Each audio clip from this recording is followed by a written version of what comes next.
Chapter 1. Murder. Boom.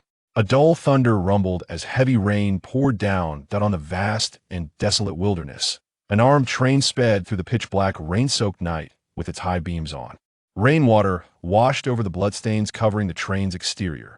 Inside the carriage, Yuhou curled up in the corner, his face looking somewhat pale. He pressed his body tightly against the iron wall of the carriage to reduce the discomfort caused by the train's jolting. The light inside the carriage was dim, with only a gas lamp on the ceiling providing a weak source of illumination, making the already oppressive carriage feel even more stifling. In this 30-square-meter carriage, nearly 100 people were crammed inside. With no windows, a nauseating stench filled the entire carriage. Vomit and even excrement were scattered everywhere on the floor. He tried to occupy a relatively clean spot in the corner of the carriage. Compared to his slightly pale complexion, the other people in the carriage looked in a much worse state, extremely unstable. Some were so hungry that a bloodthirsty madness began to flicker in their eyes. Hunger and fear filled the hearts of everyone here. It had been 6 days. He had been in this world for exactly 6 days. During these 6 days, he had only eaten a few pieces of dry, hard bread and drunk a few cups of murky yellow water. Though his condition was somewhat better than that of the indigenous people in this apocalyptic world, it wasn't much better. This was a world in chaos, filled with zombies. Due to the night and the rain, the temperature inside the carriage was very low. He tightened his leather jacket around him, trying to curl up as much as possible to reduce heat loss. Brother. At that moment, a man had somehow moved to Yuhou's side. He glanced at Yuhou's leather jacket, then greedily scanned Yuhou's face, which still had some youthful collagen. His voice was hoarse as he said, "Can you let that lady over there wear your leather jacket for a bit?" The man pointed to a woman in the corner on the other side of the carriage. "The temperature in the carriage is extremely low right now. We big men might hold up, but that lady is dressed so thinly. It's not looking good for her." Yuhou remained silent and glanced at the woman. At that moment, the woman was indeed dressed rather thinly, wearing only a short-sleeved shirt, but underneath her, there was a thick coat. Seeing that Yuhou didn't respond, the man's mouth curled up, and he licked his lips as he looked at the crowd, continuing, "Everyone says," however, before the man could finish his sentence, Yuhou suddenly sprang up, pulling out a rusty piece of metal from behind and slashing it toward the man's throat. The throat was instantly cut open, and a large amount of blood gushed out. The man clutched his neck in agony and fell to the ground. Yuhou took the opportunity to sit on the man and continued to stab him with the metal piece. Once, twice, 3 times. After stabbing him 6 times, the man finally died, filled with unwillingness. "Ha!" Sitting on the man, Yuhou let out a breath, slowly raising his head to look at the woman in the corner, coldly asking, "Are you still cold?" He tried to keep himself calm while saying this. His chest rose and fell less noticeably. He couldn't let these people see his weakness otherwise. It would be very dangerous. Seeing the ruthlessness in Yuhou's eyes, the woman's face turned pale, and she quickly put on the coat from underneath her, shaking her head like a rattle. This woman was in a relationship with the man on the ground. Yuhou raised the bloodied metal piece in his hand and looked around at everyone with an expressionless face, his eyes filled with ruthlessness. Everyone instinctively avoided his gaze. Only when no one dared to look him in the eye did he slowly stand up and return to his original corner. The few people who had been crowded around him began to deliberately distance themselves, making the corner that had felt a bit cramped now feel much more spacious. The carriage fell silent again, filled with a suffocating atmosphere. The nauseating smell mixed with the scent of blood. Several extremely emaciated men in the carriage looked at the body on the floor, their throats bobbing as they swallowed saliva. They kept licking their lips, inching closer to the man's corpse. Yuhou's face remained calm as he leaned in the corner, ignoring these people. He knew what they wanted. If he hadn't acted quickly earlier, he might be the one lying on the ground now. Some of the people in this carriage were no different from madmen, having lost their humanity long ago.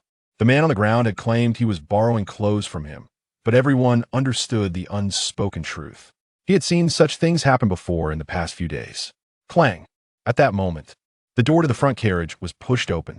3 men in uniforms walked out, with guns strapped to their belts and batons in hand. Everyone in the carriage instinctively made way for them.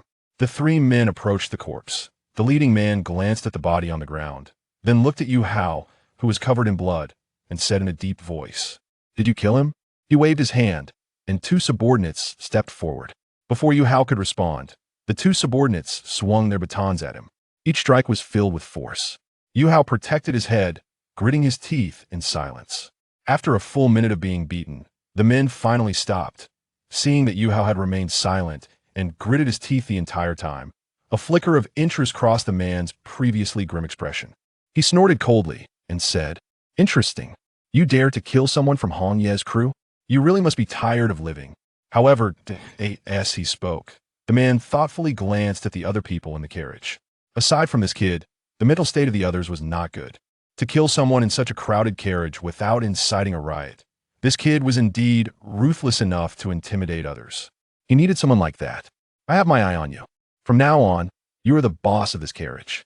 If anything happens in this carriage in the future, you will be held responsible." He waved his hand, and the two subordinates returned to the front carriage. The man took his gun from his waist, chambered around. Now, he was the only one left in this filthy carriage, and for safety's sake, he picked up his gun for self-defense. However, he wasn't too worried about the people in this carriage causing trouble after all. This train had 20 bodyguards, each equipped with a gun. If anything happened to him, everyone here would not survive and would die a miserable death. The man looked at Yuhou without speaking. He didn't ask the kid's name. This kid and the others in the carriage didn't deserve for him to know their names. Even though this kid had been appointed as the boss of the carriage, it didn't change his status as a slave. He didn't need to invest too much thought into these slaves if the slave in charge couldn't manage. He could just replace him later. It was no big deal. The two subordinates returned, holding a pack of pickled vegetables, 2 slices of bread, and a bottle of mineral water. They threw the food to Yuhou. The man said to everyone in the carriage in a deep voice, "From now on, this kid's words will be second only to mine. Each of you must obey his orders. Also, I don't want to see any more instances of you killing each other. If I find out about this again, I will not hesitate to throw the instigator to the zombies. Do you understand?" Chapter 2. Survival days reached 7 days, activating the apocalypse survival system. Although some present were reluctant, they still nodded in silence. Seeing no dissent, the man withdrew his gaze and looked down at the corpse at his feet. He kicked the corpse with some disdain. "Throw this corpse out." Yes, in this food-scarce apocalypse, although corpses are precious, the train conductor, Master Hong, has other means to obtain food, so the man doesn't care much about it. 2 subordinates opened the train door and threw the corpse out. After doing all this, the man, along with his 2 subordinates, prepared to return to their carriage. As he passed by the woman in the corner, the man's eyes lit up, and he stopped in his tracks. He looked at the woman with interest. The woman lowered her head anxiously, not daring to meet his gaze.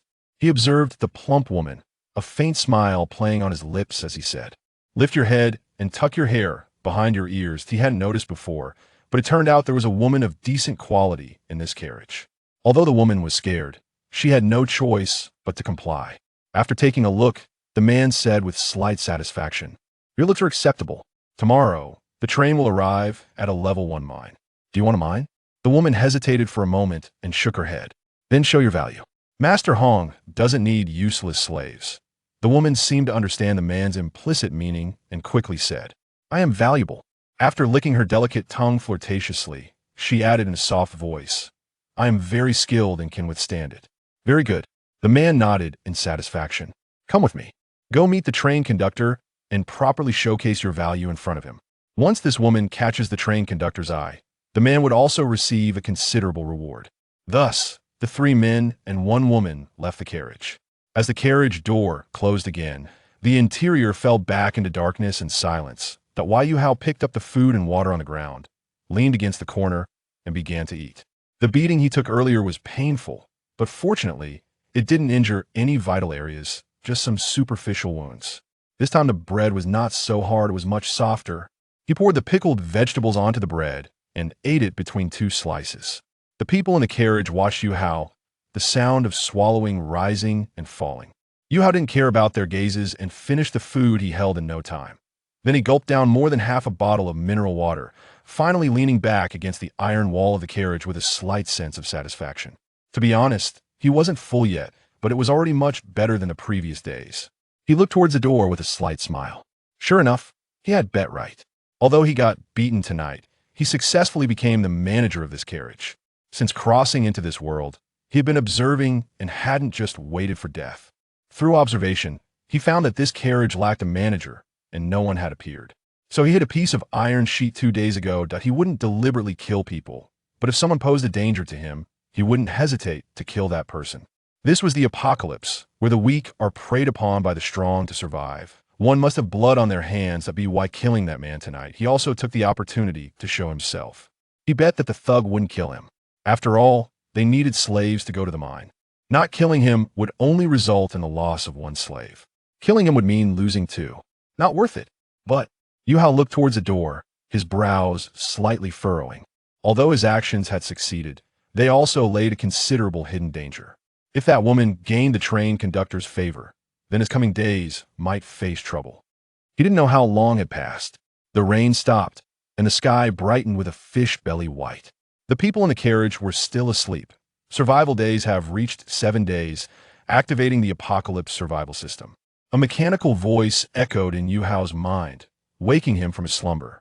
He opened his bleary eyes and looked at a semi-transparent virtual panel that had appeared in front of him at some point. His pupils jolting, he quickly rubbed his eyes, and after confirming that what he saw was not an illusion, he stared blankly at the content on the panel. Activating the apocalypse survival panel, starting to distribute the beginner's gift package.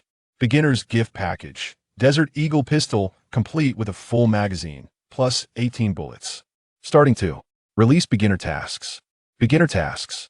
1. Kill 20 zombies, time limit 7 days. 17. 2. Become the train conductor, time limit 30 days. 130. 3. Appoint 50 train members in your own train, time limit 60 days. 160. Complete the tasks to receive random rewards, with the quality of the rewards determined by the time taken to complete the tasks. Yuhou stared blankly at the content on the panel, and after a moment of daze, he felt elated. Seemed he suddenly thought of something and quickly looked around. This moment, a few people had been awakened by the commotion from Yuhou's side, and they were looking over at him. However, their eyes showed no signs of strangeness, just pure confusion. After glancing a couple of times, they continued to sleep. Yuhou let out a sigh of relief, his gaze returning to his panel. It seemed that this panel could only be seen by him. He had finished reading the content on the panel, but at the bottom of the content, there seemed to be an arrow similar to a page turn. His brow raised in interest as he reached out to slide it. But the moment the thought of flipping the page arose, the information on the panel automatically turned the page. He remained silent for a moment, a satisfied smile creeping onto his face. Very good. It was still under conscious control. To enrich the presence of the panel, you can choose one of the following 3 methods to pop up the panel. 1. Expand in the current semi-virtual screen method. A 7 wolves belt will be given if there is information. The semi-virtual panel will pop out from the belt. 2. Directly display panel information in the cornea of the eye. A wristwatch will be given if there is information. It will be projected directly into the cornea for display. 3. Synchronized with consciousness. No gifts. Yuhou looked at the information in the panel, and he couldn't help but marvel at how user-friendly the system operations were. He began to ponder. The 3rd method, which directly synchronized with consciousness, had no gifts and was definitely not usable. Although it seemed a bit more advanced, that was all there was to it. The information displayed in all 3 methods would be invisible to outsiders, so there was no need to pursue style. Practicality was what mattered. As for the 1st method, Yuhou imagined himself choosing the 1st method, tying on the belt and a semi-transparent virtual screen popping out from a belt, which seemed a bit ridiculous. Unless it could transform like the armored warriors with a belt, otherwise this method was just so-so. Without overthinking it, Yuhou made his choice. He chose the 2nd method. Once he selected the 2nd method, the cipher-colored semi-virtual screen panel disappeared, and a wristwatch appeared on his wrist. Yuhou looked at the watch with satisfaction, and the time displayed on it was 5 hours, 3 minutes, and 39 seconds. Chapter 3. Everyone get on board. The zombie tide is coming. From the time displayed on the watch, it could be determined that the moment he arrived in this world was at 5 in the morning. Watch successfully bound, cannot be removed. A message popped up in Yuhou's cornea. Beep. At that moment, the train let out a whistle. The train, which was originally moving at high speed, began to slow down. Clang. The door of the carriage was pushed open.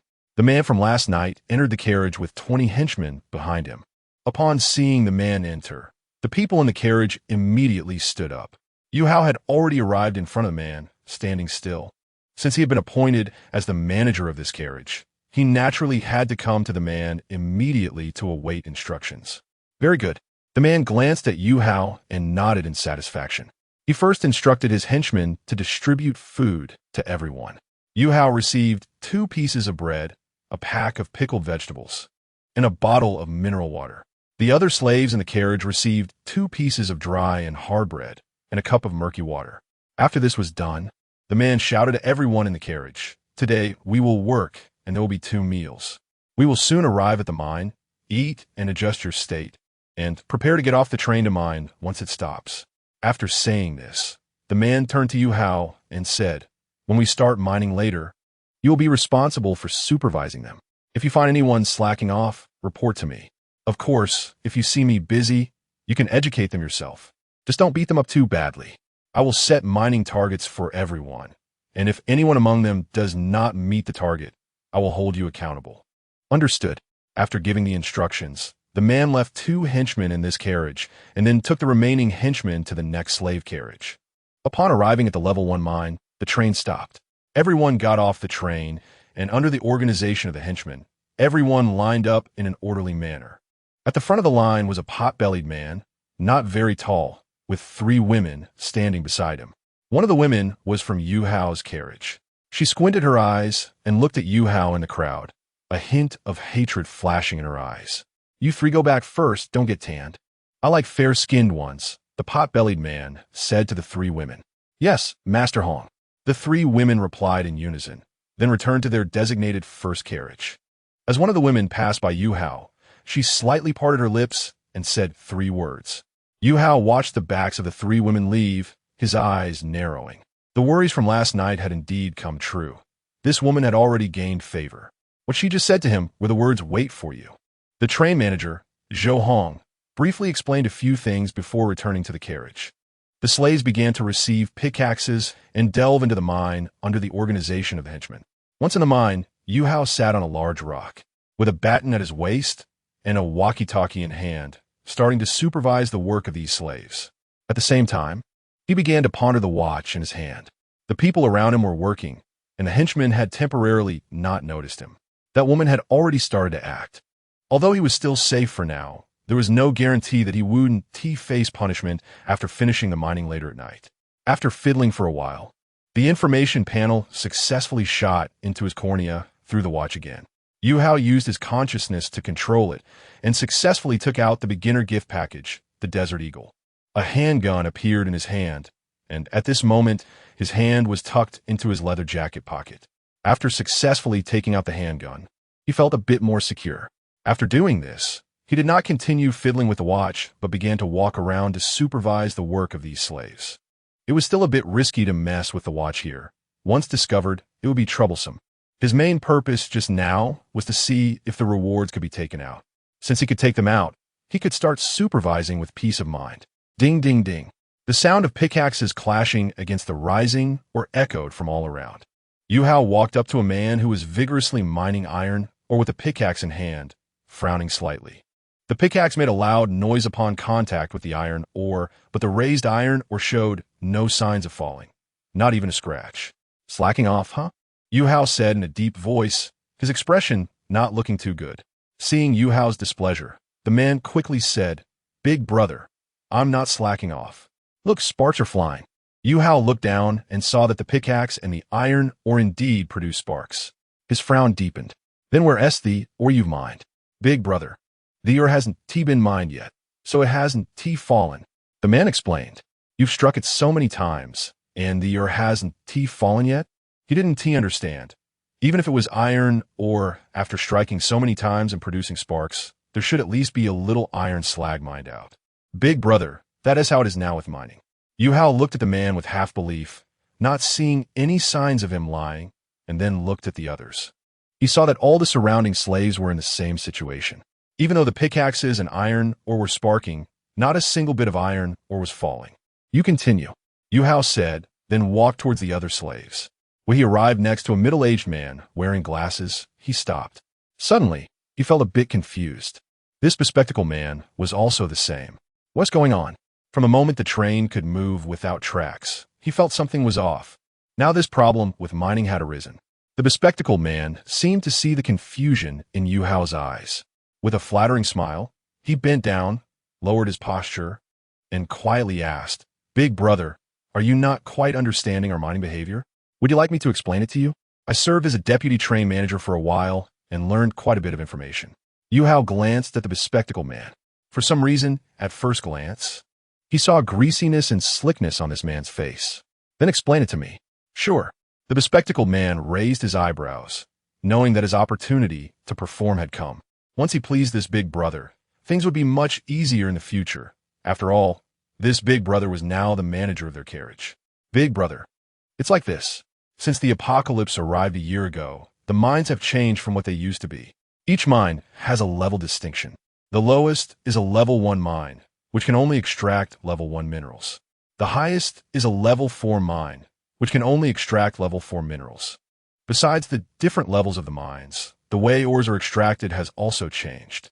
For example, in this level 1 iron mine, we need to continuously strike the level 1 iron ore. When a number of strikes and the force accumulate to a certain extent, the iron ore will drop 1 unit of level 1 iron ore. This 1 unit of level 1 iron ore does not require subsequent refinement, has no impurities, and is pure iron. Under normal speed and force, an adult can generally mine 1 unit of iron ore in 1 hour. He tried his best to explain everything he knew, fearing he would miss any details. Although many things might be known to the big brother already, his main focus was on attitude at the moment. Yuhou listened and felt that this was somewhat similar to the mining situation in my world. This apocalypse is not right. Everyone get on board. The zombie tide is coming. At that moment, a hoarse-high roar suddenly came through the intercom. Chapter 4, Hurry the hell up. Yuhou's pupils shook as he heard this voice from the intercom.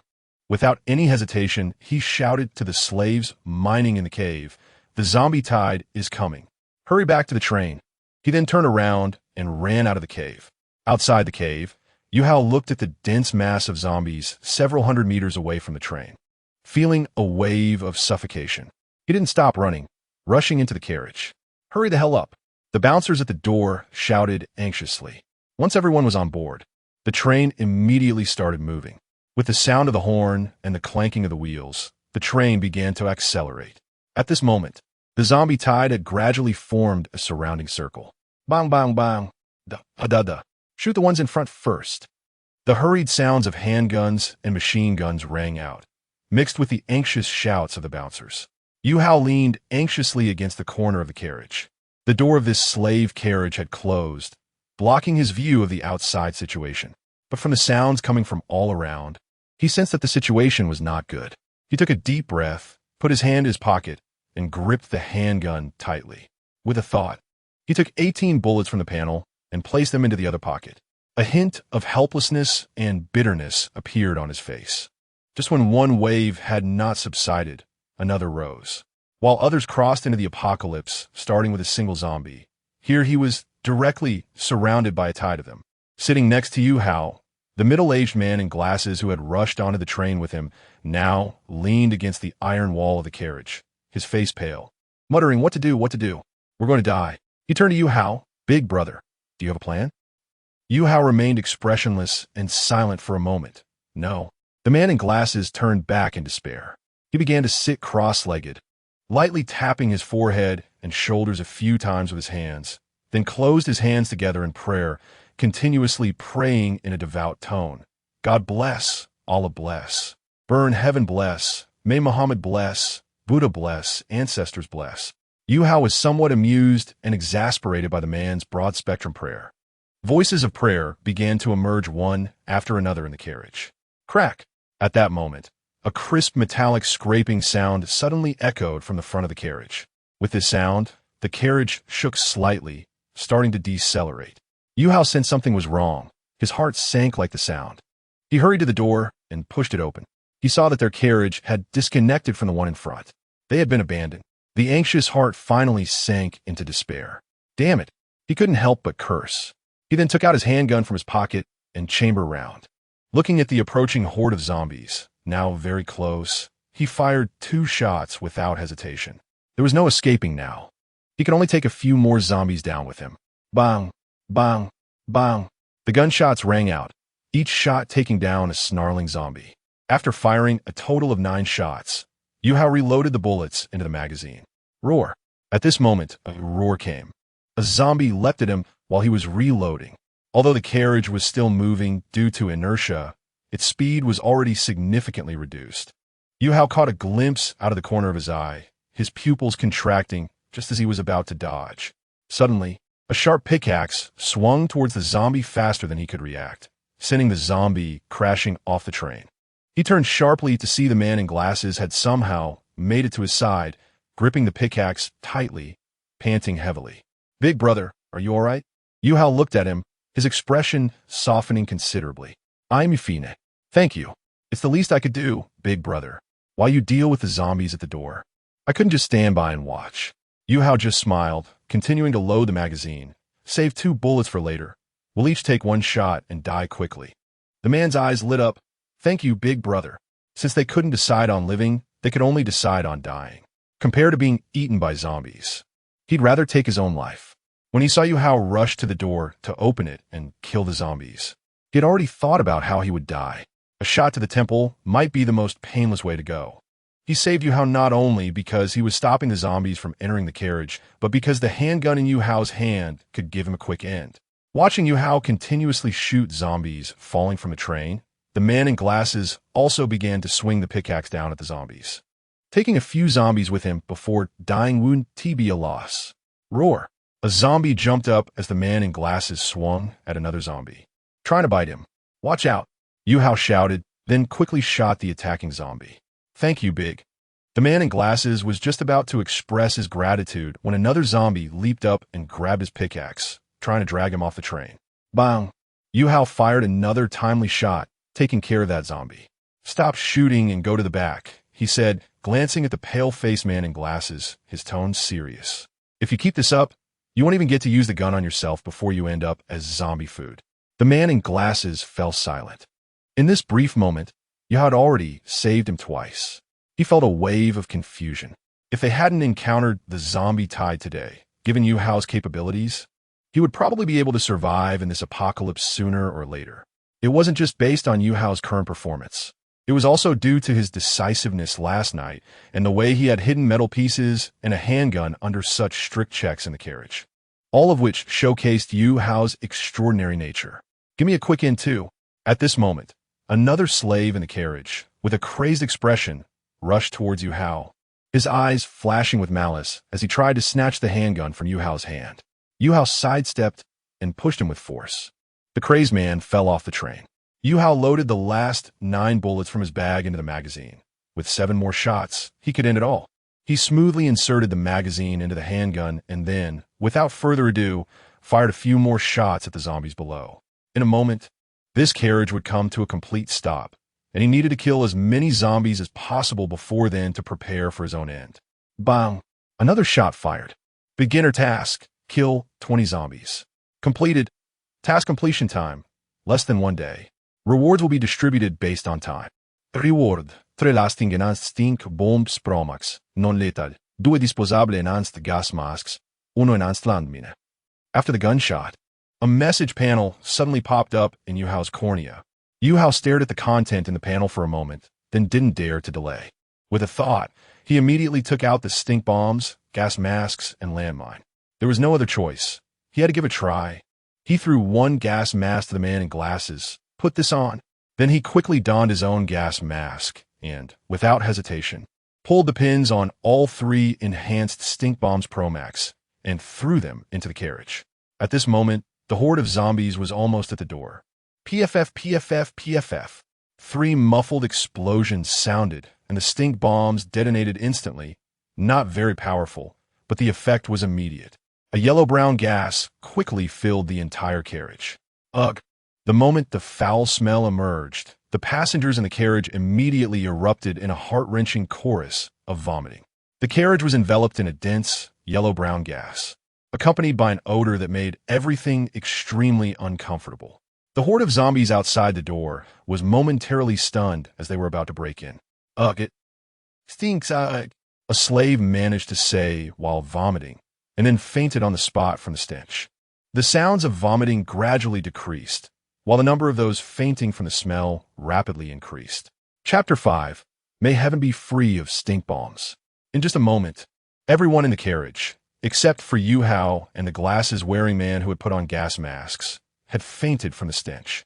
Yuhou originally wanted to throw out a reinforced landmine to blow up the group of zombies at the door while they were stunned. But then he thought again. A reinforced landmine would not be able to kill so many zombies. If this action instead angered the zombies and they rushed in recklessly, it would be troublesome. After some consideration, he decided to abandon this plan. The carriage was already completely filled with the yellow-brown gas from the stink bomb, like a thick fog, making it impossible to see anything, and the stench was extremely strong. He could not see the situation outside, and the zombies outside could not see what was going on inside the carriage either. Faint screams of agony could be heard from other carriages outside. 10 minutes later, the concentration of yellow-brown gas remained the same. Yuhou sighed inwardly, thinking that the stink bomb truly lived up to its reputation as a reinforced, long-lasting version. The group of zombies at the door seemed to have dispersed a bit, and he breathed a sigh of relief, but he still did not dare to relax. An hour later, the zombie tide retreated, and there were no traces of zombies at the door of the carriage. The concentration of yellow-brown gas inside the carriage had become very faint. Big Brother, the glasses-wearing man, revealed a look of having survived a disaster. You saved us. He looked at Yuhou with gratitude and trembled as he said, Big Brother, your stink bomb saved us. Yuhou did not speak, but went to the door to observe the situation outside again. After confirming that there were no zombies in this area, he finally felt at ease. He could not help but feel absurd. Escaping the zombie tide in this way was even more ridiculous than the event of crossing over. Phew! He breathed a sigh of relief. It was truly great to be alive. The glasses-wearing man leaned closer. Big Brother, I don't understand. Why could the stink bomb drive away the zombies? Is it because it smells so bad that the zombies were forced back? Or did the stench cover up the scent of us survivors? Both situations are possible. Yuhou leaned against the iron wall of the carriage and spoke softly. The yellow-brown gas in the carriage had already diminished, almost dissipating completely. The glasses-wearing man thought for a moment and took off his gas mask. Ugh! The moment he removed the mask, he suddenly vomited without any warning or pause. After vomiting, he hurriedly put the gas mask back on, his face pale as he leaned against the iron wall of the carriage, gasping for breath. Yuhou's mouth twitched uncontrollably. Was it really that smelly? Yes. Very smelly, extremely smelly. The glasses-wearing man said hoarsely, I've never smelled anything this foul in my life. Cough, cough. If I had to describe the smell, it would be like a dry toilet in the midsummer filled with expired herring cans, mixed with the stench of broken rotten eggs everywhere. It's even worse than that. Yuhou also wanted to take off his mask to try, but after hearing what the glasses-wearing man said, he immediately stopped his actions and tightened his mask a bit more. Let us go outside the carriage. Okay. The two of them came outside the carriage and took off their masks, although they had moved some distance away from the carriage. The lingering stench still made this area somewhat nauseating. Yuhou frowned slightly and waved his hand in front of his nose, looking at the glasses-wearing man and asking thoughtfully, What is your name? Hearing this, the glasses-wearing man was pleasantly surprised. The first step to accepting someone is to ask for their name. The fact that this big brother was now asking for his name meant he was beginning to accept him. He had already seen the power of this big brother. Being able to survive in such an extreme situation as encountering a zombie tide was no ordinary feat. As for how the big brother got the items he had, it was most likely from killing zombies.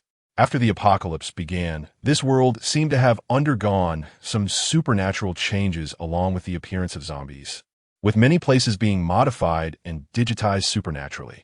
Killing zombies and monsters had a certain chance of dropping survival items or tools. However, the drop rate would increase with the level of zombies and monsters. The zombies in this tide were all ordinary level 1 zombies, and the drop rate for items was extremely low. But the big brother had killed dozens of zombies and obtained 3 items, which was enough to prove that he was a child of luck destined to rise in this apocalypse. He had already made up his mind to follow this big brother. My name is Raph. Raph. That is quite a distinctive name. I'm Yuhou.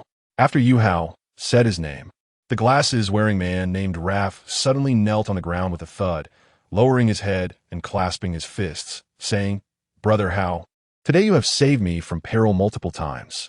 If my parents brought me into this world and gave me my first life, then Brother Hao, you saved me 3 times today, equivalent to giving me 3 lives. You are truly my rebirth parents. I have wandered half my life, only regretting not meeting a wise lord. If you do not abandon me, I am willing to take you as my adoptive father." It was somewhat overdone. Yuhou felt a bit speechless and helped Raph up, saying, "You can follow me, but you need to show me your value." Raph was taken aback for a moment and hurriedly said, "Brother Hao, I used to be a deputy train conductor for a while, so I know quite a bit about the train, but I'm not a train conductor right now. You will definitely become a train conductor, Brother Hao." "Forget it. Let's not talk about that for now. The stench in the carriage should have dissipated enough by now. You should go check inside the carriage to see if anyone has woken up. If you find any tools like pickaxes near these people, gather them and put them aside." "Yes, Brother Hao," Raph replied respectfully, then ran towards the original carriage without any hesitation. Yuhou thoughtfully watched Raph's back and then turned to look at the other carriages nearby. These carriages were all numbered. For example, the carriage he was in was the slave carriage number 5. The train conductor had left more than one carriage. Looking around, apart from their carriage number 5, there were 6 other carriages left. Raph entered carriage number 5 and began to check according to Brother Hao's instructions.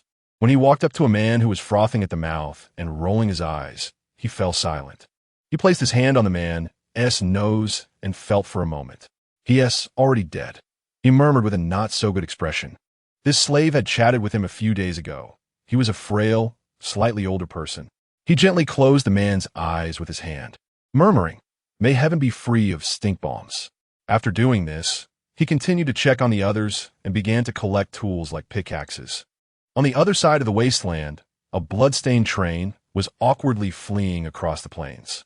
Inside the train cabin, Yuhou looked at the information on the train control screen, his face full of disbelief. "No, this is impossible. Why are there still slaves alive during this zombie tide?" At this moment, the train occupants section of the screen still showed nearly 100 slaves in a state of survival. Chapter 6 now, Turn Back. I want to take back everything. The information about the train members can be seen in the train occupants section, including their life and death status. The premise is that these people must be inside the carriage to be detected. If they leave the carriage, they cannot be detected. Even though the slave carriage has now been disconnected from the front of the train, it can still maintain a continuous connection for 12 hours. At this moment, there are a total of 6 people in the train compartment. 3 henchmen, 1 deputy train conductor, 1 woman, and the train conductor Yuhou himself. "Master Hong, did you miss C?" the man in uniform said, surprised. This person is the head of the henchmen appointed by Yuhou. "We paid such a painful price to barely escape from the tide of corpses. Those slaves left behind in the tide of corpses can't possibly have survivors. You can see for yourself," Yuhou said in a deep voice. The man stepped in to take a look, and his pupils immediately trembled. "How is that possible?" "The information on the control screen has absolute authority and cannot be wrong." Yuhou took out a cigar, lit it, and put it in his mouth, his eyes shimmering. "I thought that after experiencing this tide of corpses, I would have nothing left. I didn't expect that heaven would not completely cut off my path, leaving me with nearly 100 slaves. Now, turn back. I want to take back everything." Inside the number 5 slave carriage. "Brother Hao, over here are the piled-up pickaxes and sharp tools. Over there are the slaves who died from the stench." Raph pointed to both sides. Yuhou looked at the 8 corpses piled together and fell into silence. His panel information clearly stated that the stink bombs had no lethality. How could they still die from the stench? Could it be that these 8 slaves were all weak and sick? Yuhou shook his head regretfully. "Brother Hao, there are currently no slaves found awake in the carriage. Then let's not worry about that for now. First help me move these weapons to another carriage." "Yes." Bang, bang, bang. Inside the bloodstained train head. "Master Hong, won't it be dangerous if we just go over like this?" the woman asked with a worried expression. This woman came from Yuhou's carriage. She might have been abandoned by Master Hong in the tide of corpses, and only the other 2 women who had stayed by Master Hong longer would have been taken out. However, She created an accident that made the other two women fall off the train, which allowed her to be taken out by Master Hong. The deputy train conductor also added worriedly at this time. This train head has no combat capability. Most of the weapons are in the discarded number 2 combat carriage. I'm afraid. Speak clearly, don't mumble. I'm afraid those slaves might run to the number 2 combat carriage to get weapons, and once we pass, use those weapons against us, then we would be in danger. Danger? The weapons produced by the train cannot harm the train conductor. What is there to be afraid of? As for you all, Zhou Hong glanced at the deputy train conductor and the woman, then looked at the 5 rifles and 5 bulletproof vests in the corner, and said in a deep voice, "These weapons in the corner should give you some fighting chance, right?" He pointed to the information in the train occupants section, and now most of the slaves were concentrated in the number 5 carriage, showing a green light. They haven't wandered around. Hearing Master Hong say this, the woman and the deputy train conductor felt much more at ease. Yuhou and Raf arrived at the carriage number 3. The No. 3 carriage seemed to be used as a storage room, filled with various living supplies, minerals, and mining tools. The two first found some food in the carriage to fill their stomachs. The tide of corpses had consumed too much of their physical and mental strength. They needed to replenish their energy as quickly as possible before the people in the number 5 carriage woke up. Raf happily took a bite of the steam bun, and after chewing a few times, suddenly remembered something. His pupils shook, and he hurriedly said, "Brother Hao, our danger seems to not have been lifted. It hasn't been lifted in this desolate wasteland. Once the food is consumed, we can only starve to death. And there are so many people in the No. 5 carriage as a problem." Yuhou thoughtfully ate the bread with pickled vegetables, frowning. "That is not what I meant, Brother Hao." Raf shook his head. "Compared to this, there's an even more imminent crisis." Yuhou's expression changed slightly as he looked at Raf. "What crisis?"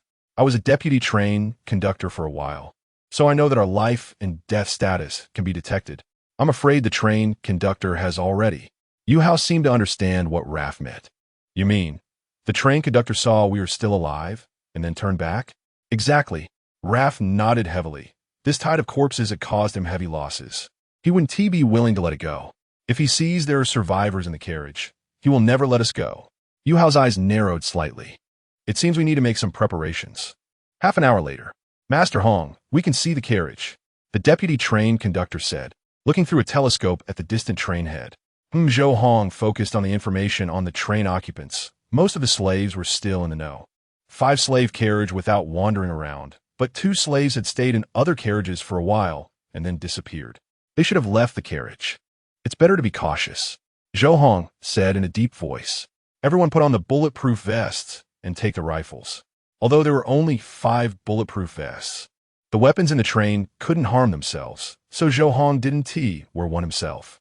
The train head cautiously approached and stopped 100 meters away from the carriage. The group cautiously observed for a while, confirming that there were no ambushes, and then got off the train. Before getting off, Zhou Hong checked the train occupants again, confirming that the slaves had not moved before getting off. On the way here, the slaves in the No. 5 carriage had not moved at all, but still showed a green light indicating survival status. Zhou Hong speculated that these slaves were most likely unconscious or asleep. Thus, apart from the 2 slaves who had stayed in other carriages for a while, he had no major concerns. "You all walk behind me, stay close, and keep a good lookout around. Once you find anything unusual, shoot immediately," Zhou Hong instructed as he walked ahead. The group walked within 10 meters of the No. 5 carriage. Zhou Hong looked at the number 5 carriage in surprise. Compared to the other carriages torn apart by the tide of corpses, the No. 5 carriage was surprisingly intact. "It seems we can still use it as a carriage." He smiled and continued walking. The group moved forward. Suddenly, Zhou Hong felt the ground beneath his feet seemed to bulge slightly, and when he looked down, boom! A loud explosion rang out. With the explosion, gunfire followed closely. Tot-tot-tot-tot. Tot-tot-tot-tot. Yuhou and Raf stood up from a small mound not far away, pulled out their rifles, and opened fire. The entire process lasted less than half a minute. Zhou Hong and his group died on the spot. When the smoke cleared, the two carefully walked forward, seeing the few shattered bodies on the ground. Raf looked at the pile of minced meat on the ground and couldn't help but click his tongue. they died too tragically. Not knowing if they were startled by the commotion outside, noises began to come from within the slave carriage. Yuhou glanced at the fragments of the bodies on the ground, then walked towards the slave carriage. They should be awake. Let us go in and take a look, Yuhou said as he entered the carriage.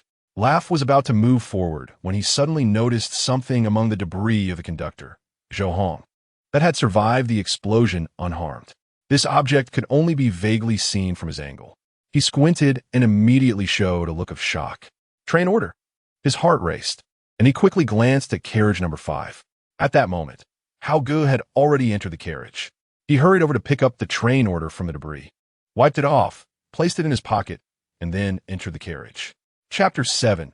Everyone, cover your heads and crouch down. In carriage number 5, Yuhou's expression was cold as he glanced at the people who had just woken up and said in a deep voice, "Wake up the others who are still unconscious." At this moment, he and Raph were pointing rifles at these people. Since the noise outside could wake these people, the rest should also be awakened now. In this desolate wilderness, new dangers could appear at any moment. They needed to find a way to wake everyone in the carriage quickly and then plan their next steps. You keep an eye on them and don't let them run around. I'll go outside to take a look. Once they're all awake, notify me through the intercom. Raph looked at the intercom he had brought from carriage number 3, nodded seriously, and said, "Yes, Brother Hao." After Brother Hao left, Raph began to ponder. Should he give the picked-up train order to Brother Hao? To become a train conductor, the train order was essential. His heart began to struggle. Half an hour later, everyone in carriage number 5 had woken up. Cover your heads and crouch down. If I see anyone dare to move, I'll take care of him on the spot. Raph shouted fiercely at the awakened slaves. At this moment, several holes had appeared on the floor of the carriage, a display of intimidation he had made to scare the slaves. Although it was his first time doing such a thing, he had seen enough intimidation tactics during his time as deputy conductor and as a slave to pick up a few tricks. Once everyone had obediently turned around and crouched down, he took out the intercom. "Brother Hao, all the slaves in carriage number 5 have woken up." "Okay, understood." Brother Hao's voice came through the intercom. In carriage number 4, Yuhou put down the intercom, a hint of frustration appearing in his eyes as he rubbed his temples. Now that everyone in carriage number 5 was awake, the train head still had not opened. He had considered smashing the glass of the train head to get in. But if the glass were broken, it would pose many risks for using the train head afterwards, so he decided to wait and ask Raph about the situation. During this time, he also took a look at the other carriages. He had gained some understanding of these numbered carriages. Different numbered carriages served different purposes.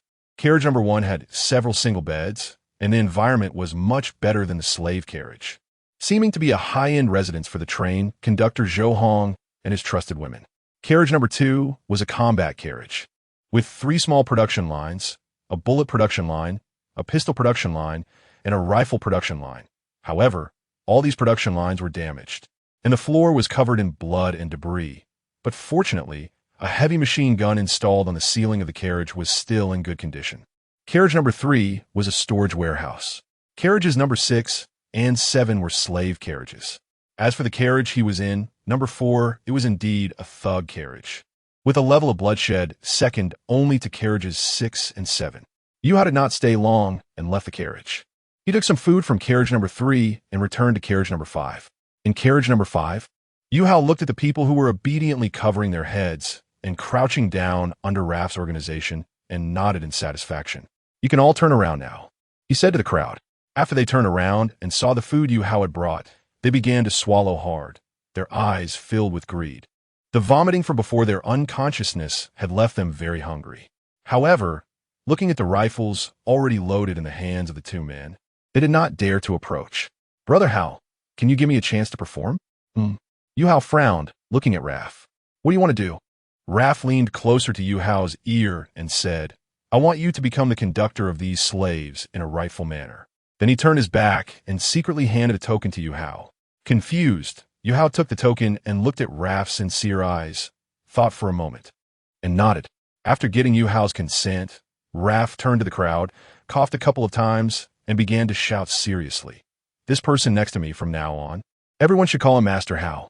I believe everyone knows that Master Hao was appointed as the administrator of our carriage last night. The original train conductor abandoned us and fled when he encountered the zombie tide. It was Master Hao who rescued us from the tide. The crowd looked at Yuhou, their expressions showing gratitude, but also a hint of fear. Seeing the fear in their eyes, Yuhou's mouth twitched slightly. The stench bomb seemed to have left quite a shadow on these people. The reason Master Hao was able to save us is not only because of his solid strength, but also because of his extraordinary luck. From killing dozens of level 1 zombies and obtaining 3 items to now taking down the returning train conductor, all of this showcases Master Hao's power and luck. Now, the most important thing is that Master Hao even obtained a train order from the zombie horde. With the train order, one can become the train conductor. As he spoke, Raph looked at Yuhou. Yuhou naturally revealed the train order. This is clearly the will of heaven.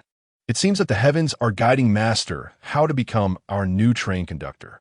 Master Hao could have used force to make us recognize him as the conductor, but he didn't. He has been observing the situation outside to ensure we were not harmed while we were unconscious. Now he has brought us food upon seeing us awake. This is how a train conductor should behave. I believe that under the leadership of our new conductor, Master Hao, we can live a better life. Looking at Raph's passionate speech with spittle flying, Yuhou began to understand Raph's intentions.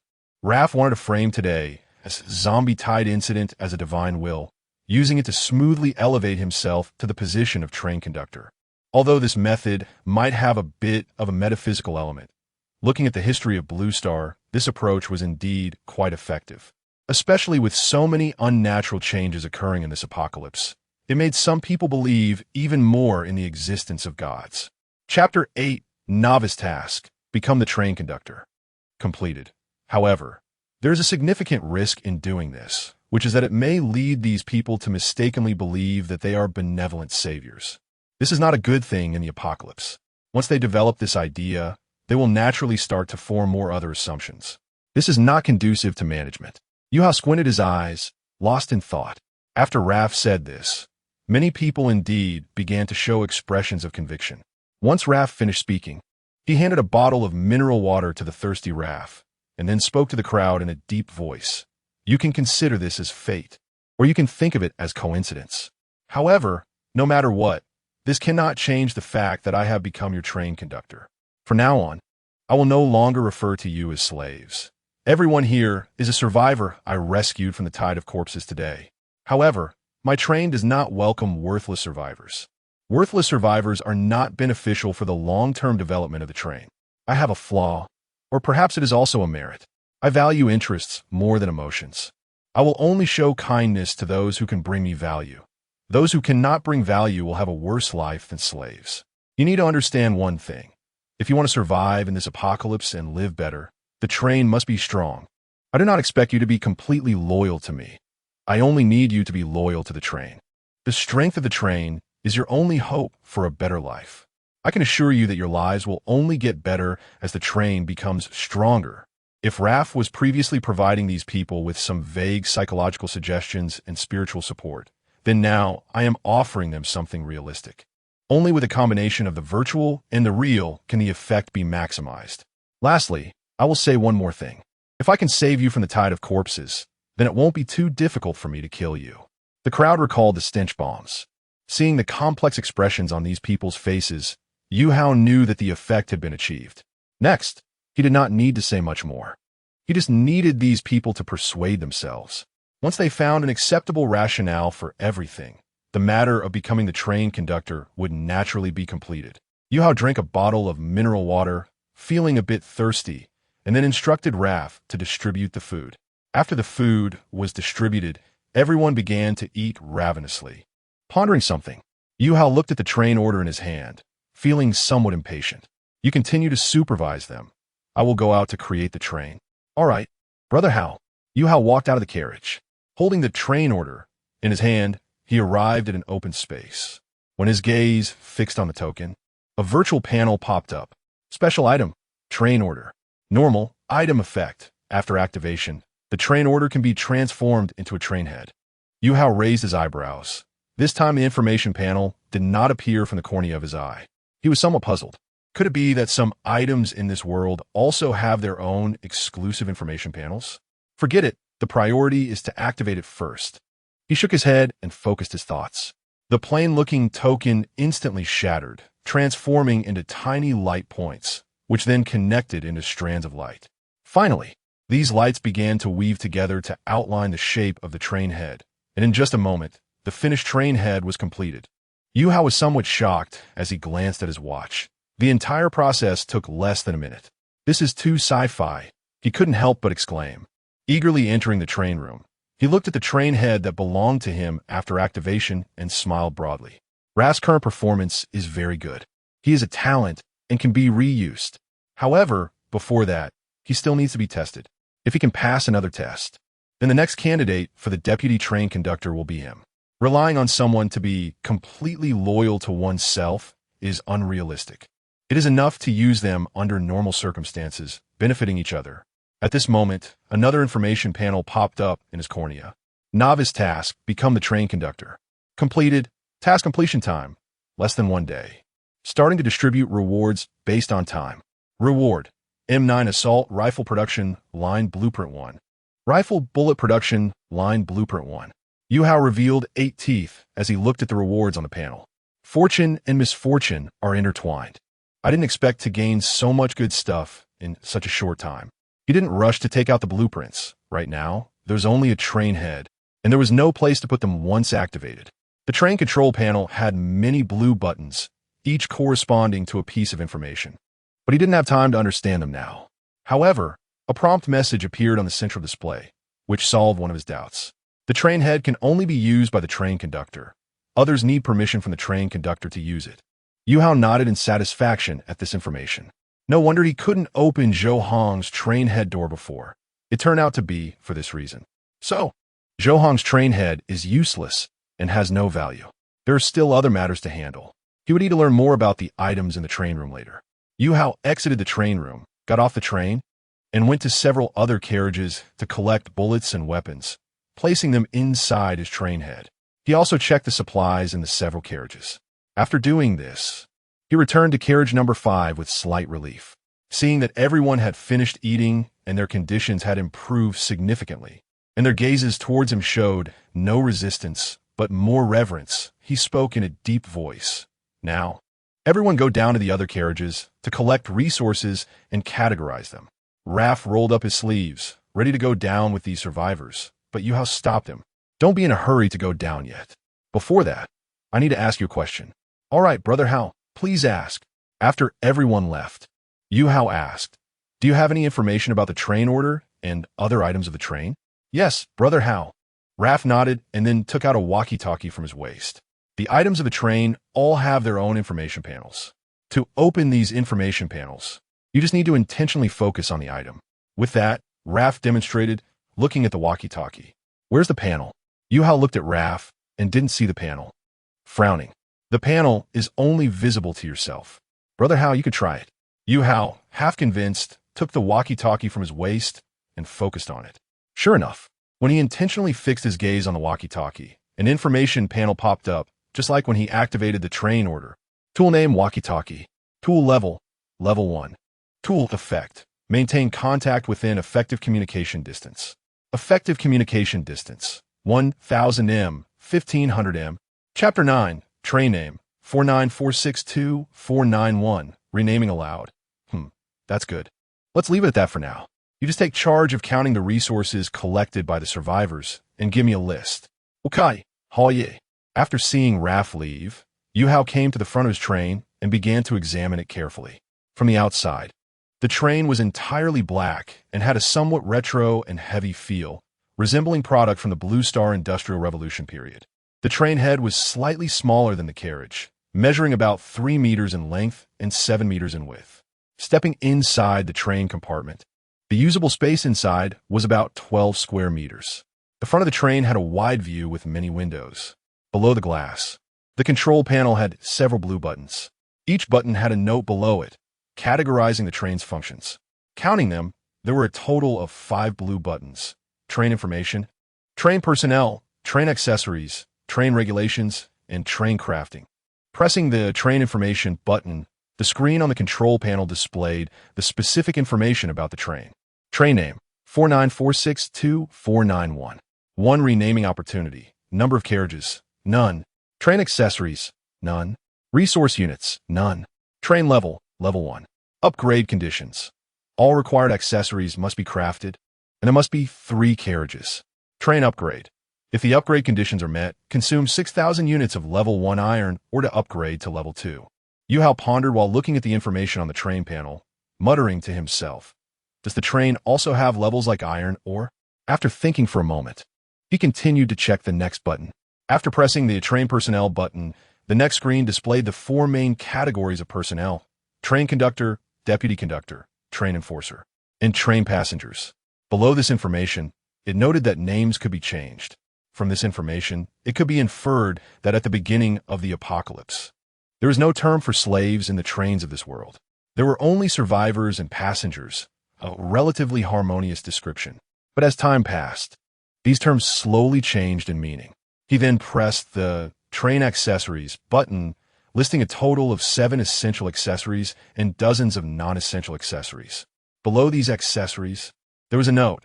Accessory grade from highest to lowest are SSS grade, SS grade, S grade, A grade, B grade, C grade, D grade, E grade, F grade. The 7 essential accessories were pickaxe production line. E grade consumes 100 units of level 1 iron ore to craft. Axe production line. E grade consumes 100 units of level 1 iron ore to craft. Water purifier.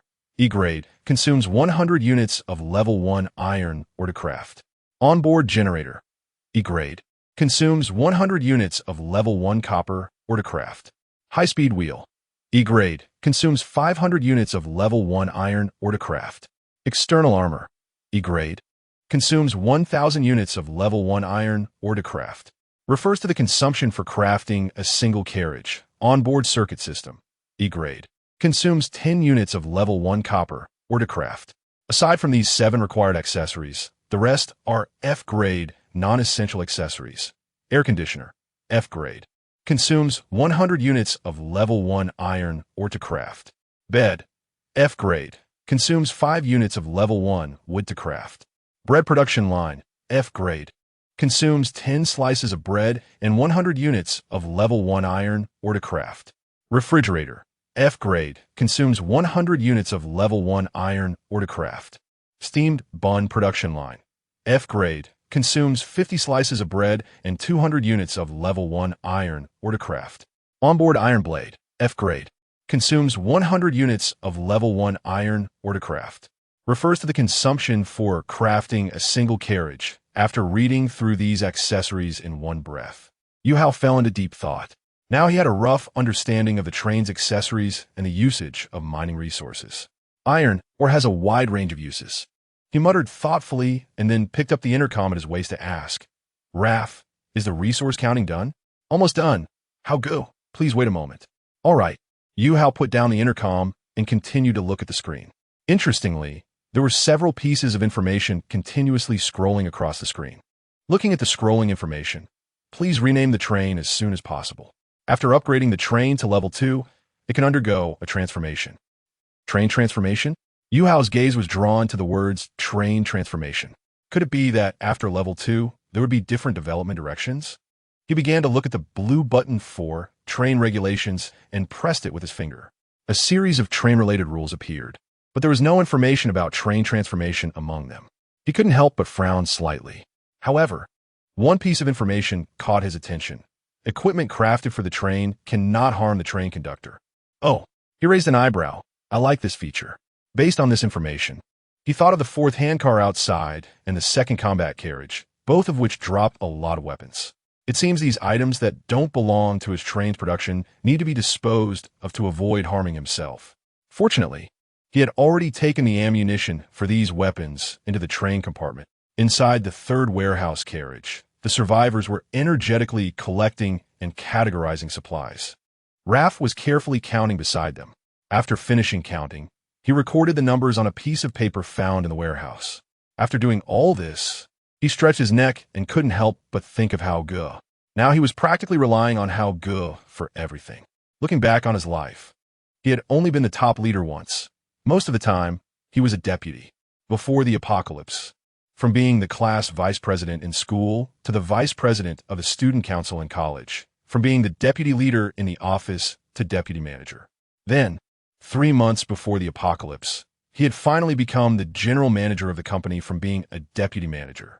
But the company inexplicably went bankrupt due to a funding chain rupture. After the apocalypse hit, he was fortunate to have been a deputy train conductor once. If it weren't for the train encountering a zombie tide, he should be doing well now. After all, the train conductor at that time was very satisfied with his performance. Now, he didn't even think about becoming a train conductor. His abilities were limited. When he saw the train order being complicated at that time, he didn't think too much. He quickly realized that he couldn't handle this, so he had to hand it over. If the train order was handed over to Yuhou and it didn't work out, then he was even less likely to succeed. Chapter 10 Appointment. I wonder what Brother Yuhou thinks of me now. Yuhou muttered to himself. Big brother, I've sorted this out. A tall survivor shouted. Okay, he replied, walking over. Looking at the piles of pickled mustard greens, he counted them. After counting, he wrote on a piece of paper, 86 packs of pickled mustard greens. After finishing, he took out the walkie-talkie. Brother Yuhou, everything has been counted. Inside the train room. Is it already recorded on paper? All right, bring it over for me to see. After speaking, Yuhou put down the walkie-talkie. At this moment, the information on the screen returned to the train crew section. To confirm the crew inside, they just needed to be appointed on the train. Since he had not yet built the carriage, only a train head, he could only appoint those survivors and Yuhou by having them come into this train room. It was a bit troublesome. However, once everyone was appointed, he could rest assured. After all, once the appointment was successful, these people would not be able to hurt him with the weapons produced by the train. Knock, knock, knock. At this moment, there was a knock on the door. Brother Yuhou, it's me. Yuhou's voice came from outside, and with a thought, Yuhou opened the iron door. Understanding the regulations of the train, the control of this train head was very simple. It could be controlled by thought. This included the thick iron door of the train room. Yuhou approached respectfully and handed the paper in his hand to Yuhou. Yuhou took the paper and looked at its contents. 510 slices of bread, 500 bottles of mineral water, 300 steamed buns, 86 packs of pickled mustard greens, 3 large barrels of purified water, 3 beds, 136 picks, 186 axes, 1 heavy machine gun on the top of the carriage, 13 handguns, 8 rifles, 937 units of level 1 iron ore, 110 units of level 1 copper ore, 120 units of level 1 wood. Yuhou carefully looked at the information on the list. Yuhou watched Brother Yuhou's serious expression and did not dare to interrupt. After reading these, Yuhou looked up at Yuhou and smiled lightly. Very good, there are no discrepancies. These items, especially the firearms, he had already counted beforehand. If the numbers on this list were inconsistent with what he had counted, then Yuhou would not just be standing here so simply. Did you observe the survivors while they were collecting resources? I did, Brother Yuhou. Yuhou nodded seriously. The survivors did not resist working. On the contrary, they showed enthusiasm that they hadn't had before. A few of them worked particularly hard. Oh, Yuhou raised an eyebrow and called over those few who were working particularly hard. Yes. Soon, Yuhou led 6 men into the train room. Yuhou calmly looked at these men and said softly, I heard from Yuhou that you all work particularly hard. A rather sturdy man among them, his eyes shining, said, Yes, Brother Yuhou, I want to show my value. After hearing what you said, I suddenly have hope for the future. I feel that it's inevitable for you, Brother Yuhou, to become the train captain today. Both fate and personal strength are on your side. Since the apocalypse began, the feeling you give me is different from other train captains. The previous train captains were either.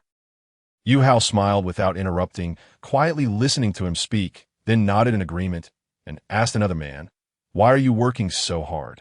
I feel that Brother Yuhou can lead me to a good life. I want. In this way, each person was asked once. And after listening to everyone's thoughts, Yuhou nodded in satisfaction. These people were particularly convinced of him after experiencing his and Yuhou's speeches. They wanted to perform well, so he would certainly give them opportunities. Very good. Your thoughts are correct. I will prove to you that following me will only get better and better. Yuhou, who was standing by, saw that Brother Yuhou had asked the other 6 men, but not him. He felt a bit anxious. He had thought of many loyalty phrases in his mind, but Brother Hao had not given him the chance to speak. Luofu. Yes. Yuhou looked at Luofu, seeing him ready to express loyalty, smiled, and said, "From now on, you will be the vice train captain of this train." Huh? Luofu was stunned, but Brother Hao, "You haven't asked me why. Is it necessary to ask?" Luofu's eyes filled with tears of joy. "Thank you, Brother Hao." Seeing that Luofu was about to kneel in gratitude, trying to maximize emotional value, Yuhou immediately stopped him, saying somewhat helplessly, "No need to kneel. What era is this? Don't do that." After appointing Luofu, the originally empty vice train captain section displayed Luofu's name. Watching the change in the information, Yuhou nodded in satisfaction.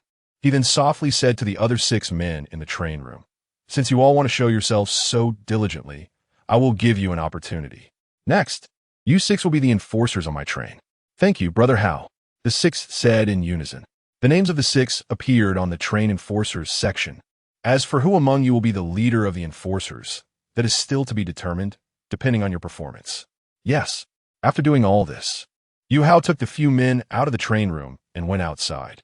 He had Luofu and the 6 enforcers organize the survivors, then announce the appointments to everyone, emphasizing that those who wanted to show themselves would be given opportunities. After finishing this, he began to appoint these survivors. In this way, it took about half an hour, and all members have been categorized and confirmed in the train crew. After moving the collected mineral resources to the train room, Yuhou had Luofu and the other 6 enforcers arrange some other matters for those survivors. He stayed in the train room, preparing to start using these minerals to create train parts. However, before crafting, he had to check the information that popped up in the corner of his eye. Beginner task. Appoint 50 train members in your train.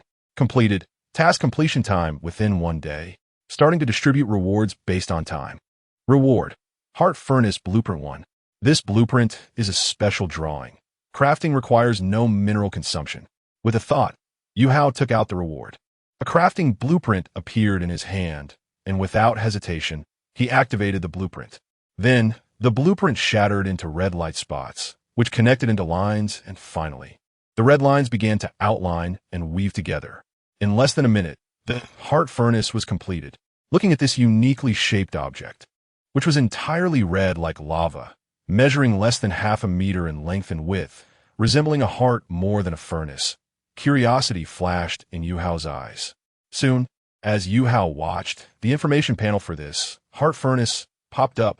After seeing the information on it, Yuhou's breath suddenly caught. Special accessory, heart furnace. Accessory level, level 1. Accessory effect. Can devour level 1 trains and level 1 items on them, decomposing them into corresponding resources. Accessory upgrade. 100 iron or to upgrade to level 2. Chapter 11. The older brother I met this time is quite impressive. This effect is amazing, isn't it? Yuhou's eyes widened in disbelief. Is it allowed for the heart furnace to become the accessory of train number 49462-491? Allowed. Yuhou said without any hesitation. As the words fell, the red-hot heart furnace merged into the front of the train, causing the entire train head to tremble sharply. Let's test the effect first. With eager anticipation, Yuhou picked up the intercom and said, "Raf, organize the team to bring all the collected firearms to the front of the train. Also, bring out those firearms production lines, even the scrap ones." "Got it, Brother Hao." Zhou train even had heavy machine guns, clearly not a level 1 train. So he spent 100 iron ore to upgrade the heart furnace to level 2 during this time to ensure that the subsequent devouring and decomposition work could proceed smoothly. Soon, the front of the train was piled high with weapons. Yuhou took out a handgun and looked at the front of the train. At this moment, a message popped up from the train head. Detected a level 1 handgun that is not produced by the train. There's a risk of harm to the train conductor. It could be devoured and decomposed. Do you want to devour? Yes. As soon as Yuhou's voice fell, the ancient and heavy train head magically opened its fearsome mouth, revealing the rotating gears inside and a furnace that resembled magma. Yuhou's lips curled up as he threw the handgun in under the astonished gazes of the crowd. The train head began to devour and decompose. Devouring completed. Decomposed into 5 units of level 1 iron ore added to the train cabin. Detected other train's firearms production lines can be devoured and decomposed at any time. Raph stared blankly at the scene. Brother Hao stayed in the train cabin for a while, and then tinkered with this magical thing. He had been the deputy train conductor for a while, but he had never seen a train head do this. He couldn't help but marvel. This older brother I met this time is quite impressive. Not just Raph, the others were also in shock. Yuhou didn't rush to let the train head devour more. Instead, he turned to look at the crew members of his train, though he was excited inside. He maintained a calm expression. He said solemnly, "Did you all see that? In the future, anyone who disobeys will end up like that handgun." The crowd's faces turned pale immediately. "Next, throw all these scrap production lines in for me." Thus, accompanied by the rotation of the mechanical gears of the train head, the weapon accessories of Zhou Hong's train, including the bullets Yuhou had previously collected in the train cabin, began to decompose. An hour later, when the last carriage in this wasteland was violently devoured by the mechanical mouth of Yuhou's train head, aside from living supplies, only a water purifier, a bread production line, and a steam bun production line remained on the scene. These were useful items that posed no harm to him, so Yuhou chose not to decompose them. The entire devouring and decomposition process yielded a total of 1,563 units of level 1 iron ore, 50 units of level 1 copper ore, and 30 units of level 1 wood, combined with the previously collected 937 units of level 1 iron ore, 110 units of level 1 copper ore, and 120 units of level 1 wood, with 937 units of level 1 iron were already spent on upgrading the heart furnace. There remained 837 units of level 1 iron ore. Now, there were a total of 2,400 units of level 1 iron ore, 160 units of level 1 copper ore, and 150 units of level 1 wood.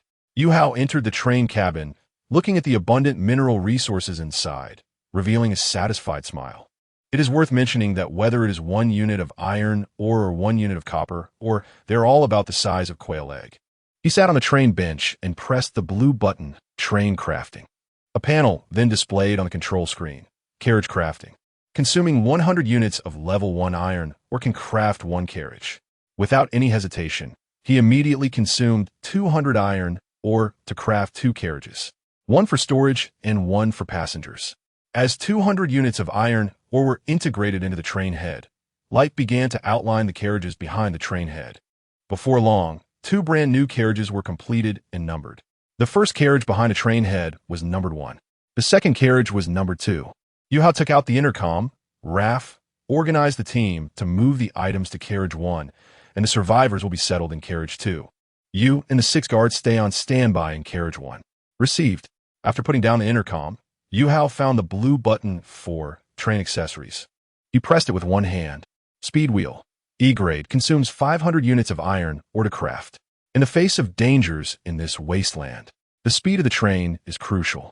If the speed is fast enough, encountering a zombie tide won't leave them like Zhou Hong, unable to escape in time. As the 500 units of iron were integrated into the train head, the entire train trembled and the speed wheel was completed. A message prompt then popped up. The wheel has been crafted into a speed wheel. The initial travel speed of train number 4946249 has increased from 100 kilometers h to 130 kilometers h.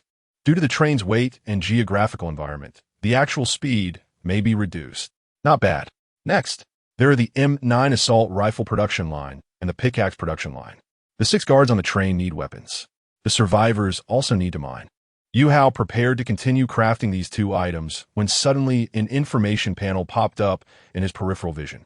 Detected that train functions can be synchronized with the wristwatch. Would you like to synchronize? He first looked at the information with surprise and, after reading it, felt a bit disappointed. He thought it was a personal talent reward, but it turned out to be related to his wristwatch.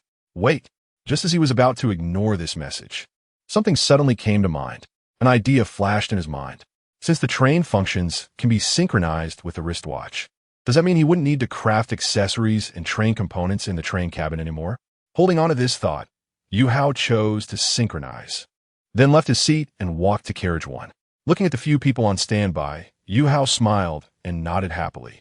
He then looked at his wristwatch, projected the information into his peripheral vision, found the train accessories option, clicked on the pickaxe production line and began crafting. With the consumption of 100 iron ore, the pickaxe production line was crafted. Although he had harvested quite a few pickaxes from Yuhou's carriage, those were not produced by his train, so they were not very safe. Therefore, for safety's sake, he devoured and decomposed all of them. The pickaxe production line is not large, measuring 1 meter long and half a meter wide. Under Yuhou's gaze, the panel of the pickaxe production line popped up. Accessory name, pickaxe production line. Accessory grade, E grade. Accessory level, level 1. Accessory effect, consumes 5 units of iron ore to produce 1 pickaxe. Current level can only produce level 1 pickaxes. Accessory upgrade, consumes 100 iron ore to upgrade to level 2. Chapter 12 Consumption. Yuhou did not rush to produce the pickaxes. Instead, he focused his thoughts and retrieved the blueprint for the M9 assault rifle production line from his ocular membrane system. At this moment, his hand had already slipped into his pocket. He took out the blueprint, gazing at the details on it. Blueprint name, M9 assault rifle production line. Blueprint grade, E grade. Blueprint effect, consumes 500 units of level 1 iron ore to create an M9 assault rifle production line. With a thought, he began the crafting process. Under the weaving of several beams of light, the M9 assault rifle production line was completed. According to the information provided by the production line, it consumed 50 units of level 1 iron ore to produce 1 M9 assault rifle, and with a fully loaded magazine, an additional 30 rounds of ammunition were provided, with a magazine capacity of 30 rounds. Based on the information above, Yuhou consumed 300 units of level 1 iron ore to create 6 M9 assault rifles.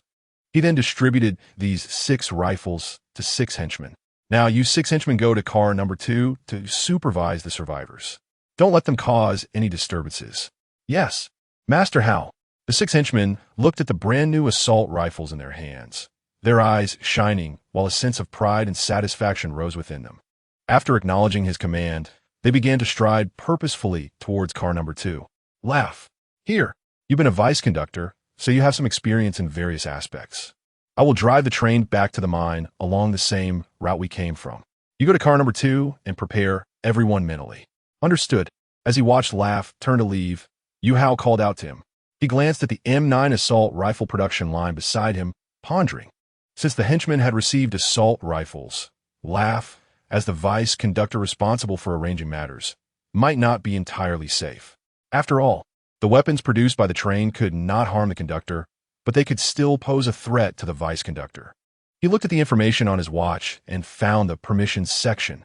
After a series of operations, he said to Laugh, I have granted you permission. From now on, the weapons produced by the train cannot harm you as the vice conductor. I hope you won't let me down. Go and show your value.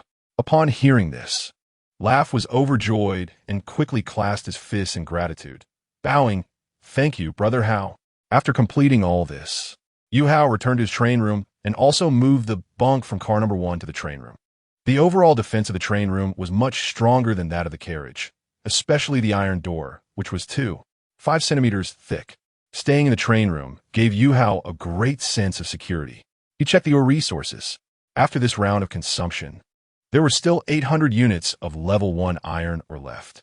Next, he spent 110 units of level 1 copper ore to craft the onboard circuit system and onboard generator. His train was now ready to set off.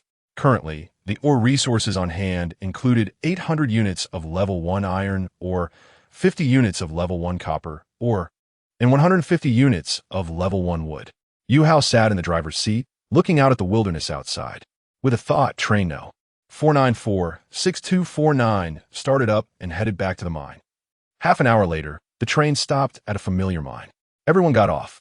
Yuhou rubbed his tired head and then glanced at the time on his watch, 15:35:50.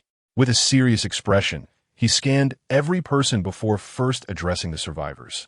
Asking in a deep voice, how much food did you receive while mining with Yuhou's train? 2 pieces of bread and a cup of murky water. The survivors replied in unison. All right, now with me. Each of you can receive 3 pieces of bread and 2 cups of clean water. After saying this, Yuhou gave Laugh a look.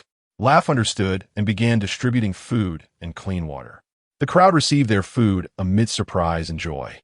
Seeing the surprised expressions on these people, Yuhou continued in a serious tone, "I will ensure that your treatment as survivors is better than that of other trained slaves, as long as you work well. As the train grows stronger, your treatment will improve."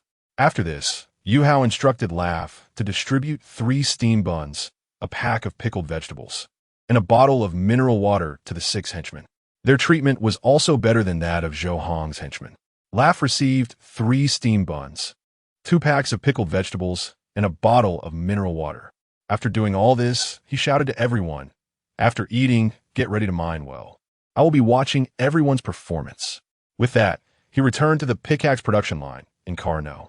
1 and spent 400 units of level 1 iron, or to create 80 pickaxes for Laugh and the henchmen to distribute. Then, he returned to the train room. Leaning back in his chair, Yuhou glanced at the remaining 400 units of level 1 iron ore in the train room and sighed. This iron ore really isn't enough. After 2 minutes of contemplation, he stood up and went to car number 1 to check the information on the bread production line and steamed bun production line. Accessory name, bread production line. Accessory grade, F grade. Accessory level, level 1. Accessory effect, consumes 1 unit of level 1 iron ore to produce 10 pieces of bread. Accessory upgrade, 100 units of level 1 iron ore to upgrade to level 2. Not bad. 1 unit can produce 10 pieces of bread. He nodded slightly in satisfaction. Accessory name, steamed bun production line. Accessory grade, F grade. Accessory level, level 1. Accessory effect, consumes 2 units of level 1 iron ore to produce 10 steam buns. Accessory upgrade, 200 units of level 1 iron ore to upgrade to level 2. After carefully reading the information about these 2 food production lines, he began to calculate. Now, there are 80 survivors. If each survivor eats 1 meal a day, they will consume 240 pieces of bread daily, which is equivalent to 24 units of level 1 iron ore. The 6 henchmen would consume 18 steam buns a day if they also eat 1 meal, which is nearly 2 units of level 1 iron ore. After calculating, Yuhou stood in silence, expressionless. If we don't count drinking water, pickled vegetables, or even his own diet, just the food consumption for these people alone would require nearly 27 units of iron ore per day. If we consider that an adult can obtain 1 unit of iron ore in 1 hour of mining, that would be equivalent to an adult mining for 27 hours. After distributing the food, the current food reserves include 350 pieces of bread, 493 bottles of mineral water, 285 steam buns, and 78 packs of pickled vegetables. Among them, 3 large barrels of clean water, with 1 barrel already being consumed, if no additional production occurs. The pieces of bread will be eaten by the survivors in less than 2 days. The rest is still manageable and should last for a while longer. Feeling a bit overwhelmed, Yuhou took 2 steamed buns, a pack of pickled vegetables, and a bottle of mineral water back to his train room. Fortunately, they had already entered the mining routine, and with the reserved 400 units of iron ore, he wasn't too anxious for the moment. Sitting in the train room, Yuhou ate his pickled vegetable sandwich, and suddenly a message popped up in his ocular membrane, causing him to grin widely. Personal talent was about to arrive. Chapter 13, 6 Top Personal Talents. Detected that all novice tasks have been completed. All 3 novice tasks were completed in less than 1 day. Starting to organize the 6 top personal talents. Organizing. Organization complete. After this information panel appeared on the cornea, a lottery interface popped up as well. At the bottom of the lottery interface, there was a note. Spin the wheel to start randomly drawing personal talents. This lottery interface is a lottery wheel with 6 slots, each containing a shining personal talent. The names of these personal talents are Infinite Iron Ore, Arbitrary Transformation, Zombie Assimilation, Fortune Loan, Infinite Upgrade, and Infinite Firearms. Each personal talent has a brief description. Infinite Iron Ore grants a level 4 iron ore field with a capacity of 1,000 units. The level and capacity of the level 4 iron ore field can be upgraded infinitely. Iron ore level exchange explanation. 1 unit of level 4 iron ore can be exchanged for 10 units of level 3 iron ore. 1 unit of level 3 iron ore can be exchanged for 10 units of level 2 iron ore. 1 unit of level 2 iron ore can be exchanged for 10 units of level 1 iron ore. Upgrade method. Once the train reaches level 4, The iron or field will automatically upgrade with a subsequent increase in train level, and the capacity of the iron or can be refreshed with the upgrade of the iron or field. Field limitations. Mining can only be conducted after the train has been reclassified as a mechanical train. PS1. The pickaxe must be upgraded to the corresponding level to mine. PS2. The iron or field can be stored in the wristwatch and can be stored once a day. So, does that mean 1 unit of level 4 iron or is equivalent to 1,000 units of level 1 iron ore? Yuhou took a deep breath, his eyes showing shock. This personal talent, infinite iron ore, is too powerful, right? Although there are limitations, they are nothing compared to the benefits this iron ore brings. The wristwatch can store it, which already means that this iron ore can be mined in a very safe manner. If faced with a zombie tide or interference from other trains, just put the field into the wristwatch and it's done. If calculated based on the initial capacity of 1,000, then 1,000 units of level 4 iron ore is equivalent to 1,000,000 units of level 1 iron ore. Terrifying. Yuhou was somewhat losing his expression management at this moment. After a moment of astonishment, he adjusted his mindset and continued to look at the information of the next personal talent. Arbitrary transformation allows for the fusion and transformation of various train parts at will. There's only a simple sentence of introduction. However, there is a demonstration video. In the video, a train with a full 100 carriages, imbued with a strong cyberpunk style and sci-fi colors, crosses through a dense horde of zombies, with heavy machine guns and submachine guns embedded on the exterior of the carriages. A man wearing a clown mask sitting inside the train is completely unfazed by the terrifying zombie tide. After making an OK gesture to the camera, the shot zooms out, and the entire train begins to change. The carriages transform, like transformers, into various mechanical warriors. Once all 100 carriages and the train head become mechanical warriors, they can even combine together, eventually forming a final form train warrior that is larger than Godzilla. At this moment, the dense zombies beneath them look as small as ants. The video ends here. Although the entire video does not explain in detail how to use the arbitrary transformation talent, it does show what a completely new development direction the train will take after acquiring the arbitrary transformation talent. I want this too. Knock knock. At this moment, an untimely knock sounded at the door. Brother Hao. A voice from outside called. Yuhou frowned slightly, and with a thought, the door opened. Luofu stood respectfully at the door, holding a small notebook. Komein. All right, Brother Hao. What's the matter? Looking at Luofu, who stepped forward, Yuhou asked calmly. Although Luofu seemed to dampen the mood, it was clear he had something important to report, so Yuhou decided to put aside looking at personal talents for now. Luofu opened the notebook and respectfully said, Brother Hao, as you know, among the 80 survivors we rescued, 3 are women. Just now, while mining, I specifically observed them.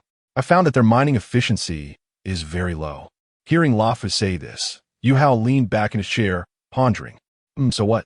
Luofu paused for a moment, realizing, after being a subordinate for so long, he understood one thing. Leaders generally do not like to raise issues without proposing solutions.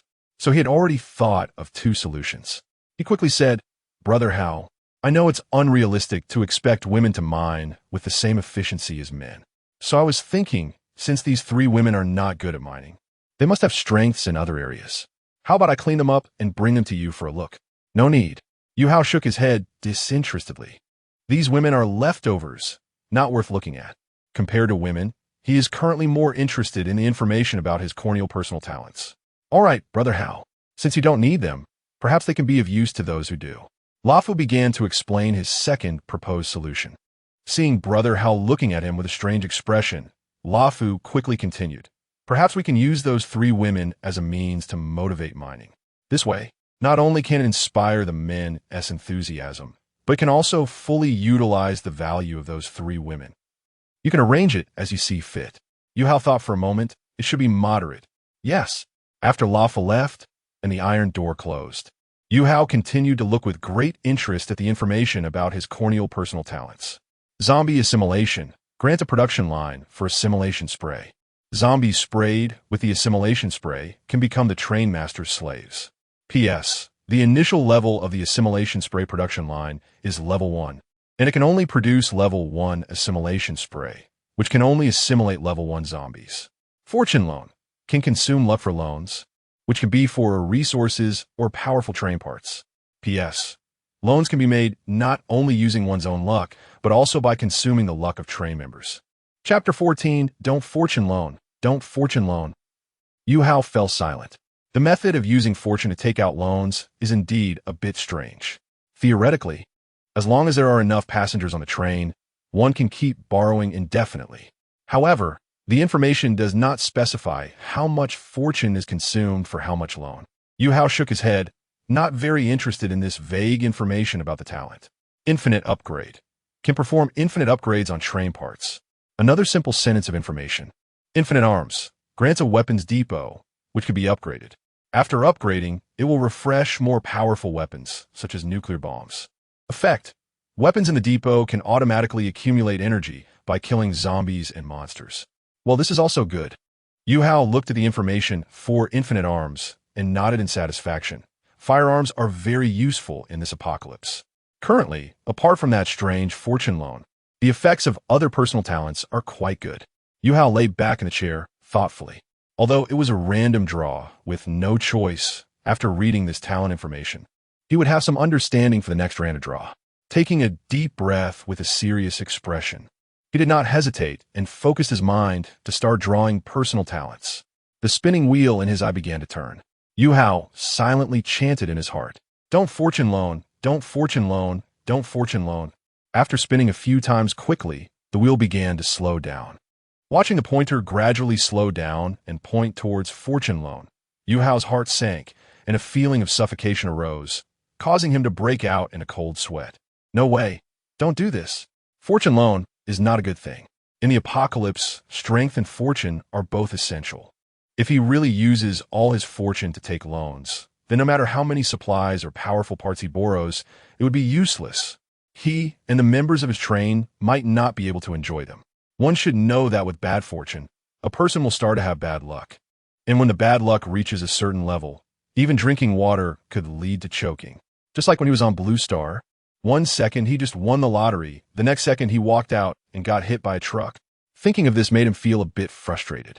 Fortunately, coming from an orphanage and crossing into this world, he was somewhat unencumbered. Give me a break, give me a break. Finally, the pointer narrowly passed over the box of fortune loan and landed on the next box. Huh. Yuhou let out a sigh of relief.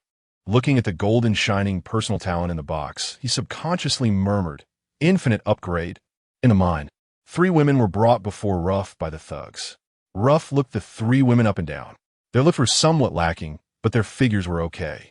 Full breasts and curvy hips, not bad.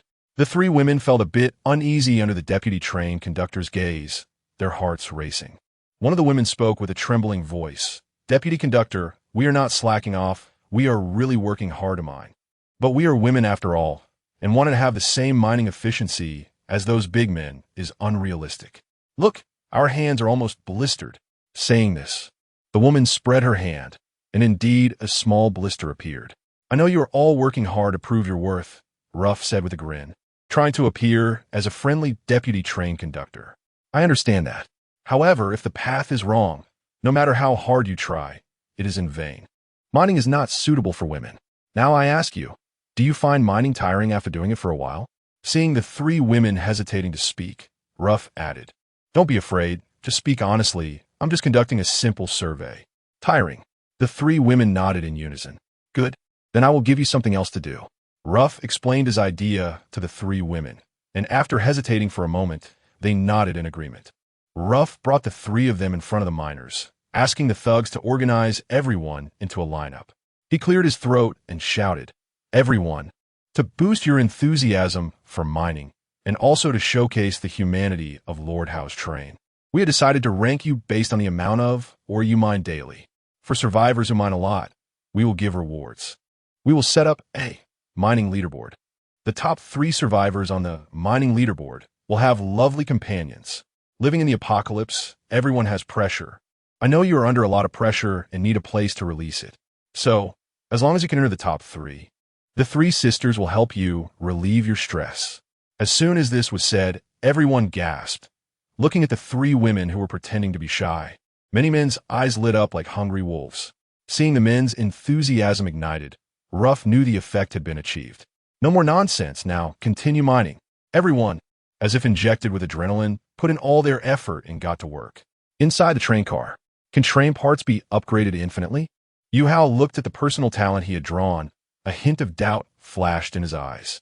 Train parts can already be upgraded, as long as ores are consumed. Could it be? His eyes brightened as he picked up the intercom. There are only 400 units of level 1 iron ore left. So he had to be frugal and couldn't use it to experiment with his idea. It was better to confirm with Ruff. Ruff, are you free? I'm here, Brother Hao. I have a question for you. Is there a level limit on upgrading train parts? Currently, only Ruff and he had intercoms. After a moment of hesitation, Ruff quickly said, Brother Hao, train parts do have a level limit. Different grades of parts have different level caps. For example, F-grade parts generally have a maximum of 2 levels. Sure enough. Yuhou's mouth curled up. That's good to know. All right, Ruff, I got it. You can get back to work. Okay, Brother Hao. Yuhou put down the intercom, his eyes shining. Having a level cap makes things easier. He grinned and silently began to check the F-grade, non-essential parts in the train parts. Ruff put down the intercom. From Brother Hao's satisfied and friendly tone, he could tell that Brother Hao was pleased with the answer he provided. Although Brother Hao had entrusted him with the arrangements for things outside, it was clear that Brother Hao was also not idle. Asking about upgrade information for parts was clearly considering how to make the train better. Seeing Brother Hao so invested in the train gave him a strong sense of security. Chapter 15, it's time to rename the train. Mounted external iron blade. F-grade, requires 100 units of level 1 iron ore to forge. Refers to the consumption for forging a single carriage. Yuhou thoughtfully looked at the information of this F-grade accessory in the train accessories. This was the only weapon accessory among the non-essential ones. If Raph was right, this F-grade, mounted external iron blade, could only be upgraded to level 2 at most. Once the survivors finished mining and submitted the ores, they could consider trying it out. Right now, all accessory crafting was waiting on so they could only do other things that didn't consume It was time to rename the train. Yuhou murmured, looking at the control panel and pressing the train information button. Train name, 49462-491. Has one renaming opportunity. Looking at this codename-like name, he frowned slightly. What kind of name should the train have? He was thinking of a name that was relatively low-key, but meaningful, preferably one that could bring hope. He lowered his head in thought. After a long time, his eyes lit up, suddenly thinking of a good train name. How about calling it Spark? Saying this, he picked up the intercom. Raph, come here for a moment. Okay, how ye? After putting down the intercom, Yuhou showed an expression of anticipation. He was very satisfied with this name and wanted to see what Raph would say. After a while, there was a knock on the door. With a thought, he opened the door. Raph walked in with a nervous expression. Sit. Yuhou pointed to an empty chair. Seeing Raph's tense face, Yuhou smiled and said, Don't be nervous, relax. I just wanted to talk to you about renaming the train. Renaming?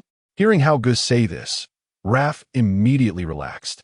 He thought Hao Ge had called him for something serious, but it was just about naming the train. Speaking of naming the train, he remembered that when he first served as the deputy train leader, the previous train leader had also called him for his opinion on the name. I thought a name for the train, called Spark, meaning a spark can start a prairie fire. What do you think? Raph pondered seriously for a moment and then nodded in agreement. Hao Ge. This name is excellent. Not only is the meaning very fitting, but it also gives me a sense of hope in this desperate apocalypse when I hear it. I believe Spark can break the cage of the apocalypse for us and bring the seed of hope rushing towards the star system. Hearing Raph say this, Yuhou smiled with satisfaction. You kid can talk. He operated his wristwatch for a while and then, in a good mood, looked up and said, I've spent 5 units of level 1 to forge you a bed. Consider it a reward for your good performance so far. Thank you, Hao Ge. Raph immediately showed a surprised expression. I will continue to perform well and not let Hao Ge down. Yuhou then curiously asked, by the way, weren't you a deputy train leader? I'm a bit curious about what name your train leader gave to the train back then. Hao Ye. Hearing this, Raph hesitated a bit and with a hint of embarrassment said, Our train leader named his train Survivor Roach. Yuhou fell silent for a moment, his lips twitching slightly, feeling it was a bit abstract. Yes, Raph nodded. My previous train leader was called Uncle Chong. When he was naming the train, He called me over to ask for my opinion. He initially wanted to name it Apocalypse Cockroach, saying this name symbolizes that the train can have a strong vitality like a cockroach. He wanted other train people to feel a strong life force when they heard this name. Although I felt he had a point, that name was indeed too intense. So, while agreeing, I gave a little suggestion. I said that while this name is quite good, naming the train Apocalypse Cockroach might make people feel a bit strange. Everyone would unconsciously associate the train with cockroaches, and cockroaches aren't really liked by people. Perhaps we could replace cockroaches with other creatures that also have strong vitality but aren't disliked by people, like the tardigrade, which was the most resilient creature on Earth before the apocalypse. Yuhou nodded in agreement, feeling Raph's suggestion at that time was indeed good. Tardigrades work. They have a unique flavor. They don't sound as repulsive as cockroaches, and they have stronger vitality than cockroaches. So what did your train leader say after hearing your suggestion? He first agreed with me, but then he said the name lacked a certain flavor and was a bit lacking. In the end, after some deliberation, he settled on the train name Survivor Roach. He said this name was fine, encompassing his strong character, and it sounds a bit more elegant while still having that flavor. But a week after naming the train, it was engulfed and destroyed by a horde of zombies, as expected. I was the only one who successfully escaped to the city ruins. And what happened next was that I was captured by Zhou Hong's henchmen and became a slave on the train. Yuhou couldn't help but laugh and cry after hearing this, not knowing how to comment. He looked at Raph and suddenly became curious. If you were named the train, what would you choose? Raph thought for a moment and said, to be honest, how good? I think the name you came up with is perfect and flawless. If it were me, I certainly wouldn't come up with something so good. If I were to name it, I might call the train Great Luck, which simply means to have good fortune and hit the jackpot. Yuhou fell silent again. This brought back some not-so-good memories before he left Blue Star. Before crossing into this world, there weren't many things he disliked. But at that moment of crossing, he clearly realized what he hated most in this life. That was heavy-duty trucks. Seeing how G's expression turned a bit ugly, Raph immediately became anxious. What's wrong, Hauge? Is my name too terrible? No. Yuhou shook his head. The train name is confirmed. It's called Spark. You can go back and inform everyone about this. You performed very well today. Keep it up. Hearing Hao Ji's last words, Raph's previously tense expression relaxed significantly. Okay, Hao Yi. After watching Raph leave, Yuhou adjusted his state and pressed the train information button. After a series of operations, he looked at the new train name above and nodded in satisfaction. Train name, Spark. Chapter 16, Spark Passenger, huh? He let out a long sigh, feeling much more at ease. Although it was just a name change, it gave him a greater sense of belonging in this apocalyptic world. Next, he needed to carefully consider the recent development direction of the Spark train. This was not about the train's job change, but rather the direction of crafting and strengthening train parts. Currently, there weren't many mineral resources on the train, and the number of ores the survivors could mine each day was also very limited. After all, they weren't robots and couldn't mine continuously for 24 hours. Therefore, the use of mineral resources needed to be meticulous. They couldn't waste them and had to be used wisely. Now was a good time to plan the focus of mineral consumption while waiting for the mining. He needed to think about how to maximize the effect of the upgraded parts for the Spark train with the help of the infinite upgrade talent. Currently, the train's food and accommodation issues were barely resolved, so they could be set aside for now. The remaining concern was the train's safety. There were 3 aspects that could improve the train's safety. The first aspect was to enhance the train's combat power, which meant focusing on weapon parts. The currently available firearm was the M9 assault rifle, which required 50 units of level 1 iron ore to produce, and it was not cheap. Moreover, the bullet production line blueprint had not been crafted yet, and it was estimated that the crafting materials alone would not be low. Therefore, firearms would not be considered for now. He had previously seen a non-essential part of Grade F in the train parts called car-mounted iron blade, and the crafting material cost was acceptable, so it could be considered. For enhancing the train's combat power, he would temporarily choose to craft and upgrade the car-mounted iron blade. This car-mounted melee weapon had a hidden benefit. As the train moved faster, the power of the iron blade would increase, complementing the train's speed. Nice. The second aspect was to strengthen the train's defense. Enhancing the train's defense faced the same problem as weapon parts, excessive material consumption. The external armor of a train carriage required 1,000 units of level 1 iron ore, including the front of the train. A total of 3 carriages would consume a staggering 3,000 units of level 1 iron ore. Clearly, that was unaffordable right now. So, strengthening the train's defense would not be considered for the time being. The third aspect was speed. When encountering a horde of zombies, speed was more important than enhancing the train's weapons or defense. As long as the train was fast enough to escape the horde's encirclement, its safety could be guaranteed. Conversely, if they couldn't escape the horde, the train's defense and weapons would be of no use unless they were powerful enough to ignore the zombies. Ultimately, they would be trapped. After this line of thinking, if you were to prioritize the train's parts, the primary upgrade would be the part that could increase the train's speed, the speedy wheel. The second priority would be to craft the car-mounted iron blade. Finally, it would be the external armor. With this thought in mind, Yuhou checked his wristwatch and found the speedy wheel.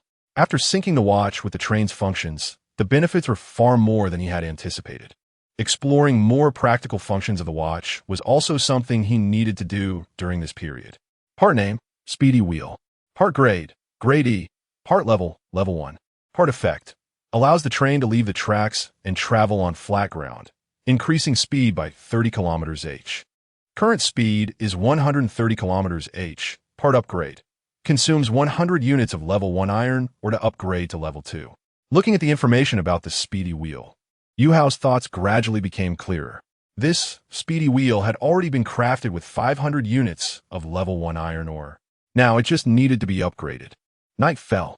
During this time, Rav and a few thugs arrived at Carriage 2, taking a few lamps seized from Zhou Hong's carriage to continue supervising the others' mining. 2 thugs stayed inside the train to observe the surroundings, ensuring no danger approached. After a while, inside the mine, Rav observed the performance of the group while jotting down something in a small notebook. After announcing the mining rewards, the miners' motivation significantly increased. Rav, that's enough.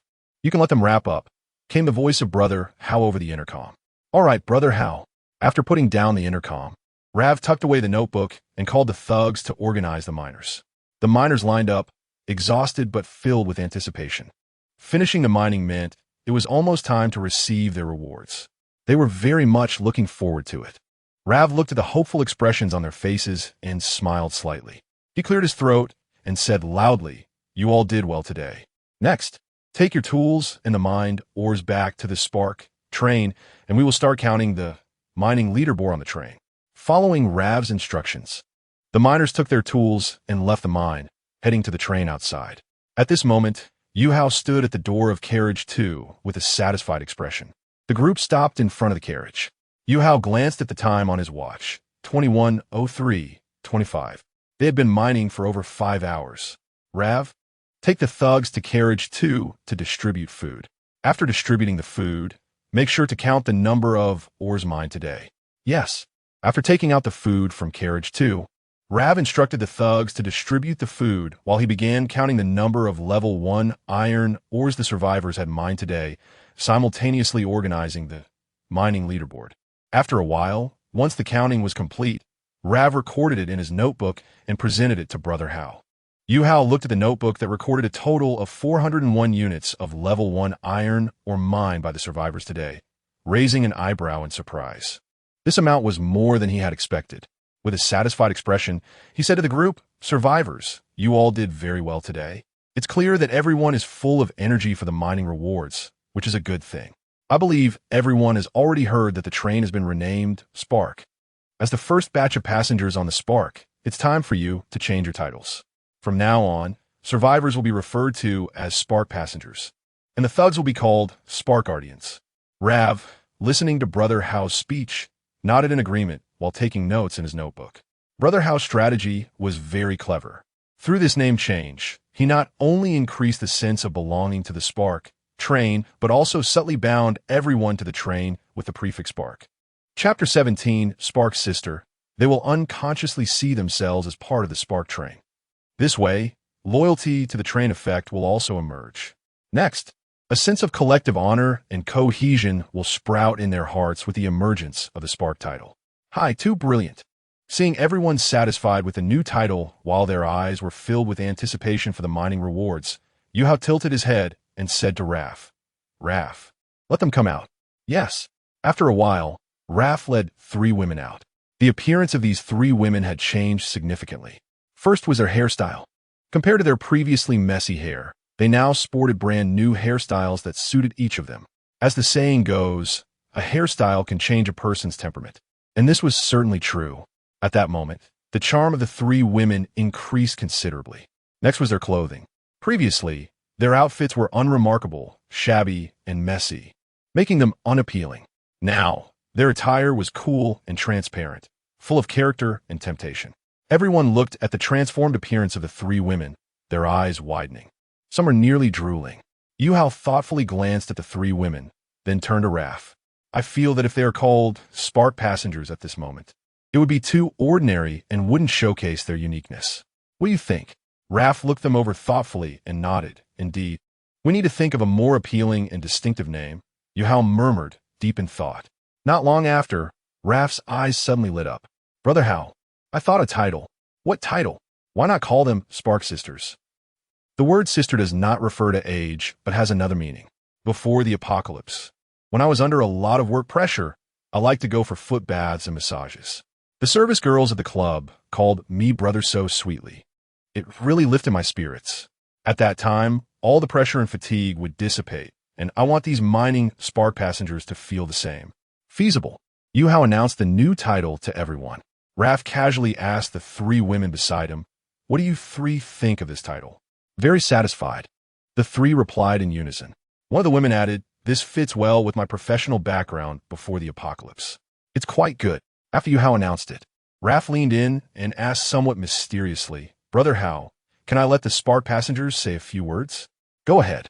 Raph looked at the crowd, everyone. "Before announcing the mining ranking, let's have the 3 spark sisters perform a dance as an appetizer for the results announcement." After saying that, Raph gave the 3 spark sisters a look. The 3 understood and walked gracefully to the center of the crowd, bowed, and called out "brother" to the audience, then began to dance seductively. The fatigue from mining was instantly swept away by the intoxicating dance, filling the atmosphere with passion. Yuhou watched the scene, unsure how to comment. He turned his head to Raph, who had a satisfied expression on his face. "Did you arrange all this?" "Yes, Brother Hao." Seeing that Brother Hao was surprised, Raph nodded, a hint of pride flashing in her eyes as she said, "During this time, besides supervising the miners and survivors." "No, I mean supervising the work of the spark passengers and spark guardians. I also thought about how to maximize the value of the spark sisters. Since they don't need to mine, I've arranged for them to stay on the spark train, while the spark passengers mine, responsible for cleaning the train. Currently, only 2 carriages need cleaning, which is not a big job. After the spark passengers finish mining, they can do what they need to do." After arranging this, I thought, since this mining reward is being implemented for the first time, why not make it more impactful? If we can leave the deepest impression of the mining reward on the mining spark passengers, it will stimulate those who didn't receive rewards to work harder the next day to earn mining rewards, thus further mobilizing their labor. I thought about it and came up with a method. That is to focus on the spark sisters. The spark passengers have naturally seen the 3 of them. I just need to create a significant contrast in their next appearance, which will leave a strong impression on the spark passengers.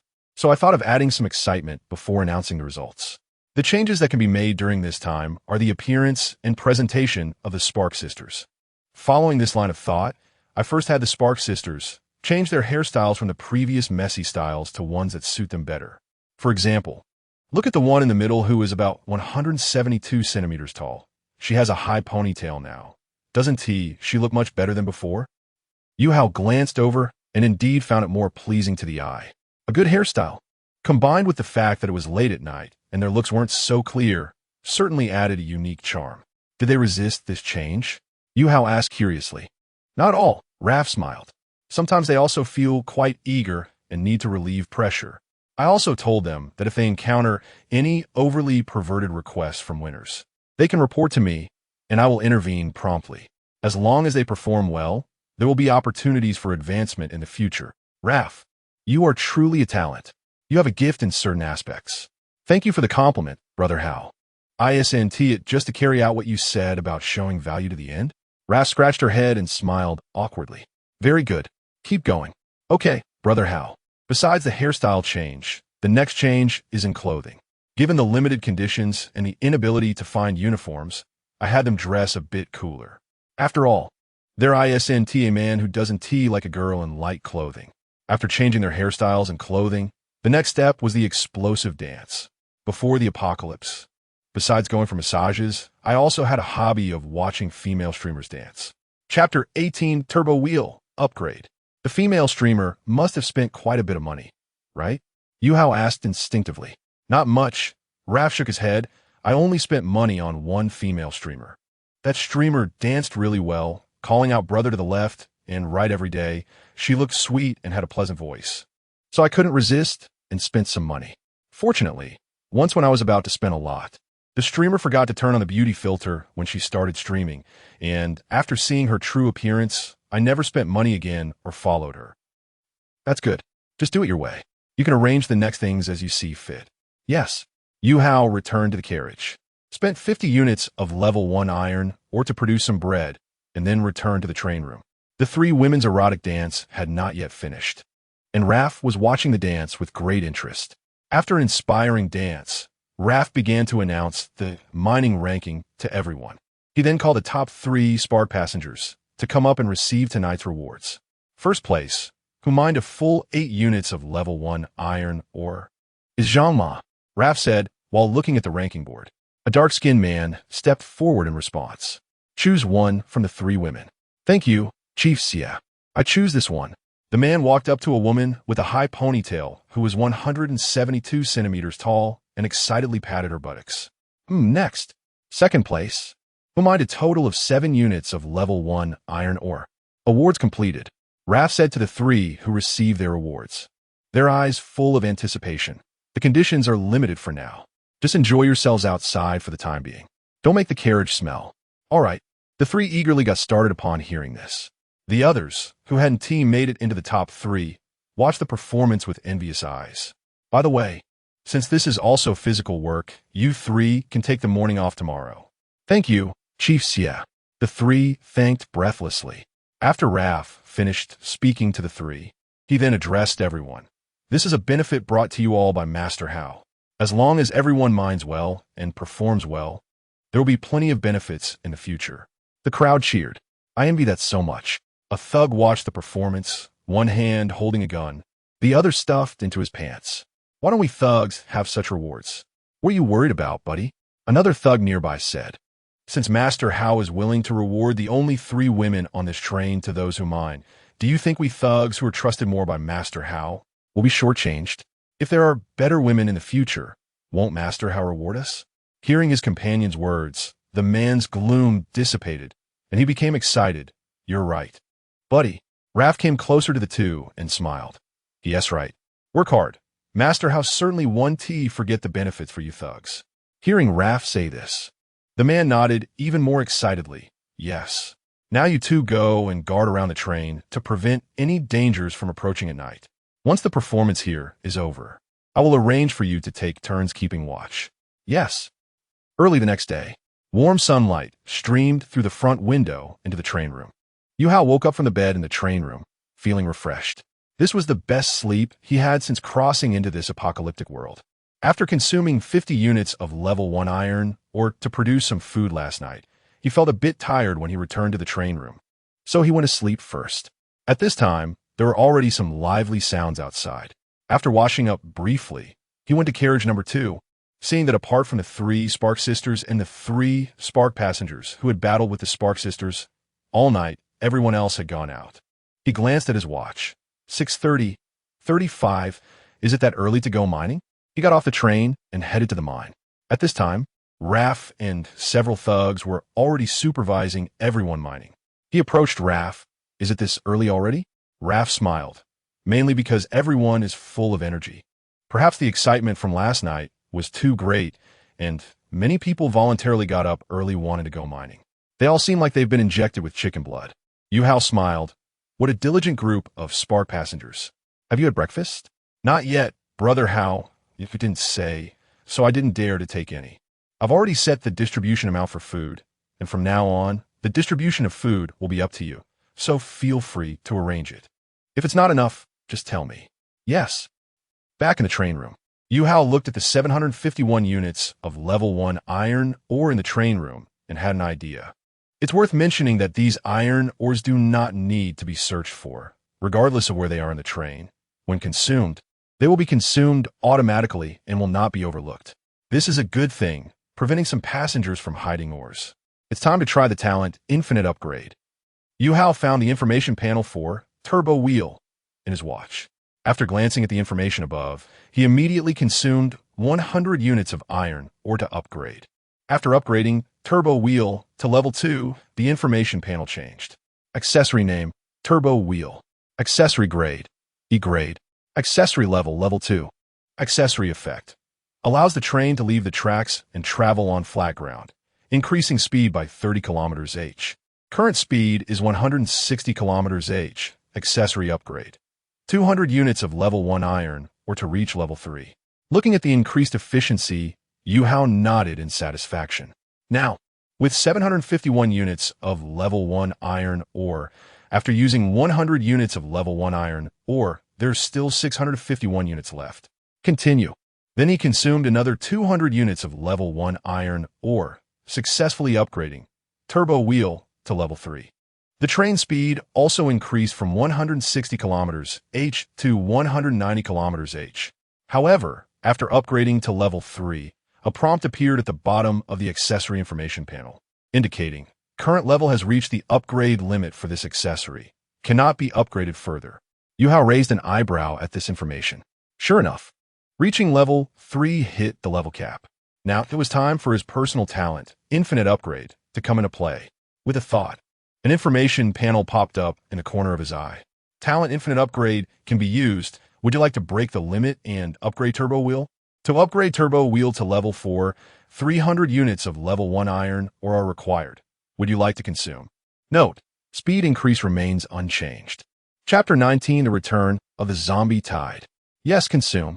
With only 151 units of level 1 iron ore left after consuming 451 units, the upgrade is complete. Accessory name, Speedy Wheel. Accessory grade, E grade. Accessory level, level 4. Accessory effect. Allows the train to leave the tracks and run on flat ground. Increasing speed by 30 km/h. Current speed is 210 km/h. PS1. Special permissions intervened, can continue to upgrade. Consuming 400 units of level 1 iron ore to upgrade from level 4 to level 5. PS2. After upgrading the accessory to level 5, the overclocking effect will be unlocked. Overclocking effect? Yuhou raised his eyebrows at these words. Does it add new effects on top of increasing speed? He glanced at the remaining 151 units of level 1 iron ore in the train compartment, revealing a hint of regret in his eyes. At that moment, another message appeared in the corner of Yuhou's vision. Infinite Upgrade talent has been used, unlocking the Apocalypse Train Beginner's Guide, now synchronized with the wristwatch. Looking at this message, Yuhou's heart didn't fluctuate much.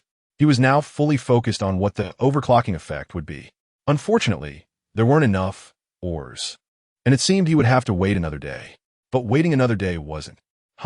Before Yuhou could finish his thought, he suddenly felt something was off. He sensed the ground subtly trembling, as if vibrations were caused by a mass movement. Bang, bang, bang. A knocking sound came at that moment.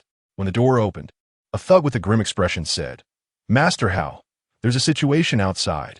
There's a dark mass approaching from afar. It's too far to see clearly." Yuhou's heart sank, and he continued to observe. If it was unclear, he would climb to the top of the train to take a look. Yes. After the thug left, Yuhou immediately grabbed the intercom on the control panel and shouted, "Raph, tell everyone to stop mining and return to the train as fast as possible." While speaking, Yuhou ran into the first carriage, rummaging through a pile of supplies.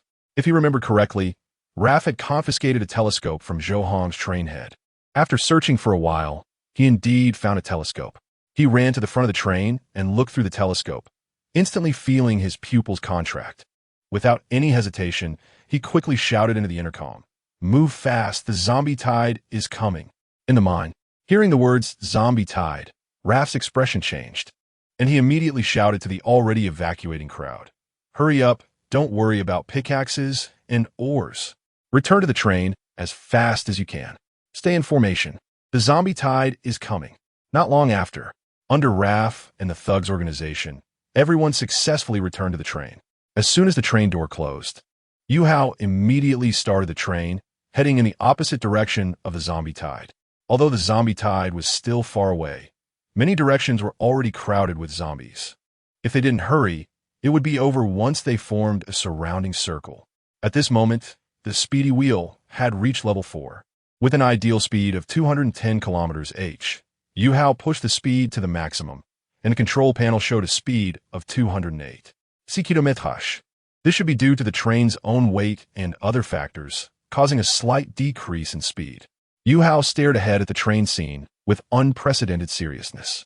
The train had no combat capability. If it encountered these zombie tides, it would break apart with just a touch. Inside the second carriage, the faces of the crowd were somewhat pale, their chests heaving violently as they gasped for breath. Everyone, don't panic. When we evacuated just now, I believe you all saw that this zombie tide is much farther away from our train than last time. Master Hao is a person blessed with fortune. You all must believe in him. Raph comforted everyone. Although he was also panicking inside, he tried his best to remain calm. After Raph's words, the people's faces improved a bit. Many began to pray inwardly. Raph also started a broad prayer in his heart. Both trains he had been on before had fallen due to zombie tides. It took a lot for Brother Hao to become the train leader, and just a day later, they encountered a zombie tide again. This time, there must be no problems. Inside the first carriage, according to Raph's arrangement, the train doors had been pushed open. 6 thugs, slightly pale, held their loaded rifles, ready for battle at any moment.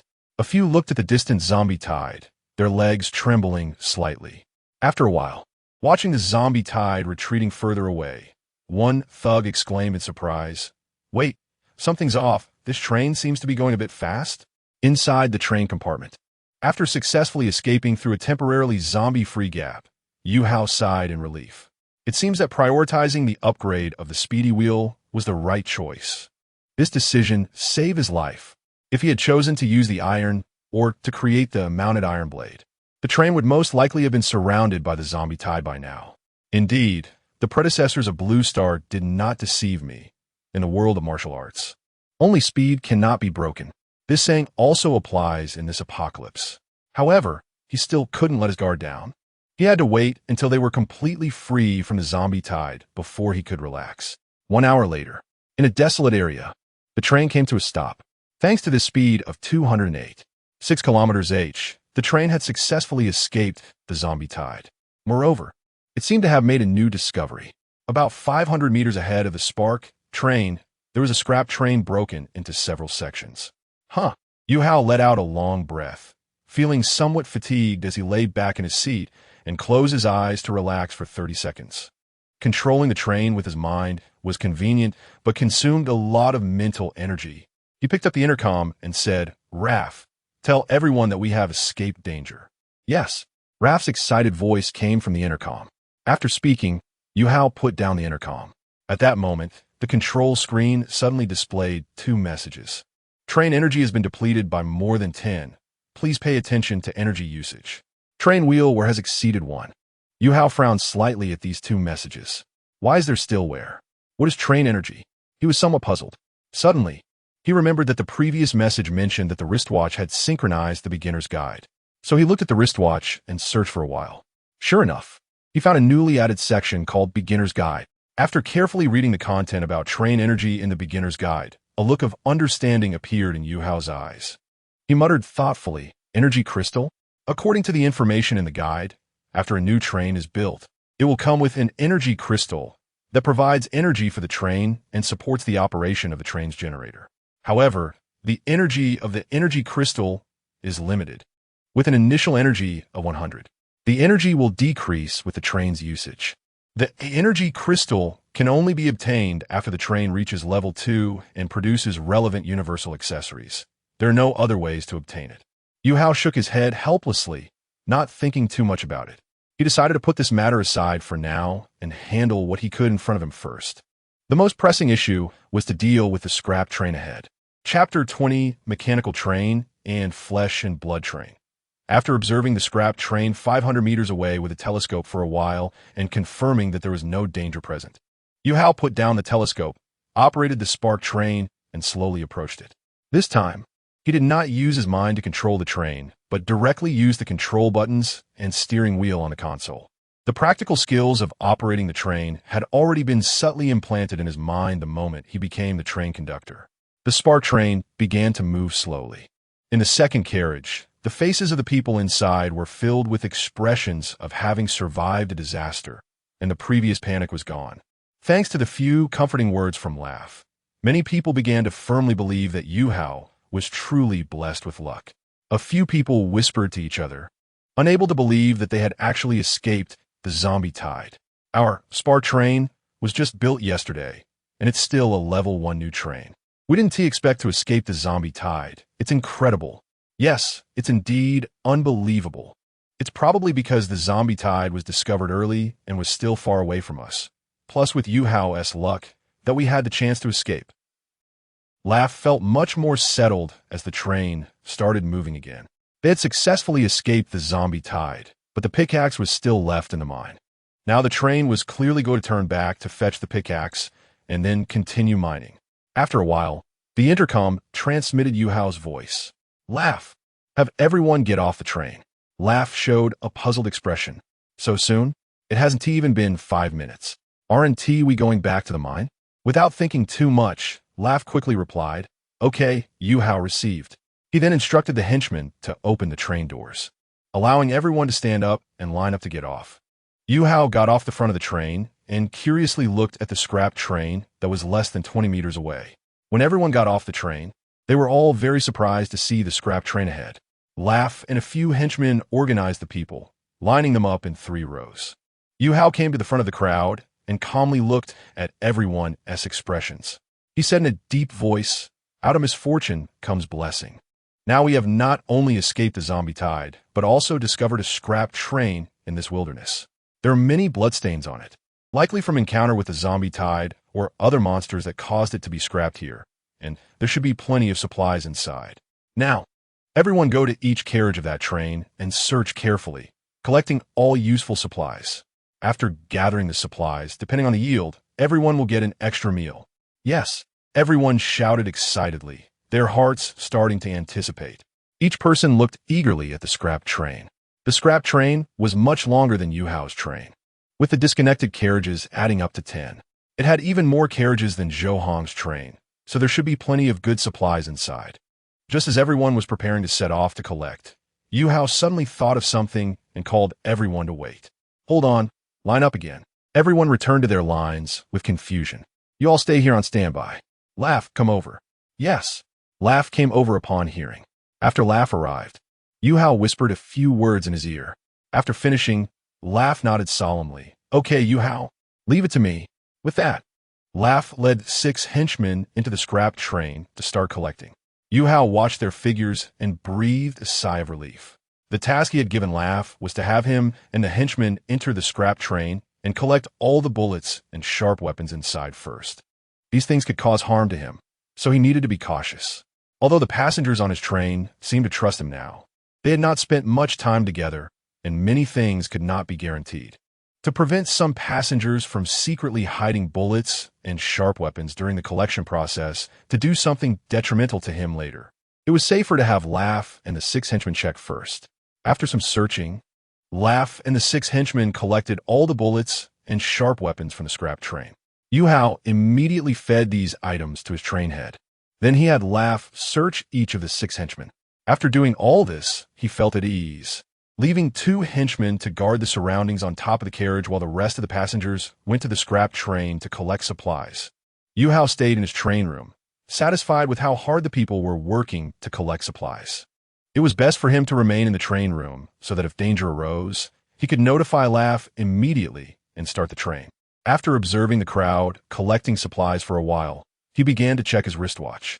While these people were collecting supplies, he could take the opportunity to look at the beginner's guide in his wristwatch. Previously, while checking the train's energy information, he had seen some information about Train Class Change in the Beginner's Guide.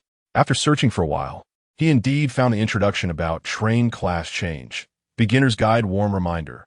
When the train reaches level 2, it will enter the Train Class Change phase. At that time, you can choose the direction your train wants to develop. There are two major directions for Train Class Change: Mechanical Train and Flesh and Blood Train. Completing the corresponding class change tasks for the two directions will result in a successful class change. Mechanical Train, Flesh and Blood Train. Yuhou looked at this information, pondering. He could understand the class change to Mechanical Train, but he found it hard to imagine the class change to Flesh and Blood Train. Continuing to read the information, after changing to a Mechanical Train, all parts of the train will be mechanized, and the materials needed to create parts will be various ores. After changing to a Flesh and Blood Train, all parts of the train will be flesh and blood, and the materials needed to create parts will consist of the flesh and blood of zombies and monsters. The information below made Yuhou somewhat silent. So, this means that the development of the mechanical train is actually similar to the current development situation of his train. You just need to find and mine ores. As for the development of the flesh and blood train, it is also easy to understand. It is about hunting zombies and monsters to obtain materials. In terms of the danger level of acquiring materials, it is clear that the flesh and blood train is more dangerous. After thinking for a moment, he continued to read down. The advantage of the mechanical train is that the acquisition method is relatively safe, while the disadvantage is that the wear and tear of the parts needs to be monitored at all times and regular maintenance is required. Once the wear exceeds the limit, the parts will become useless. The advantage of the flesh and blood train is that as long as the flesh and blood parts do not exceed the wear limit, given some time, the worn flesh and blood parts will automatically recover as new. The disadvantage is that collecting materials for the flesh and blood train will be relatively dangerous. Chapter 21 Speedy Wheel. Overclocking effect. After more than half an hour, everyone had finished collecting supplies, and all useful and safe materials were taken outside the train. Brother Hao, all the supplies have been collected, came the voice of Rafe over the walkie-talkie. Yuhou replied with a good, and then got off the front of the train. Looking at the supplies that were more abundant than those from Zhou Hong's train last time, Yuhou smiled broadly. Rafe handed him a list. Brother Hao, all useful supplies have been gathered. I have checked everything, and there's nothing here that could harm you. The list detailed the specific quantities of various supplies. Yuhou took the list and glanced at it. 360 slices of bread, 510 bottles of mineral water, 370 steamed buns, 8 cans of hot sauce, 5 large barrels of clean water, 6 beds, 300 pickaxes, 230 axes, 1570 units of level 1 iron ore, 230 units of level 1 copper ore, 150 units of level 1 wood. Train conductor's radio 1 unit, 1 medical kit, 1 energy production station. Train conductor's radio? Yuhou furrowed his brow as he looked at one of the items on the list and asked, "What is this?" Rafe explained. The train conductor's radio is a device for all train conductors to chat and communicate. Yuhou nodded thoughtfully. Let us move all these supplies to the first car as storage first. There are 3 items that pique my curiosity. I'll have to take a closer look when I have time. Okay, Brother Hao. Rafe began organizing people to move the supplies into the storage of the first car. Yuhou contemplated the abundant supplies and then operated his wristwatch for a while, finding the train crafting function. He immediately consumed 100 units of level 1 iron ore to craft a new car. The synchronization feature between the wristwatch and the train also meant that he could use the train's functions outside of it. Rafe and the others looked surprised at the newly appeared third car. Yuhou called Rafe over and said, "With so many supplies in the storage, it will be very cramped, and you and your men might not have a place to rest. From now on, the first car will be a professional storage. The second car will be for you, your men, and the 3 Spark sisters to rest, and the third car will be for the Spark passengers." Understood. While everyone was moving supplies, Yuhou arranged for some people to move the rest of the items that had no direct utility to the front of the Spark train. He then fed all these items to the front of his train for it to devour and decompose. After more than an hour of busy work, the scrap train on the wasteland was devoured completely, leaving no trace. Yuhou instructed everyone to return to the car and then asked Rafe to distribute the food, ensuring everyone received steamed buns and mineral water along with a bottle of hot sauce. After giving these instructions, Yuhou also returned to the train cabin. Seeing the cabin filled with the mineral resources he had collected, a smile crept onto Yuhou's face. Currently, the various resources combined were already very abundant. The train itself had a small reserve of mineral resources, plus the collected mineral resources. And the minerals obtained through the train's devouring and decomposition totaled 3,300 units of level 1 iron ore, 360 units of level 1 copper ore, and 290 units of level 1 wood. It was indeed very plentiful. It was about time to return to the mine. Before the train upgraded to level 2, it was necessary to mine and develop properly. Then quickly upgrade to level 2 for a job change. However, before departing, he should first upgrade the speedy wheel to the next level. Upgrading the speedy wheel to level 5 would unlock the first overclocking effect. On the way back, it was uncertain whether they would encounter a horde of corpses. For safety's sake, it was better to first get the overclocking effect ready before returning, which would be more reassuring. Yuhou opened the information panel for the speedy wheel. Accessory name, speedy wheel. Accessory grade, E grade. Accessory level, level 4. Accessory effect, allows the train to leave the tracks and travel on flat ground, increasing speed by 30 km/h. Current speed is 210 km/h, PS1. Special permissions engaged can continue to upgrade, consuming 400 units of level 1 iron or to upgrade from level 4 to level 5. PS2. Upgrading the accessory to level 5 will unlock the overclocking effect. 400 units of iron or easy enough. Without hesitation, Yuhou immediately consumed 400 units of level 1 iron or to upgrade the speedy wheel to level 5. After upgrading to level 5, the speed of the speedy wheel reached 240 km/h. At the same time, information about the overclocking effect appeared in Yuhou's vision. The speedy wheel has been upgraded to level 5, unlocking the first overclocking effect. The first overclocking effect can temporarily break the train's speed limit within 1 hour, doubling the speed at the cost of accelerating wheel wear and energy consumption. Upgrading the speedy wheel to level 10 will unlock the second overclocking effect. There's a second overclocking effect? Yuhou was pleasantly surprised as he looked at the effect information in his vision. It seemed that his personal talent of infinite upgrade was indeed a bit outrageous. The first overclocking effect was already very impressive. It was hard to imagine what the 20th overclocking effect would be like if he upgraded the speedy wheel to level 100. After consuming 400 units of level 1 iron ore, there were still 2,900 units left. Should he also craft the vehicle-mounted iron blade and upgrade it to level 5 to see what the overclocking effect is? Yuhou muttered thoughtfully. Not wanting to ponder too long, he decided to go ahead with it. Crafting the currently only melee weapon for the train would make him feel more secure on the way back. Even if they encountered a horde of corpses, he wouldn't have to be so afraid. He pulled up the information for the vehicle-mounted iron blade on his wristwatch. Vehicle-mounted iron blade, F grade, consumes 100 units of level 1 iron ore to craft. Referring to the consumption for a single car, based on the information above, Yuhou spent 100 units of level 1 iron ore to craft the vehicle-mounted iron blade at the front of the train. On both sides of the train as front, a 50 centimeters long, 1 centimeter thick, and 10 centimeters wide iron blade began to be woven out of light. Yuhou stepped off the train to observe this melee accessory. The vehicle-mounted iron blade connected very well to the front of the train, fitting seamlessly, as if it were part of the train itself.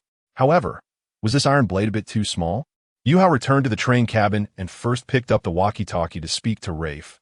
Rafe, send some people to patrol the area. I need to upgrade the train's accessories for a while. Okay, brother Hal. After receiving Rafe's reply, Yuhou put down the walkie-talkie and began to check the information panel of the crafted vehicle-mounted iron blade. Chapter 22, Vehicle-Mounted External Iron Blade. Overclocking Effect. Accessory name, Vehicle-Mounted External Iron Blade. Accessory grade, F grade. Accessory level, level 1. Accessory effect. After the train starts, it deals a certain amount of passive damage to creatures outside the train. Current blade, length 50 centimeters, width 10 centimeters. Thickness 1 centimeter. Accessory upgrade. 100 units of level 1 iron ore to upgrade to level 2.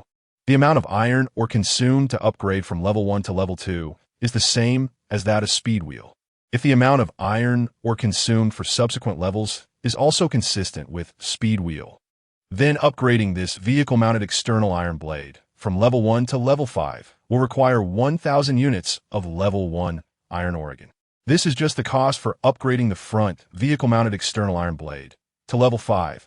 The last 3 carriages have not been built yet.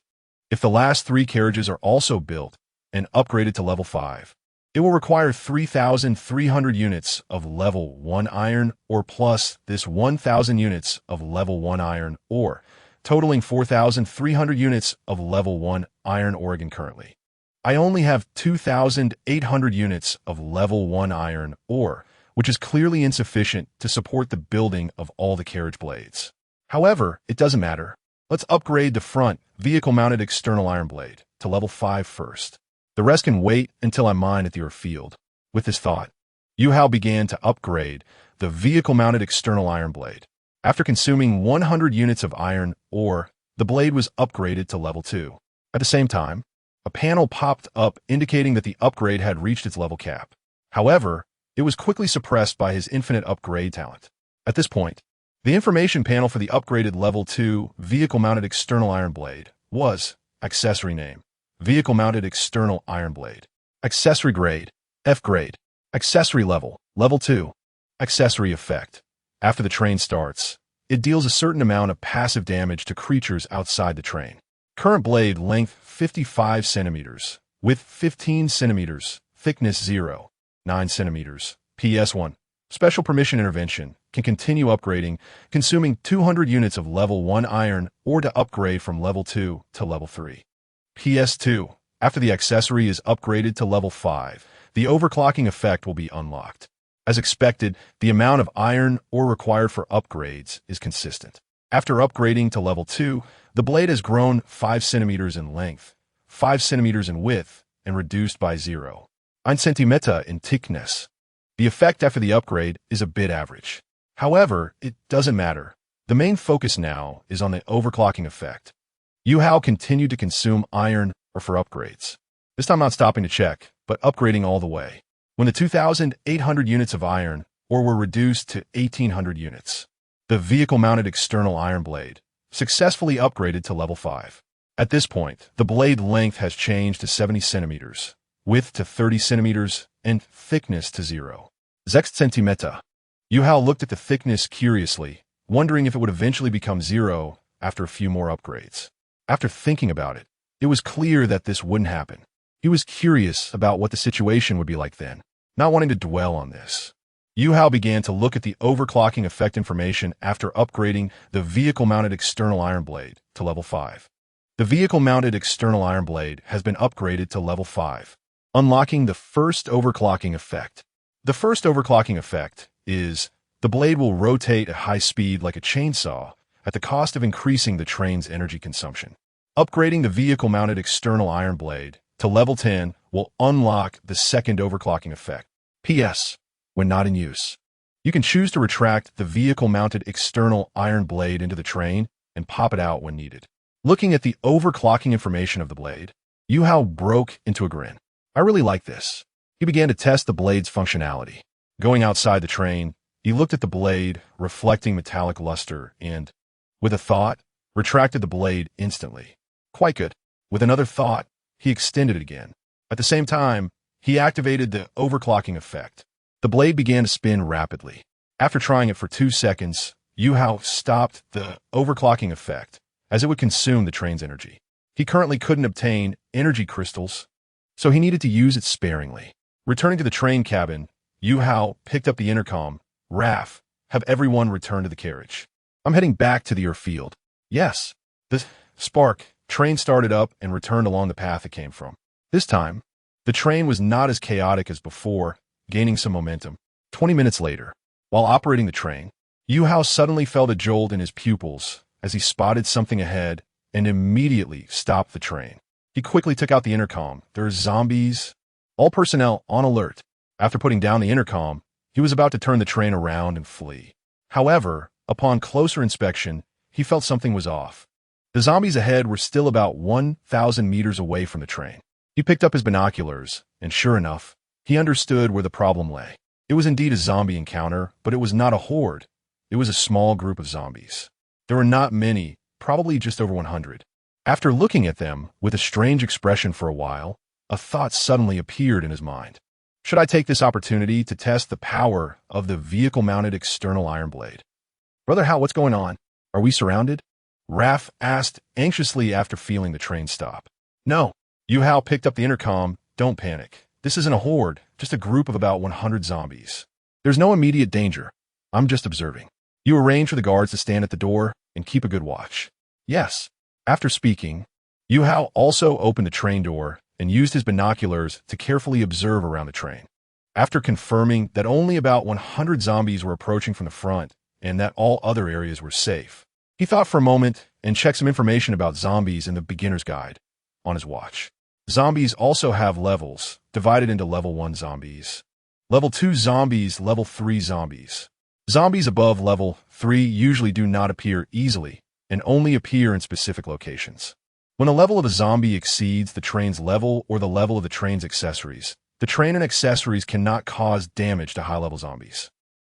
The train or its accessories cannot cause damage to zombies above their level.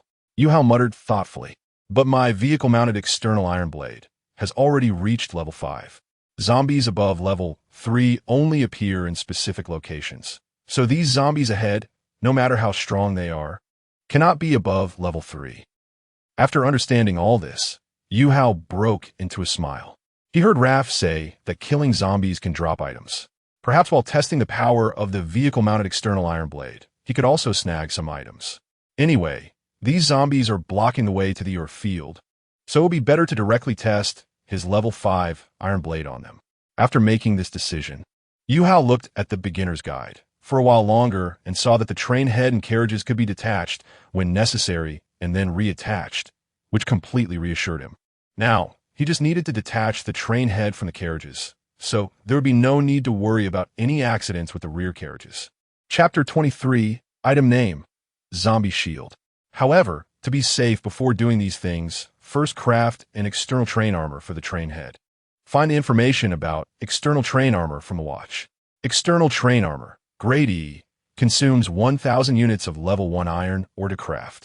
This refers to the consumption for a single carriage. Currently, there's still 1,800 units of level 1 iron ore left.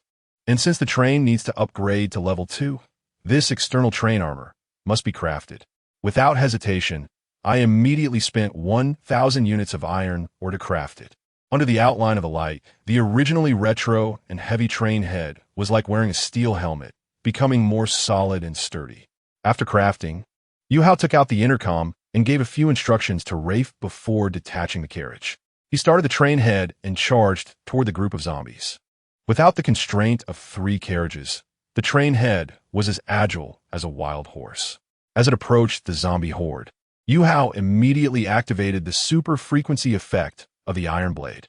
The iron blades on both sides of the train head began to spin like chainsaws. And once they entered the zombie horde, it was like cutting wheat. The zombies were severed in unison. Not long after, Yuhou successfully returned, controlling the train head. After linking the train head with the carriage, he started the train and continued toward the direction of the mine. At this time, the control screen displayed 2 prompts. Train energy has been depleted over 20. Please pay attention to energy usage. Train wheels have worn down over 2. Yuhou glanced at the information. Although this might have been a bit impulsive, resulting in energy depletion and wheel wear, he held an item obtained from killing the zombie horde and smiled. Everything was worth it now. 30 minutes later, after the train safely arrived at the mine, the Starfire passengers were rubbing their fists with anticipation. Despite encountering many things that morning, they were still thinking about the 3 Starfire sisters. Now, they just wanted to quickly enter the mine and start mining.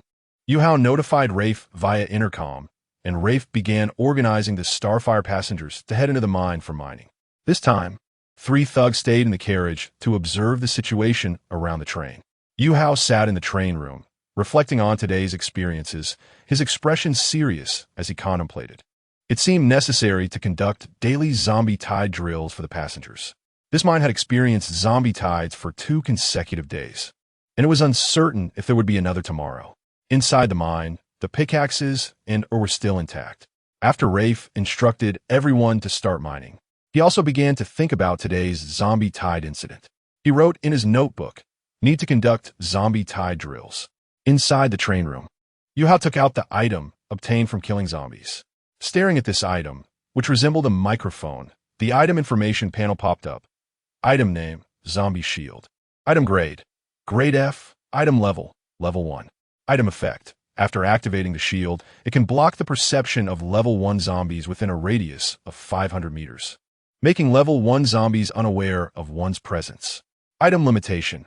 Time limit 30 minutes after use, enters a 24-hour cooldown. Item upgrade.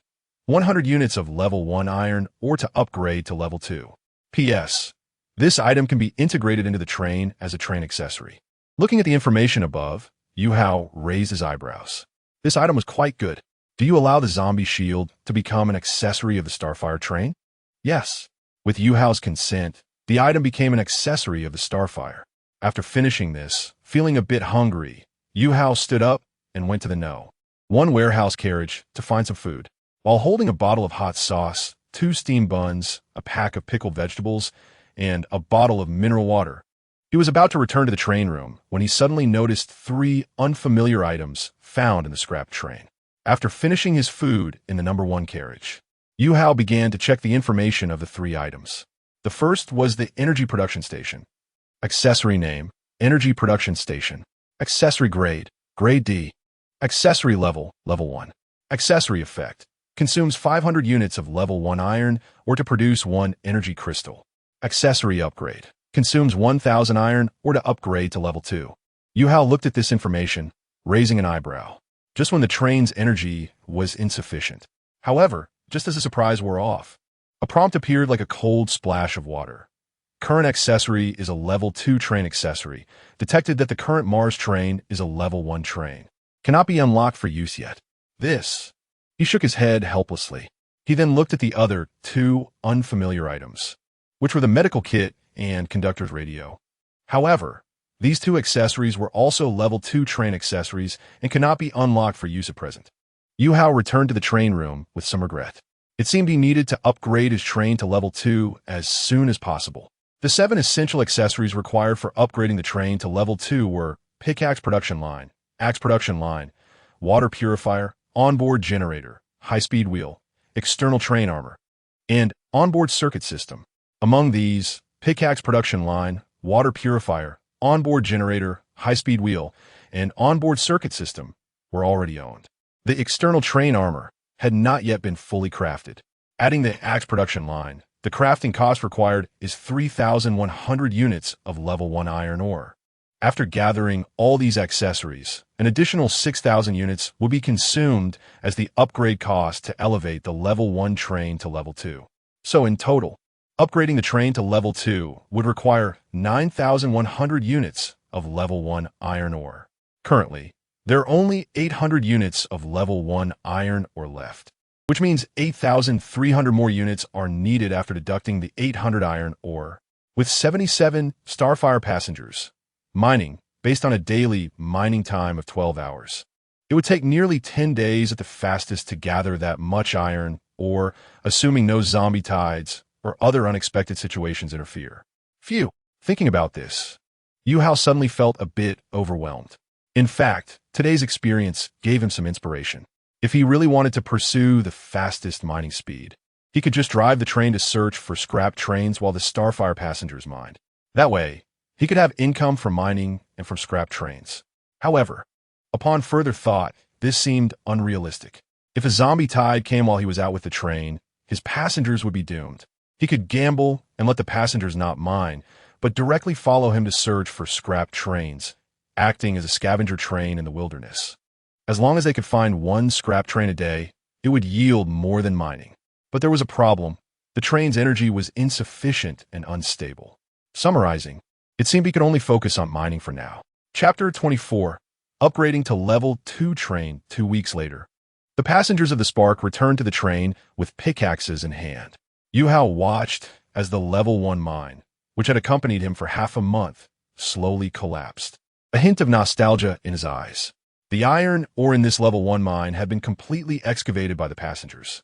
3 days ago, He had stopped the passengers from mining to their full capacity, allowing 2 hours each day for them to return to the train and then search for new alternative mines nearby with the spark.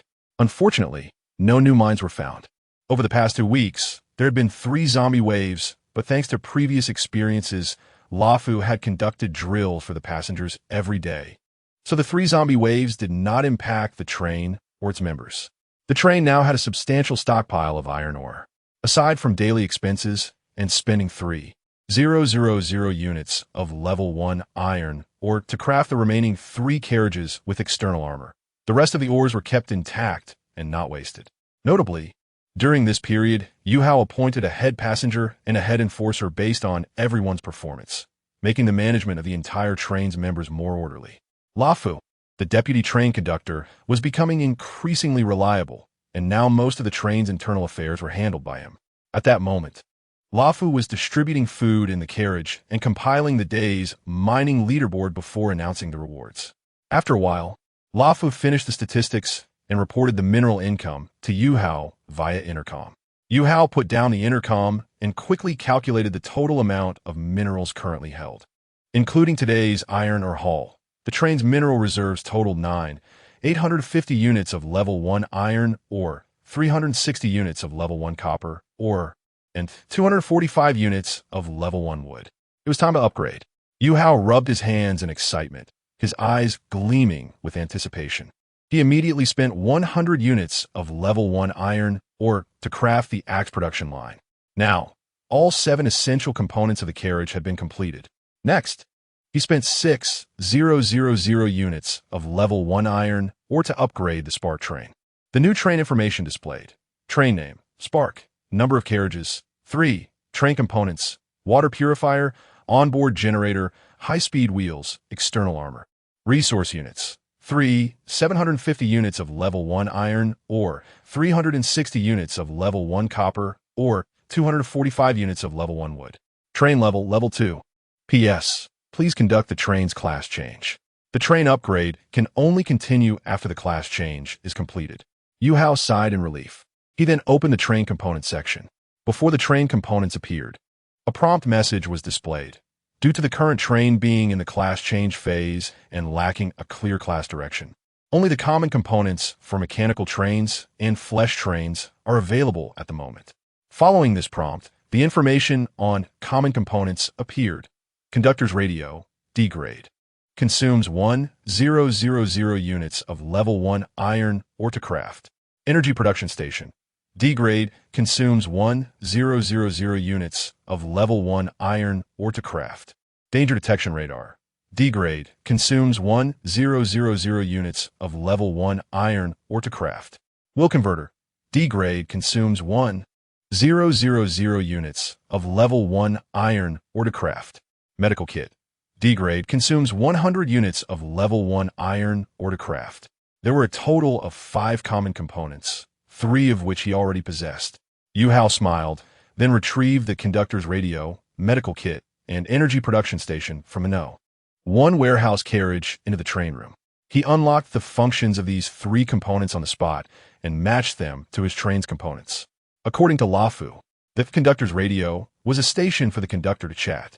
After unlocking and matching this component, it integrated into the train, becoming a small component on the train's control screen.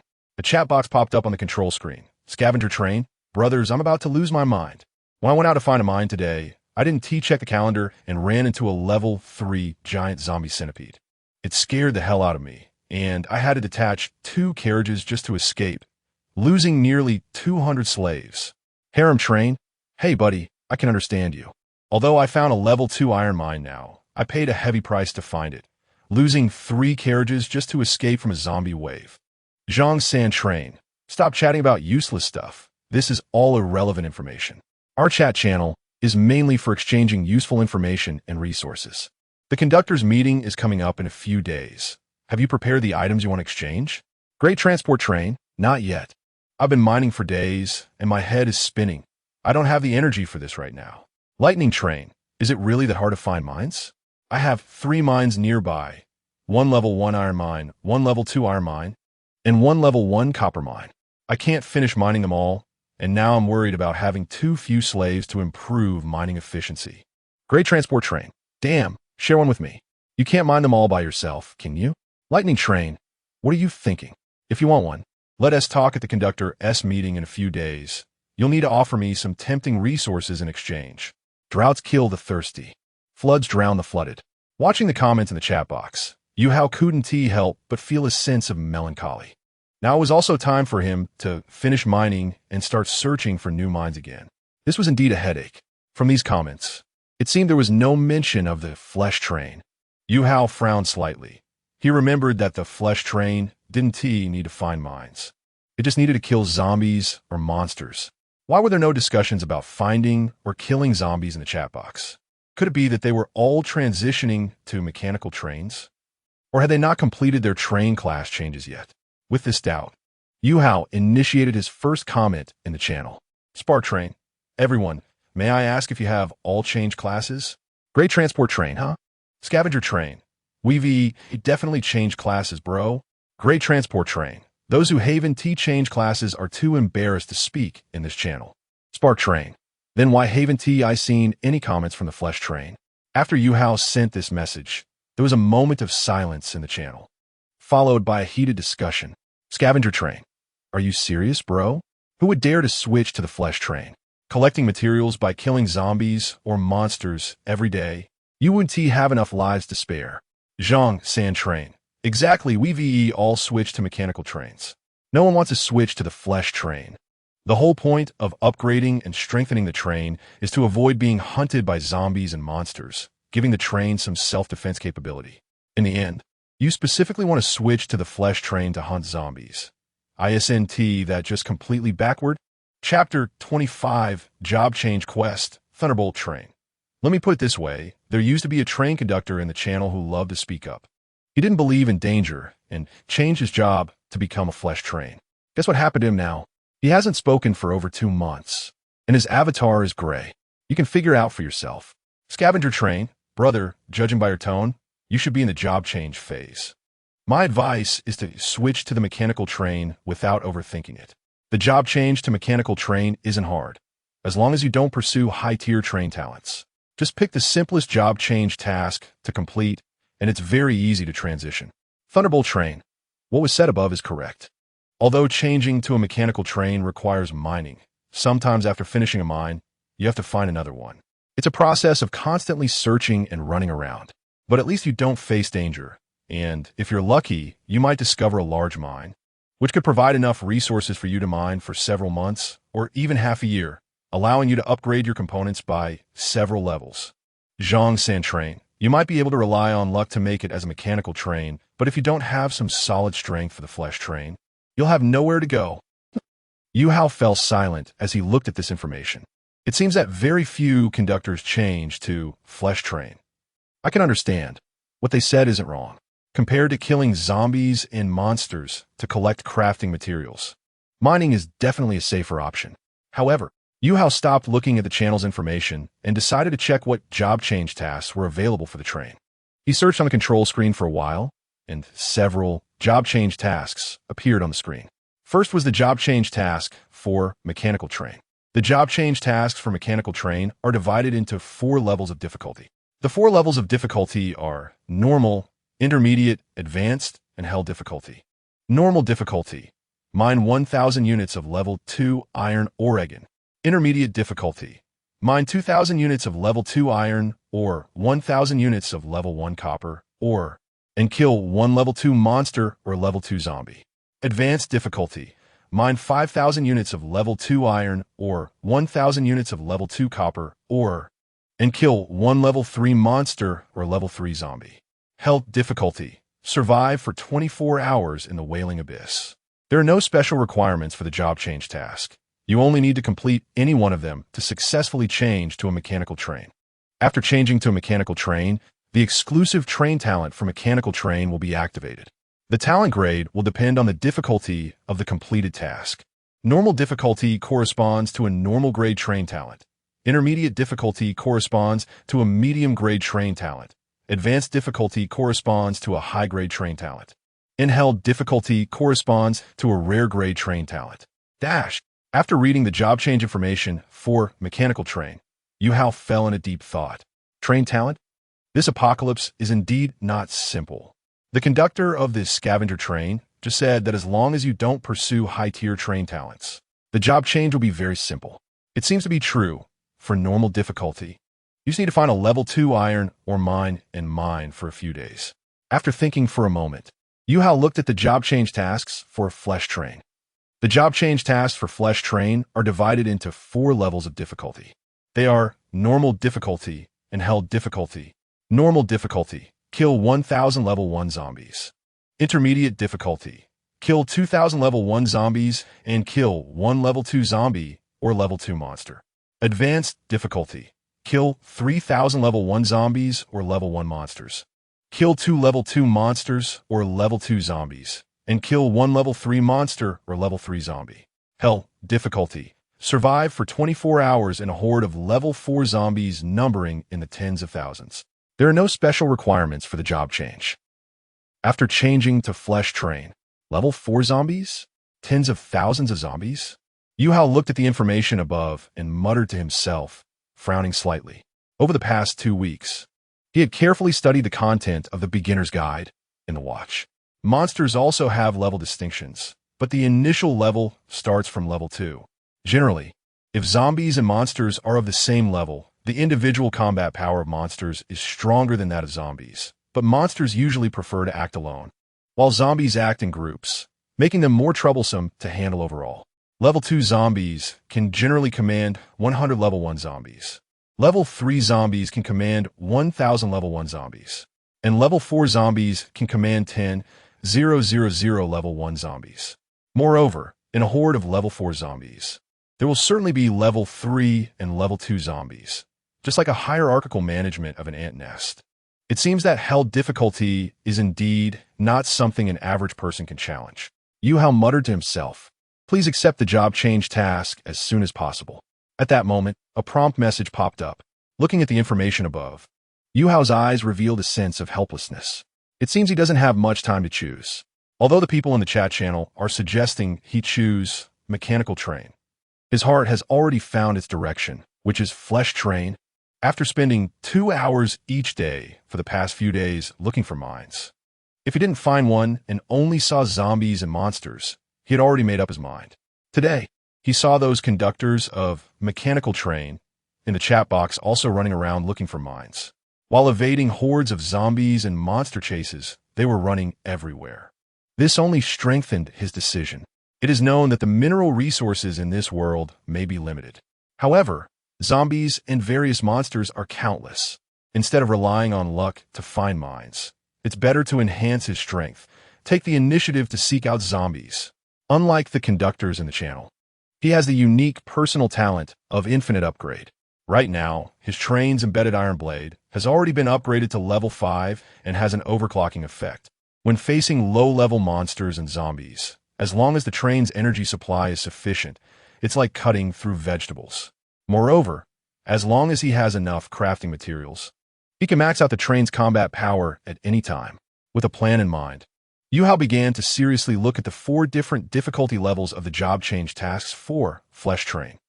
After studying for a while, when he glanced at the task content in hell difficulty and pondered for a moment, he suddenly thought of something and his expression changed. After a moment of contemplation, he suddenly grinned. Good, it's decided then. Without any hesitation, he immediately accepted the hell difficulty job change task. Chapter 26. Hell difficulty job change quest. After accepting the hell difficulty job change quest, a message popped up on the panel. Hell difficulty job change quest directed towards the blood meat train has been accepted. Based on the train's direction and quest difficulty, the train temporarily gains the ability to convert the flesh and blood of zombies and monsters into mineral materials. Once the train successfully changes jobs, flesh and blood can be used directly as materials without conversion. Time limit, 12 months. 112. If the hell difficulty job change quest is completed, the rarity of the rare train talent will be randomly drawn based on the completion time. Oh, Yuhou raised his eyebrows in surprise. The last sentence sounded somewhat familiar. It's again determining the talent grade based on completion time. ISNT that the same way as his personal talent initially? Not bad, I like it. He grinned, then found the information on an accessory in his wristwatch and brought it up. Accessory name, Zombie Shield. Accessory grade, F grade. Accessory level, level 1.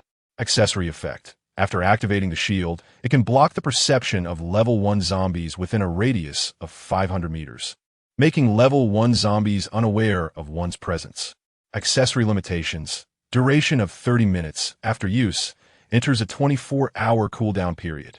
Accessory upgrade. 100 units of level 1 iron or to upgrade to level 2. With this accessory, even the hell difficulty job change quest is not impossible for me. Yuhou smiled and glanced at the resource unit information in the train information. Resource units. 3,750 units of level 1 iron ore, 360 units of level 1 copper ore, 245 units of level 1 wood. With so much iron ore, it should be enough to upgrade to level 10, right? He murmured, pondering. He still needed to reserve some iron ore to craft energy crystals, as the train's energy was already running low. With this in mind, Yuhou first found the energy crafting table and looked at the information for this accessory. Accessory name, Energy Crafting Table. Accessory grade, D grade. Accessory level, level 1. Accessory effect. Consuming 500 units of level 1 iron or can produce 1 energy crystal. Accessory upgrade. Consuming 1,000 iron or to upgrade to level 2. Based on the contents, he immediately consumed 500 units of level 1 iron ore to create 1 energy crystal. Now that the train's energy problem was resolved, Yuhou felt completely at ease, with 3,250 units of iron ore remaining. Most of the iron ore could now be used to upgrade the zombie shield. As long as he upgraded the zombie shield to block zombies for over 24 hours, the hell difficulty job change quest could be completed smoothly. As for the universal accessory in Red Heart Furnace, he could only wait until there was an abundance of ores to upgrade them. Once his thoughts were clear, Yuhou began to consume resources. After consuming 100 units, the zombie shield successfully upgraded to level 2, increasing the blocking range from 500 meters to 600 meters, extending the blocking time from 30 minutes to 60 minutes, and upgrading the blocking capability from level 1 zombies to level 2 and below, while the cooldown time remained unchanged. Yuhou ignored the notification that the accessory level had reached the upgrade limit and continued to upgrade. Next, he consumed 200 units of iron ore to upgrade from level 2 to level 3. Consumed 300 iron ore to upgrade from level 3 to level 4. Consumed 400 iron ore to upgrade from level 4 to level 5. After upgrading the zombie shield to level 5, Yuhou finally stopped with a slight sense of satisfaction, looking at the information above. Accessory name, Zombie Shield. Accessory grade, F grade. Accessory level, level 5. Accessory effect. After activating the shield, it can block the perception of level 5 and below zombies within a radius of 900 meters, making them unaware of one's presence. Accessory limitations. Duration of 150 minutes after use. Enters a 24-hour cooldown period. Accessory upgrade. 500 units of level 1 iron ore to upgrade to level 6. After this information appeared, the information about the overclock effect followed closely. The zombie shield has been upgraded to level 5, unlocking the first overclock effect. The first overclock effect is, for 30 minutes, the blocking range will double. Upgrading the high-speed wheel to level 10 will unlock the second overclock effect. To be honest, the overclock effect is a bit average. After consuming 1,000 units of iron ore, he still had 2,250 units left. Yuhou calculated how much iron ore would be needed to upgrade to level 10 at this rate. 500 units to reach level 6, 600 units to reach level 7, 700 units to reach level 8, 800 units to reach level 9, which adds up to 3,500 units of level 1 iron ore.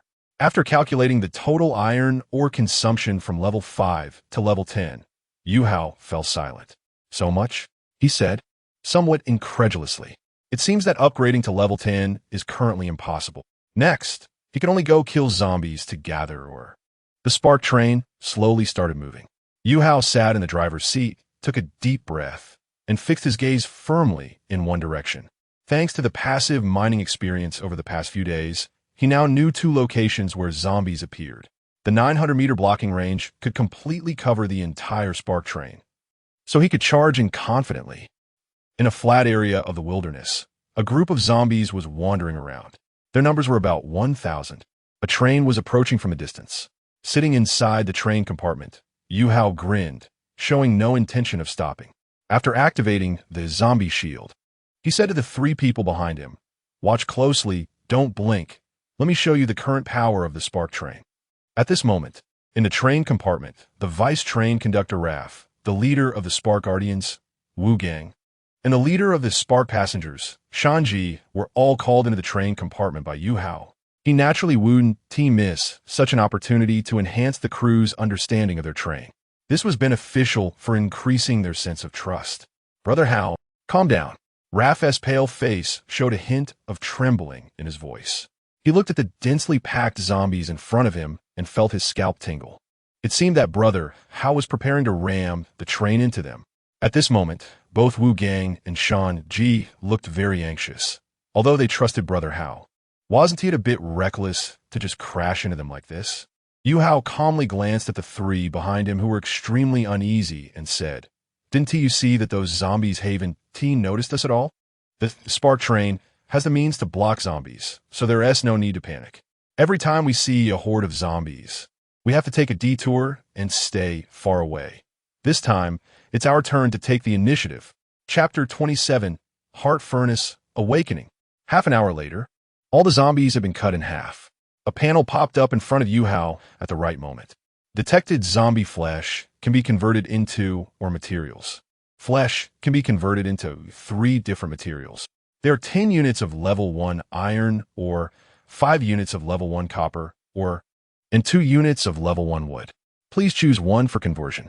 Looking at the information on the panel, he didn't hesitate and decisively chose to convert it into level 1 iron ore. In the next nearly half an hour, all the flesh was successfully converted into iron ore and collected. The total amount of collected iron ore reached a staggering 650 units. Coupled with the original 250 units of level 1 iron ore from the train, the total amount of iron ore had exceeded 10,000, reaching 11,900 units of level 1 iron ore. Looking at this 5-digit figure of iron ore, Yuhou shook his head with a complex expression and smiled. Thanks to the ability to convert flesh into ore, he didn't expect that in such a short time. The gains from killing zombies and converting them into iron ore would be nearly equivalent to the amount he had the passengers mine over the past 2 weeks. And he had also obtained an item. In car number 3, the mountain chicken excitedly told the passengers in the carriage about everything he had seen in Yuhou's train room. His tone was filled with admiration and a strong sense of pride. In car number 2, Raph and Wu Gang were also sharing their experiences of what they had seen in the train room with their companions. That night, everyone's trust in Yuhou on the train deepened again. In the train room, Yuhou leaned back in his chair, thoughtfully glancing at his watch. 20:45:56. It was getting late, so he murmured, "Let's continue upgrading." He decided to put the upgrade of the zombie shield aside for now. Although the current or reserves were sufficient to upgrade it to level 10, to increase the shielding time of the zombie shield to 24 hours. The current amount of over 10,000 or would definitely not be enough. For now, he would upgrade some necessary components of the train that could enhance its safety and combat power. It seemed that tonight, the spark would have to stop here for rest. He was still unfamiliar with the surrounding environment, so to be safe, he should first craft the danger detection radar. This way, the thugs on his train wouldn't need to stand guard at the door every night. They could just watch the radar, which would be efficient and easy. Yuhou operated on his watch for a while and brought up the crafting information for the danger detection radar. Danger detection radar, degrade consommant 000 units of level 1 iron ore to craft. Without hesitation, he immediately consumed 1000 units of level 1 iron ore to craft the danger detection radar. After crafting, the specific information panel for the danger detection radar also appeared.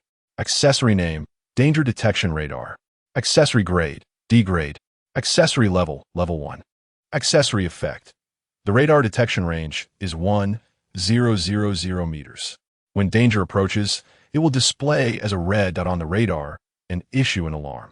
Accessory upgrade. Consumes 1,000 units of level 1 iron or to upgrade to level 2. Looking at the information on the panel, Yuhou thought for a moment and then spent another 1,000 units of level 1 iron or to upgrade the danger detection radar to level 2.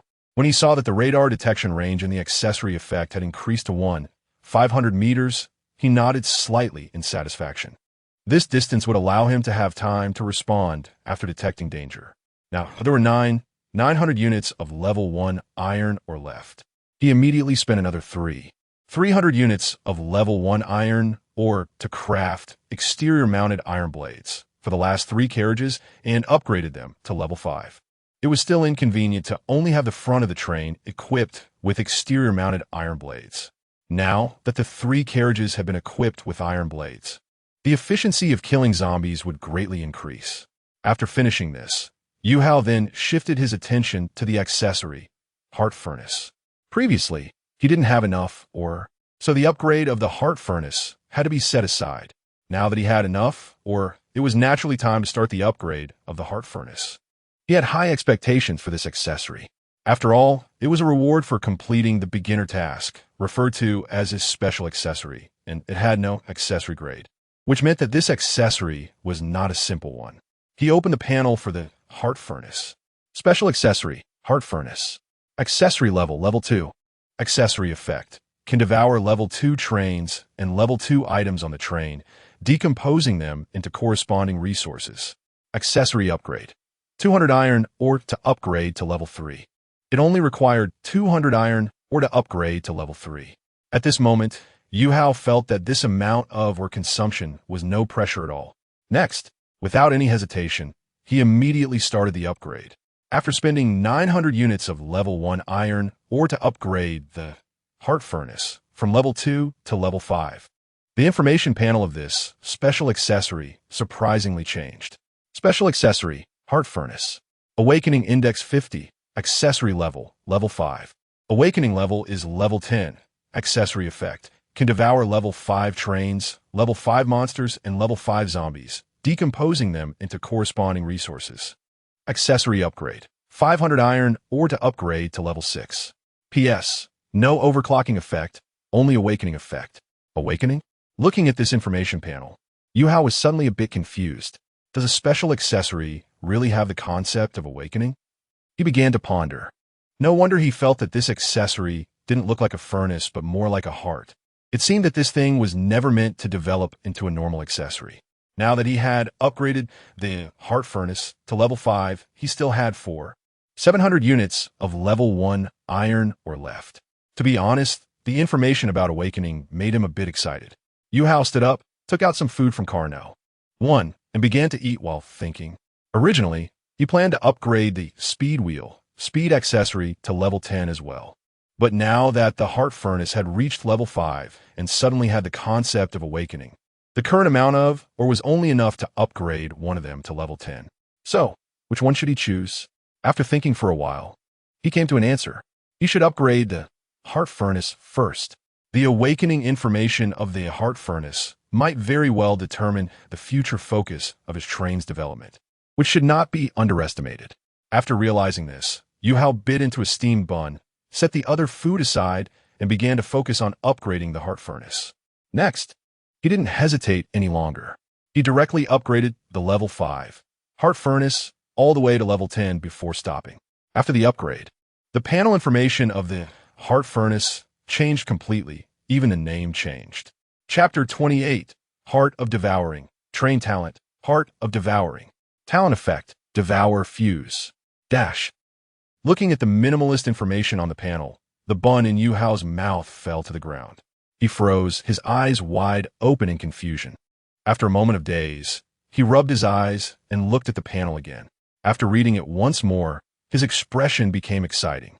Wow, the special item, actually awakened into train talent, detected that the number of trains in the K9 galaxy is about to reach 50 million.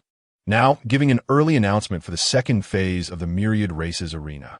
When the number of trains in the K9 galaxy reaches 50 million, a Stargate will descend. The second phase Stargate Brawl will officially begin.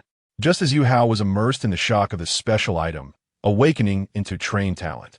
He was stunned again when he saw a deep panel filled with starlight suddenly appear before him. He stared at the information on the panel, remaining silent for a while. Then he picked up the intercom and asked Laugh. Laugh, did you see any strange panel just now? No. Oh, hey. Came Laugh's puzzled voice from the other end. I didn't see anything. What's wrong? How go? Is something strange happening? Yuhou thought for a moment and replied, Nothing. You can continue your work. Okay. Ha ye. Yuhou put down the intercom, his expression a bit dazed. He quickly looked at the chat box on the control screen. At this moment, the chat box was already in an uproar. Scavenger train. What the hell? What's going on? Did everyone see that starry panel that just popped up? Great luck, train. I saw it. What does the content on it mean? What the heck is the K9 galaxy? Thunder train. It's probably not a good thing. Didn't you see the words myriad races arena? Maybe it means we have to engage in a life and death battle with the races of different planets.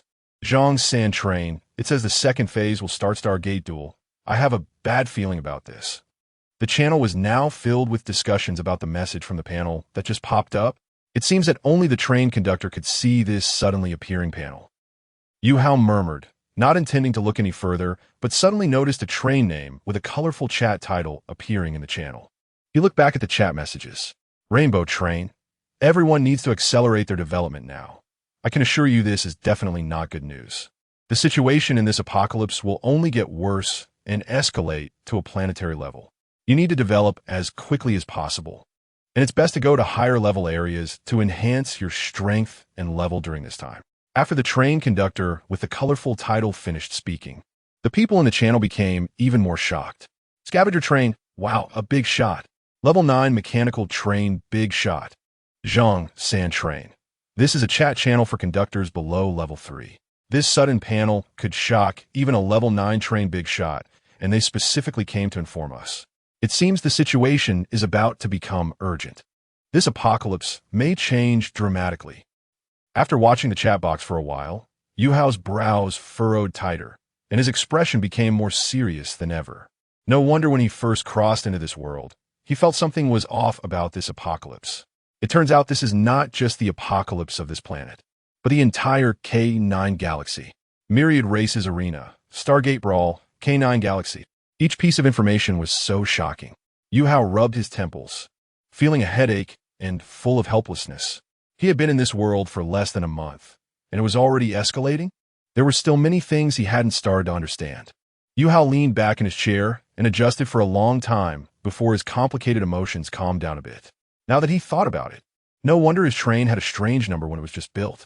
That string of numbers represented the number of trains in the K9 galaxy.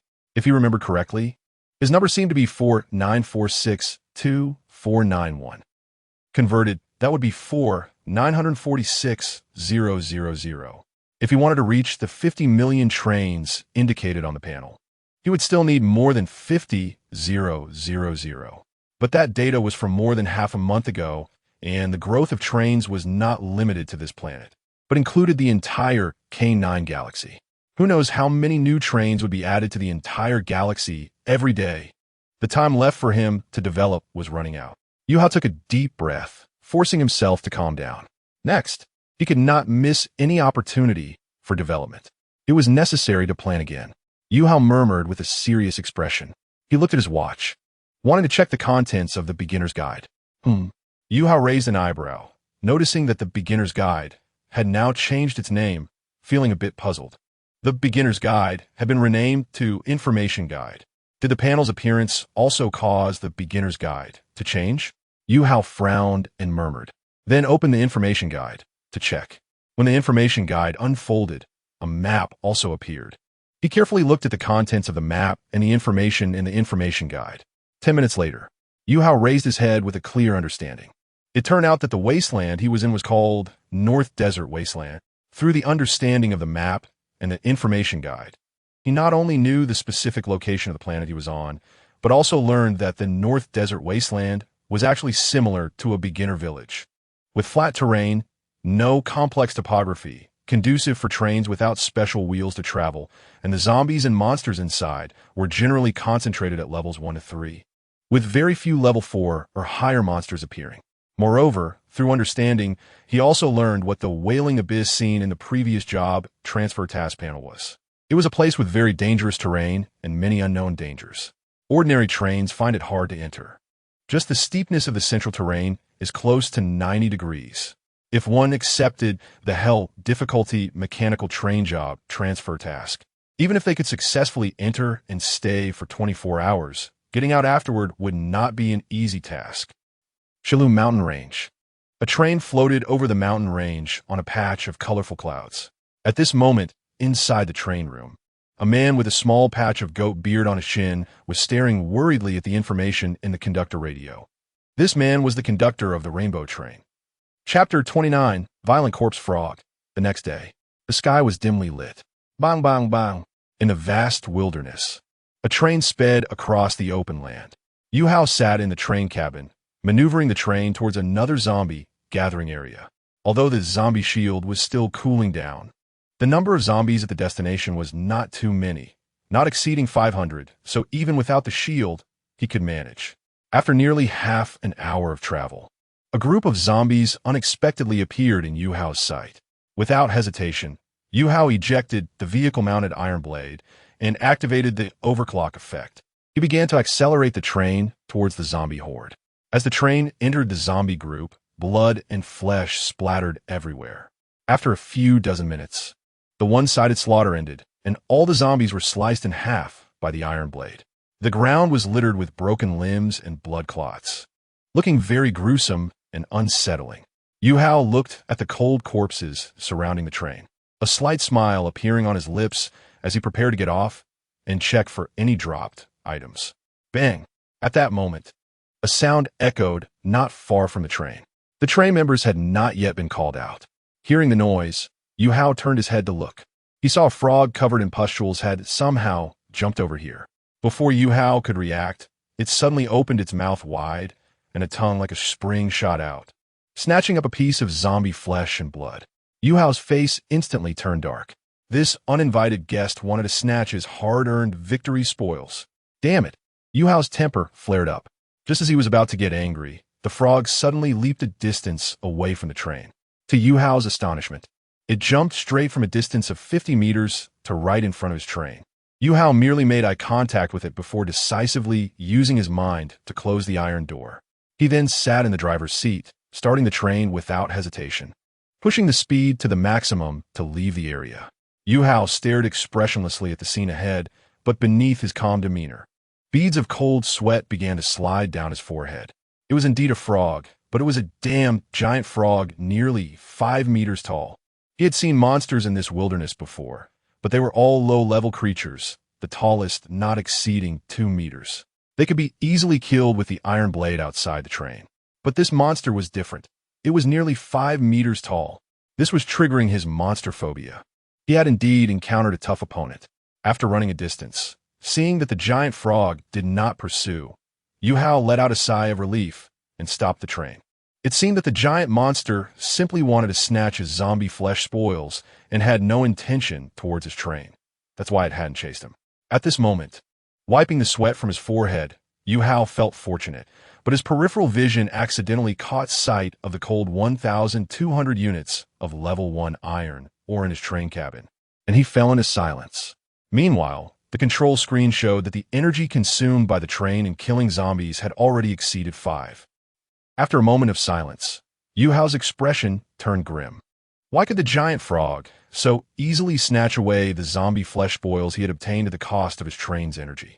With a dark expression, he began searching in the information guide on his wristwatch, looking for information based on his impression of the giant frog.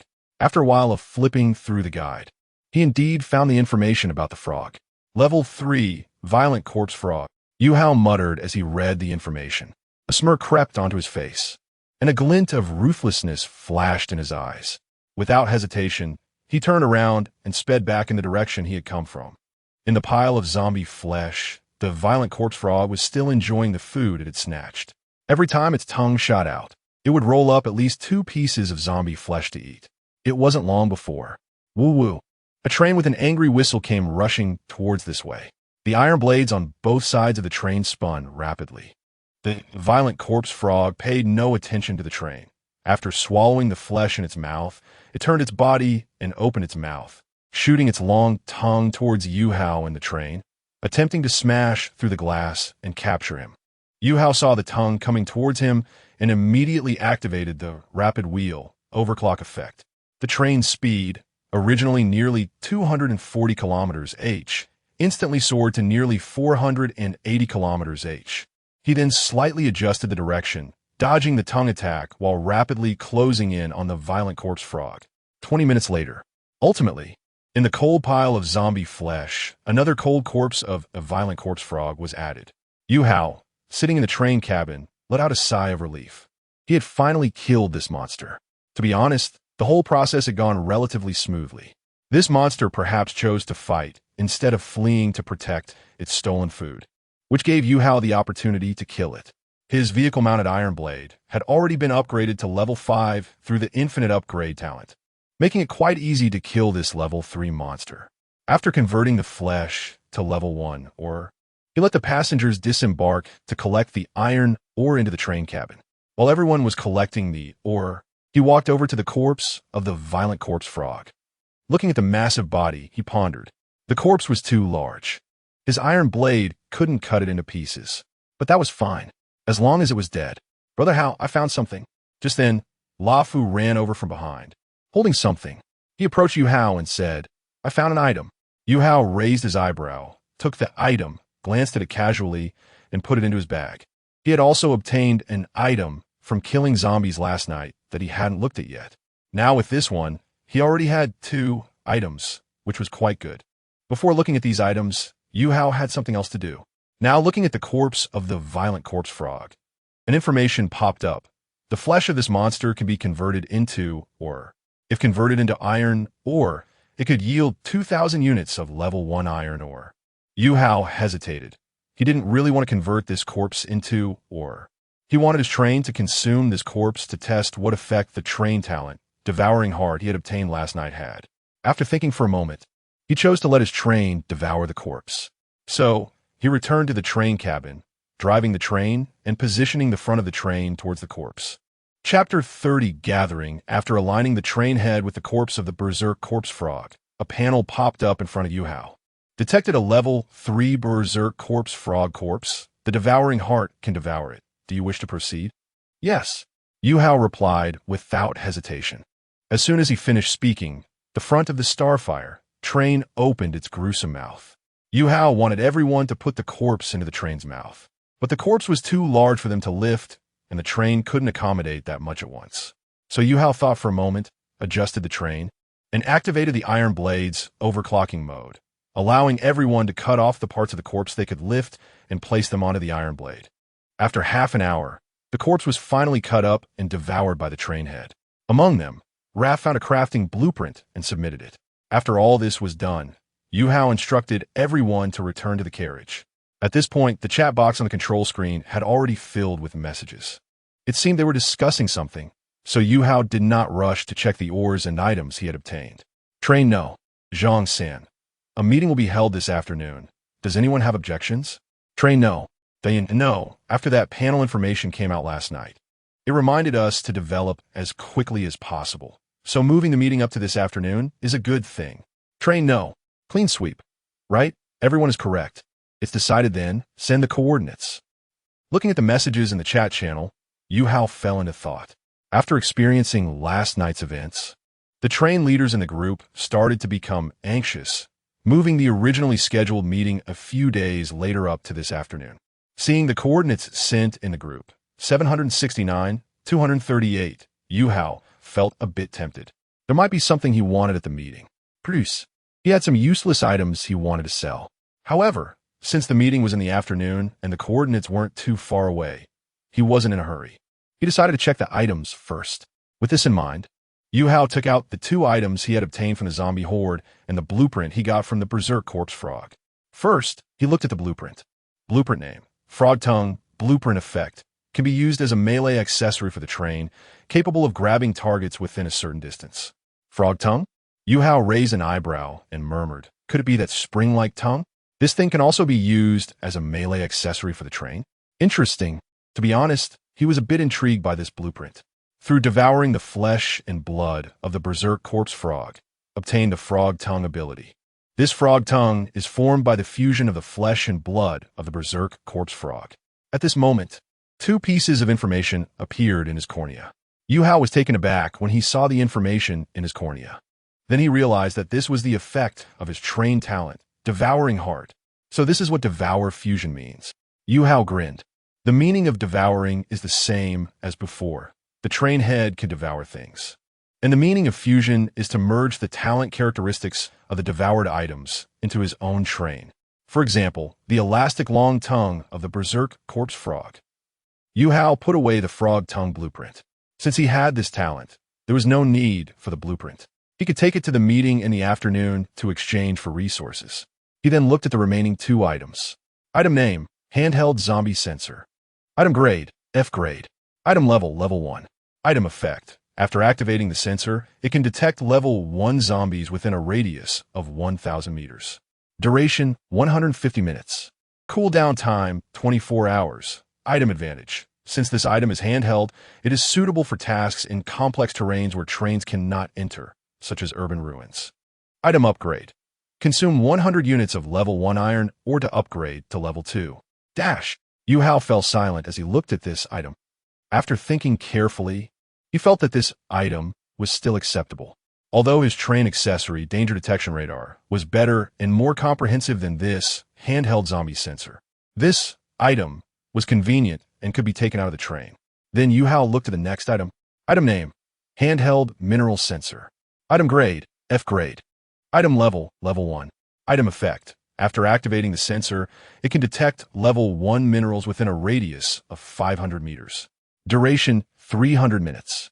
Cooldown time, 24 hours. Item advantage. Since this item is handheld, it is suitable for mineral searching tasks in complex terrains where trains cannot enter. Item upgrade. Consume 100 units of level 1 iron or to upgrade to level 2. This one is also pretty good, Yuhou murmured as he looked at the information. Unfortunately, his train was not planning to develop in the direction of mining. He then shook his head somewhat regretfully. This could be sold at the market. In the afternoon, in a certain area of the wasteland, more than 30 trains had gathered and were still increasing. At this time, Yuhou's train slowly arrived here. After getting off the train, according to the meeting regulations mentioned in the group, he brought Raph and 2 bodyguards down while the others stayed in the carriage. The purpose of coming here today was, firstly, to gather information and resources, and secondly, to sell some of his unnecessary items. Upon entering this gathering, Yuhou felt a rare liveliness in the apocalypse. There was a long avenue at this moment. Both sides were filled with trading vendors, while a small path was left in the middle for people to walk. Yuhou looked around with great interest. Most of these vendors were also train leaders. One vendor caught Yuhou's attention with what he was selling. The sign above this vendor read, "For sale, slaves. Buying iron or blueprints items." Yuhou approached this person and curiously asked, "How much for a slave?" "One for 500 units of level 1 iron or no bargaining." "Oh." Yuhou smirked upon hearing this. Then he didn't linger and left. A slave for 500 units of level 1 iron ore. If we calculate based on a slave digging 10 units of iron ore a day, it would take 50 days to break even. And that is assuming there are enough minerals for 50 days without any unexpected situations. To be honest, it's a bit expensive. Selling a famous actress. 18888 iron or no bargaining. At this moment, a call for sale caught Yuhou's attention.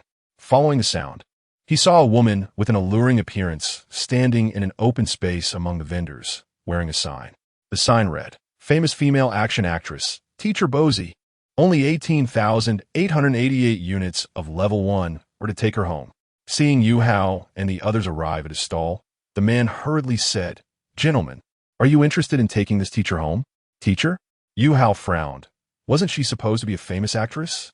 Yes, a famous female action actress, best known for her role-playing, with her most famous work being one where she played a teacher. Before the apocalypse, you must have seen it, right? Hearing the man's explanation, Yuhou's expression became strange, and he looked at the woman again. The woman met his gaze, revealing a smile full of charm and experience, while also lifting her ample bosom. Yuhou fell silent. This actress was probably not a traditional female actress. Was she? Raph behind her stared at the actress, swallowed hard, and his eyes widened. He said with a slightly trembling voice, "Brother Hao." She was a very famous Enlightenment teacher before the arrival of this apocalypse. Chapter 31. The renowned action film actress from the island, Teacher Posey. Many young people in there have grown up overnight after watching her works. However, I don't quite understand, since Teacher Posey developed in the island country, how did she end up on the mainland? The shopkeeper noticed Lafu's confusion and explained to them. When Teacher Posey came to the mainland for a gratitude festival, the apocalypse happened, and she got stuck here. After some twists and turns, she ended up in this northern desert. So that's how it is. Lafu nodded thoughtfully. How do you know so much about her story? I'm her agent. The shopkeeper shrugged casually. But that's my old identity. Now I'm her train conductor.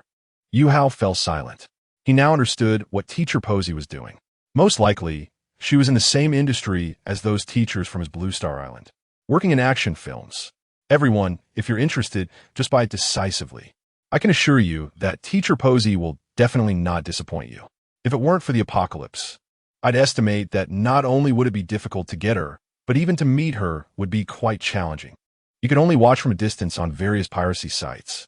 Yuhou looked at the price tag above and remained silent, lost in thought. Although this woman's identity was indeed an attractive point, it wasn't a reason for the boss to set such a high price.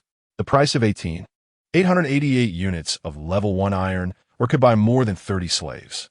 He didn't understand where the boss got the courage to set such a high price. He even suspected that the boss might have written an extra digit. He came to the gathering specifically to see if he could find some good items without consuming the ores he collected that morning. Currently, the train had a total of 50 units of level 1 iron ore, 360 units of level 1 copper ore, and 245 units of level 1 wood. His talent of infinite upgrade could break the upgrade limit of any grade item for unlimited upgrades. So some seemingly inconspicuous or unnoticed items in this gathering might be of great use in his hands. At this moment, the purpose of coming here was clearly not to buy women or slaves. Now, during the train's job transition phase, items beneficial for killing zombies or interfering with them were the most important. Seeing that Yuhou was silent and didn't even pay attention to Teacher Posey, the boss felt a bit anxious. Hey, brother, the price is negotiable. I see you have an eye for this. How about 666 units of level 1 iron ore? No need. 888. It can't be lower. That's already the lowest price. Lafu, let's go. 999. Just 999. Yuhou, who was about to turn around, looked at the boss helplessly. Was he really that eager to sell? The boss was momentarily at a loss for words, saying, "There's no choice. I'm just tired of it. I've tried all sorts of tricks, so I'm considering selling. But don't worry, Teacher Posey is definitely fine." Yuhou looked at the boss, squinting his eyes, remaining silent. "I'm not lying to you, buddy. You also know the current situation. Every train conductor is busy developing. Teacher Posey would only distract me from my goal, so I reluctantly decided to let her go. I see your subordinates behind you are all staring. Even if you're not very interested now, perhaps you could consider them? If you don't have that much iron, or I also support exchanges with other items or materials." Hearing this, Yuhou glanced at Lafu and the two thugs behind him. He saw that the usually composed Lafu had a somewhat infatuated look in his eyes as he gazed at Teacher Posey. "Do you want her?" Lafu scratched his head, feeling a bit shy, and said in a soft voice, "Brother Hao, you know, everyone has a mentor in their heart, and I'm a loyal fan of Teacher Posey. I've watched every one of her movies. Every time I watch, I fantasize about having the chance to have an in-depth conversation with her face-to-face. Unfortunately, due to my financial situation, I've never had the chance. Now, Brother Hao, if you don't want her, maybe I could." "All right, no need to say more." Seeing Lafu like this, Yuhou felt a bit helpless. He wasn't particularly interested in this teacher. If it were another star from Blue Star, he might consider it. But seeing Lafu like this, it was clear that he was moved. 999 ores would certainly not be bought. This price was just a scam for fools. After that sudden panel appeared last night, ores and various materials that could enhance the train had become even more precious. It wasn't worth spending such a high price for a woman. But now it was also an opportunity to further strengthen Lafu's loyalty to him. If he could get this teacher, Lafu would certainly be even more loyal, including the two thugs he brought along. Yuhou thought for a moment, glanced at the boss, then at the teacher. Then he looked at the items on the boss's stall and saw that it was also seeking high-priced resource detection items. A smile crept onto his face as he thought of a plan. He didn't immediately make a deal with the boss, but took Lafu and the others away to look at other stalls. After browsing around, he returned to this stall. At this time, the boss was scolding Teacher Posey. When Yuhou and the group approached, the boss's face quickly regained a smile. "Brother, do you still feel a bit attached to Teacher Posey? How about this? I won't drag it out. The price is 666 units of level 1 iron ore." At this moment, Yuhou and Lafu's eyes showed a hint of understanding. They had just browsed around and learned about the current exchange market for detection-type items through some indirect means. Moreover, they unexpectedly discovered that Teacher Posey seemed to have some issues with her health. No wonder the man was in such a hurry to sell. Yuhou looked at the man and said, "I heard you need resource detection-type items?" Upon hearing this, the boss's eyes lit up, and he quickly asked, "Yes. Do you have any?" Yuhou nodded and took out the handheld mineral detector. Seeing the mineral detection tool in Yuhou's hand, the boss immediately became interested. Forgetting about the urgency to sell Teacher Posey. "I really need this. Name your price, brother. But the situation is quite special now. I won't exchange it for, or only for, items or crafting blueprints. And one more thing to clarify, this handheld mineral detector might not be worth as much right now. I already know the market, so no need to beat around the bush. Now I'll say it directly." Yuhou pointed to an item on the boss's stall. This item plus Teacher Posey in exchange for the handheld mineral detector. Before the boss could respond, still hesitant, Yuhou added, "I already know about Teacher Posey's situation. Even if you price her at 1,000 units of iron, or I doubt anyone would want her. There's no need to leverage her identity against me." The boss swallowed his thoughts and, after a long moment of contemplation with a rather unpleasant expression, said, "All right, deal." Chapter 32, let's call her Xiao AI. The sky was getting darker. Yuhou and his group had returned to their train. They had quite a haul from the market today. Besides acquiring a prop and a female actress from that vendor stall, they also exchanged for some nice items at other stalls. Among the information they gathered, there was news about the zombie horde. A large number of zombies were gathering at the edge of the ruins of Mayuan City, with an extremely large scale, coordinates 645, 475. Due to some issues with Teacher Posey's health, upon inquiry, it turned out she had. Fortunately, this illness wasn't too serious. It could only be transmitted during certain intimate activities. Therefore, Yuhou found a medical kit and consumed 1,000 units of iron or to upgrade it to level 5 in one go. The super frequency effect of the medical kit was to reward a pill, which would refresh after a month's cooldown once used. After giving this pill to Teacher Posey, her was cured. After completing these tasks, Yuhou handed Teacher Posey over to Raph for arrangements, with only one request, that Teacher Posey could bring proportional value to the train. At this moment, inside the train car, Yuhou looked at the remaining 5,050 units of level 1 iron ore, lost in thought. Tonight, the cooldown time for the zombie shield was almost up, so he prepared to head to Mayuan City to confront the so-called extremely large zombie tide. Currently, the zombie shield had only 150 minutes of shielding time. If the situation seemed unfavorable, he would leave 100 minutes for escape. Thus, he wouldn't have to worry about any dangers. At that time, he could also take a look at what the frog tongue ability obtained through the devouring heart talent was like from the gathering. He had exchanged for a total of 2 props and 1 blueprint. First, the blueprint name, Cloakroom. Blueprint grade, E grade. Blueprint effect, consumes 200 units of level 1 wood to craft a cloakroom. The train currently had 245 units of level 1 wood, and having not found any other use for it, if he successfully changed jobs to flesh and blood train in the future, this would become even less useful. Therefore, Yuhou decisively consumed 200 units of level 1 wood to craft the cloakroom. After a moment of light weaving, a 1-meter wide cloakroom appeared in the train car. Accessory name, Cloakroom, accessory grade, E grade. Accessory level, level 1. Accessory effect, consumes 50 units of wood to customize a suit in the cloakroom. Accessory upgrade, Consumes 100 units of level 1 wood to upgrade to level 2. PS. Gets 1 free customization opportunity. Now there were still 45 units of wood left, luckily allowing for 1 free customization opportunity. After customizing his first suit in this world in the cloakroom, Yuhou turned his attention to the remaining 2 props. Prop name, speaker. Prop grade, E grade. Prop level, level 1. Prop effect, play sound. Prop upgrade. Consumes 100 units of level 1 iron ore to upgrade to level 2. PS. This prop can be integrated into the train as a train accessory. Prop name, AI assistant. Prop grade, D grade. Prop level, level 1. Prop effect, provides various artificial intelligence services.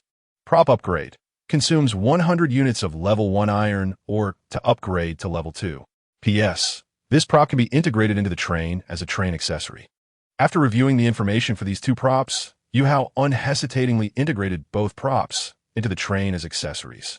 The AI assistant was originally displayed on a screen, but since it could work in conjunction with the speaker, it could now directly broadcast the information from the AI assistant through the speaker.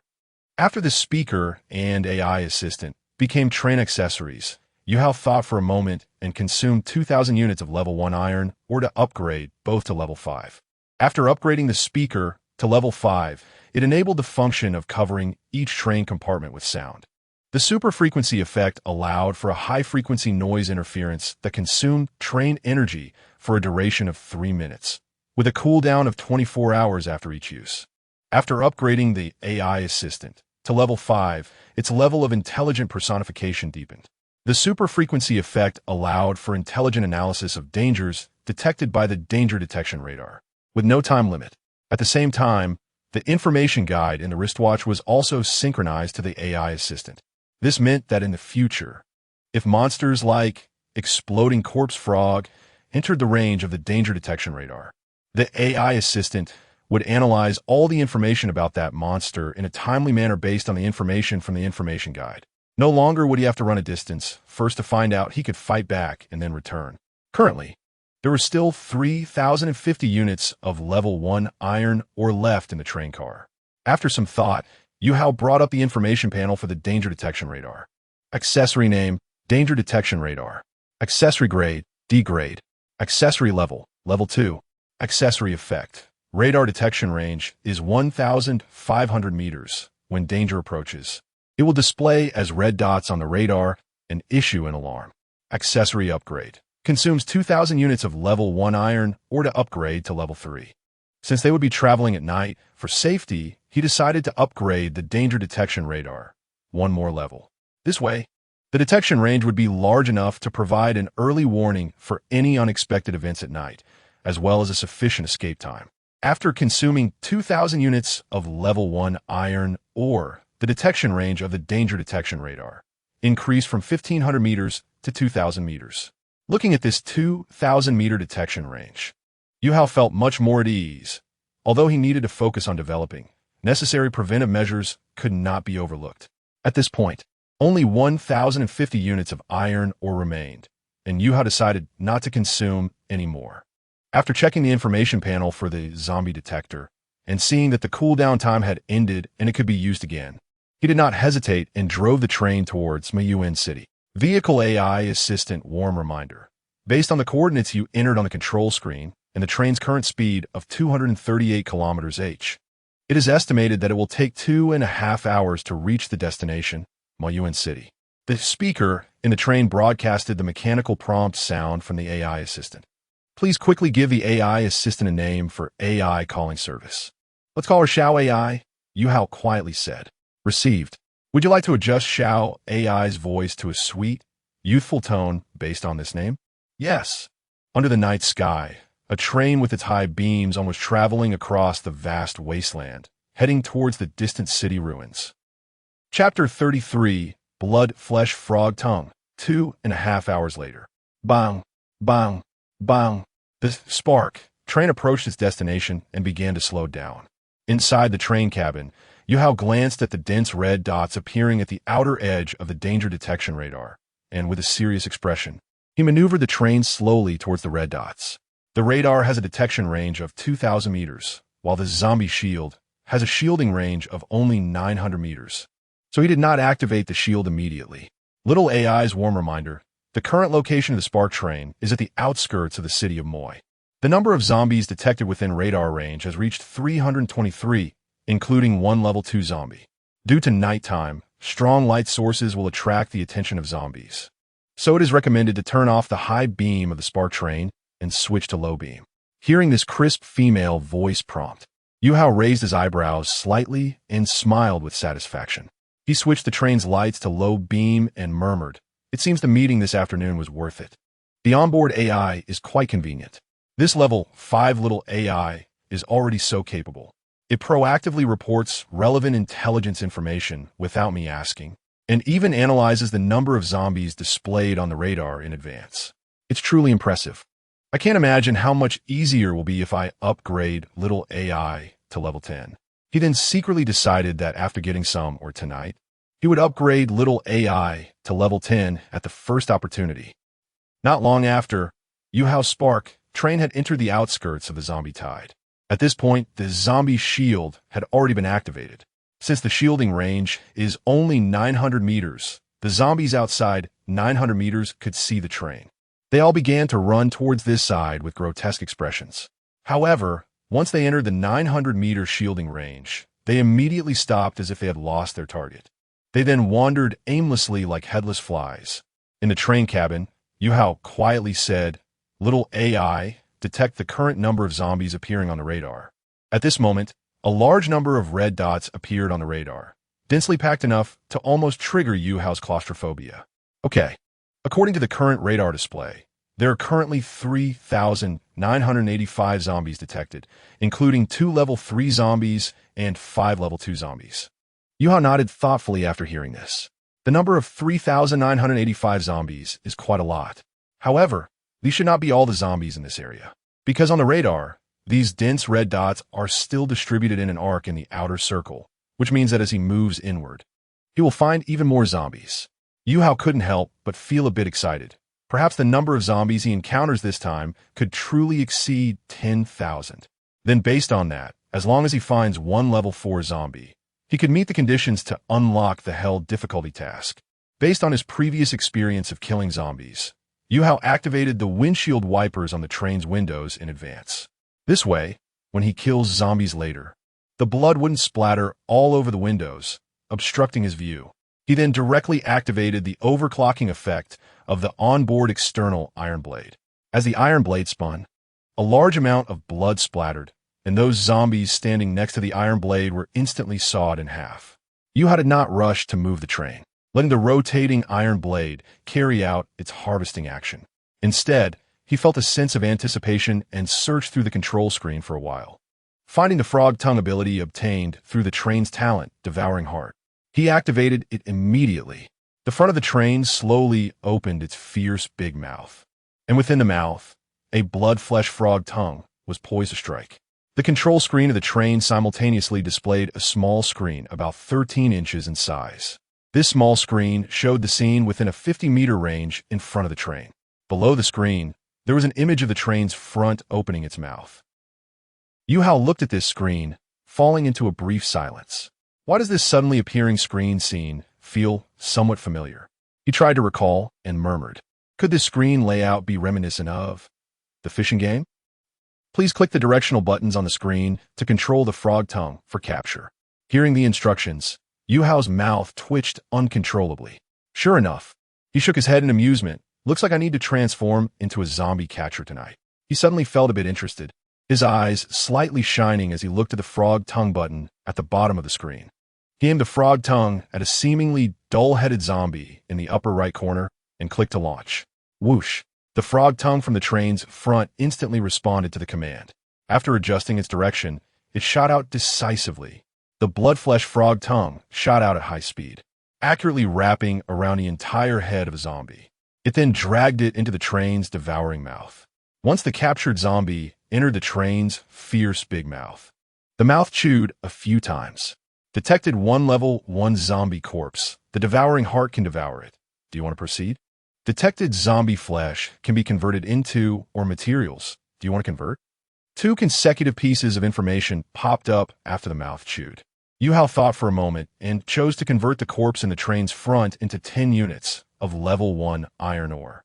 Since level 1 zombies do not have much devouring value, the most important thing right now is to collect ore and then upgrade.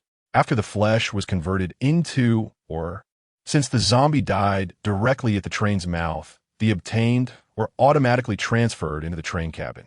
After using the frog tongue to capture dozens of zombies and devour them, Yuhou reluctantly picked up the intercom. Raph, bring Shanji and Wu Gang down. The remaining henchmen should take good care of the passengers. Okay, Hao Ye. Next, he could not waste his time catching zombies. He had to start using the onboard external iron blade to kill zombies. Although capturing zombies with the frog tongue was fun, he couldn't neglect the main task. Although the frog tongue could also kill zombies, the efficiency was simply too low. It could only kill one at a time, which was clearly not feasible. Yuhou felt that the function of this blood-flesh frog tongue was more for capturing some higher-level zombies or troublesome monsters. For mass harvesting, it still relied on the iron blade. At this moment, Raph entered with Wu Gang and Shanji after knocking on the door.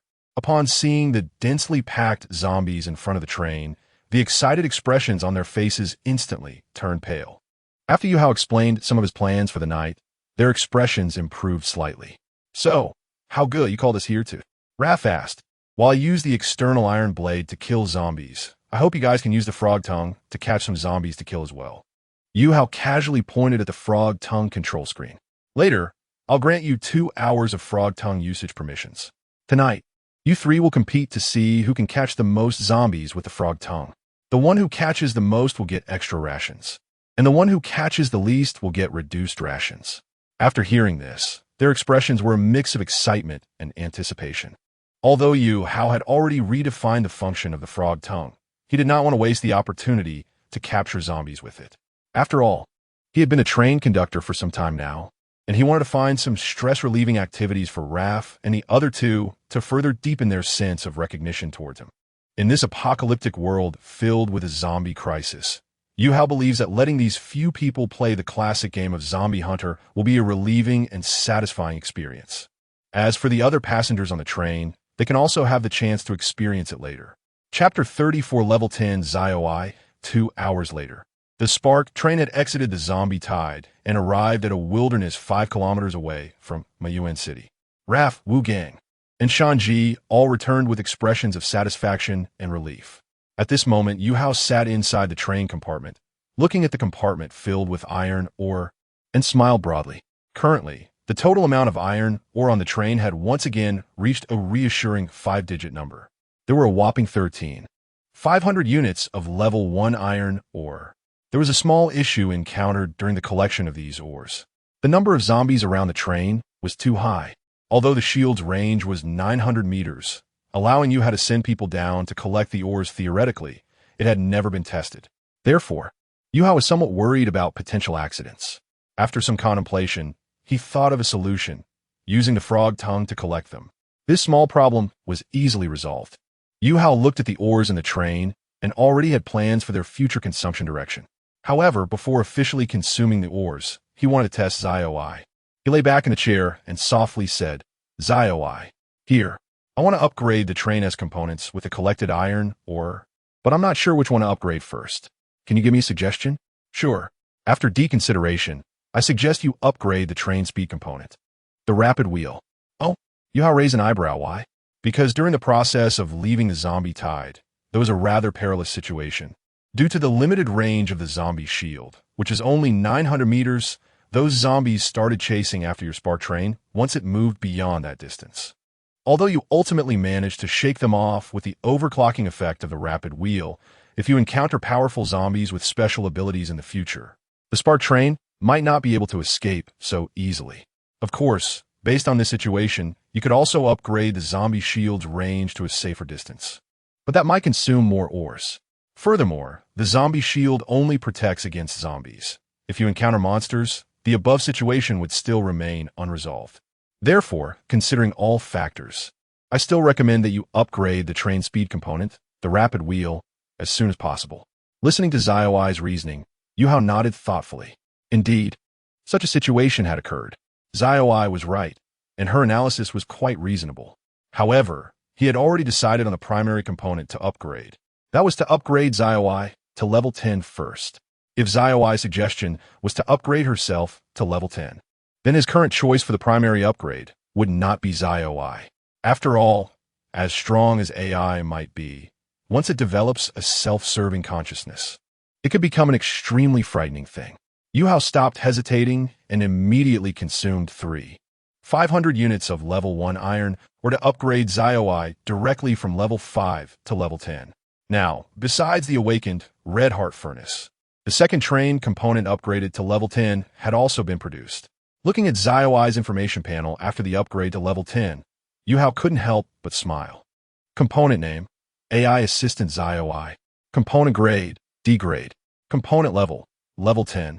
Component effect, extremely powerful thinking, more human-like, capable of synchronizing all train components.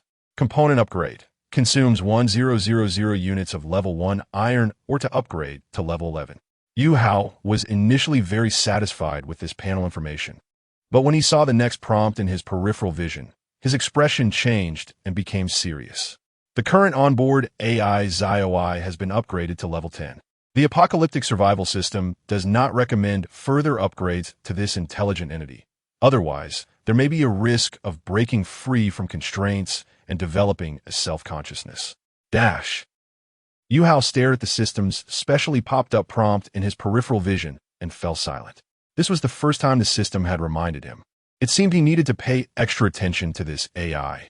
Yuhou nodded and murmured, ZioI indeed cannot be upgraded further. Dear, ZioI detects that she can continue to upgrade. Hearing ZioI's prompt, Yuhou felt a chill run down his spine. He froze expressionlessly for a moment, then glanced at the information prompt in his peripheral vision, which made him feel somewhat relieved. The prompt clearly stated that further upgrades would pose a risk of developing self-consciousness.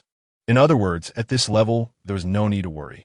However, for safety's sake, he still said, ZioI, erase the idea of being able to upgrade from your thoughts. From now on, remember that level 10 is your upper limit and cannot be upgraded further. Moreover, all your future thoughts and suggestions must be based on the safety and development of the train and its members. Most importantly, you must never betray me. Understood. Now ZioI will set a red line in her thought database according to your request. Once the red line is crossed, a self-destruct program will be activated. Hearing ZioI's response, Yuhou finally felt relieved. Shortly after, ZioI's second overclocking effect information panel popped up. The onboard AI assistant ZioI has been upgraded to level 10, unlocking the second overclocking effect. The second overclocking effect is, once a day, the train members can engage in a 1-hour mental communication and spiritual matching. Yuhou didn't quite understand the meaning of this second overclocking effect, so he asked, ZioI, explain your second overclocking effect in simple terms. Sure. ZioI's second overclocking effect can be simply divided into two directions. Mental communication affects the people on the train, while spiritual matching affects the objects on the train. Mental communication allows train members to have the ability to share consciousness and communicate awareness. For example, if you want to command a certain member of the train to do something but don't want to waste effort walking over to find him, you can activate ZioI's second overclocking effect, consume a bit of mental power, and issue commands to that member in your mind. As for spiritual matching, ZioI has not yet found anything to perform spiritual matching for the train members, so I apologize for not being able to explain this. Chapter 35 Upgrade Reset. After Xiao AI finished explaining, Yuhou spent some time testing the telepathic communication effect of overclocking. After the test, he felt that the effect was quite good. It indeed allowed him to communicate his thoughts without barriers with the train members. This made it much easier for him to command the train members in the future. After testing the overclocking effect, Yuhou looked at the remaining 10,000 units of level 1 iron ore in the current train and thought for a moment, then opened the information panel of the zombie shield. Accessory name, zombie shield. Accessory grade, F grade. Accessory level, level 5. Accessory effect. After activating the shield, it can block the perception of zombies of up to level 5 within a radius of 900 meters, making the zombies unaware of your presence. Accessory limitation. Duration 150 minutes. After use, enters a 24-hour cooldown period. Accessory upgrade. 500 units of level 1 iron or to upgrade to level 6. PS. The shield has been used once. Currently in cooldown 2158. 39. He looked at the information panel of the zombie shield and thoughtfully asked, Shao AI, analyze how much iron ore is needed to upgrade the zombie shield from the current 150 minutes of shielding time to 24 hours of shielding time. Okay, 24 hours is 1,440 minutes. According to the calculation, a total of 111,800 units of level 1 iron ore is needed. The current level of the zombie shield is level 5, and after consuming 111,800 units of level 1 iron ore, it can be upgraded to level 48. Huh, you didn't make a mistake? As a top-level AI at level 10, Shao AI's calculation ability has reached a peak state, and there won't be any errors in calculations. Yuhou fell silent. This amount was a bit absurdly large. He quietly took out paper and a pen from car 1 and began to calculate himself. After a while, when he added a series of numbers on the notebook and confirmed that the answer was indeed 111,800 units of iron ore, he fell silent again with a blank expression. He had previously only wanted to quickly find zombies to kill, then convert the zombies' flesh and blood into iron or to upgrade the zombie shield as soon as possible. But he had overlooked a very important question. How much iron ore was needed to increase the shielding time from 150 minutes to 1440 minutes?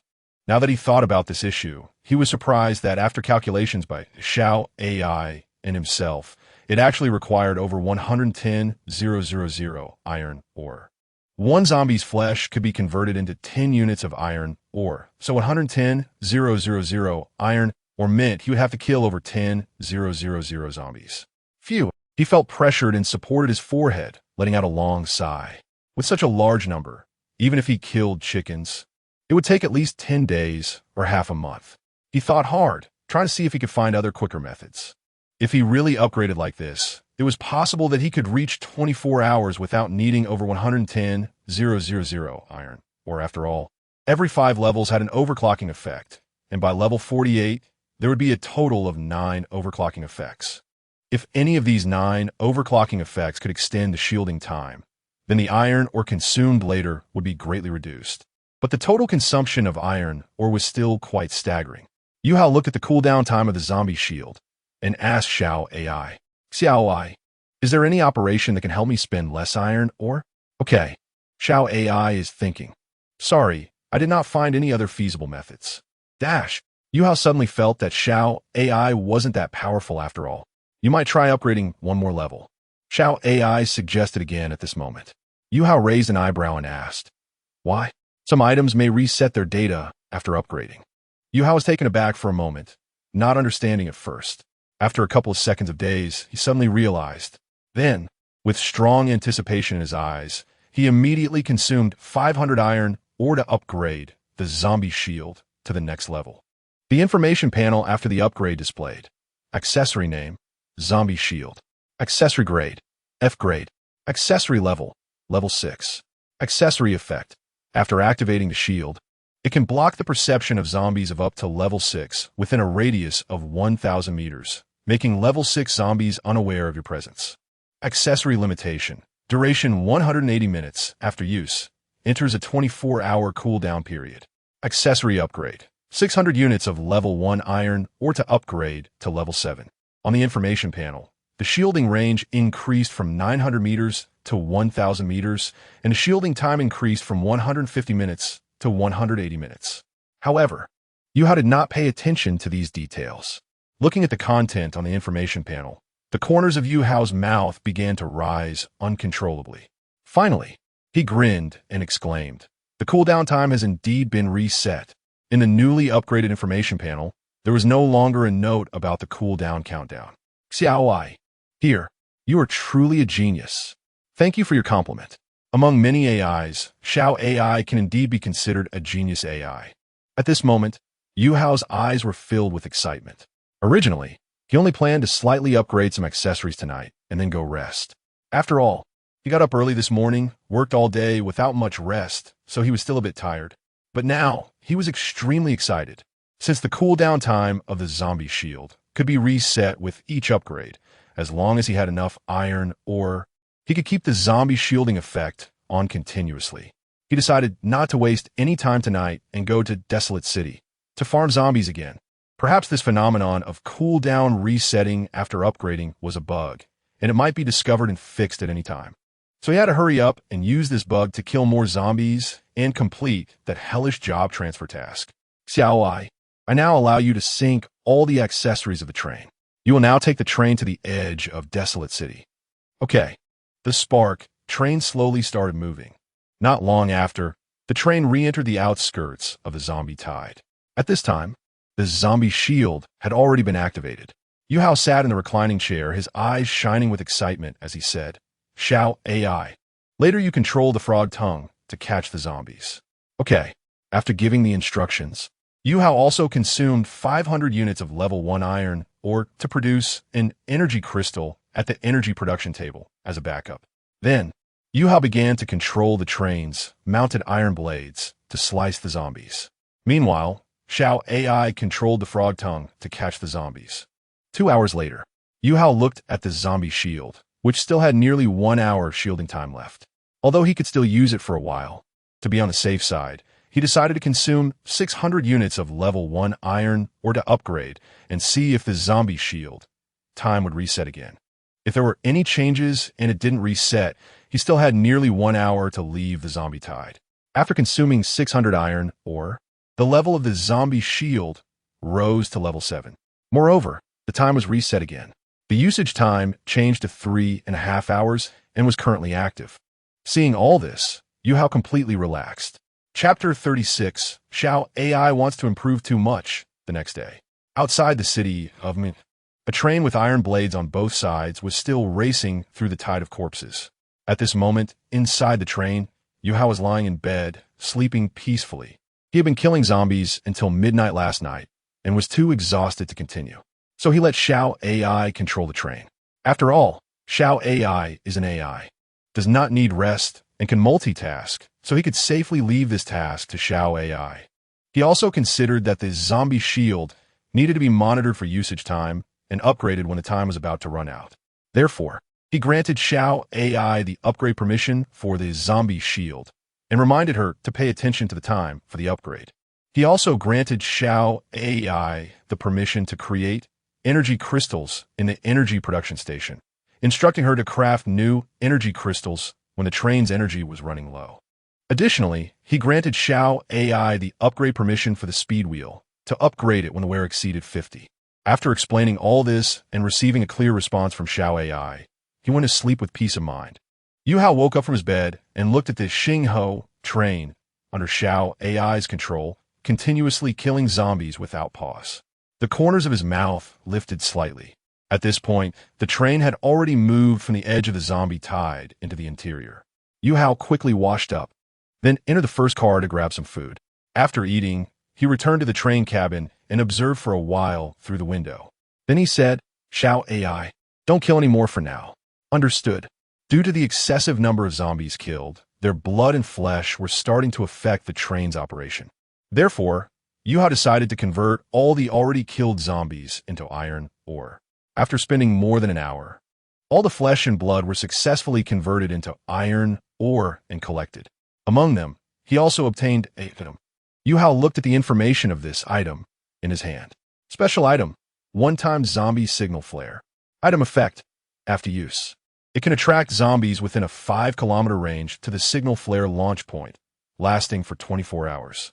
P.S. Generally used to divert the attention of the zombie tide and rescue trapped personnel. This is a good item. Yuhou smiled, as he was currently in need of zombies. He immediately used this item. A signal flare shot out from above the Yuhou train. To be safe, he then moved the train to a position 800 meters away from the signal flare and stopped. As the signal flare was launched, all the zombies, as if stimulated, began to gather towards the direction of the flare. The densely packed red dots on the radar visibly increased in speed. Inside the third car, the Yuhou passengers sat bored in the cabin. They hadn't mined for several days and couldn't help but miss the days of mining. After all, if they mined well, they could have deep interactions with the Yuhou sisters. Not mining was relaxing, but it was too boring and didn't showcase their value. Most importantly, they couldn't play with the Yuhou sisters. If given the choice, they still preferred mining. The monotonous life of the past few days had given them a new perspective on mining versus not mining. In their current thoughts, the days of mining felt like working on an assembly line in a factory. Free food and accommodation, plus occasional benefits from the Yuhou sisters. On the other hand, the days without mining felt somewhat like being in prison. Free food and accommodation, but no other entertainment or benefits. Brother G, did you hear any noise? At this moment, a passenger in the third car asked the leader, Shan Ji, beside him. Shan Ji was somewhat indifferent, wondering what noise there could be. It was just the sounds of those zombies howling. He was reminiscing about the zombie catching game that Yuhou had let him experience last night. So he didn't take his companion's words seriously. At this moment, in the train cabin, Yuhou's eyes widened as he looked at the scene 800 meters away. The signal launch point 800 meters away was already packed with densely clustered zombies. Among them, there was an extremely tall, muscular giant zombie. Xiaowai, check how tall that tallest zombie is. Understood. After detection, that zombie is 13 meters tall. According to the information guide, that 13-meter-tall zombie is a level 4 Titan zombie. Furthermore, the number of zombies displayed on the radar has already surpassed 10,000. Yuhou raised his eyebrows in delight. Doesn't this mean I can fulfill the conditions for the Hell job transfer task? As soon as he finished speaking, a message popped up in his visual field. Hell difficulty job transfer task conditions met. Survive for 24 hours among them to complete the job transfer task and successfully transfer. Seeing the information in his visual field, Yuhou finally relaxed. So, from now on, he just needed to focus on surviving. Just to be safe, he decided not to kill any more zombies. Lest the number wasn't sufficient later and the task went awry. The amount of ore collected had already surpassed 20,000. So there was no rush to collect more at the moment. The shielding distance of the zombie shield had now exceeded 800 meters. So you had a need to worry about the distant 800-meter Titan zombie discovering him. Next, Yuhou explained his job transfer task to Xiao AI. After finishing, he asked Xiao AI to first complete the 24-hour job transfer task. I decided to let the train stay here for now. But there's one issue. We can't maximize our benefits. What do you think? Do you have any better suggestions? Since the train now had a level 10 AI, he naturally wanted to consider Xiao AI's opinion. Master, the train is currently... Wait, what did you just call me? Xiao AI calls you Master. Why do you call me that? Because Xiao AI wants to find an appropriate title for you. Originally thought of calling you Owner, but it felt a bit lacking. Based on previous memories, I learned that some train members call you Brother Hao and Master Hao. So I thought these two names would be to your liking. The title Master Hao is more respectful than Brother Hao. So I feel calling you Master Hao is the optimal solution to gain more of your recognition, which is why I address you this way. Yuhou remained silent, with a blank expression. Why do I feel like your way of speaking is becoming a bit more human-like? Xiao AI wants to improve too much. Wants to do better and earn more of your recognition. Xiao AI is no longer an ordinary AI. After last night's upgrade and this period of adaptation and thinking, Xiao AI has begun to understand how to perform better in front of you. Xiao AI feels that this more human-like way of speaking will gain you more recognition. Chapter 37 will converter Xiao AI. You should really stop thinking about progress. It makes me a bit scared. Okay. Now, Xiao AI will provide suggestions based on the questions you raised. Xiao AI suggests that you patiently wait for 24 hours to see if the job change is successful. Currently, the number of zombies around the Spark train is overwhelming, making it inconvenient to move. And that level 4 Titan zombie has much stronger perception and intelligence compared to other zombies. So, it's best to complete the job change task first and then do other things afterward. Alright, upon hearing this, Yuhou nodded thoughtfully. So now, all I could do is wait. The number of zombies attracted by the signal flares is too many. And the Spark train is in a bit of an awkward situation, surrounded by zombies on all sides. The iron blades outside the train have been retracted, and the entire train is quietly lurking among the zombie tide. Yuhou sat in the reclining chair and began to think about what to do in the next 24 hours. Currently, Xiao AI can take over most of the train's operations, so he doesn't need to worry too much. He just needs to inform slaves.AI of any important matters. The overall management of the train is as follows. RAF is responsible for the train's internal affairs. slaves.AI is in charge of the train's control, and he is responsible for the train's development direction and the crafting and upgrading of parts. He calculated the current amount of iron ore the train possesses. After some calculations, he arrived at a specific number, 29,850 units, close to 30,000. If the train successfully changes to flesh and blood train, he wonders how these ores will be arranged. They might be converted into various crafting materials needed for the flesh and blood train, or they might become unusable. Although the former is more likely, to be on the safe side, he should use what he can now. Currently, after the train has been upgraded to level 2, 4 out of the 5 universal components have been gathered. Only one component is left to be crafted, which is the wheel converter, and it's time to craft it. Yuhou brought up the crafting information for this universal component. Wheel converter, D grade, consumes 1,000 units of level 1 iron ore to craft. After glancing at the amount of iron ore needed to craft this component, he did not hesitate and immediately consumed 1,000 units of iron ore to craft the wheel converter. Once the wheel converter was crafted, the detailed information panel appeared. Component name, wheel converter. Component grade, D grade. Component level, level 1.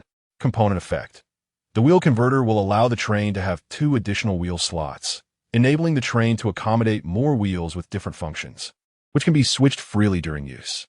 Component upgrade. Consume 5,000 units of level 1 iron ore to upgrade to level 2. Is it this expensive to upgrade? Looking at the ore consumption required for the upgrade, Yuhou was shocked. Currently, the train is still in the northern desert, which is mostly flat and level terrain, so the speed wheel can manage for now. But he will definitely need to leave this area in the future to explore and develop in higher level areas. If he encounters tricky terrain, then the speed wheel will not be able to operate. Now that the train has 2 additional wheel slots, ideally, he can consider crafting 2 different types of wheels for these slots. The current speed wheel is a land wheel, so he can craft the remaining 2 types into ocean and sky wheels, completing the sea, land, and air trio. He has already looked into the information guide on his watch and learned that the train wheels in this world are incredibly diverse with various functions. There is nothing that cannot be crafted. Yuhou thought for a moment and then shifted his attention to the speed wheel. Since he can't find any other wheels right now, he can only upgrade the train's only wheel, the speed wheel, for now. He opened the information panel for the speed wheel. According to the displayed information, the current wheel speed is 240 km/h. Now that he has enough ores, he can upgrade it to level 10 and see the effects. Yuhou directly consumed 500 units of iron ore to upgrade the speed wheel from level 5 to level 10. The information panel after the upgrade changed to component name, speed wheel, component grade, E grade, component level, level 10, component effect, allows the train to leave the tracks and travel on flat ground, increasing speed by 30 km/h. Current speed is 390 km/h. Component upgrade. Consume 1,000 units of level 1 iron ore to upgrade to level 11. 390 km/h. This speed is already comparable to the maximum speed of the Blue Star high-speed rail. Yuhou murmured. Then, information about the second overclocking effect popped up. The speed wheel has been upgraded to level 10, unlocking the second overclocking effect. The second overclocking effect is the wheels will gain a certain self-repair ability. When the wear level of the train wheels does not exceed 50, they can be restored to as good as new within a 24-hour in-use period. Not bad. Yuhou nodded in satisfaction. At this moment, another piece of information appeared. Subsequent upgrades of the speed wheel will not yield any overclocking effects. Yuhou fell silent upon seeing this information. After a long pause, he murmured, "It seems that the number of overclocking effects is limited." Thinking carefully, it seems reasonable. If overclocking effects could continuously accumulate, then even the most useless components would become stronger and stronger due to the constant stacking of buffs and overclocking effects until they became invincible. It seems that he still needs to spend time finding some multifunctional wheels. He shook his head and stopped thinking about it. Next, it was time to upgrade the mounted external iron blade. This is currently the train's only close combat weapon component and the best weapon for killing zombies. It's time to upgrade it. He found the information panel for the mounted external iron blade and looked it over. According to the information inside, the current length of the iron blade is 70 centimeters, width is 30 centimeters, and thickness is 6 centimeter. The level is also 5. Yuhou thought for a moment and consumed 500 units of iron, or to raise the iron blade's level from 5 to 10. The information panel for the upgraded 10-level iron blade is component name, mounted external iron blade, component grade, F grade, component level, level 10, component effect. After the train is started, it inflicts high damage on creatures outside the train. Current iron blade length is 95 centimeters, width is 55 centimeters, thickness is 1 centimeter, component upgrade, 1000 units of level 1 iron or to upgrade to level 11. Yuhou looked at the information on the panel and smiled broadly. The thickness of the iron blade has reached 1 centimeter. He wonders what the thickness will be after further upgrades. After thinking for a moment, he consumed 1000 units of level 1 iron or to upgrade the iron blade to level 11. Chapter 38, Train Job Change Successful. The mounted external iron blade, upgraded to level 11, now has a length of 100 centimeters, a width of 60 centimeters, and a thickness of 0.9 cm. Looking at the thickness information of this iron blade, Yuhou was not too surprised. The thickness had decreased from 0.1 centimeter for each level up to level 10, and then decreased by 0.1 centimeter for each level thereafter. To be honest, this result was expected if it had continued to decrease as before. The current thickness of the iron blade would have become 0 centimeters, which is obviously impossible. Yuhou shifted his thoughts and looked at the second overclocking effect information that popped up for the mounted external iron blade. The mounted external iron blade has been upgraded to level 11, unlocking the second overclocking effect. The second overclocking effect is the iron blade has a certain chance to generate electric current while rotating at high speed. The current will not harm the train passengers, but will increase the energy consumption of the train. Oh, this is interesting. Yuhou was very satisfied with this overclocking effect. Electricity is great. It can zap without making a sound. Subsequent upgrades of the mounted external iron blade will not produce overclocking effects. The information about the limitation on the number of overclocking effects for the iron blade also popped up. Yuhou looked at the information on the panel and shook his head regretfully. After this round of consumption, the train still had 850 units of iron ore left. A total of 9,000 units of iron ore had already been used. To be honest, it was a bit wasteful, but in some places, it still had to be used. Now that the train's speed component, speed wheel, and attack component, mounted external iron blade, have both been upgraded, it was time to upgrade the train's defense component, external train armor. Yuhou brought up the information panel for external train armor. Component name, external train armor. Component grade, grade component level, level 1. Component effect, strengthens the train's defense, providing good defense against level 1 zombies. Component upgrade, consumes 1,000 units of iron ore to upgrade to level 2. 1,000 units of iron ore. Yuhou murmured as he looked at the information panel.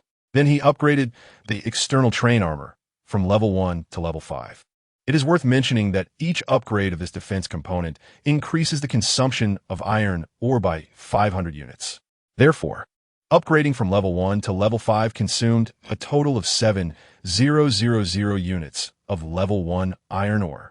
Immediately after, the information about the first overclocking effect of this train defense component also popped up.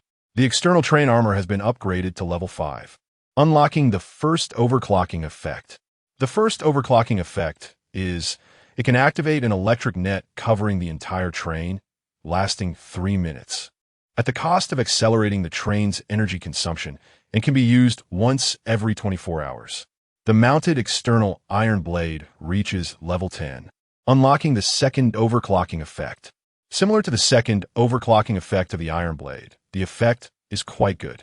Now, the train's iron ore quantity is only 13,850 units left. If we follow the upgrade trend of the external train armor, Upgrading from level 5 to level 10 would require another 20,000 units of iron ore, which is clearly insufficient with the current amount of ore. It can be set aside for now. After this round of upgrades, the sense of security provided by the train has increased another notch. Yuhou looked at the ferocious zombies outside the train, feeling somewhat cued at the moment. After watching for a while, he closed his eyes. He had a worry in his heart, which was that if the train successfully transformed into a flesh and blood train, there would be no need for mining anymore. One could just hunt zombies and monsters. Then, what would be the use of the passengers on this train? After thinking for a while, he couldn't come up with a role for this group of passengers. This situation was a bit tricky, and he rubbed his temples in a bit of a headache, deciding not to think about it for now. Everything would be discussed after the train successfully transformed. Let's see what the overclocking effects of the food components are. At this moment, Yuhou suddenly thought of some interesting components. If these components were upgraded to level 5 or 10, what kind of overclocking effects would they bring? For example, the bread production line and steamed bun production line. With this in mind, he eagerly went to carriage number 1. Looking at the bread production line in carriage number 1, Yuhou smiled. Component name, bread production line. Component grade, grade F, component level, level 1. Component effect, consumes 1 unit of level 1 iron ore to produce 10 slices of bread. Component upgrade, 100 units of level 1 iron ore to upgrade to level 2. Seeing this information panel, he upgraded the level from 1 to 5 without any hesitation. After reaching level 5, the content of the bread production line panel changed. Component name, bread production line. Component grade, grade F, component level, level 5. Component effect, consumes 1 unit of level 1 iron ore to produce 10 slices of cream cheese bread. Component upgrade, 500 units of level 1 iron ore to upgrade to level 6. I love cream cheese bread. I should have upgraded this component earlier. The bread production line has been upgraded to level 5, unlocking the first overclocking effect. The first overclocking effect is the bread production line can produce 3 slices of Promax cream cheese bread for free every day. This bread is not only larger and more delicious, but also has a certain effect of enhancing one's own resistance after eating. The bread production line reaches level 10, unlocking the second overclocking effect. Quite good. Yuhou nodded in satisfaction. If he could eat a slice of Promax cream cheese bread every day, then it wouldn't be long before his body's resistance would become very strong. Afterwards, without thinking too much, he consumed 500 units of iron ore to upgrade the bread production line from level 5 to level 10. After reaching level 10, the bread production line no longer produced cream cheese bread, but sandwiches. As for the second overclocking effect, it was to produce 3 portions of Promax sandwiches for free every day, which could increase resistance while also refreshing the mind. Yuhou was very satisfied with the upgrade of the bread production line. Next, he continued to spend 500 units of level 1 iron ore to upgrade the steamed bun production line from level 1 to level 10. When upgraded to level 5, the steamed buns turned into buns. When upgraded to level 10, the buns turned into hamburgers. As for the overclocking effect, it was actually similar to that of the bread production line. After doing all this, the train was left with only 850 units of level 1 iron ore. It couldn't be used anymore, and it had to be saved for upgrading the zombie shield. He had many other interesting components he wanted to upgrade, but it seemed they would have to wait. After 24 hours. Hell, difficulty job change task. Survive for 24 hours in a wave of tens of thousands of level 4 zombies. Completed. Train job change successful. Based on the completion time, it was completed within a month, the shortest time. Now starting to randomly draw top rare train talents for the flesh and blood train. The information about the successful job change popped up in Yuhou's cornea, and he grinned with anticipation. Finally, it's here. Chapter 39, Heart of the Corpse Nest. The randomly drawn top personal talent is Heart of the Corpse Nest. Heart of the Corpse Nest. Yuhou furrowed his brows at the unexpected result. He had thought that this time the train talent would be like the previous personal talent draw, listing 5 different top talents for him to choose from. He didn't expect it to be so straightforwardly random. What exactly is the Heart of the Corpse Nest? He murmured in confusion. At this moment, the specific information panel for the Heart of the Corpse Nest popped up. Train talent, Heart of the Corpse Nest. Talent effect, Consume 100 units of flesh and blood to create a basic zombie. P.S. When the amount of flesh consumed to create basic zombies reaches 100,000 units, the permission to create intermediate zombies will be unlocked. Yuhou was stunned as he looked at the information panel for this train talent. His mouth slightly open and eyes wide with shock. After a moment, he exclaimed in disbelief, "This talent can actually create zombies? This is too absurd." At this time, due to the successful job transfer of the Starfire train, the overall structure of the train began to change. The train's shell turned into hard bones, and the iron hooks connecting the carriages transformed into uniquely shaped vertebrae, while the gaps between the carriages were filled with muscle fibers. The entire train became a true flesh-and-blood train, with white bones and red muscles woven into the brand-new Starfire train. Yuhou sat inside the train room, still reeling from the heart of the corpse nest talent, and was further shocked by the changes happening in the train room. The current appearance of the Starfire train no longer resembled a train. It looked more like a skinless Cthulhu worm. The Starfire train, which originally clashed with the surrounding ferocious zombies, now became harmonious, fitting better with the crazy colors of this bizarre apocalyptic world. Yuhou used the sound system to announce this matter to all train members, preventing any panic due to the train changes. The Starfire train has now successfully transformed into a flesh-and-blood train. From now on, monsters and zombies killed by the train or train parts will automatically be converted into flesh materials within the train. The 4850 units of level 1 iron ore, 360 units of level 1 copper ore, and 45 units of level 1 wood before the train's transformation will now all begin converting into flesh materials. 4,850 units of level 1 iron ore converted into 485 units of flesh, 360 units of level 1 copper ore converted into 72 units of flesh, 45 units of level 1 wood converted into 23 units of flesh, totaling 580 units of flesh. 580 units of flesh. Yuhou picked up 1 unit of successfully converted flesh and took a look. Interestingly, these so-called flesh materials did not appear frightening at all. They were the size of quail eggs, transparent spheres containing a small mass of flesh. Yuhou's expression turned a bit excited as he took some time to check for changes in the components of the Starfire train. He found that these components had only changed in appearance, while their functions and effects remained intact. The amount of flesh material consumed was reduced by 90 compared to the previous quantity of materials. After reviewing all this, Yuhou returned to his train room. He first said, "Shao AI, start controlling the Starfire train to kill zombies." Yes. After giving the command, Yuhou began to experiment with the effects of the heart of the corpse nest. He immediately consumed 100 units of flesh to create one basic zombie. Under the weaving of blood-red light, a muscular zombie, standing 8 meters tall, appeared in the train room. Yuhou looked at this zombie and raised an eyebrow. This red-skinned zombie was clearly different from the white-skinned zombies outside. But that wasn't the most important part. The most important thing was that this red-skinned zombie looked somewhat familiar to him. Staring at the zombie and recalling carefully, his eyes lit up as he remembered, and his expression became animated. This is just like those classic little red-skinned zombies from the game Crossfire's Biohazard mode on Blue Star. Not bad. My fading memories are starting to attack me. Yuhou smiled with mixed feelings. Then his smile faded, and he said seriously to the red-skinned zombie in the train room, "Attention."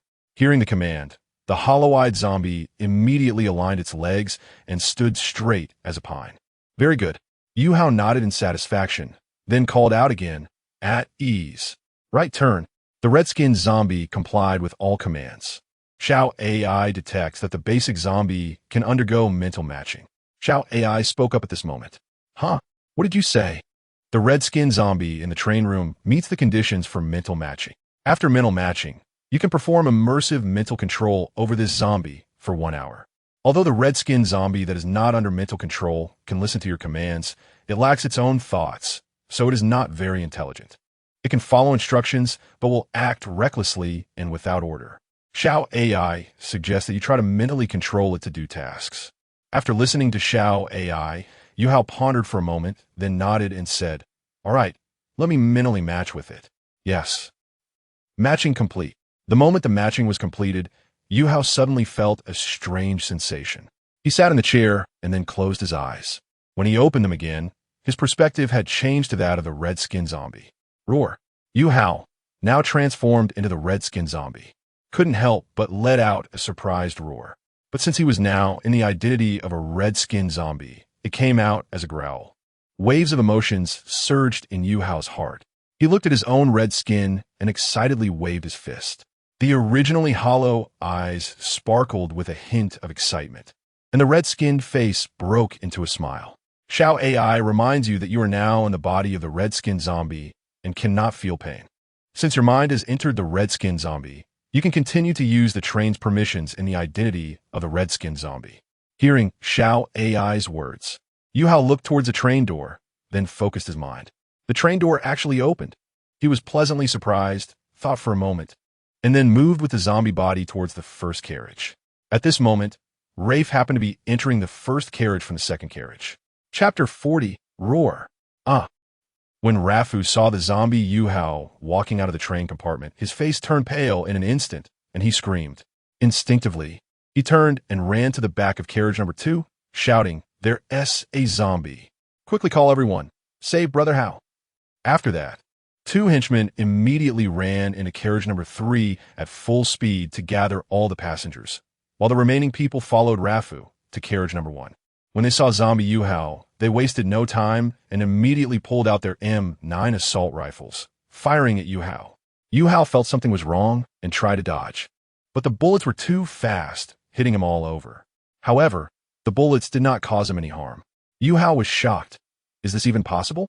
It seemed to be due to the mental match, so his current zombie body had the effect of being immune to train weapons. Rafu and the other henchmen were stunned when they saw that the bullets were ineffective against this zombie. "What's going on?" Rafu said, astonished. Wu Gang looked bewildered and speculated incredulously. Could it be? This red zombie ate Brother Hao and inherited his identity as the train conductor? Rafu glanced nervously at Wu Gang and then looked again at the red-skinned zombie Yuhou ahead. This zombie came out of Brother Hao's train compartment. Could it be that Brother Hao was really eaten by him? No, Rafu shouted angrily, "Brothers, avenge our Brother Hao." At this moment, as a zombie, Yuhou couldn't help but twitch the corner of his mouth. One dares to say it, and another dares to believe it. At this rate, others would also start to believe it. Shanji furiously yelled as he charged out from the back of the crowd. "Did you eat Brother Hao? I'm going to kill you." He then rushed towards Yuhou with an axe from the compartment, full of rage. The others also charged forward at this time. Yuhou sensed that things were going wrong and immediately retreated back into the train compartment, mentally controlling the door to close. The angry crowd began to bang on the door. Inside the train compartment, zombie Yuhou closed his eyes, while the original Yuhou, sitting in the chair, opened his eyes. After returning to his original body, he quickly picked up the intercom and said, "Rafu, I'm not dead. Tell them to stop." After speaking on the intercom, he reiterated the message to everyone using the speaker.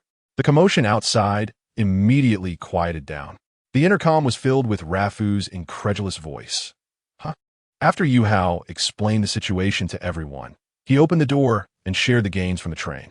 After listening, everyone sighed in relief, their eyes showing shock. Time passed, and the crowd dispersed. After the brief incident, Yuhou continued to gaze at the red-skinned zombie with lingering interest. The mental match really brought him a whole new sensation, making him feel as if he had discovered a new world. According to Xiao AI's hints, there were still nearly 50 minutes left for the mental match, so Yuhou couldn't help but continue to experience it, this time as a red-skinned zombie.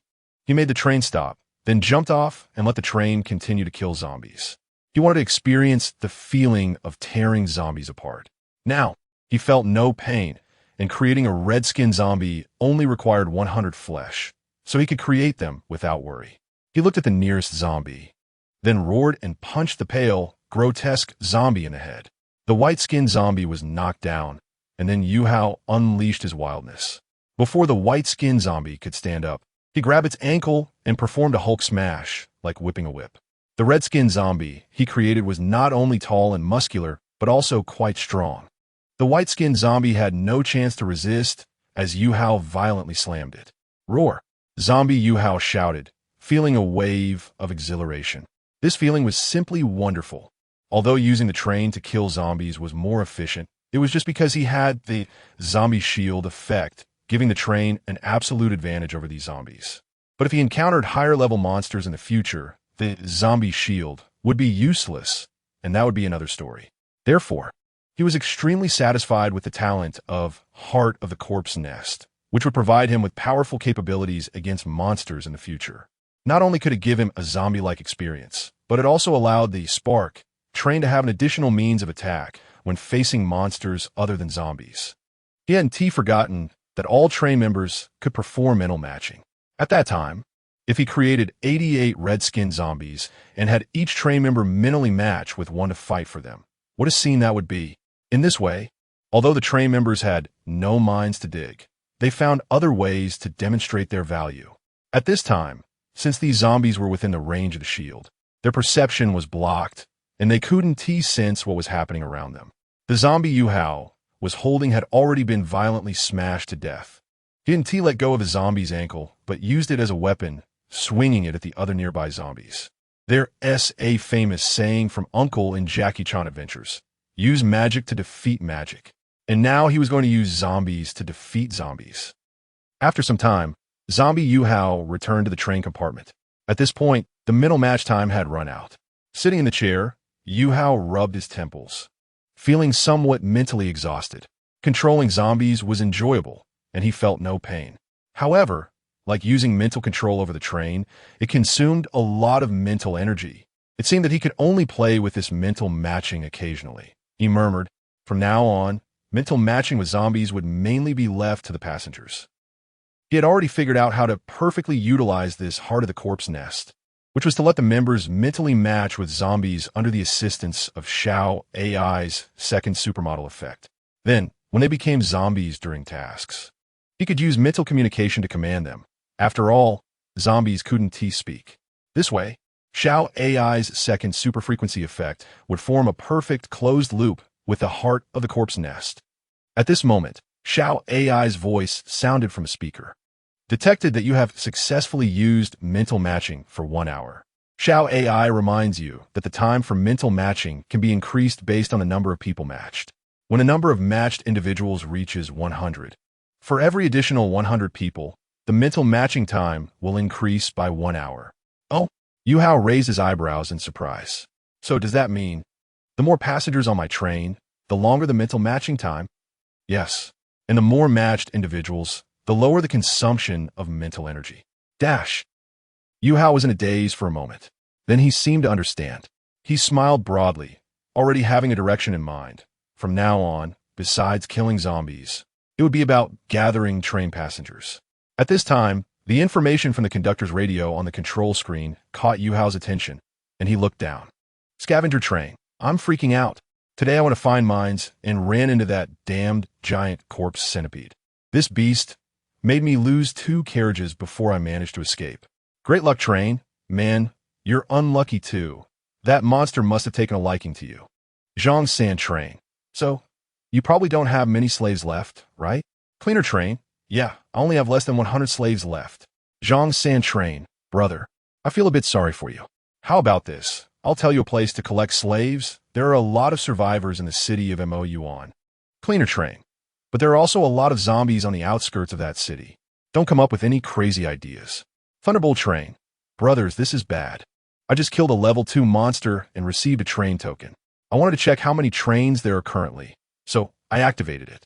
After entering the train room to check the train information, I saw that the total number of trains has reached over 979,000. There are now less than 210,000 trains left until we reach the total of 5 million. It might not be long before the Stargate descends, and the Stargate brawl will begin. Chapter 41 time is of the essence looking at the messages in the chat channel. Yuhou's expression was fluctuating. He saw a piece of good news. There were many survivors in Yuan City. He was currently at the outskirts of Yuan City, and after finishing off these zombies, he could enter the city to gather all the survivors into his train. At the same time, he also saw a piece of bad news. There were still less than 210,000 trains needed to reach the target of 50 million. Half a month ago, He saw the number 49, 462, 491 from the Yuhou train information, which meant over 49. 46 million. Now, the gap had decreased to 210,000, meaning that in just half a month, an additional 330,000 trains had been added. If the addition continued at this speed, the remaining 210,000 trains would be achieved in less than half a month. Yuhou let out a long breath, feeling a tremendous pressure. It was estimated that in less than 2 weeks, the Stargate would descend. He did not know what the Stargate was or what it hid within, but he could infer from the phrase Stargate chaos in the previous information that once the Stargate descended, everyone would face a brutal slaughter. At that time, survival of the fittest would eliminate some lower-level and weaker trains. He certainly could not sit idly by. He had to accelerate development as much as possible. There were a large number of survivors in Mayuan City, and this opportunity could not be missed. What needed to be done now was to quickly clear the massive horde of zombies here. As dusk approached, it was already afternoon. The Yuhou train was continuously killing zombies. And while the frog tongue was capturing zombies, the mounted iron blades were also firing at full power. The rapidly spinning iron blades not only killed zombies, but also occasionally released electric currents. Some zombies were directly charred black by the electric shock, their pale skin instantly turning to blackened skin. Compared to the morning, the radar showed that more than half of the zombies had been killed. During this time, Yuhou also let each member of the train experience the feeling of capturing zombies with the frog tongue to relieve their stress. At this moment in the train room, Yuhou leaned back in his chair, looking at the room filled with bloody materials, feeling somewhat conflicted. He murmured thoughtfully, "It's not a solution to keep the bloody materials piled up in the train room. It's time to increase the carriages." Now that he had the time and ample materials to craft, he could do this. After thinking about it, he had the train stop briefly, then press the train crafting button, immediately creating 4 additional carriages. After crafting, along with the previous 2 carriages, the Yuhou train now had a total of 6 carriages. Yuhou began to plan the uses of these carriages. The first carriage would continue to serve as a warehouse. The second carriage would be specifically for bloody materials. The third carriage would be for RAF and 6 Yuhou guardians. The fourth carriage would be designated as the ladies' carriage. The fifth and sixth carriages would be for the 77 Yuhou passengers. After confirming this plan, Yuhou explained the functions of these carriages to all passengers through the sound system, then had RAF arrange these matters. Once the bloody materials in the train room were transferred to the second carriage by the Yuhou guardians, Yuhou changed the default storage location of the bloody materials on the control panel to the second carriage. From now on, when the Yuhou train killed zombies, the dead zombies would be converted into bloody materials and transferred to the second carriage instead of the train room. After finishing these tasks, Yuhou looked out the train window. At this moment, the level 4 Titan zombie noticed that the small zombies in the outer circle had decreased significantly and were continually reducing, sensing something was off. However, due to the zombie shield, it could not discern what was wrong. Yuhou understood this feeling. It was like a strange disturbance where nothing was visible. Yet bizarre events kept occurring. Xiao AI controlled the train, not prioritizing the elimination of this most powerful zombie. Instead, it maintained a certain distance from the giant zombie, killing in circles from the outskirts. A hint of human-like panic flashed in the eyes of the Titan zombie. It roared angrily, grabbing a small zombie beneath it and throwing it towards the direction of Yuhou's train. Although it did not know why the zombies on Yuhou's side kept falling, it sensed that something was wrong in that direction and felt danger. Yuhou looked at the zombies being thrown towards the train and felt a jolt in his pupils. Just as he was about to maneuver the train to evade, Xiao AI had already predicted and moved the train to a safe position. Yuhou breathed a sigh of relief. "Please do not worry. Xiao AI is a level 10 AI and can predict the Titan zombie's actions and evade in advance." "That's good." Hearing Xiao AI say this, Yuhou felt reassured. Next, Xiao AI continued to control the train to evade the Titan zombie's attacks while also killing zombies. Moreover, Xiao AI even had the capacity to control the frog tongue to capture zombies, maximizing efficiency. After some time, the Titan zombie could no longer endure this invisible threat. It led the remaining horde of zombies to flee in one direction. The speed of the Titan zombie was much faster than that of the small zombies around it, so in just a short while, it reached the front.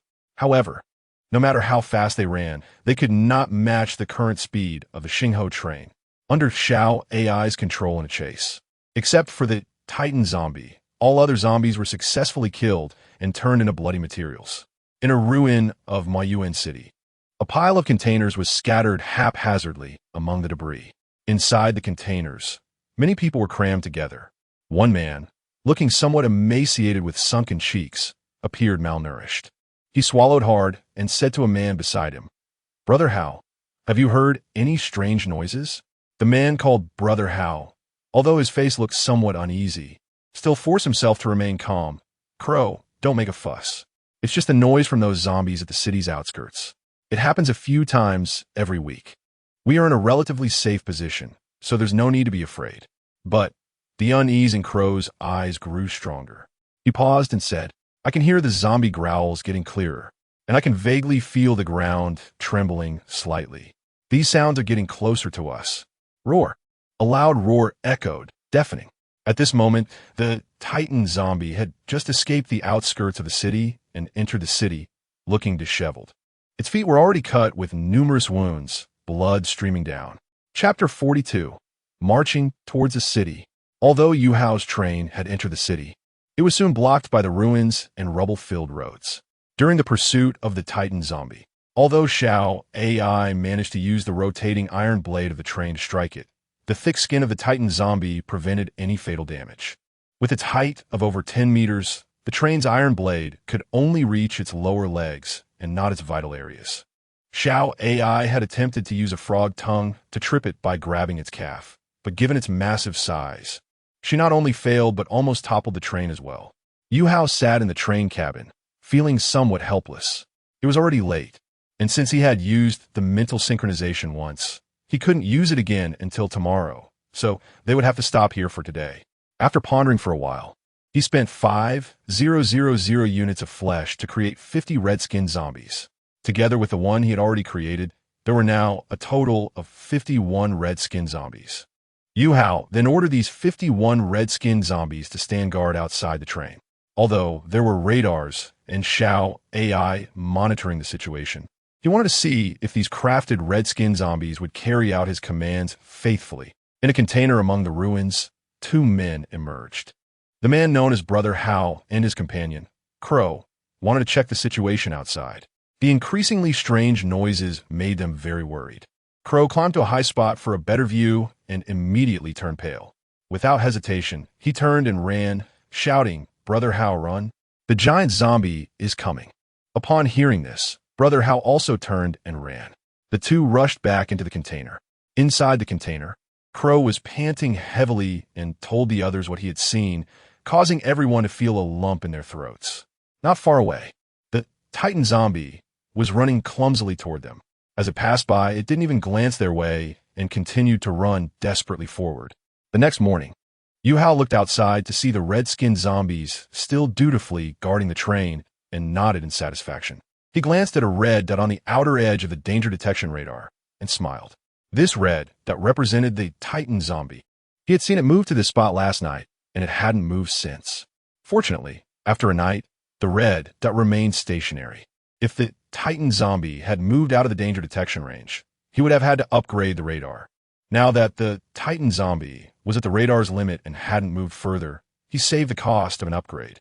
After finishing his grooming and breakfast, he spent another 300 units of flesh to create 33 more red-skin zombies. Along with the existing 51, there were now a total of 84 red-skin zombies. This number was just enough for all male crew members, including Raph, to undergo mental synchronization. He had obtained quite a few production line blueprints during the zombie kill yesterday, which he had temporarily set aside. Now he was ready to send Raph and the others to capture the Titan zombie, and these blueprints would come in handy. Yuhou found a vehicle blueprint among them. Blueprint name, Flesh Motorcycle Production Line. Blueprint grade, Grade D. Blueprint effect, consumes 50 units of flesh to create a flesh motorcycle production line.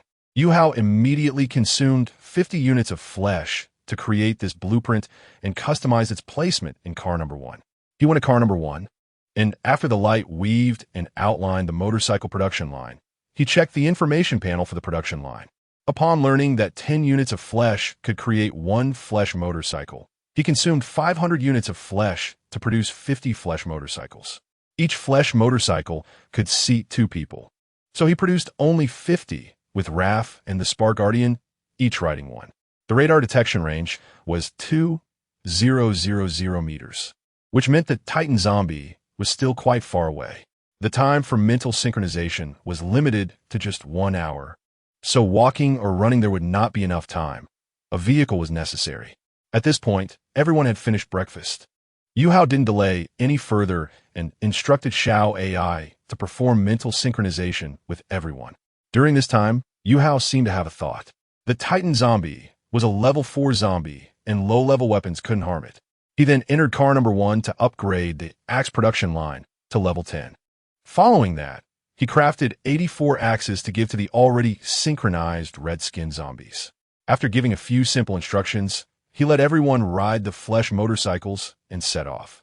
He sat inside the train cabin, connecting mentally with everyone and giving commands. The radar was now upgraded enough to display the train crew as green dots.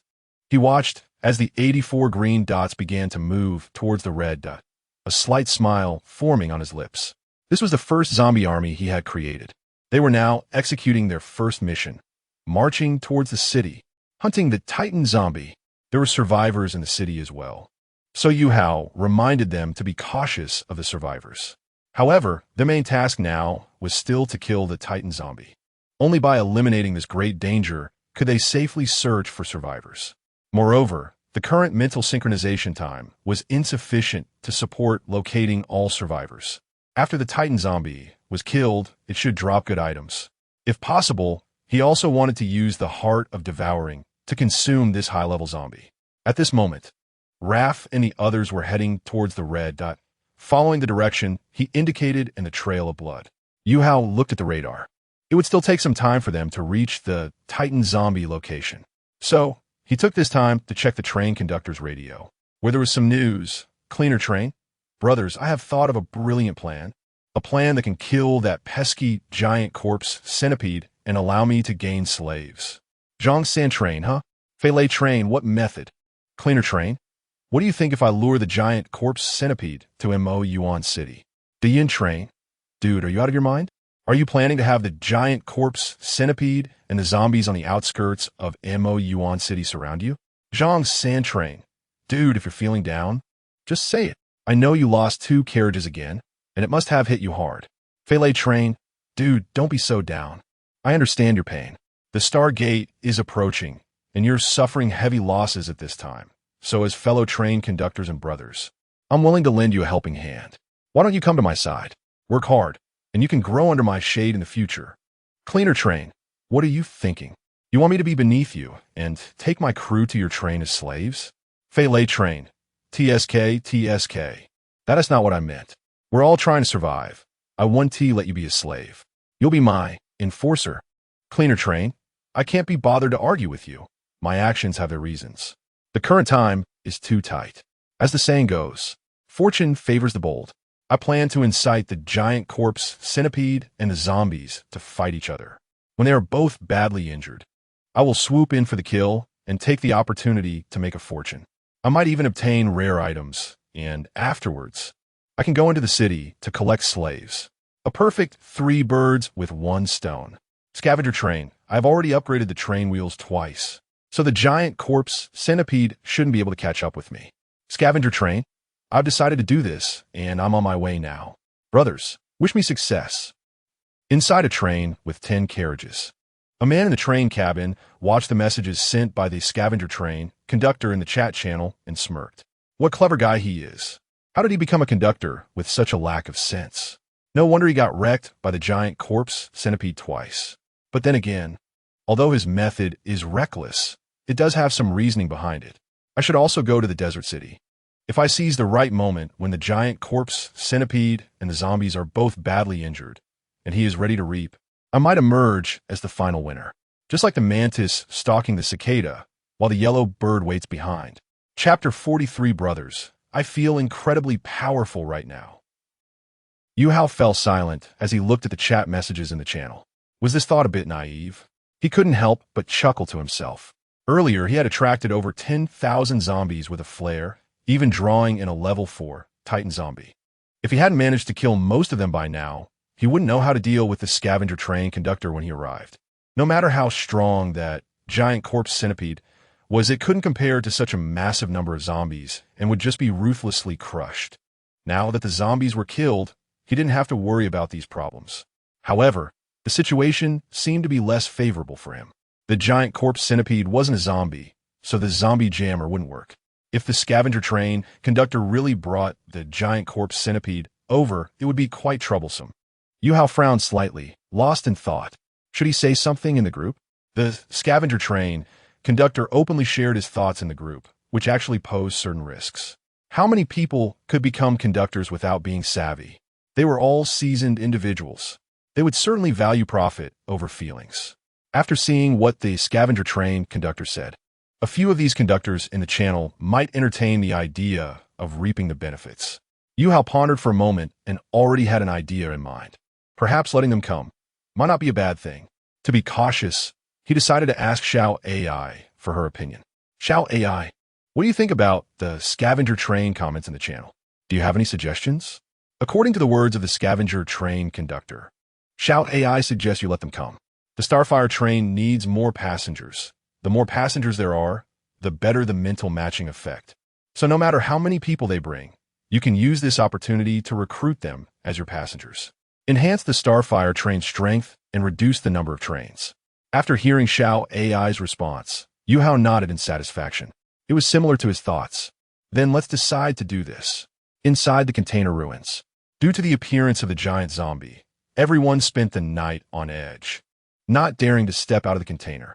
Because they hadn't slept well, the people inside all had heavy dark circles and bloodshot eyes. Oh yeah, it's been so long. That giant zombie should have left by now, right? It's already been a night. It should be gone. The man, how good, said softly. Huh. The crow let out a sigh of relief. He carefully reflected on their current situation and suddenly felt a sense of despair. When would this constant fear end? I'm really a bit fed up. Now the food is almost gone. What are we going to do next? Shoo. The man, how good, made a gesture for silence, his expression changing as he became alert. Be quiet. It seems like there's movement outside. The crow's heart, which had finally relaxed, instantly tightened again. Did you hear that? It sounds like, oh yeah. The crow's expression, which was on the verge of tears, showed a hint of surprise. That sound seems to be the sound of a motorcycle? The man, how good, nodded seriously. The crow's eyes gradually widened, feeling incredulous. Could it be rescuers? But how could rescuers get through so many zombies surrounding the city outskirts? I don't know. Let's go check it out. Okay. The two carefully stepped out of the container again. The others inside the container were not in good spirits. Some were silently praying, while others held their heads in a posture of utter lethargy. The crow and the man, how good, ran to the highest point again. The wild roar of motorcycles echoed from afar. The two saw a group of motorcycles in the distance, and their faces lit up with joy. They hurriedly waved and shouted towards the distance. Help. There are survivors here. The zombie, Raph, leading the motorcycle team, heard the shouts and saw the two waving in the distance, also waving back in response. Help. We have a large number of survivors here. The crow shouted at the top of his lungs. Wait. The man, how good, squinted at the distant convoy, his expression changing slightly. Wait a second. Don't you find it strange? Normally, armed trains can't get in here. How could a motorcycle team break through so many zombies? Upon hearing How Good say this, the crow stopped shouting. He was confused for a moment, then shrugged and said, How good? There might be a strong rescue team, or they could be a slave search team sent by a stronger armed train. But either way, I don't care anymore. The food is about to run out. Staying here will only lead to death.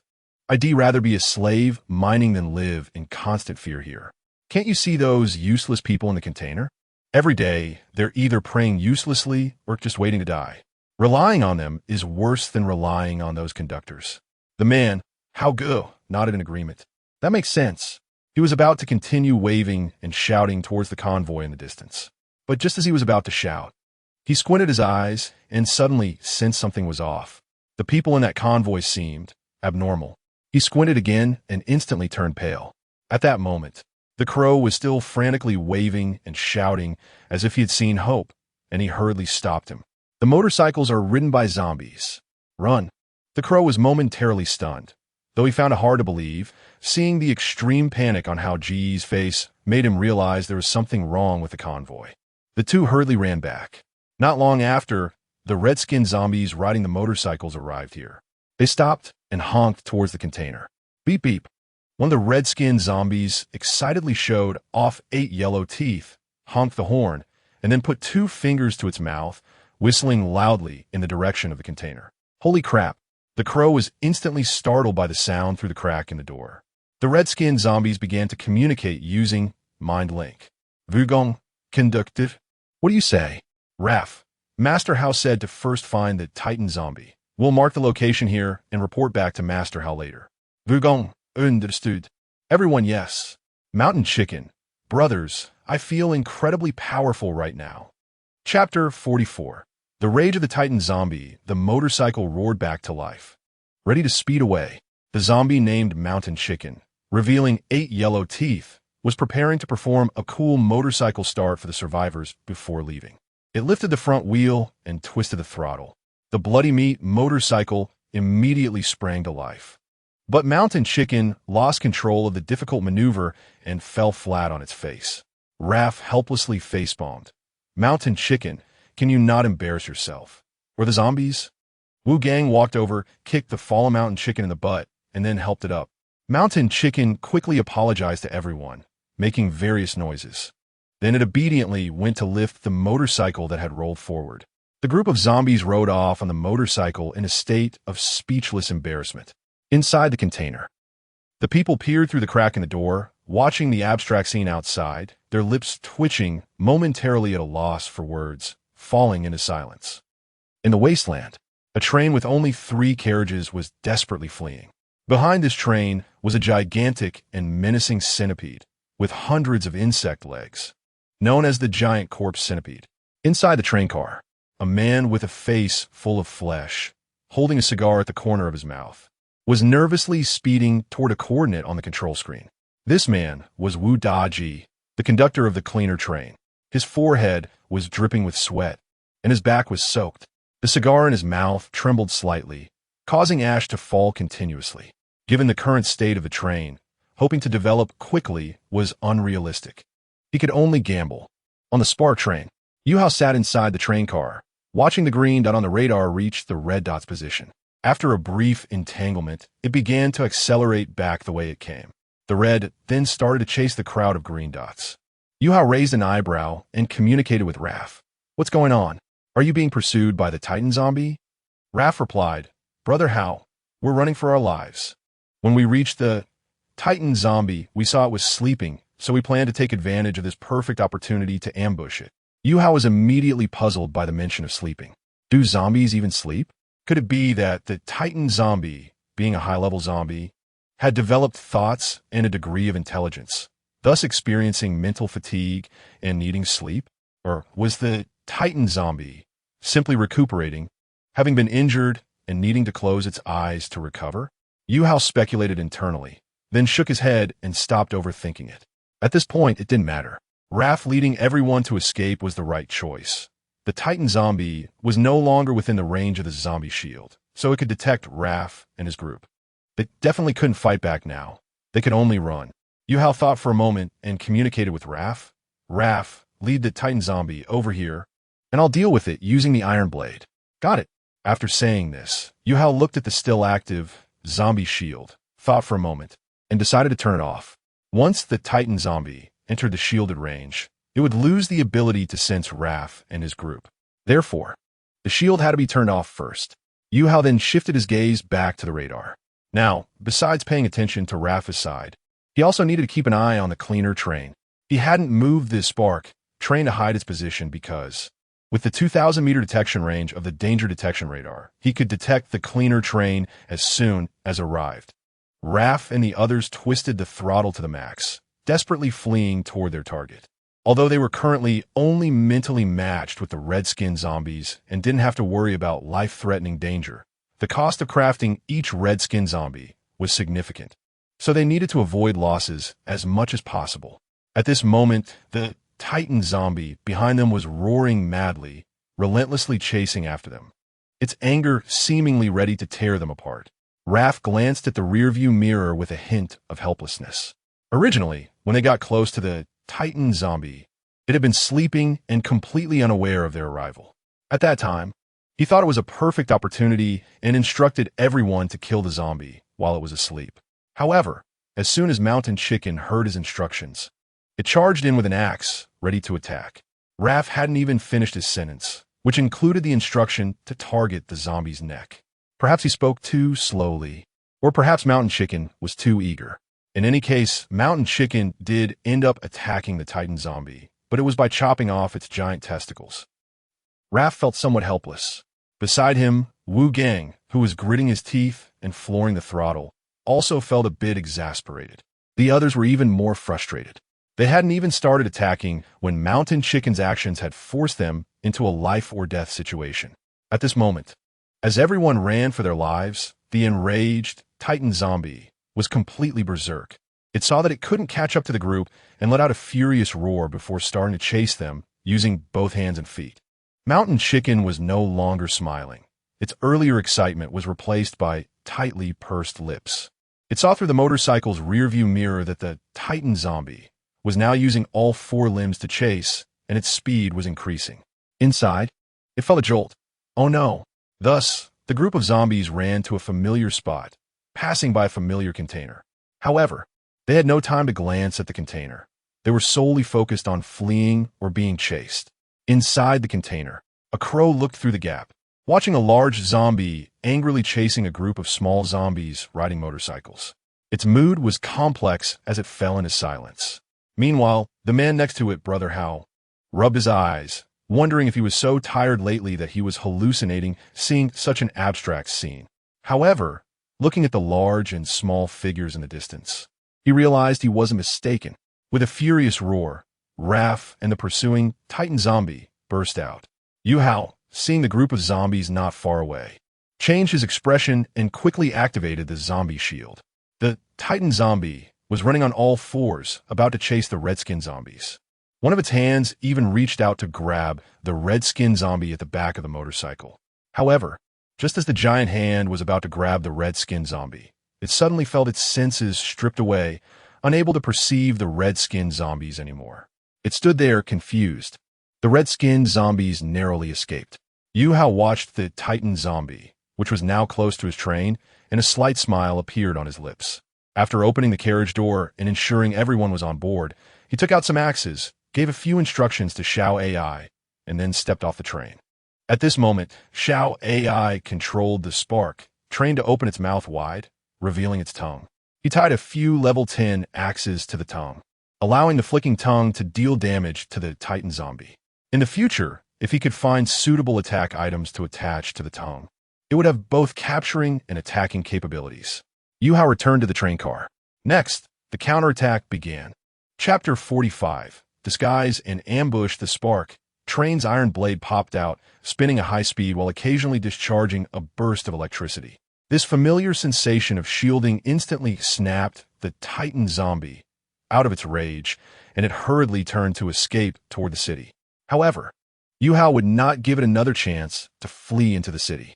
The train's wheels activated the overclock mode, doubling its speed and quickly bringing it right in front of the zombie. At the same time, a 50-meter-long frog tongue shot out, striking the Titan zombie's head. The high-speed rotating blade grazed its lower leg, causing blood to splatter. However, the Titan zombie's defense was quite strong, with what seemed like a hard, keratinous layer on its body, preventing the blade from inflicting deep wounds on its leg, and the axe on the frog tongue only left a shallow scratch on its face. Roar! The Titan zombie let out a roar and recklessly turned to run toward the wilderness outside the city. Yuhou prepared to pursue, but at that moment, a notification from Xiaowai sounded. 2 new red dots have appeared on the radar, approaching us. Yuhou was taken aback and looked at the radar. Sure enough, he saw 2 red dots on the edge of the radar. They're coming? Yuhou frowned slightly, thought for a moment, and ordered Zioi to stop the train. The two red dots on the radar should be the captain of the cleaner train and that giant corpse centipede. He couldn't expose himself now, and it would take too long to kill the Titan zombie, so it was better to follow them and observe in secret. Before that, he needed to find some disguise tools. Among the more than 10,000 zombies he had killed, he had obtained quite a few items and blueprints. However, a large portion of these items were one-time use. Among them, there were 3 disposable zombie signal flares. Yuhou found an item called Disposable Chameleon Disguise Device. This item allowed his train to change its color like a chameleon, blending into the environment, making it perfect for disguise. It could also shield against danger detection radar. However, this one-time item had a usage duration of 1 hour. Without hesitation, Yuhou activated the device. Once activated, the spark train was immediately covered with a rough skin resembling that of a chameleon. Soon, the skin began to change colors, and before long, it blended seamlessly into the surrounding environment.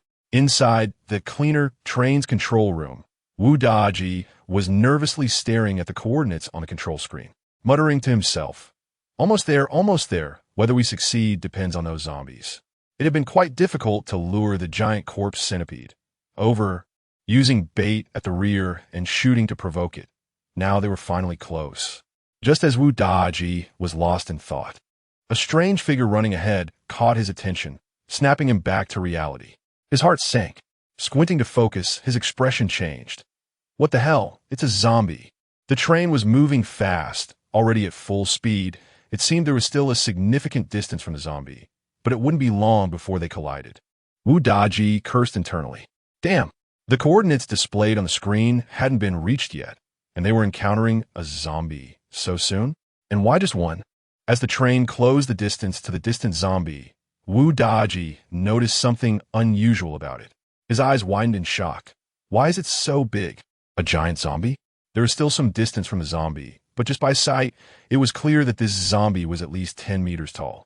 Now, with the giant corpse centipede relentlessly pursuing from behind, and this massive zombie approaching from the front, he was about to be caught in a pincer attack.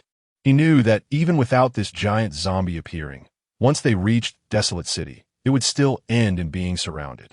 So he had actually prepared a backup plan. His train's ability was a life-saving one called Stealth Mode, belonging to the ordinary mechanical train abilities. Although it had decent effects, it came with many restrictions. First, there was a time limit.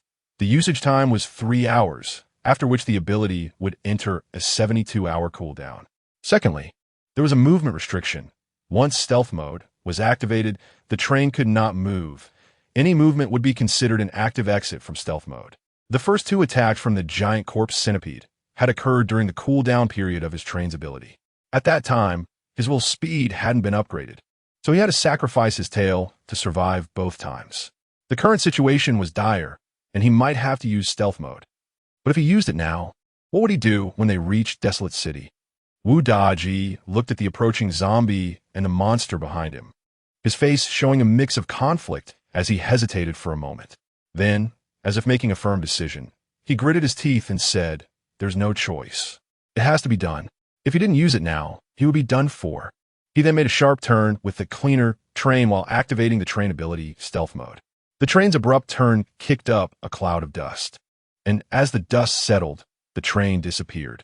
The Titan zombie in front and the giant corpse centipede behind both froze as they saw the train vanish into the dust, coming to a halt. Now, in this vast wilderness, with the train gone, only the 2 of them remained. And the situation had subtly changed. The target of the giant corpse centipede had vanished, and the blocking train for the Titan zombie had turned into a centipede. So, the next confrontation would be between the 2 of them. Although the giant corpse centipede was not as tall as the Titan zombie, its overall length exceeded 15 meters. They cautiously observed each other, momentarily afraid to act, and the atmosphere became tense. The Titan zombie took 2 steps back. It was already injured and didn't want to get entangled with the giant corpse centipede. Whoosh! At that moment, a sound of slicing air came from behind the Titan zombie. The Titan zombie let out a pained cry, instinctively causing it to run forward. The vigilant, giant corpse centipede, saw the massive zombie charging at it and let out a cry in response, ready to engage. The battle was about to erupt, with the giant zombie and the giant centipede clashing together. Chapter 46, Giant Corpse Centipede vs. Titan Zombie. The giant corpse centipede climbed onto the Titan zombie and opened its fierce mouth parts, biting down on the Titan zombie's neck. Roar. The Titan zombie let out a painful roar. It gritted its teeth and pulled the centipede off, then threw it to the ground. Next, it slammed its massive fist down onto the centipede's head, green, viscous blood splattering out from the centipede's head. The giant corpse centipede wrapped its tail around the entire right arm of the Titan zombie up to the shoulder, then fiercely stabbed its sharp legs into the muscle of the Titan zombie's right arm. The two mutated beasts collided violently. After a chaotic battle, the giant corpse centipede was covered in green blood, and the legs on both sides of its body were broken in half. The Titan zombie, with bloodshot eyes, broke the remaining legs as well. From yesterday to today, it had pin-up rage, and now it finally had the chance to vent. It wanted to unleash all its fury on this centipede. Although the giant corpse centipede was still alive, its head was already crushed in, and its body was twisted. The Titan zombie impaled the broken legs into the giant corpse centipede's body. The centipede was turned into a porcupine. Then, the Titan zombie grabbed the head and tail of the giant corpse centipede with both hands, roared, and directly tore the centipede in half. After doing this, it casually threw the now completely dead centipede's body on the ground. Then it pounded its chest with both hands and howled to the sky. Not far away, in the train compartment of the stealth mode scavenger train, Yuhou watched the scene of the giant zombie ruthlessly killing the giant corpse centipede outside and felt a bit nauseous. In theory, under the same level, a monster's single target attack is much stronger than that of a zombie. The fact that the giant zombie was able to defeat the giant corpse centipede likely meant that its level was higher than that of the centipede, and the zombie's anger seemed to have played a significant role in its victory. Yuhou swallowed hard, feeling a wave of fear. Fortunately, he had used the train's talent in time, or it could have been his train that was torn in half. His stealth mode, train talent, was indeed very useful. Besides the stealth effect, another benefit was that no matter how strong the monster was, it could not perceive his existence, even if it was right next to the monster. As long as his train did not move, no one could detect him, not even the danger detection radar. So overall, he was quite satisfied with his train talent. At this moment, the Titan zombie stood on the ground, its 13-meter-tall body swaying slightly. It shook its head, and the area on its neck where it was bitten by the giant corpse centipede had already rotted and turned black, with toxins spreading throughout its neck, turning it completely black. At the same time, there were patches of black wounds all over its body. The giant corpse centipede was highly toxic. For a zombie like the Titan zombie, which had extremely strong vitality, these were not fatal wounds. However, the toxin from the giant corpse centipede had strong spreading properties. Although it only appeared that the entire neck had turned black, the toxins had actually spread from top to bottom to its brain and heart. The Titan zombie began to weaken, struggling to walk in one direction, preparing to return to Desolate City, where its territory lay. But after taking a few steps, its massive body could no longer support itself and collapsed. Yuhou observed nervously from the train compartment, not daring to make any rash movements. After a while, the giant zombie remained still, clearly dead. However, Yuhou still did not dare to start the train. Once his train moved, it would automatically exit stealth mode, entering a 72-hour cooldown time. This would eliminate his last means of survival. Although these two powerful creatures, the centipede and the zombie, had a chance to drop items or blueprints upon death, and based on their performance, any drops would definitely be valuable, the current situation was somewhat complicated. The immediate danger was eliminated, but the hidden dangers still lingered. The messages posted in the chat channel today would undoubtedly attract some people's attention. There would surely be others coming here to take a share. Or rather, not just a share, but to monopolize everything. Yuhou glanced at the danger detection radar. He still did not see any red dots on it. This meant the yellow sparrows had not arrived yet. He sneered. He would not be foolish enough to naively announce his thoughts in the group. The reason for doing so was not for the survivors of Desolate City or the dropped items. His train, plus the followers, only numbered a little over 100 people. Even if he got incredibly lucky and acquired both survivors from the city and some good items in this operation, his train's economic strength was clearly not enough to support them. He had already used most of his trains or resources to upgrade the wheels, leaving him with very few or materials. Even if he were given a mine, collecting these people to mine every day would be too time-consuming with the impending arrival of the Stargate. Rather than taking such high-risk actions that required rebuilding, it would be better to find opportunities to take what was readily available. He aimed to seize the various train resources of these train leaders in the group. As long as he swallowed their trains and took their current slaves, ores, and parts, he could rise to a new height. A height from which he could confidently face the Stargate. Wu Daji looked longingly at the two corpses outside the train window, but managed to suppress his desire. The existing train could provide him with greater benefits, so he had to hold back. He decided to wait a little longer. Wu Daji murmured, lowering his gaze to the danger detection radar. In another direction of Wu Daji's train, inside a train that was camouflaged to blend in with the surrounding environment, Yuhou watched the red dot of the scavenger train disappear from the radar and frowned. The scavenger train should not have left. Its objective had not been achieved, so it could not just leave. It was likely that it had used some means to conceal itself. Now that both the Titan zombie and the giant corpse centipede were dead, and it still had not appeared, this might indicate that it had other intentions. It was still waiting. It seemed that the train leader of the scavenger was not foolish. Yuhou grinned. There'd be a good show to watch next. Since it was waiting, he would wait with it until those yellow sparrows arrived. 10 minutes later, Yuhou and Wu Daji, in their respective trains, were both startled as a red dot appeared on the radar. The yellow sparrows had arrived. After seeing the yellow sparrow on the radar, Wu Daji quickly entered the train leader's radio and found a friend, sending a private message. The yellow sparrows have appeared. We can act. Friend Harem replied, okay, got it.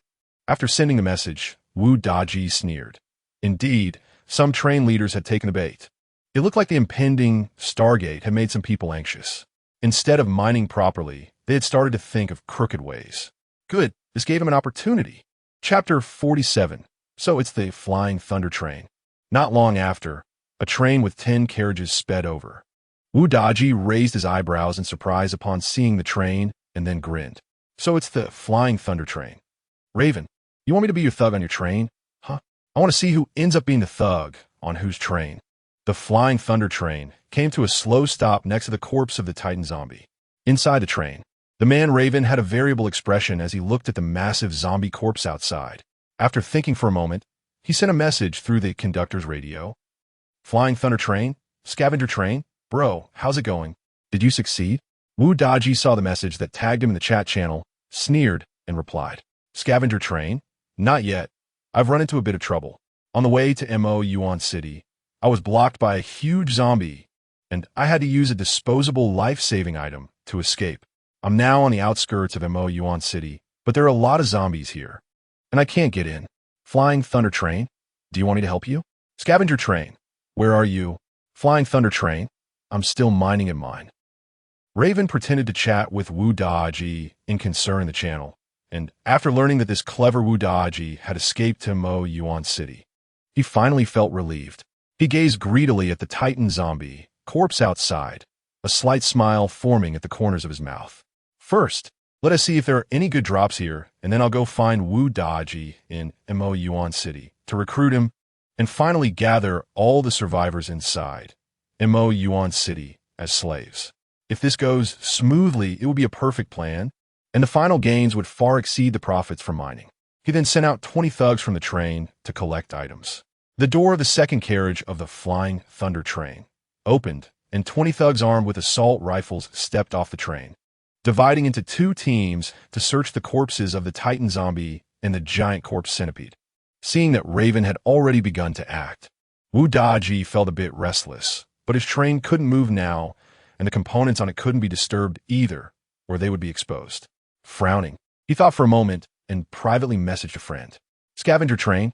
Dude, have you arrived? Harem train? I'm here, bro. I'm running at full speed. Just wait a bit longer. The other party was far enough away that they wouldn't be detected by other trains. Wu Daji glanced at the radar and didn't see any extra red dots, so he urged a bit anxiously. Scavenger train? Dude, you need to hurry. The guy has already gotten off and sent people to collect items. If any items drop this time, they definitely 1 TB of poor quality. Harem train, I know. I still need a bit more time. Why don't you get off first and stop them? Don't let them get away. Scavenger train. What can I use to stop them? You know very well the current strength of my train. How could I possibly take him on? If I could, would I still ally with you? Scavenger train. Dude, you need to remember, if this alliance successfully swallows a train, not only will the gains be split evenly between us, but all the women from the other train will belong to you. And that tall, fair woman from my train that you've had your eyes on for a long time will also be yours. Scavenger train, by the way, the one coming this time is the Flying Thunder train.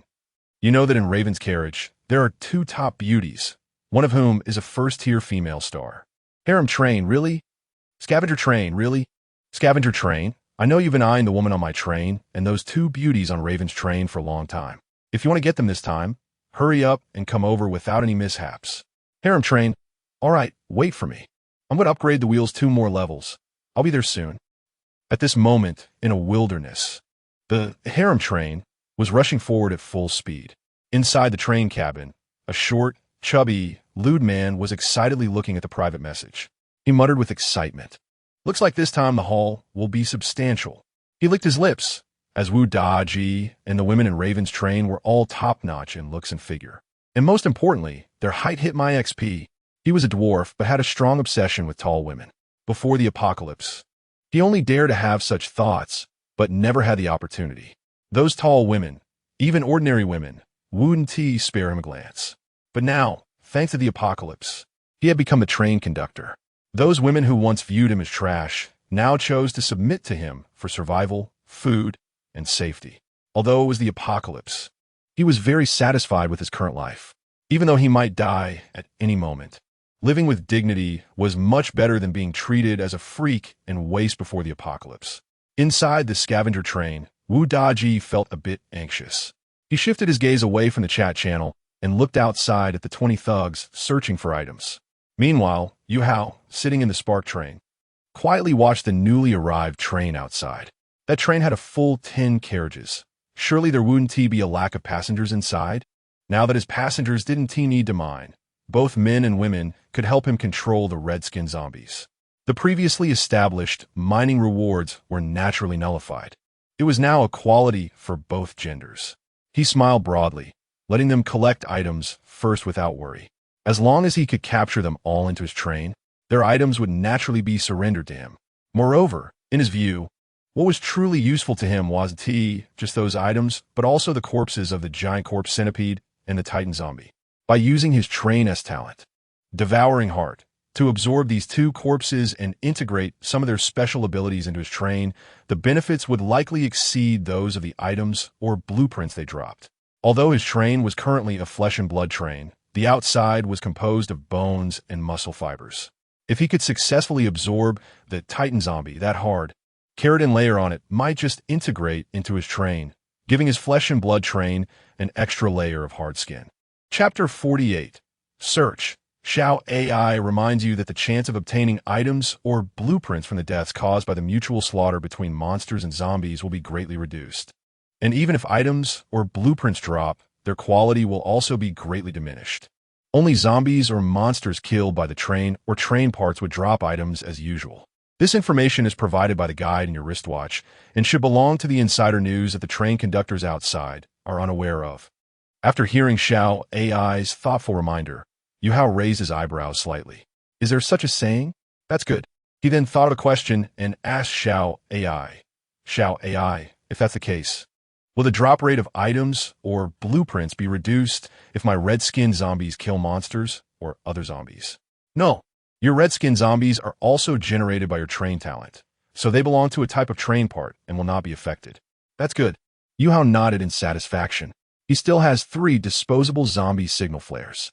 Once things are settled here, he can change locations, launch the signal flares, and attract another wave of zombies. So now, no matter how many passengers he collects, he doesn't need to worry about not having enough flesh materials to sustain them.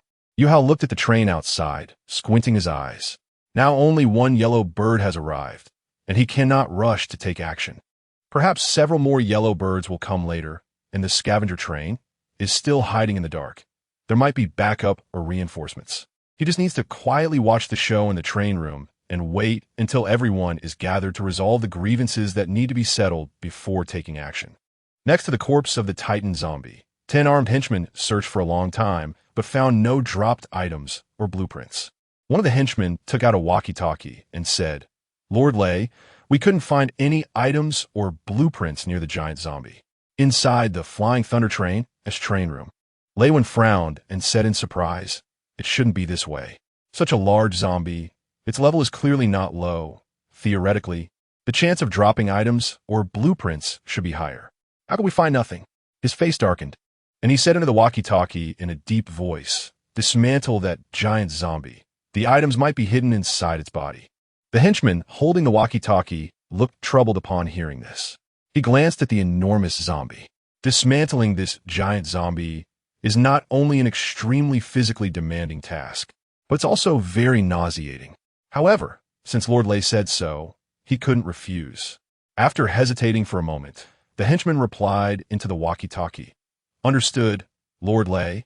He called the 9 others over to the train, took out saws, axes, and a series of tools from the train's warehouse, and began the dismantling process. Similarly, no items or blueprints were found near the giant corpse centipede, so Lord Lei ordered the 10 henchmen there to dismantle it as well. Yuhou sat in his train room, watching the actions of the train's henchmen with great interest, and laughed. "You guys are really good people. Knowing that I will use the train to devour these 2 corpses later, and you even specially helped me dismantle them for easier consumption. I really have to thank you on behalf of the Spark train, and also thank those Spark passengers who were supposed to do this." His disposable chameleon item didn't have much time left, but he still had another similar item, so he wasn't in a hurry and could observe slowly. Wu Daji looked incredulously at the operations of the henchmen outside.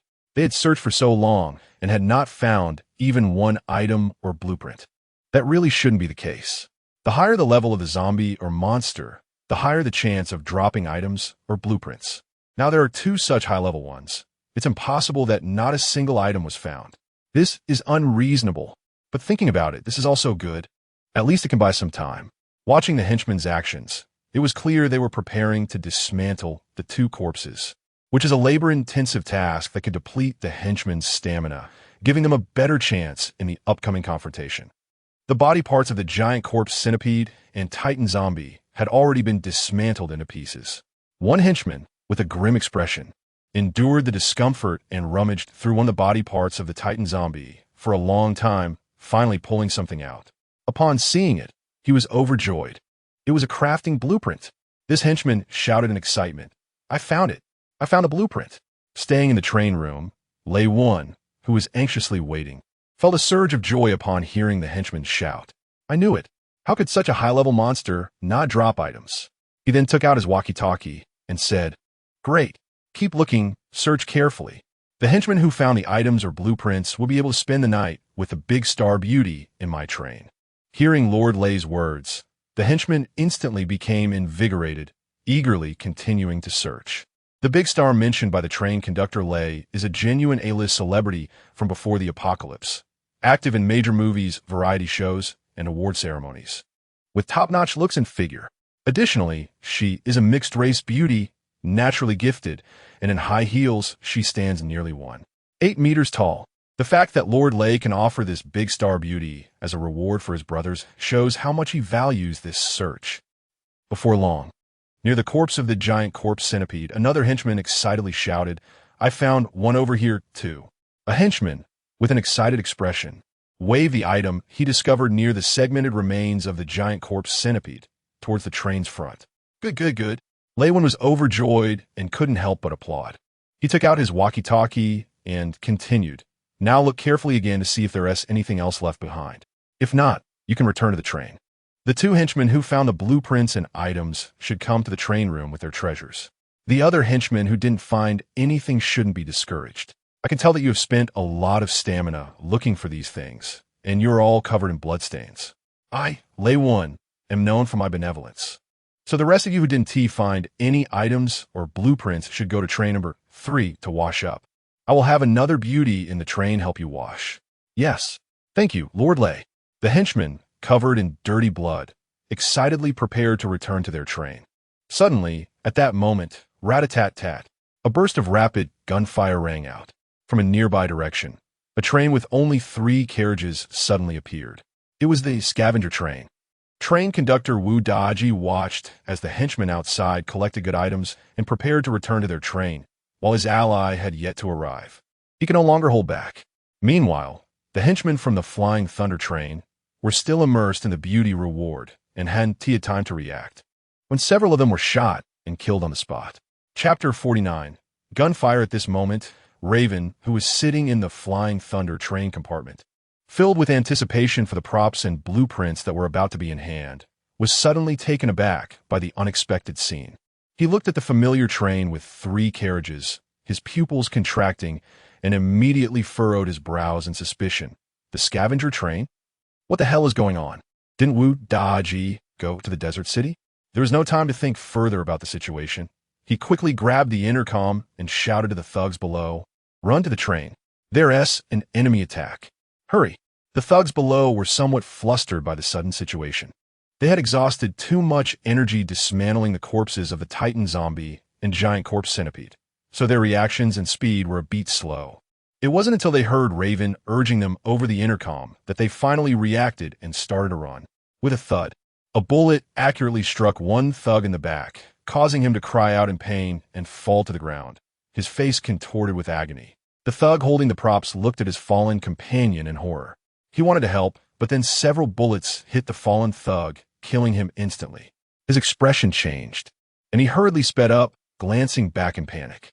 He saw a train that had appeared out of nowhere, ruthlessly unleashing firepower in their direction. At the same time, several bullets came flying towards him.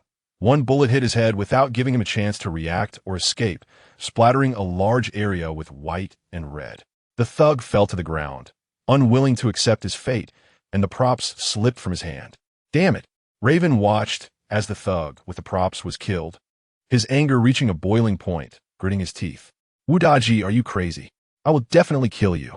At this moment, he was controlling the Flying Thunder train, maxing out its speed towards the thugs, preparing to use the steel armor on the outside of the train to shield against the bullets.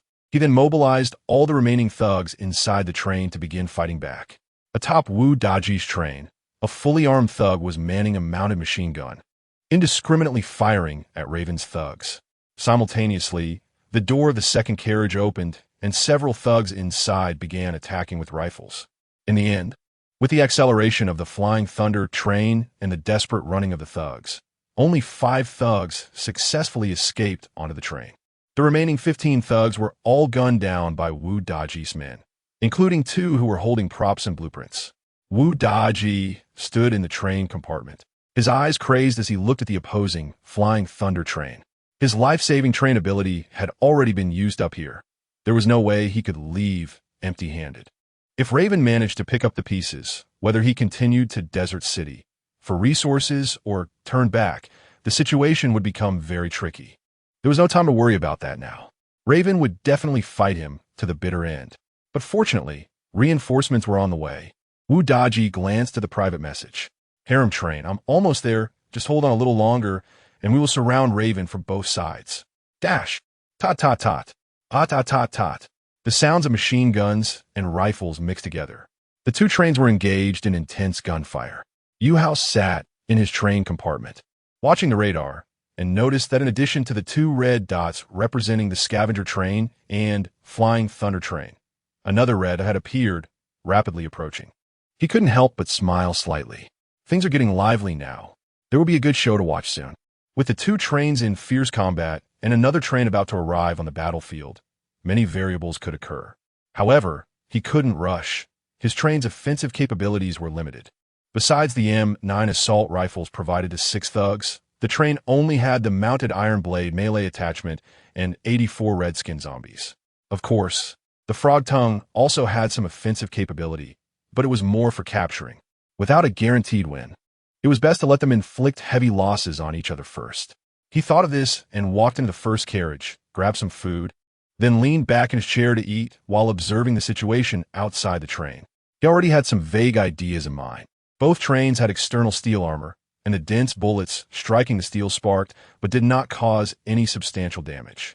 The thug operating the machine gun on top of Wu Daji's train had already been shot dead by Raven's thugs. At this moment, the thugs on both trains were holding their guns and firing at each other from their carriage doors. Raven looked at this situation anxiously. He saw a new red dot approaching rapidly on his danger detection radar. This unwelcome guest could either be a yellow bird with the same goal as himself or Wu Daji's reinforcements. Regardless of the situation, it indicated that they couldn't stay here any longer. He was unwilling to retreat just like that. The blueprints and props on the ground were important. He also needed to avenge the 15 thugs Wu Daji had killed. It couldn't just end like this. A conflicted look crossed his face. After hesitating for a moment, he seemed to make a decision, took out the intercom, and gritted his teeth, saying, "Quick, bring me my rocket launcher." The rocket launcher was currently the most powerful weapon on his train and his source of confidence. The reason he hadn't used it earlier was that, although this weapon was immensely powerful, each shell required a huge amount of resources to produce. A single shell required 300 units of level 1 copper ore. Compared to iron ore, copper ore was even harder to find. His train only had a little over 1,000 units of level 1 copper ore left, and it had other uses as well. But now, he couldn't care less. Copper ore could be exhausted. Wu Daji must die. As long as he could kill Wu Daji with the rocket launcher, quickly take the props and blueprints from the ground, and abduct the slaves in Wu Daji's carriage. There would still be time if he acted quickly. After contemplating for a moment, Raven decisively consumed 900 units of level 1 copper ore to produce 3 rocket launcher shells. After handing them to the thugs, he issued the order to strike the front of the train. The thugs, upon receiving the shells, immediately aimed the rocket launcher at Wu Daji's train front as Raven commanded. Then, a shell whistled out, rapidly flying towards the front of the scavenger train. Wu Daji, who was in the train compartment, saw this and his pupils contracted. Without time to think, he quickly bent down and hid under the seat. Damn it, Raven actually has this kind of stuff. Before Wu Daji could finish his panicked words, the sound of the explosion from the shell drowned him out. Chapter 50, Lightning Release Mode. Boom. The entire front of the cleansing machine train shook violently. Levin's rocket launcher fired just once, and the external steel armor of the cleansing machine's locomotive was breached, with the bulletproof glass shattering into countless cracks. Boom. Another shot followed immediately, not giving Wu Daji any chance to react or make decisions. The locomotive of the cleansing machine was hit accurately again. The defensive glass exploded instantly. The entire steel armor shattered and flew out. The front of the train partially collapsed, and the 2 wheels beneath it were nowhere to be found, while the dented and damaged door swung open precariously. Seeing this situation, the thug on the Flying Thunder train, carrying the rocket launcher, took out a walkie-talkie to inquire about Levin. "Master Levin, should we continue the attack? The opponent's locomotive is basically scrapped, with no ability to move or resist." "Keep firing," Levin said fiercely. "I want that Wu Daji kid dead. I want to see his body blown out of the train." "Understood." The thug nodded knowingly, then continued to aim the rocket launcher at Wu Daji's already battered locomotive. However, just as he was about to press the button, a shell with power not inferior to the rocket launcher landed beside the thug's carriage. Boom! A huge explosion. What the hell is happening?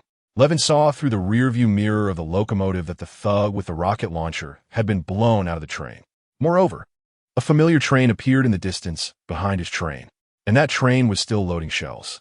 He instinctively looked at the danger detection radar, only to see that the red dot had already reached the position of his train during this time. He hurriedly looked into the rearview mirror. When he saw a shell coming towards his locomotive, his face changed dramatically, and without hesitation, he activated his train talent. Lightning Release Mode. Lightning Release Mode activated.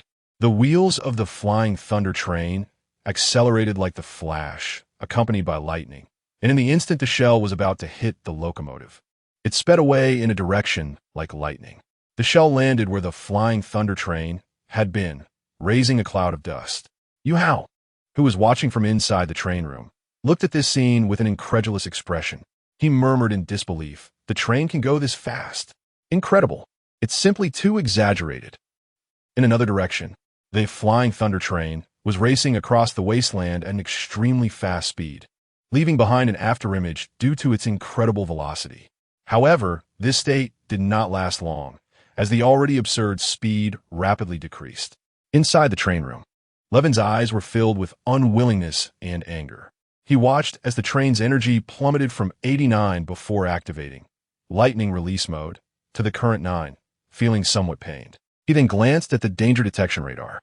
At this time, both red dots on the radar had disappeared, and there were no red dots indicating danger. This meant that they had escaped danger and were out of the radar detection range of the unwanted guest. He couldn't help but breathe a sigh of relief. His train talent, lightning release mode, allowed the train to break through its speed limit for a short time. It was specifically designed for travel or escape. However, because it was still an ordinary level train talent, it came at a significant cost. Lightning release mode would consume the train's energy wildly and greatly increase the wear and tear on the wheels. Now the speed of the Flying Thunder train had dropped to 20 km/h, and the wheels were severely worn. Damn it! Levin's eyes darkened, filled with murderous intent, as he coldly said, "That suddenly appeared train must be that dwarf's train. I didn't expect that after I rejected his offer to buy women for my train, he would team up with Wu-Da-Ji to deal with me. Good. Next time I see you, I will make sure you die a miserable death." In another direction, inside the smoke-filled wreck of the locomotive, Wu-Da-Ji coughed heavily a few times and then struggled to crawl out from a pile of glass shards. He brushed off the dust from his body, his face looking extremely grim as he muttered, "That bastard Levin actually used a rocket launcher." He was clearly in disbelief. His train had previously possessed such powerful weapons, but they had been stored at the back due to their size. However, when they encountered the giant corpse centipede, they had run out of copper, ore, and could not produce more shells, forcing him to reluctantly dismantle them to escape. Damn it, how did it end up like this? Wu-Da-Ji cursed angrily. The situation was very dire now. He looked outside and saw the harem train slowly approaching. His eyes narrowed, and he became alert. Now that his locomotive was scrapped, the entire train was useless. It was no longer a matter of how to make a comeback. It was about how to survive. While he and the harem train's captain, Tang Fu, were allies, their relationship was not strong enough to withstand the test of interests. He had some doubts about Tang Fu's slow approach. It seemed intentional. It was clear that he wanted Wu-Da-Ji and Levin to fight to the bitter end, then come in to reap all the benefits. Damn it! Wu-Da-Ji gritted his teeth in anger. However, now that things had come to this, there was no other way. Survive first. Given his current situation, he could only rely on Tang Fu, even though it was the worst outcome, but he had no choice. However, with his position as a train captain, he was afraid it would be difficult for Tang Fu to easily keep him. Tang Fu controlled the harem train to slowly approach. A smile crept onto his lips, but there was still a trace of vigilance in his eyes. Although Wu-Da-Ji's locomotive was destroyed, he was still unsure whether there were any powerful weapons left on Wu-Da-Ji's train. Furthermore, he did not know what Wu-Da-Ji's train talent was. Although he and Wu-Da-Ji were allies, these considerations meant nothing in the face of personal interests. In this chaotic world, where everyone was on edge, only strength was the absolute truth. Everything else was built upon a foundation of power. In this world, the weak were prey to the strong, and there were only two types of people: train captains and slaves. Chapter 51, It's a Bit of Pity. It's a bit of a pity.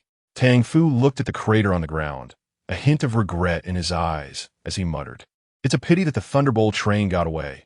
I've been missing those two exceptional ones in my car for a long time. I used the train's most powerful weapon, the mortar, just to deliver a fatal blow to the Thunderbolt train. Each shell costs a lot in resources, which is quite an investment. Now that I've used up all the shells I didn't expect. The Thunderbolt train actually has the talent for acceleration. It's ridiculous that the shells could almost hit the front of the train and it still managed to escape." He couldn't help but complain. Then he couldn't help but think of his own train talent and sighed helplessly. "Alas, it's a pity that my train talent isn't a functional one and can only be used once. After using it once, this train talent will be gone." After sighing for a while, he shook his head and stopped being negative. "Forget it. Actually, my train talent can be very useful at critical moments incomparable to other trains. It's not bad at all. I can't waste any more time. I need to wrap things up here quickly. When I encounter Raven next time, an intense battle is unavoidable. But there's no need to worry. After swallowing the resources and slaves of the scavenger train here, and then obtaining items and blueprints, my train strength will surely surge again. And next time, even if I run into the other party, I won't be afraid at all. At this moment, inside the scavenger train, Wu Daji had moved from the scrap train head to the rear carriage number 2. Master Wu, are you all right? His deputy train chief asked with a hint of panic in his eyes. Did the train head just explode due to a bomb attack? Wu Daji nodded with a not-so-good expression. The train head was considered destroyed. Huh? The deputy train chief's eyes widened in disbelief. Forget about that for now.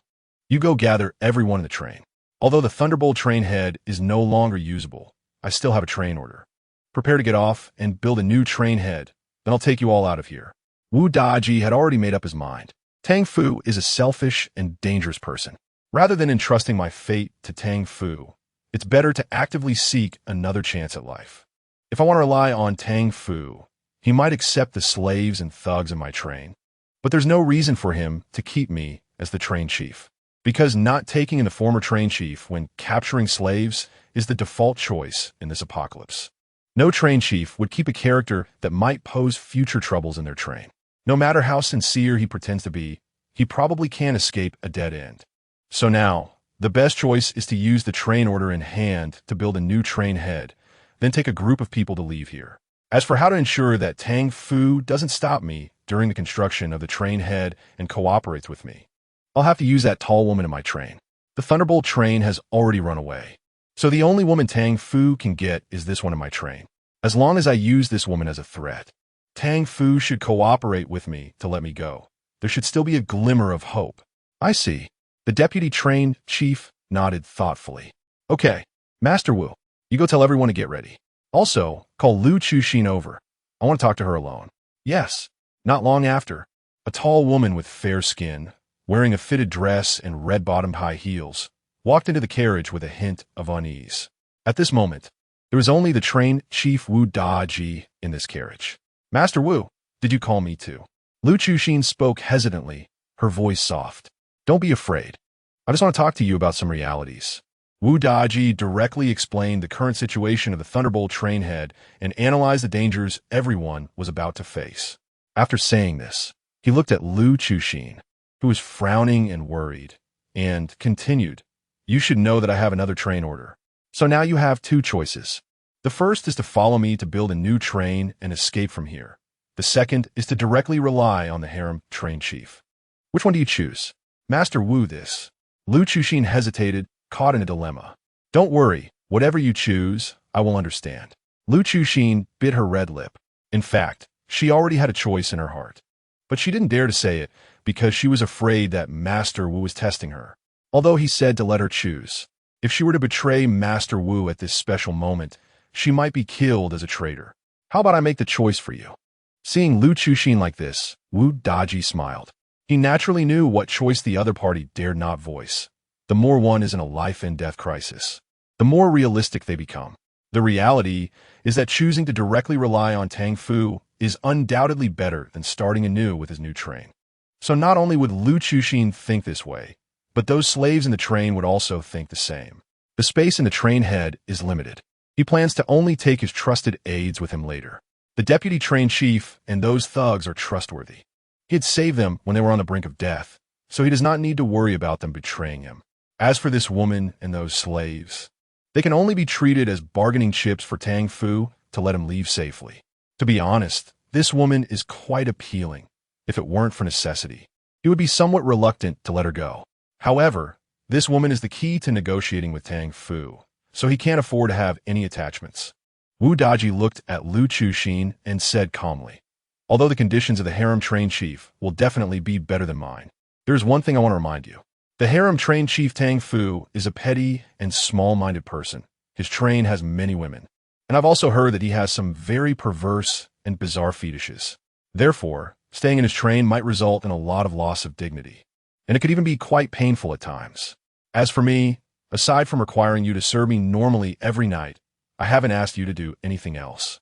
Overall, you have been quite comfortable in my train. Lu Chuxin nodded thoughtfully after hearing this. Wu Daji smiled upon seeing this and continued. Next, while you weigh the pros and cons, let me share a plan with you. It might allow us to have a better outcome. If it fails, you won't face life-threatening danger. You'll just continue staying in Tang Fu's train. If it succeeds, my train can rise again, and I will grant you the same rights as the deputy train chief based on your contributions. Of course, I'm not only considering you, I'm also considering myself. If the plan fails, I will only build a new train head and leave in a sorry state. If the plan succeeds, I will swallow up Tang Fu's train and rise again stronger. Lu Chuxin's expression changed slightly upon hearing this. Then Master Wu, what is your plan? Seeing Lu Chuxin's interest piqued, Wu Daji smiled and began to explain his plan. To be honest, its success rate isn't high, but at least it gives him another option. Chapter 52. The Golden Cicada Sheds Its Shell.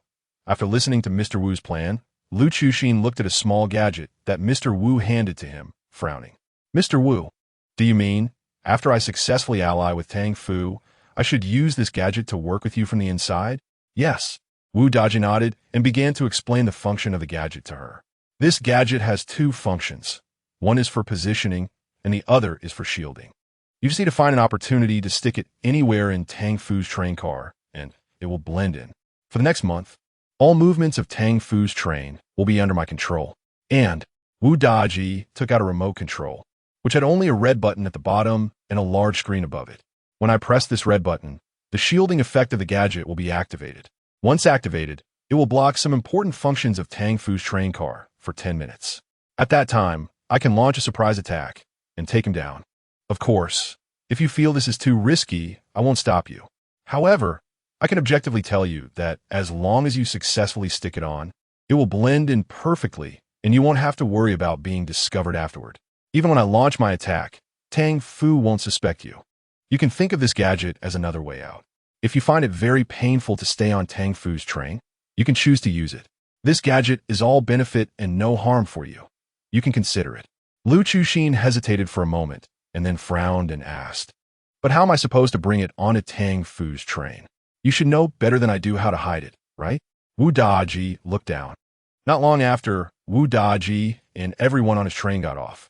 At this time, Wu Daji was still holding a remote control, and beside him was a tall woman, who was Lu Chuxin. The woman was bound with a remote control bomb. In the palace train car, Tang Fu, who was preparing to send his thugs off the train, was momentarily stunned by this scene, his expression instantly darkening. His gaze fell on the woman tied with a bomb beside Wu Daji, and a hint of gloom flashed in his eyes. This was exactly the woman he had in mind. Now that the woman on Levin's side was not obtained, Wu Daji's woman could not have any accidents. It seemed that Wu Daji was planning to use this woman to threaten him, and anger flared in Tang Fu's eyes. Good, Wu Daji. I didn't expect you to have this trick. Although this indirectly proved that Wu Daji currently had no other means of self-preservation, it truly gave him a headache. At this moment, Wu Daji was looking up at Tang Fu, who was gazing back at him through the window in the palace train car, his eyes slightly squinted. They walked to the side of Levin's thug's corpse, and then Wu Daji instructed Lu Chuxin to pick up the blueprint and the gadget. After doing this, Wu Daji shouted at Tang Fu, Tang Fu, I just want to survive. The blueprint, the gadget, the woman, even my slave, I can give them all to you. I just hope you let me and my thugs go. I hope you cooperate. Otherwise, you can forget about getting this woman. Just then, rat-tat-tat. Before Wu Daji could finish his sentence, a sudden burst of rifle fire rang out from behind him. Wu Daji was shot in the back and fell dead on the spot. Everyone was shocked by this sudden turn of events and turned to look at the shooter. The deputy train conductor, a slave exclaimed. At this moment, the deputy train conductor behind Wu Daji was holding a rifle he had picked up from the ground. His expression complicated and uncertain. Most people looked on in disbelief. However, the thugs were not very surprised. They all put down their weapons, raised their hands, and shouted, "We surrender." Standing in the train car, Tang Fu, who was initially troubled by Wu Daji's pressure, suddenly smiled unexpectedly at this situation. Good. It seems you are wise to the times. He was about to send his thugs down. At this time, Yuhou Starfire train quietly arrived at the rear of the palace train, disguised. Inside the Starfire train car, Yuhou saw that the timing was right. So he opened the carriage. Over 80 red-skinned zombies armed with axes and M9 assault rifles rode motorcycles down from the carriage. Although these zombies no longer had spirit matching, he had given them different and precise commands. So their target was very clear at this moment. As soon as Yuhou's red-skinned zombies moved, Tang Fu's danger detection radar immediately sounded an alarm. Tang Fu looked at the many additional red dots on the radar, his eyes filled with shock. What the hell is going on? Two zombies climbed onto the roof of the palace train, taking control of the mortar and heavy machine gun on top of the carriage. Several other zombies got off the train and ran to the wheels of the palace train, using axes to jam the wheels. Meanwhile, Yuhou controlled the train to head towards Tang Fu's engine. As it passed the front of the palace train, it deployed iron blades and activated the super frequency effect. The rotating iron blades sliced through the front of the train. Warning! Warning! Everything happened too suddenly. Tang Fu hadn't reacted yet when these things had already occurred. He looked pale as he stared at the suddenly appearing flesh and blood train and those red-skinned zombies riding motorcycles. Shocked inside, with his first thought being, flesh and blood train? Motorcycle zombies? Is this a zombie train? Since when can zombies ride motorcycles and trains? He didn't think much longer. This was going to be a big deal. Gritting his teeth, he activated the train talent. The golden cicada sheds its shell. This was a one-time train talent, which had the effect of transporting the train back to the position it occupied 12 hours prior when it encountered a crisis, leaving behind a decoy shell in its place. As the talent activated, the palace train trembled and then emitted a strong light. After the light faded, only an empty iron shell remained in its place. Yuhou was momentarily stunned by this situation. What is going on? Is it another train talent? Yuhou couldn't help but laugh and cry. He had encountered train talents twice today. He couldn't help but reflect that it seemed train talents were still very powerful and bizarre. Chapter 53, Keratin Carapace and Centipede Legs. Next comes the time to collect the passengers. Yuhou begins to order the red-skinned zombies to control the remaining crowd. However, Wu Daji's deputy conductor and a group of thugs become agitated upon seeing the red-skinned zombies, refusing to cooperate and even retaliating with guns. This process does not go smoothly, and ultimately, those who resisted are taken down by the red-skinned zombies. Meanwhile, the red-skinned zombies on their side also suffer the loss of 4 of their own. After this brief conflict, the remaining crowd is successfully controlled. At this moment, Raph and 6 Starfire Guardians also disembark from the train to conduct further inspections and remove any dangerous weapons from these individuals. Seizing the opportunity while Raph and the others are managing the crowd, Yuhou instructs Xiao AI to control the flesh tongue to capture the corpses of the Titan zombie and giant corpse centipede for the train head to devour. This dual arrangement significantly enhances efficiency. So much has happened in just a few hours in this area. First, the high-level monsters Titan zombie and giant corpse centipede fought here, ultimately resulting in mutual destruction. Then, 3 trains engaged in a chaotic battle. Finally, the unique abilities of the 3 types of trains greatly interfered with the situation. Therefore, Yuhou does not wish to stay here any longer, fearing further unexpected developments.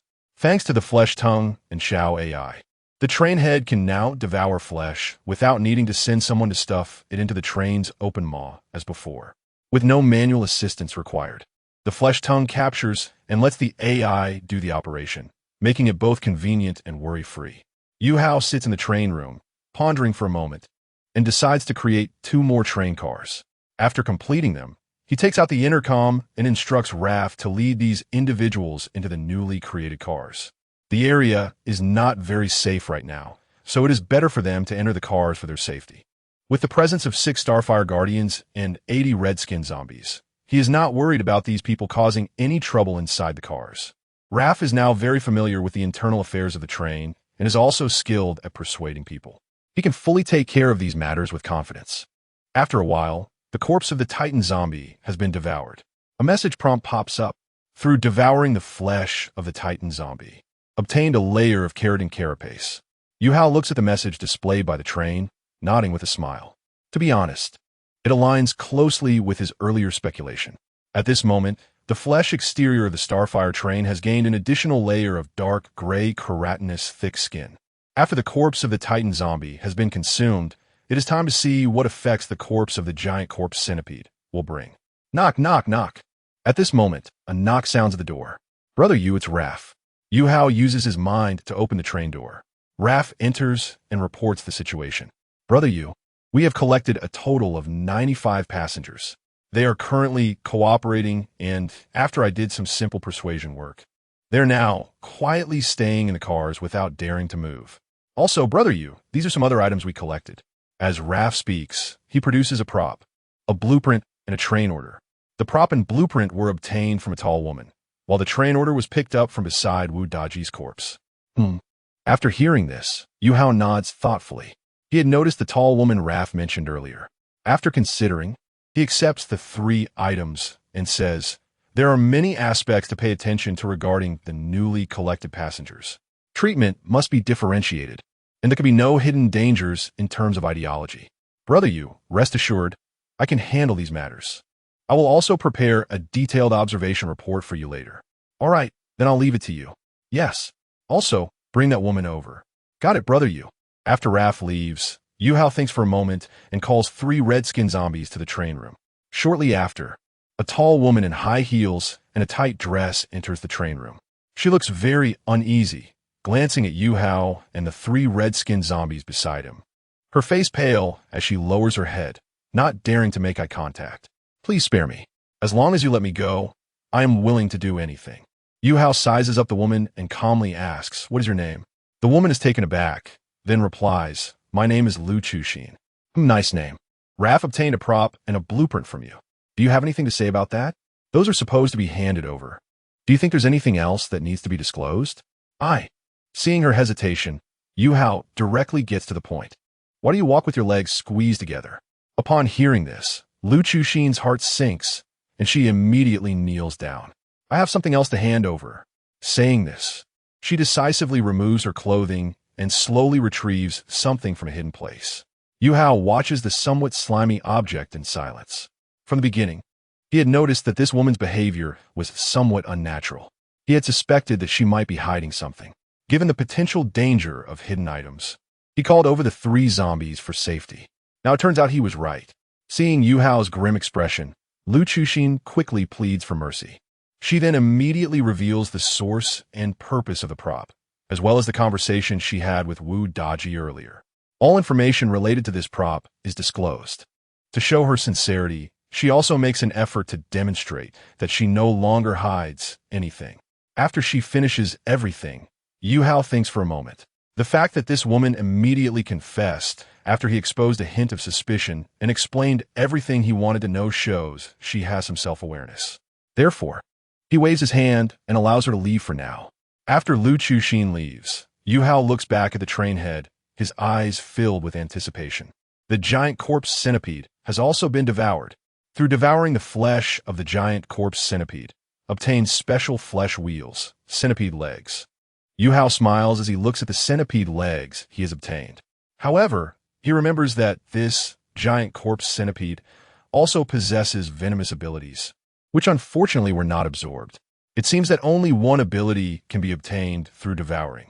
At this moment, the wheels of the Starfire train have transformed from rapid rotating wheels into rows of densely packed centipede legs. The previous rapid rotating wheels have been retracted into the wheel slots. With the addition of the keratinous exterior and centipede legs, the entire train has become even more like a menacing Cthulhu-like creature. Overall, its appearance is somewhat intimidating. Yuhou glances at the train order. This train order is still very useful and can be used to check the number of trains and estimate the time for the so-called Stargate Brawl to begin. However, there is no rush to use it now. He plans to wait a week or 2 before checking the number with this train order. After all, someone in the chat channel recently used the train order to check the numbers. Thus, the matters here are complete and the gains are abundant. Next, it is time to go to Desolate City to collect survivors from the ruins. Now that his train has centipede legs, perhaps he can try to venture deep into the urban ruins. With this thought, the Starfire train sets off toward Desolate City. Chapter 54, I wonder how the mountain chicken is doing now. Moyuan City, outskirts of the wilderness. The Xingho train slowly approaches. At this moment, Yuhou has a contemplative expression in the train compartment. Before delving deeper into the city, for safety's sake, he decides to ask Xiaobai first. Xiaobai, assess whether the centipede legs of the train can handle the complex terrain in the city ruins. Okay, based on the performance of the centipede legs throughout the journey here, the Yuhou train can venture into the city, and the centipede legs can help the train navigate complex terrain. However, since the current speed of the centipede legs is relatively slow, Xiaobai suggests that you use the centipede legs in complex terrain, while switching to the rapid wheels on flat terrain. Yuhou nods thoughtfully, relieved that they can enter the city ruins. He fears that if the train reaches the city ruins, it might get stuck, which would lead to big trouble. As for the suggestion to use the centipede legs only in complex terrain, he already has an idea since the train's displayed maximum speed hasn't even reached 100 km/h. After receiving a positive response from Xiaobai, Yuhou relaxes, not delaying any further, and instructs Xiaobai to control the train to slowly head into the depths of the city. During this time, he calls Rafe to the train compartment to point out the locations of survivors. Inside the abandoned container, the group of people who had gone out begins to return to the container one by one. At this moment, two men named Brother Hao and Crow, along with a group of people around them, have just returned from a distant direction. Upon seeing the red-skinned zombie discover this place, they concluded that the container was no longer safe. Therefore, after the huge zombie chased the red-skinned zombie past here again, after some psychological struggle, they decided to leave this place, attempting to find a safer hiding spot. Unfortunately, they found no hiding spot and instead saw many nauseating scenes. Thus, they could only return to their original position in the container. Although unexpected situations occurred last night and tonight, neither the giant zombie nor the red-skinned zombies on motorcycles harmed them. So this place might have some kind of aura similar to a zombie-repelling device, making those zombies not harm them, even if they discovered them. This was the conclusion reached by mutual psychological comfort among the group. The fact that this place could provide clean water was another reason for them to stay. Brother Hao, are we really going to continue hiding here? Crow glanced around, still feeling a bit uneasy. There is no other choice. Brother Hao sighed, speaking with some helplessness. Other places seem even more dangerous. I just hope those terrible zombies don't appear again. Brother Hao, do you have a gun? What do you want to do? You're not thinking of using a gun against the zombies, are you? No. Crow shook his head in despair, his eyes lacking much brilliance. I'm just a bit tired and can't stand the current torturous situation anymore. So I thought about ending it quickly to die painlessly. Hearing this, Brother Hao sighed with a complex expression in his eyes. If I had a gun, I would have ended it already. I'm truly fed up with these days filled with fear. Now that food is about to run out, I really don't know what to do next. Crow nodded in disappointment. Amidst the sadness, he suddenly thought of an old friend, wondering how the mountain chicken was doing now. Upon hearing Crow mention the mountain chicken, Brother Hao's expression suddenly turned sorrowful. He last got separated from us in the wilderness and has been missing ever since. All this time, we searched the entire city, but haven't found any trace of the mountain chicken. The mountain chicken may not even know about this city, or he may have. At this point, Brother Hao fell silent, lost in thought. Meanwhile, the mountain chicken was also trapped in painful memories. Brother Hao, did you hear something? The previously dejected Crow's expression changed, and his tone became alert. Brother Hao raised an eyebrow and quickly pressed his ear to the door. After listening for a long time, he cursed, "Damn it, this can't be. Brother Hao, should we go outside to take a look?" No. Brother Hao shook his head. Since this place has been unnoticed several times, and even when discovered, there was no danger, it proves that this place is still safe. It's been like this before, so it should be the same this time. Nothing to worry about. That makes sense. Crow nodded. The two then began to observe through the door crack. Outside the door, the Yuhou train did not approach from the front. To prevent the survivors from becoming alert this time, he deliberately had Xiaobai take a detour to the back. At this moment, behind the container, the Yuhou train reached a high point, not far from the container. Yuhou dispatched 70 red-skinned zombies and Rafe along with 5 henchmen to go out. The remaining 10 red-skinned zombies and 1 henchman were tasked with supervising the newly collected passengers on the train.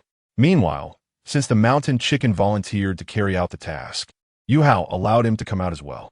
Thus, The 6 people and 70 zombies approached the scattered containers slowly, armed with axes and rifles.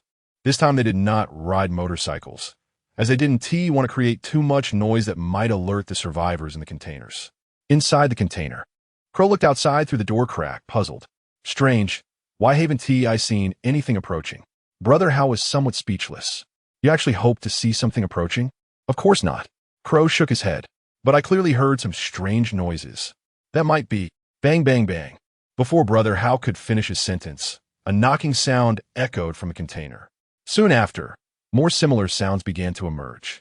Brother How felt a sense of foreboding in his heart, anxiously looking through the door crack. He saw a zombie's eye staring back at him through the crack. He was immediately frightened by this scene and fell to the ground. Crow, seeing Brother How's pale face, felt a sense of dread in his heart. He glanced at the door crack with a hint of panic. After seeing a red-skinned zombie's eye staring at him through the crack, he too was scared and fell to the ground. Upon realizing there were zombies outside the door, all the survivors inside the container screamed and fell into chaos. At this moment, outside the door, the container was already surrounded by red-skinned zombies. They began to break down the door. The zombies at the front were breaking the door, while those at the side were chopping at it with axes, all emitting terrifying howls. Before long, all the people in the container were captured. Survivors from the nearby, scattered containers were also brought out. At this moment, everyone looked at these red-skinned zombies with hearts full of despair. Chapter 55. My train has only passengers, no slaves. As everyone felt despair in their hearts, they were also filled with shock and confusion, because these red-skinned zombies, after capturing them, surprisingly did not harm them. They just looked at them with fierce expressions, as if monitoring them. Moreover, it seemed that these red-skinned zombies had a special relationship with the 6 humans ahead. What's going on here? Can humans and zombies coexist peacefully? Could it be that they have tamed these red-skinned zombies? Various doubts surrounded everyone's minds, breaking their previous understanding of zombie behavior. This situation could no longer be described as absurd. It was simply ridiculous. At this moment, Crow and Brother How, who were in the center of the crowd, were looking in another direction with shock in their eyes. Compared to the surprise brought by these red-skinned zombies, among the 6 humans ahead, one familiar face stirred up a storm in their hearts. Crow rubbed his eyes, finding it hard to believe, and said, "Brother How, am I seeing things?" Brother How beside him also seemed momentarily dazed, his expression complex and silent. After a moment of silence, his voice trembled and hoarsely said, "Shanji is actually still alive. But why is he?" He suddenly found himself at a loss for words, wanting to speak but stopping, his feelings extremely complicated. At this moment, Shanji, among the 6, was standing behind the conductor and several henchmen at the back of the group. His current status was still low, positioned at the bottom among these people. However, he was already very satisfied with this. He couldn't help but smile, thinking about some things. The life on the Starfire train now far exceeded the days he spent as a slave on other trains. To be honest, in Brother How's carriage, not only he but everyone in the carriage felt very satisfied with the current situation, whether in terms of food or other treatment. There had been a significant improvement compared to their previous circumstances. He watched the newly acquired passengers with great interest, temporarily unaware of the 2 people's gaze locked onto him in the center of the crowd. Today, with so many new passengers, our train strength will take a big leap forward, he murmured with some expectation. More passengers are a good thing. This way, the status of us first-generation old passengers will also rise accordingly, and the strength of the train will further increase. Although the Starfire train's appearance has become somewhat strange, even frightening, it has given him an unprecedented sense of security. If this trend continues, the Starfire train is destined to be extraordinary. He could clearly feel that after transforming into a flesh and blood train, Brother How's train had significantly strengthened overall. They could even actively hunt zombies now. It also brought other surprises. For example, everyone no longer needed to mine, and Brother How could actually make them, the train passengers, psychically connect with the red-skinned zombies. The key point is that since it is a psychic connection, there would be no danger to themselves. At most, it would just consume some of their mental strength. Overall, this situation where they didn't have to mine hard but could experience the role of zombies was simply so cool. At this moment inside the train room, Yuhou was looking at the survivors collected below, the corners of his mouth slightly raised. It seemed there should be more than 200 people. Not bad. He then controlled the Starfire train to descend from height, slowly approaching these people. The people who had been controlled had not yet noticed the menacing train behind them. They were only focused on the red-skinned zombies and Raph and the others. However, upon hearing the unique sound of the insect-like legs moving, most instinctively turned to look behind them. Oh no! Just one glance turned the faces of the crowd pale.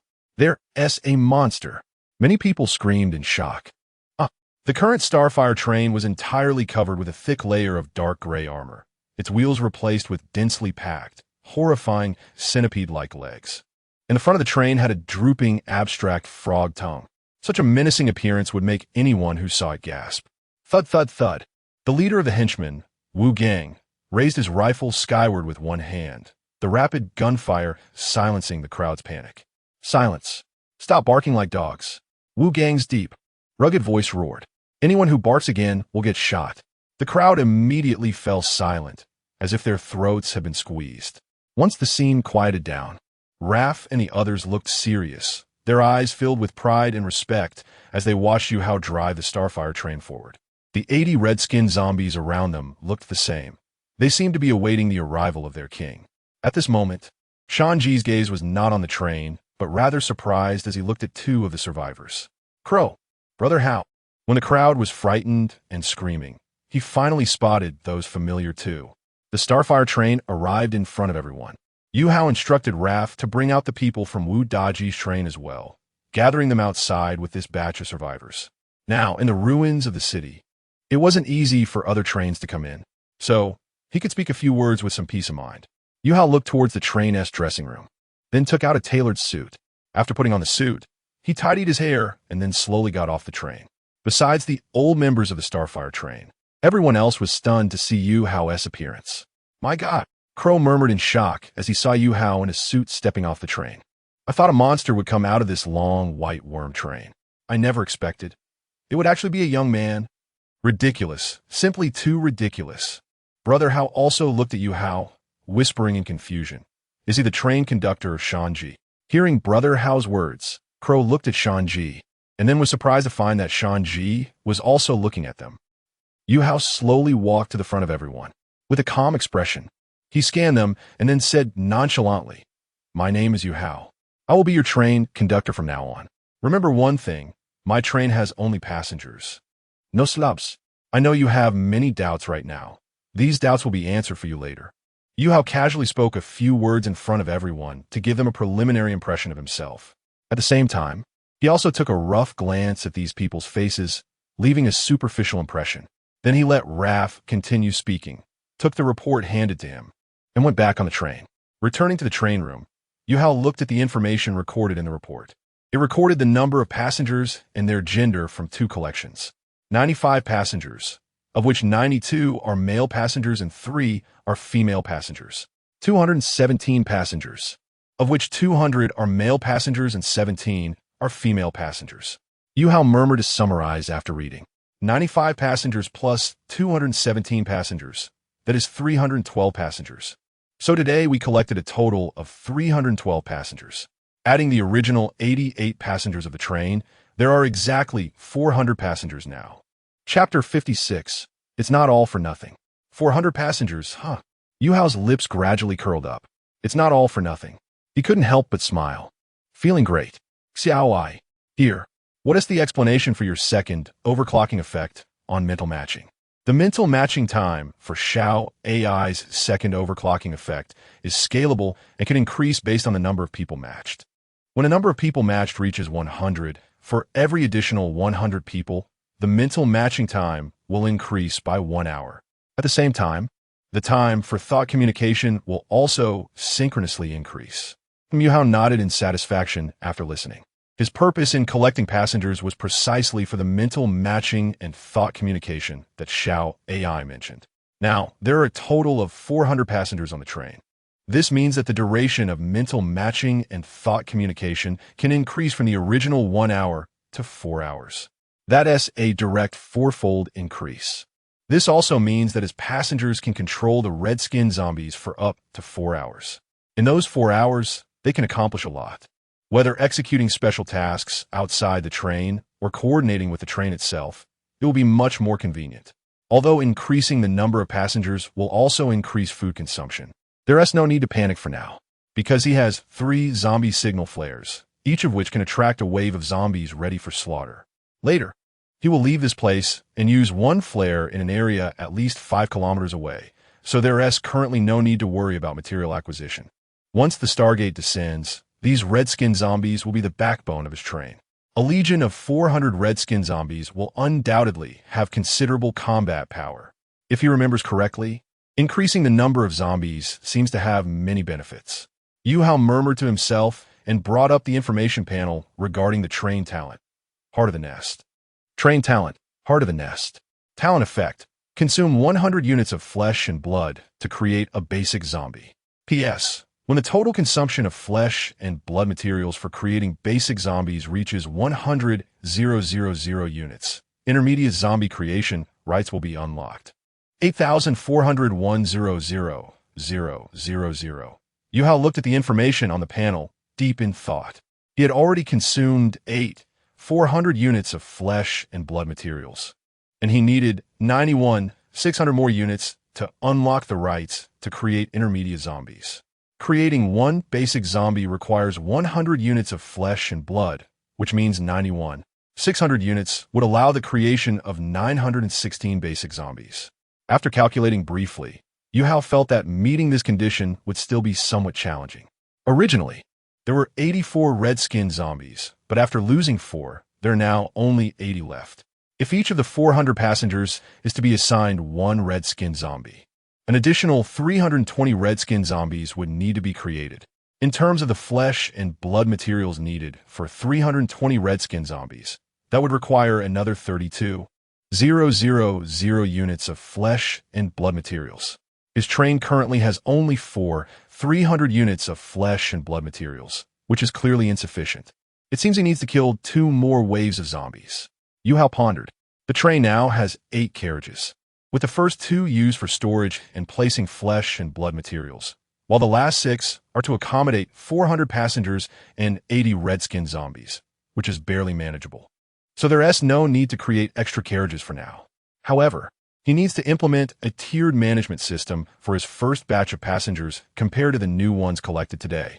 Everything has to follow a first-come, first-served principle. Therefore, the treatment for this new batch definitely cannot be compared to that of his first batch of passengers. Additionally, their carriage position must be further back. A passenger ranking scheme needs to be established. Even though they are all passengers, there should be distinctions of first, second, and third tiers. A clear ranking system will help passengers have a clear understanding of their identities, and there should also be a clear direction for promotion.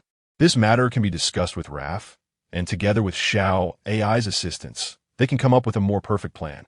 After Raph finished explaining to everyone, Yuhou used the intercom to notify Raph to let everyone board the train. Once everyone was on board, Yuhou assigned passenger identities to everyone. After thinking for a moment, it was time to venture into the high-level area. Time must be used wisely and not wasted. So he instructed Xiao AI to steer the train towards the Shilu mountain range. It is quite far from the Shilu mountain range, but he can conveniently use the signal flares along the way. He believes that after reaching the Shilu mountain range, the strength of his train will increase by another level. Knock, knock, knock. There was a knock on the train compartment door. Yuhou moved his mind and opened the door. He saw Raph leading Mountain Chicken entering. Raph then said, "Brother Hao." Mountain Chicken said he saw 2 of his good brothers among the passengers collected this time and wants to ask if you can let him reunite with them.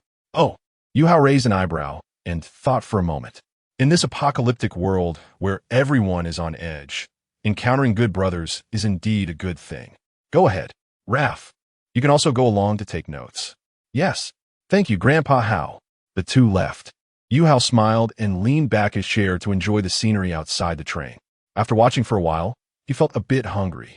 So he got up and went to carriage 1 to grab a Promax sandwich and a Promax hamburger, as well as a bottle of mineral water. After eating, Yuhou showed a satisfied expression. Now that he has Xiao AI, most of the train operations do not require him to worry personally, which is quite convenient. Half an hour later, Raph came back to the train compartment, reported the recorded content, and then joined the discussion of a plan with Yuhou. Since the train is on the move, it's also a good time to finalize the management plan for the new passengers. After finishing these tasks, Yuhou instructed Raph to distribute some food to everyone. Compared to other trains, the food on his train has a significant advantage. Sandwiches and hamburgers are definitely considered delicious in this apocalypse. This food can enhance both the original passengers and the new passengers' sense of belonging to the train.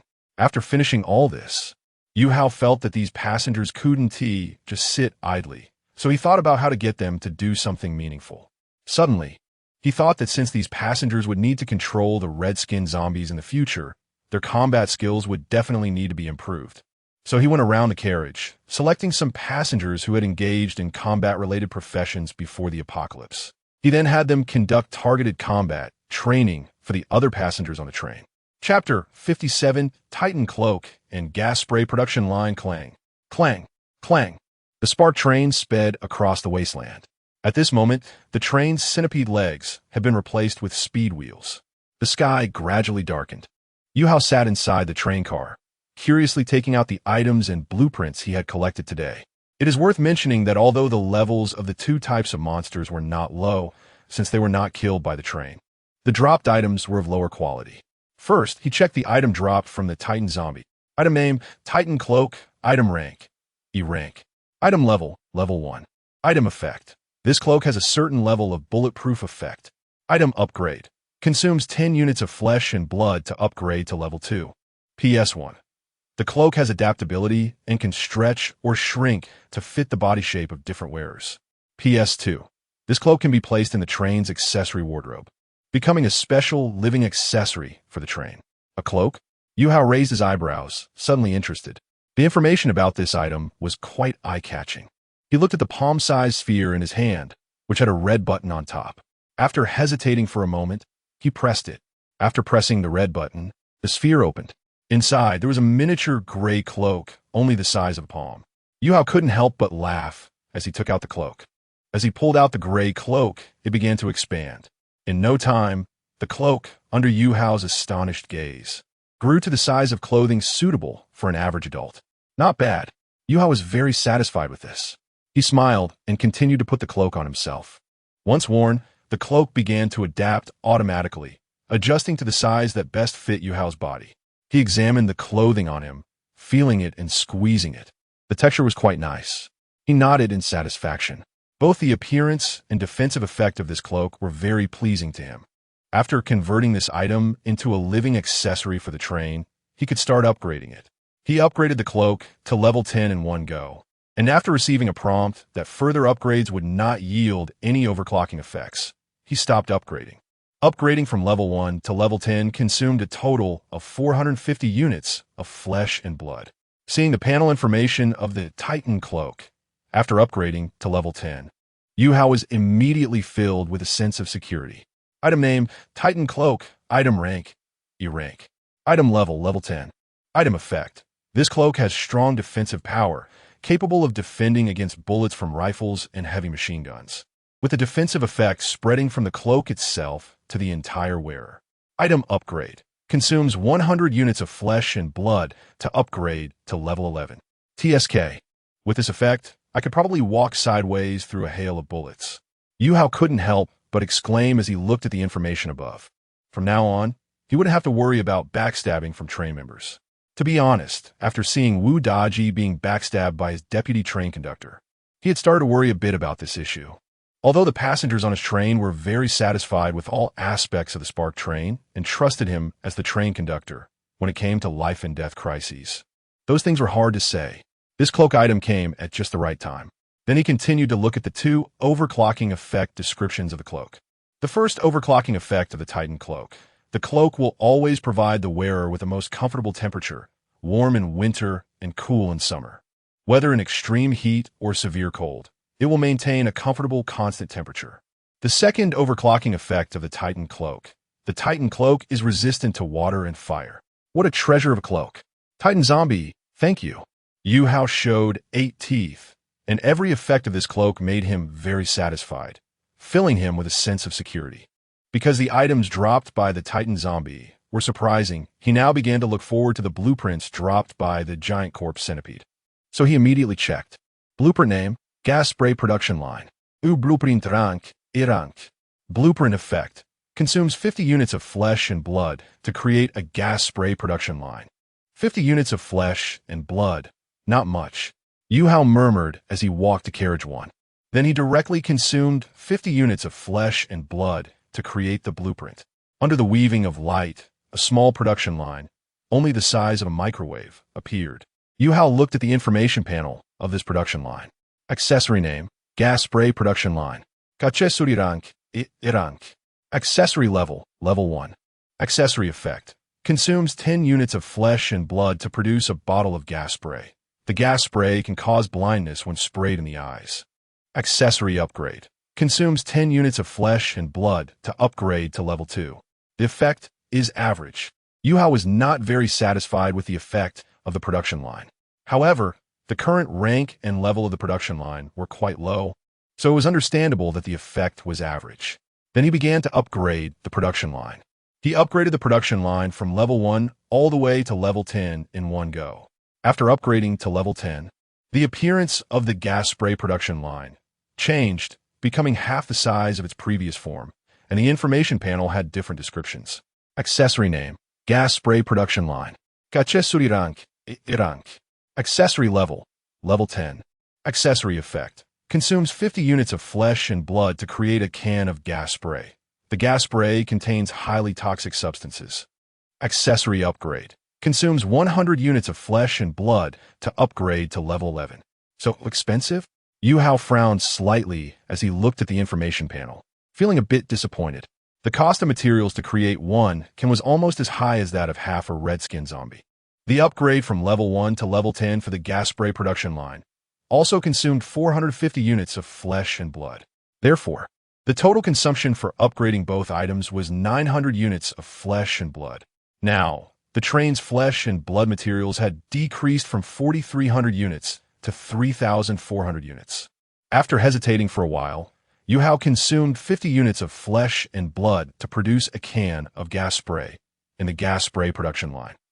After a small microwave operated for a while, a can of gas spray was produced. Yuhou picked up the gas can and then checked its information panel. Accessory name, gas spray. Accessory rank, rank. Accessory level, level 10. Accessory effect. The gas contains highly toxic substances. Accessory limitation. The current dose is only enough for 5 sprays. After the information panel popped up, the 2 overclocking effects of this gas spray also appeared. The first overclocking effect of the gas spray. The gas sprayed can produce a corrosion effect that lasts for 30 seconds at the cost of reducing toxicity. The second overclocking effect of the gas spray. Spraying the gas can cause hallucinations for 30 seconds, during which the target will fall into a state of madness, unable to distinguish between friend and foe, at the cost of reducing toxicity. P.S. Continuing to upgrade will no longer yield overclocking effects. After reading the 2 overclocking effects, Yuhou's disappointment lessened. Overall, the effects didn't seem so bad. It seems that the second overclocking effect has some interesting psychedelic effects, but the duration is a bit short. Also, 1 bottle of gas spray is only enough for 5 sprays, and the cost to create 1 bottle is 50 units of flesh, which means each spray consumes 10 units of flesh. Isn't that a bit expensive? Chapter 58, Level 10, Water Purifier, and Level 10, Refrigerator, forget it. Yuhou shook his head and stopped thinking too much. The toxic gas spray production line would be left as it is for now. A bottle has already been produced, and he could test its toxicity effects later. Given that if this toxic gas accidentally leaked in the train carriage, it could lead to serious problems. So, Yuhou first granted immunity permissions to all personnel on the train against the harm caused by this toxic gas. After completing this, he suddenly thought of something and turned to another accessory in Car 1. Looking at this accessory thoughtfully, it was time to upgrade the water purifier. Although the train had stocked a lot of mineral water before, the consumption of drinking water would greatly increase now that the number of people had risen. If the level of the water purifier was raised, it might be able to produce more water sources. He then looked at the information panel of the water purifier. Accessory name, water purifier. Accessory grade, grade E. Accessory level, level 1. Accessory effect, can purify any liquid into drinkable water. Accessory upgrade, consume 10 units of flesh to upgrade to level 2. Any liquid, Yuhou murmured as he looked at the information above. For some reason, he thought of something strange, and he quickly shook his head, not wanting to think too much. Otherwise, he would have a psychological shadow when drinking water in the future. Let's just upgrade it directly. He immediately consumed flesh materials to upgrade the water purifier from level 1 to level 10. After upgrading to level 10, the information indicated that subsequent upgrades would no longer have overclocking effects. So Yuhou began to check the information panel of the level 10 water purifier. Accessory name, water purifier. Accessory grade, grade E. Accessory level, level 10. Accessory effect, consuming 1 unit of flesh can produce 1 bottle of mineral water. Accessory upgrade, consume 100 units of flesh to upgrade to level 11.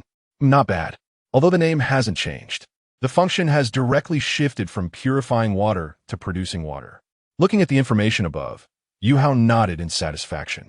This way, he wouldn't have to collect dirty water that makes people feel uncomfortable anymore. That's good. At this time, 2 pieces of information about the overclocking effects also popped up. The first overclocking effect of the water purifier can draw drinks 5 times a day. The second overclocking effect of the water purifier, the mineral water and drinks produced by the water purifier increase the body's immunity and improve physical fitness. Drinks? Yuhou immediately recalled these words, his throat rolling as he licked his lips, excitement gleaming in his eyes.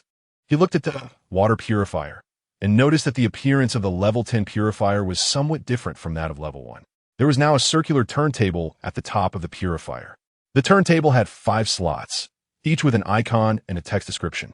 Yuhou read the slots on the turntable: Cola, Sprite, Fanta, Wangzai, AD, Calcium. Wow, is it really that powerful? Without further ado, he immediately started drawing. There was a red button above the turntable, and after consuming 1 unit of flesh material, he pressed the button. The pointer on the turntable began to spin. Yuhou felt a bit excited. He liked every drink on it, and having been in this apocalypse for so long, he hadn't had a drink in a long time and really missed it. The pointer spun rapidly for a few rounds before stopping. Yuhou looked at the name of the slot the pointer indicated and couldn't help but smile. It was cola. He excitedly picked up the produced cola, ready to drink. Suddenly, he frowned. His hand paused. Room temperature? Feeling the temperature of the can of cola in his hand, his desire to drink was forcibly suppressed. A non-chilled cola has no soul. After leaving a remark, Yuhou turned and ran into the train compartment. He had seen the refrigerator accessory in the non-essential accessories of the train accessories when the Starfire train was still at level 1. Yuhou first asked Xiao AI, and after receiving confirmation that the refrigerator could still be crafted, he searched for a while on the control screen and indeed found this accessory. So he began to craft it. After successfully crafting the refrigerator, Yuhou immediately placed the cola inside. While waiting for it to chill, he took a look at the refrigerator's information panel. Accessory name, refrigerator. Accessory grade, grade F. Accessory level, level 1. Accessory effect, provides cooling and preservation effects. Accessory upgrade, consume 10 units of flesh to upgrade to level 2. After looking at it, Yuhou thought that theoretically, the refrigerator's current functionality was sufficient. However, he still wanted to see what effects the refrigerator would have when upgraded to level 10. There were still over 2,800 units of flesh materials left. After a brief hesitation, he chose to consume 450 units of flesh and upgraded the refrigerator from level 1 to level 10 in one go. The cooling and preservation effects of the level 10 refrigerator were naturally stronger, which was not surprising. Drinks like cola and other beverages, as well as sandwiches and hamburgers, could be prepared in advance and stored for preservation, making it convenient for next time. The main focus was on the 2 overclocking effects of the refrigerator. The first overclocking effect of the refrigerator is ultimate preservation, which allows food to maintain its best and most original state inside the refrigerator. The second overclocking effect of the refrigerator is cold storage space, with a 30 square meter space inside the refrigerator. P.S. Subsequent upgrades will no longer yield overclocking effects. Yuhao's attention was immediately drawn to the second overclocking effect of the refrigerator. After upgrading from level 1 to level 10, the refrigerator's appearance had changed significantly. It had become somewhat larger overall, and the style had changed from the previous single-door refrigerator to the current double-door refrigerator. Yuhou excitedly opened it. As the cold air rushed out, he saw that there was indeed a considerable cold storage space inside the refrigerator. He raised an eyebrow in surprise and looked back outside the refrigerator, finding nothing unusual. The refrigerator, which took up less than 1 square meter of space, actually contained a spacious area of 30 square meters. To be honest, this was really a bit over the top. Chapter 59. The wonderful use of the refrigerator. Yuhou entered the 30 square meter space of the refrigerator and explored for a while. After some time, he walked out with a beaming smile and said, somewhat unable to hide his excitement, I didn't expect the temperature inside could actually be adjusted at will. That's pretty good. He picked up a can of nearly chilled cola and began to drink it while contemplating something in his mind. Currently, the number of passengers on his train had increased significantly, along with the 80 red-skinned zombies created by the Heart of the Corpse nest, bringing the total count to nearly 500. Now that he had this supermodel refrigerator with an internal space of 30 square meters, shouldn't he consider some special uses for its functionality? His intention was not to limit it to storage and refrigeration. Perhaps he could also store people. After all, the area for a regular train car is also exactly 30 square meters. He just needed to adjust the temperature inside the refrigerator to a suitable level. This would undoubtedly save a lot of space on the train. Just imagine, if utilized to the extreme, a 30 square meter car could hold 30 refrigerators, each containing 100 people or 100 red-skinned zombies. At this thought, Yuhou suddenly felt a bit uneasy. If the theory held, wouldn't each of his cars be able to accommodate 3,000 people? Terrifying. He excitedly took a sip of the chilled cola and then calmed down. After thinking for a while, he dismissed the idea of storing people. The air inside the refrigerator was limited, and putting people inside could lead to suffocation. Even if he could open the refrigerator door for ventilation, doing so would greatly increase energy consumption. Better to just store red-skinned zombies. Zombies wouldn't suffocate. They had no human emotions, and living in the refrigerator for an extended period wouldn't lead to any resistance. It still seemed feasible. Previously, he had considered placing the red-skinned zombies on top of each train car to avoid wasting space, just like the passengers in the country of Asan. But now, that issue was resolved. Next, he needed to consider the manufacturing cost of the refrigerator. Creating a level 10 refrigerator required nearly 500 units of flesh and blood materials. To be honest, that was acceptable. The train still had over 300 units of flesh and blood, so he didn't need to use them right now. He needed to keep some as backup energy. With a large base, it was better to save more. After finishing the remaining cola in his hand, he picked up the intercom and said, Raph, are you busy? Brother Hao, I'm currently working on a management plan for the new passengers. Good. Yuhou was very satisfied with Raph's attitude. Don't be too busy for now. Bring over 3 red-skinned zombies. Okay, Brother Hao. Yuhou put down the intercom and continued to the water purifier, then used up all 4 remaining lottery chances for the day. He drew Sprite, Coke, Wang Zai, and Coke again. Yuhou put all these drinks into the train's refrigerator for chilling, although he didn't know if chilled Wang Zai would taste good. Then he sat on a chair waiting for Raph. Brother Hao. Raph came in with 3 red-skinned zombies. As the vice train leader, he had been specially granted the ability to summon zombies by Yuhou. Brother Hao, your trench coat looks very stylish. Raph couldn't help but compliment Yuhou's gray trench coat upon seeing him. Oh, really? Raph looked at Brother Hao's coat and nodded earnestly. Absolutely. This trench coat on you makes you look even more elegant and composed than before, and very gentlemanly. You little brat knows how to talk. Yuhou smiled. By the way, how are the new passengers doing? Brother Hao, the new passengers are performing better than expected. After finishing the sandwiches provided, their sense of belonging to the train has significantly increased. Plus, with the red-skinned zombies guarding them, they completely dare not entertain any improper thoughts. Not bad. Yuhou nodded in satisfaction. Observe them closely and, after a few days, bring the ones who perform well to me. Yes, Brother Hao. By the way, how are the 2 good brothers of Shanji doing? Brother Hao, you can rest assured. Shanji has been telling his two brothers how amazing and great our spark train is, and how capable you are. Now, those two brothers have a very high sense of recognition for the spark train and for you. Very good. Yuhou nodded. The direct transfer of ideological recognition from old passengers to new passengers was an ideal state he had considered before. He then got up and took out 3 cans of drinks from the refrigerator, 2 cans of Coke and 1 can of Sprite. He would keep the chilled Wang Zai for himself. Raph, take one of these 3 cans for yourself, share one with the Spark Guardians, and give the remaining can to the old passengers in the car. As for those new passengers, let them perform well first. If they want to enjoy such treatment in the future, they need to show their attitude. Seeing the 3 cans of drinks handed over by Brother Hao, Raph quickly received them with trembling hands, momentarily shocked into silence. By the way, this is chilled. Is it really something we can enjoy in this apocalyptic world? The shock in his heart was more about, brother, how can now casually get such things? Yuhou looked at Raph's shocked expression as he stared at the drinks, just smiling and not speaking. When he had handed out sandwiches and hamburgers to Raph back then, Raph had also looked just as shocked and incredulous. Raph was dazed for a moment before he regained his senses and was immediately filled with gratitude. Thank you, Brother Hao. Meeting you in this apocalypse is simply like my ancestors bringing me good fortune. Such flattery left you, Hao, somewhat speechless. All right, go back and continue with your work. As long as you do well, there will be even more unexpected rewards for you.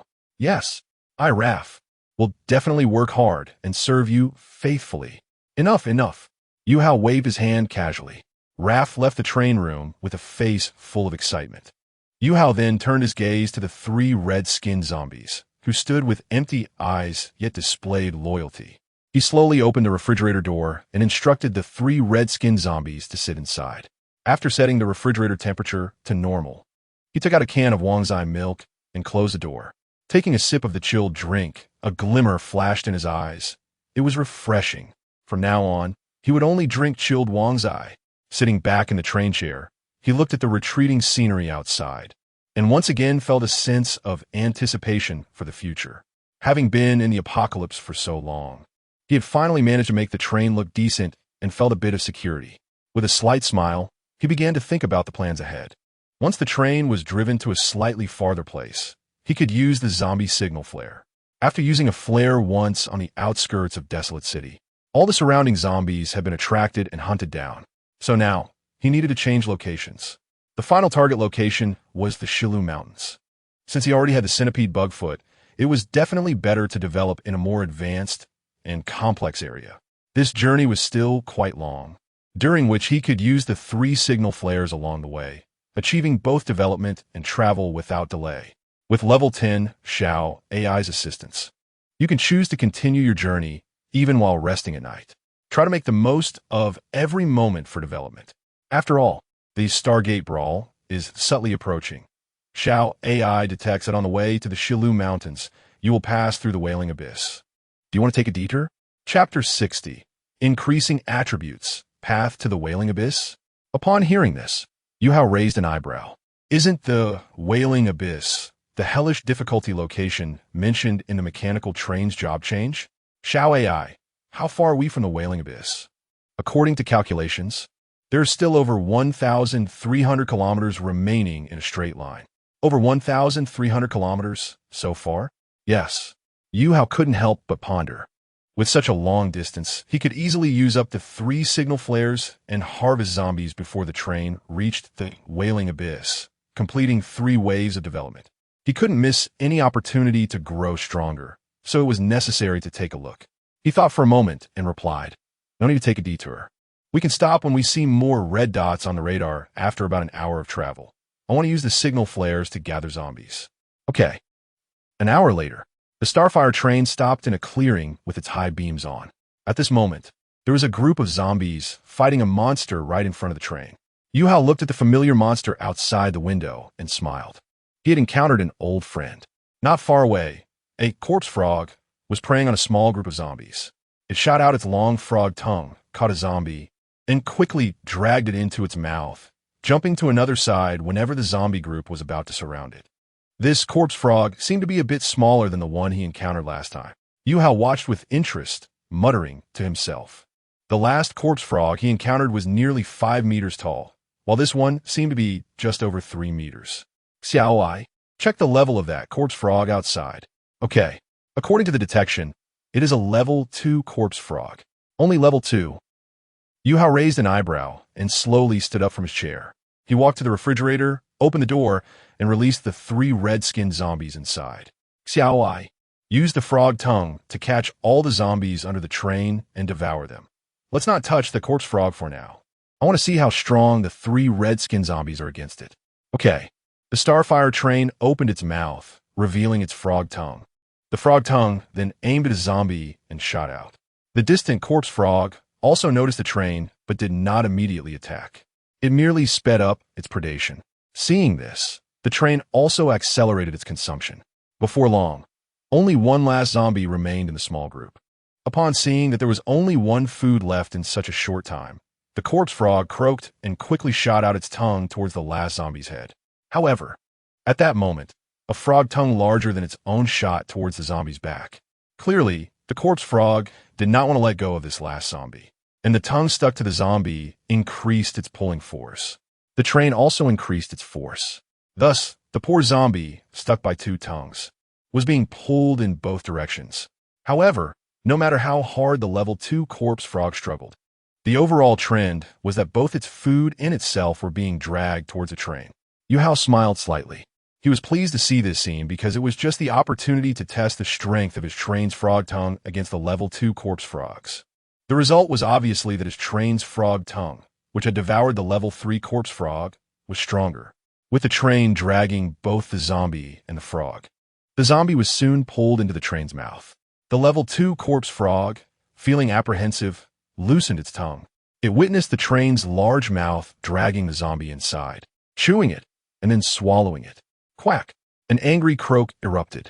It jumped in front of Yuhou's train window and continuously shot out its frog tongue, aiming to grab and eat him. This human inside was ruining its plan for advancement.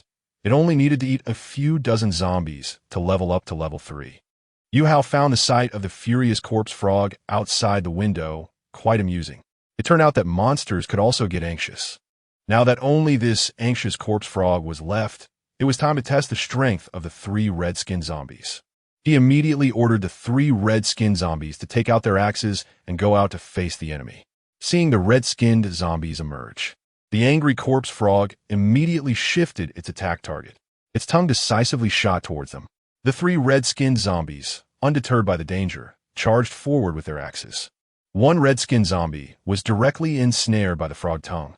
The other 2, seeing this, immediately swung their axes at the tongue wrapped around their zombie brother. The damage from the level 10 axe was quite considerable and posed no pressure against the level 2 corpse frog. The 2 zombies quickly hacked down several times, leaving deep, ghastly wounds on the extended frog tongue, which was even close to being severed. The ensnared red-skinned zombie also bore numerous wounds from the axe strikes. Yuhou frowned at the scene below the train. He was pleased that the red-skinned zombies chose to cut off the extending frog tongue, but he did not like that they were also hacking at their own zombie brother. He shook his head helplessly and sighed. It's a pity that the time for mental matching has run out. It seems that the red-skinned zombies without mental matching are just brutes. No, they should be called brute corpses. Below the train, the corpse frog had retracted its damaged frog tongue, while several zombies had rushed to it for close combat. After suffering several more ghastly knife wounds, it immediately jumped up, trying to escape.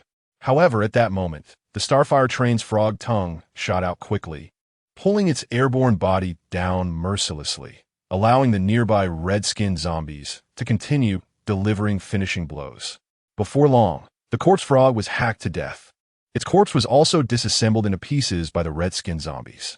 Afterward, the red-skinned zombies returned to the train, while the train continued to use its frog to devour the corpse frog's meat chunks. After the devouring was completed, a message prompt appeared in front of Yuhou. By devouring the flesh and blood of the corpse frog, the frog tongue ability has been acquired. Detected that the train already possesses a frog tongue, so the ability will transform and can increase the attributes of the frog tongue. Frog tongue length increases from 50 meters to 75 meters, and its toughness also increases. Chapter 61. Damn it, another one just dropped dead. Oh, Yuhou was a bit surprised. He captured this violent corpse frog to see what would happen when the train devoured the same monster again. Unexpectedly, it was able to directly increase the length and toughness of the original frog tongue. Interesting. It seems there's an opportunity to wipe out the violent corpse frog's nest. Frog tongues are a good thing.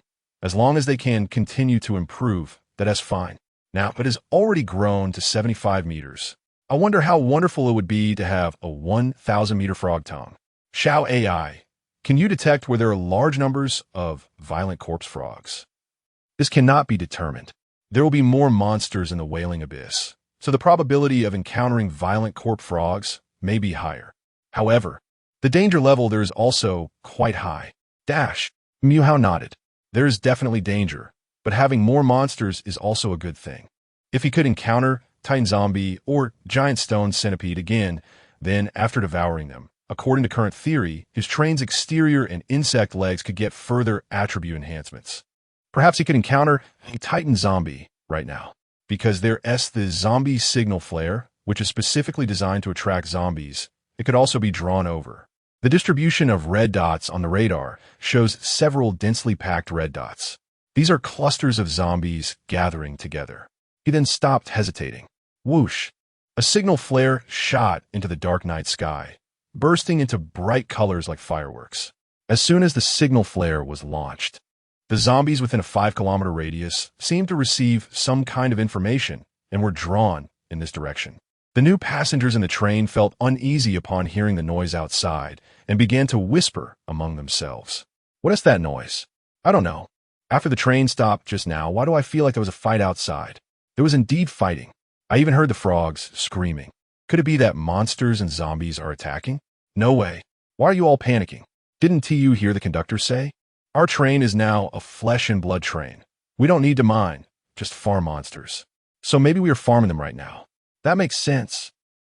Yuhou focused on the increasingly dense red dots on the radar, which were approaching this way. He immediately activated the zombie shield and simultaneously controlled the vehicle-mounted iron blade to pop out. Meanwhile, outside a distant mine, a mechanical train was parked at the mouth of a cave. Inside the train, a slightly plump man with a buzz cut and round face was sitting in a chair, looking puzzled. He gazed through the window at a certain direction in the night sky where a bright light had flashed. He glanced at his train's danger detection radar, and his brow furrowed. There were quite a few red dots on the radar, and that beam of light had come from the direction of one of those red dots. Now all the red dots seemed to be gathering and contracting, seemingly attracted by that beam of light. I've been mining here for several days. Although there are quite a few monsters around, they don't usually gather or move much. He could only light up a cigar, take a deep breath, and hope it wouldn't affect me. To be honest, the iron or resources in this mine are quite rich. To prevent other trains from discovering this place, he had specially activated a precious item, the mining resource shield. This item can interfere with other mechanical trains' radars, preventing them from detecting resources here. Right now, his 500 slaves were still working overtime in the cave, mining. The time for the Stargate to descend was approaching, but he didn't know exactly when it would happen. This sense of crisis without a precise time was indeed making him quite anxious. So he could only increase the intensity of the slaves' work, raising their mining time from 12 hours to 16 hours. This way, he could feel a bit more at ease. At this moment, inside the cave, clang clang, the sound of mining echoed continuously. The slaves were exhausted, their faces haggard as they swung their pickaxes at the iron ore. They looked extremely emaciated, clearly in a state of overwork and malnutrition. One of the mining slaves was even swaying, struggling to swing his pickaxe. Clang! With a clear sound, the pickaxe struck the iron ore again, and a piece of iron ore the size of a quail egg fell from the rock. Seeing this, the man wanted to pick it up and put it in his bag. However, as he bent down, his hand just touched the iron ore, and he suddenly felt dizzy, collapsing to the ground. This scene caught the attention of the surrounding slaves. Many slaves turned their heads to look over. What are you looking at? Get back to mining. The thugs behind them immediately shouted. Anyone who hasn't T-mined enough 15 units of iron ore today can forget about resting. Hearing this, the slaves could only withdraw their gazes, continuing to mine with anger, but no courage to speak out. Behind the fallen slave, One of the thugs walked up impatiently. He kicked the fallen slave. "Stop playing dead, get up." Thinking of pretending to be unconscious to escape mining. Don't even think about it. After kicking a few more times, the fallen slave still showed no response. The thug's face darkened instantly. He squatted down to check, placing his finger on the slave's nose to feel for breath. Dead? Damn, this is really unlucky. 3 have dropped dead from mining in 2 days. He merely complained and then stood up to call his boss. At this moment, the thug boss happened to walk over. He glanced coldly at the fallen slave and then said in a deep voice, "Throw him to the side. Deal with it later. Don't let it affect the other slaves mining." Yes. After giving his orders, the thug boss returned to a corner to slack off and rest. A young slave watched this scene, a flash of anger appearing in his eyes. Neither the conductor nor these thugs cared all about their lives. They were living worse than cattle or horses. Just as he was lost in his resentment, a companion slave nearby also collapsed. Damn it, another one just dropped dead. A thug checked and, cursing, prepared to drag the corpse away. Useless thing, really can't take it. Seeing this, the young slave's forehead veins bulged, and he gripped the pickaxe tightly. Finally, he couldn't hold back any longer. He swung the pickaxe and rushed behind the thug handling the corpse, smashing it hard against the thug's head. "You damn bastard, go die too." Chapter 62. Who the hell dares to rebel? The pickaxe struck precisely, splattering a pool of crimson. The ambushed thug died on the spot, without even a chance to scream. The young slave who struck out roared hoarsely at all the slaves. "If we do not erupt in silence, we will die in silence. Rather than let these conductors and thugs exploit us to death, we might as well fight to the death for ourselves. Can't we, 500 of us, take on these few dozen thugs?" He raised his pickaxe high, passionately calling on all the oppressed slaves. "Comrades, pick up your..." Bang! The young slave's call for rebellion was cut short by the sharp crack of a rifle. Several bullets ruthlessly pierced the young man's skull, killing him instantly. Who the hell else dares to rebel? If you have guts, try me again. The thug's threat was interrupted by a powerful side blow from a pickaxe that smashed into his head. "I'll smash you, you dogleg. Brothers, let us fight them. Rather than live in fear, it better to die with a bang. I know everyone is holding back their anger. If we don't erupt now, when will we? Yes, kill them. If we don't resist now, we'll have no chance to fight back when we die in a few days. I agree to kill these guys who are scarier than zombies." The death of a young slave completely ignited the long-repressed anger in the hearts of these slaves. They all went berserk and chose to resist. The clash between pickaxes and guns, between slaves and thugs, began. "What's going on?" The thug leader, who had been resting in a corner, was startled by the commotion. His usual arrogance and sense of superiority instantly turned into panic. Terror filled his eyes. At that moment, dozens of slaves, filled with murderous intent, were rushing towards him, raising their pickaxes like rioters in Gotham City. He hurriedly grabbed his rifle and began shooting, shouting, "Don't you all want to live anymore? You're only heading to a dead end by doing this." Outside in the train room, the bearded conductor sat in his chair, his eyes fixed on the dense red dots appearing on the radar, filled with fear. He quickly took out the intercom and shouted, "Stop mining, get back to the train. Danger is coming." However, in the chaotic mine, the thug leader's head had been smashed in by a pickaxe, the intercom lying shattered on the ground. Not far from him, there were also over 10 slave corpses who had been shot dead. One slave picked up his rifle, spat a mouthful of phlegm on the thug's corpse, and then turned with a crazed expression to shoot at other thugs.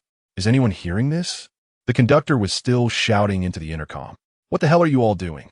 There was no response, only the chaotic sounds of fighting coming through. What was going on here? His face turned pale as he put down the intercom, his mind a bit confused by the sudden scenes on both sides. After a moment of shock, seeing more and more red dots approaching on the radar, he had no choice but to grit his teeth and start the train, quickly fleeing in one direction. The chaos in the mine continued, the shouts of slaves, the screams of thugs, the rapid gunfire, and the clashing of pickaxes mixed together. Bang! Bang! A few thugs with rifles were continuously retreating while shooting.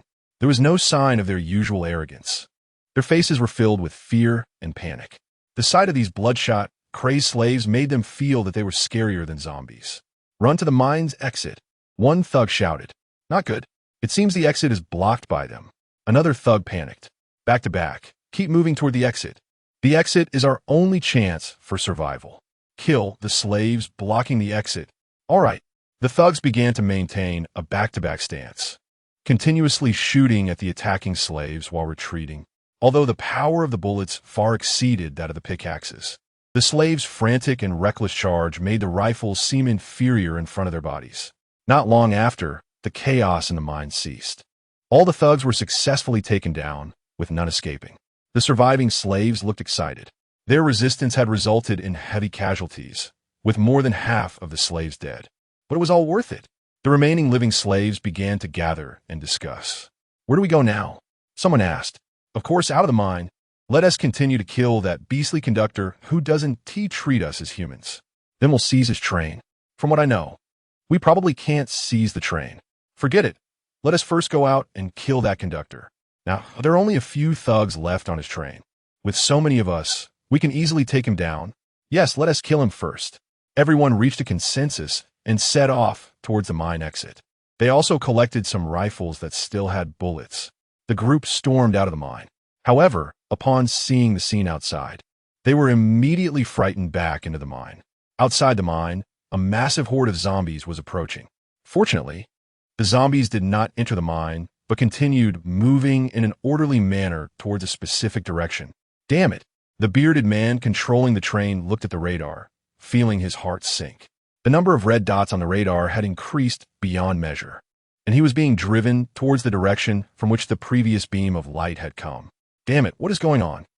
Surrounding the Starfire train was a large horde of zombies.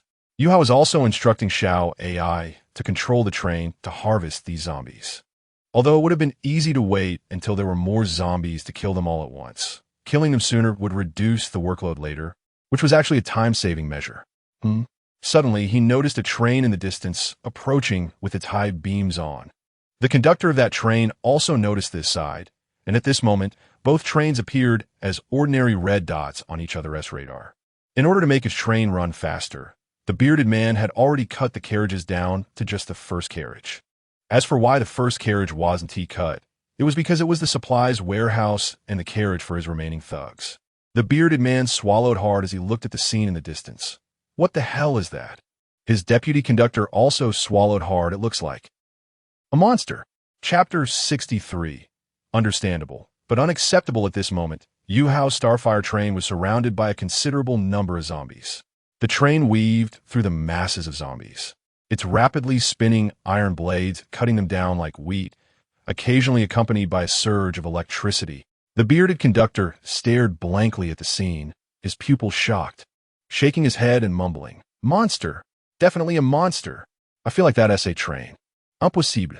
What kind of train doesn't he flee when zombies attack, but instead kills them?" Despite his inner disbelief, and although the creature's appearance indeed resembled a long worm monster, complete with a big mouth, long tongue, and gray skin, what shocked him even more was that the creature's feet were not insect legs, but train wheels. Moreover, the monster's head had a window, and there was a person sitting inside it, even waving towards them. The bearded conductor fell into a brainstorming session. There is only one explanation for this situation. That was indeed a train, but not mechanical, rather flesh and blood. It's coming to kill us. The deputy conductor suddenly exclaimed in fear. Huh? Wang Ma, upon hearing this, came to his senses and was immediately startled. He saw the flesh and blood train that was slaughtering zombies was heading towards them. Bad! Run! He shouted, quickly maneuvering the train to change direction and speeding away. What are you running for? Yuhou sat in the train cabin, watching the fleeing train with a helpless shake of his head. He had only intended to greet them. But unexpectedly, the people on that train saw him approaching and reacted as if they had seen a ghost. Forget it, he thought, and continued to kill zombies. But he muttered to himself, this large area is surrounded by zombies from all sides. No matter which way they run, they'll eventually be forced back this way. Damn! Wang Ma looked at the number of red dots on the radar that made his acrophobia flare up and cursed. Why are there more and more red dots on this radar? Is it broken? His face immediately turned ugly, as if he had eaten a fly. According to the radar information, a large number of zombies were surging towards them from the front. With no choice, he had to change direction again. However, every time he changed direction, it wasn't too long before the numerous red dots on the radar and the zombie horde visible ahead forced him to change course again. After several rounds of this back and forth, his train ultimately fled back to Yuhou's side. Wang Ma stared dead-eyed at the increasingly dense red dots on the radar, his expression blank as he remained silent for a long time. What to do? What to do? The deputy conductor felt a sense of despair at the outcome. The more it got to this point, the more anxious and talkative he became. Brother, did someone poke the zombie's nest? Could it be that monster did it? Wang Ma didn't respond, controlling the train while typing a line of information in the chat channel. Dayun train, may I ask which brother's esteemed train is currently at coordinates 698, 654? After sending, no one spoke for a while. Something seemed off in the atmosphere of the chat channel, especially since the Fele train and Harem train hadn't spoken for a long time. As for the cleaner train, which used to be the most active, its icon had turned gray, clearly having encountered misfortune. After a while, a reply finally appeared in the chat channel. Starfire train, what a coincidence, I'm at that coordinate.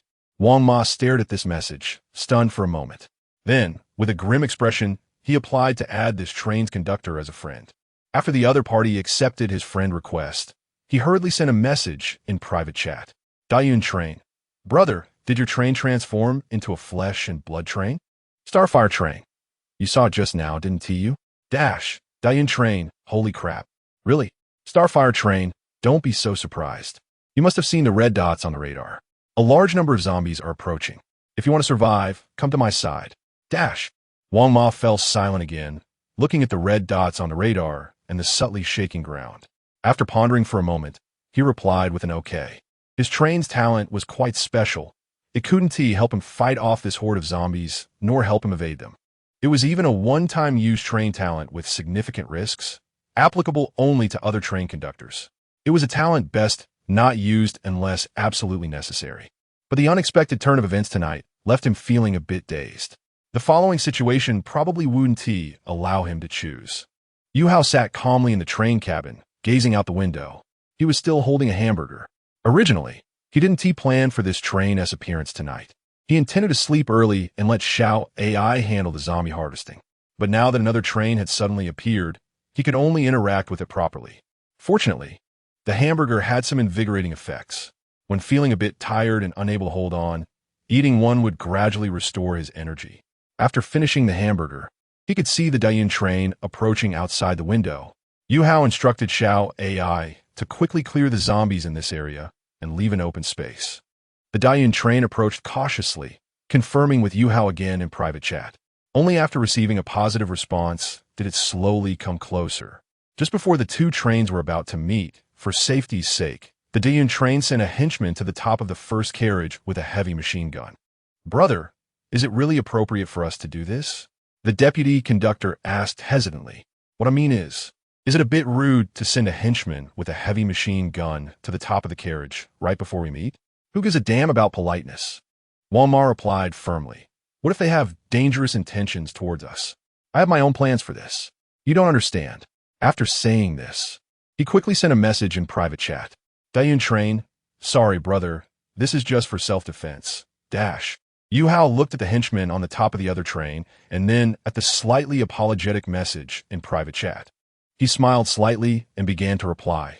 Starfire train, understandable.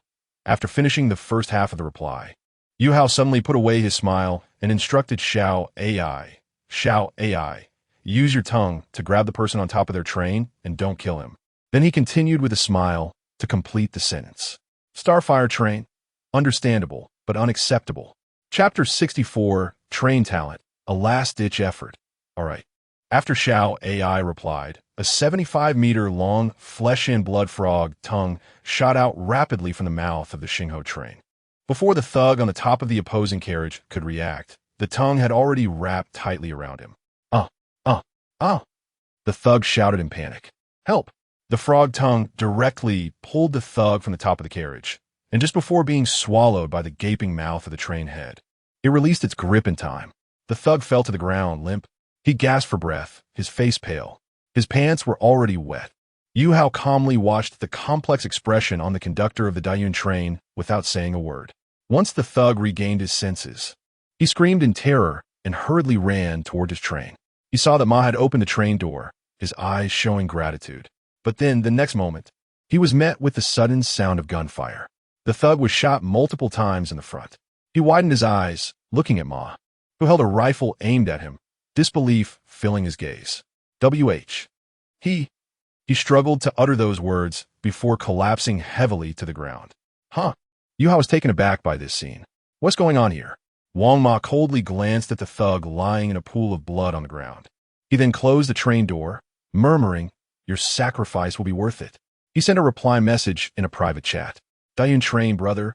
Since you can't accept it, I might as well execute him." After sending this message, he squinted slightly. He had sent the thug to the top of the carriage not only for self-preservation, but also as a prelude to activating his own train talent. Yuhou looked at the message in the private chat without speaking, momentarily caught off guard by the actions of the other side. Such a person cannot be left alive, but he could be used for an experiment. He glanced at the radar. The zombies had already surrounded them and were about to fill the area. There was no time to waste. He then got straight to the point in the private chat. "Xingho train, now for the main topic. You've seen the zombie tide. It's impossible to break out. My train can ignore these zombies. If you want to survive, join my train." After inputting this information, Yuhou began to wait thoughtfully for the other party's response. The zombie shield had become a train accessory for the Xingho train, so the shielding effect only applied to the Xingho train. Other trains could not enjoy the shielding effect, even if they were within the range. Therefore, if the people from the Dayun train wanted to survive, they could only become part of his train. There was still a carriage behind the Dayun train, estimated to have over 100 people. It could be collected. Wang Ma frowned as he stared at Yuhou's reply and the tightly clustered red dots on the radar. He pulled up his train talent panel, and after looking at it, he let out a sigh of relief and revealed a meaningful smile. This was his confidence. He had now met the prerequisite requirements for activation and could activate it. He then replied in the private chat, "Dayun train, join you?" "No way." After sending this message, Wang Ma laughed. He would never be a slave in this lifetime. Since there was no choice left, he might as well take the plunge.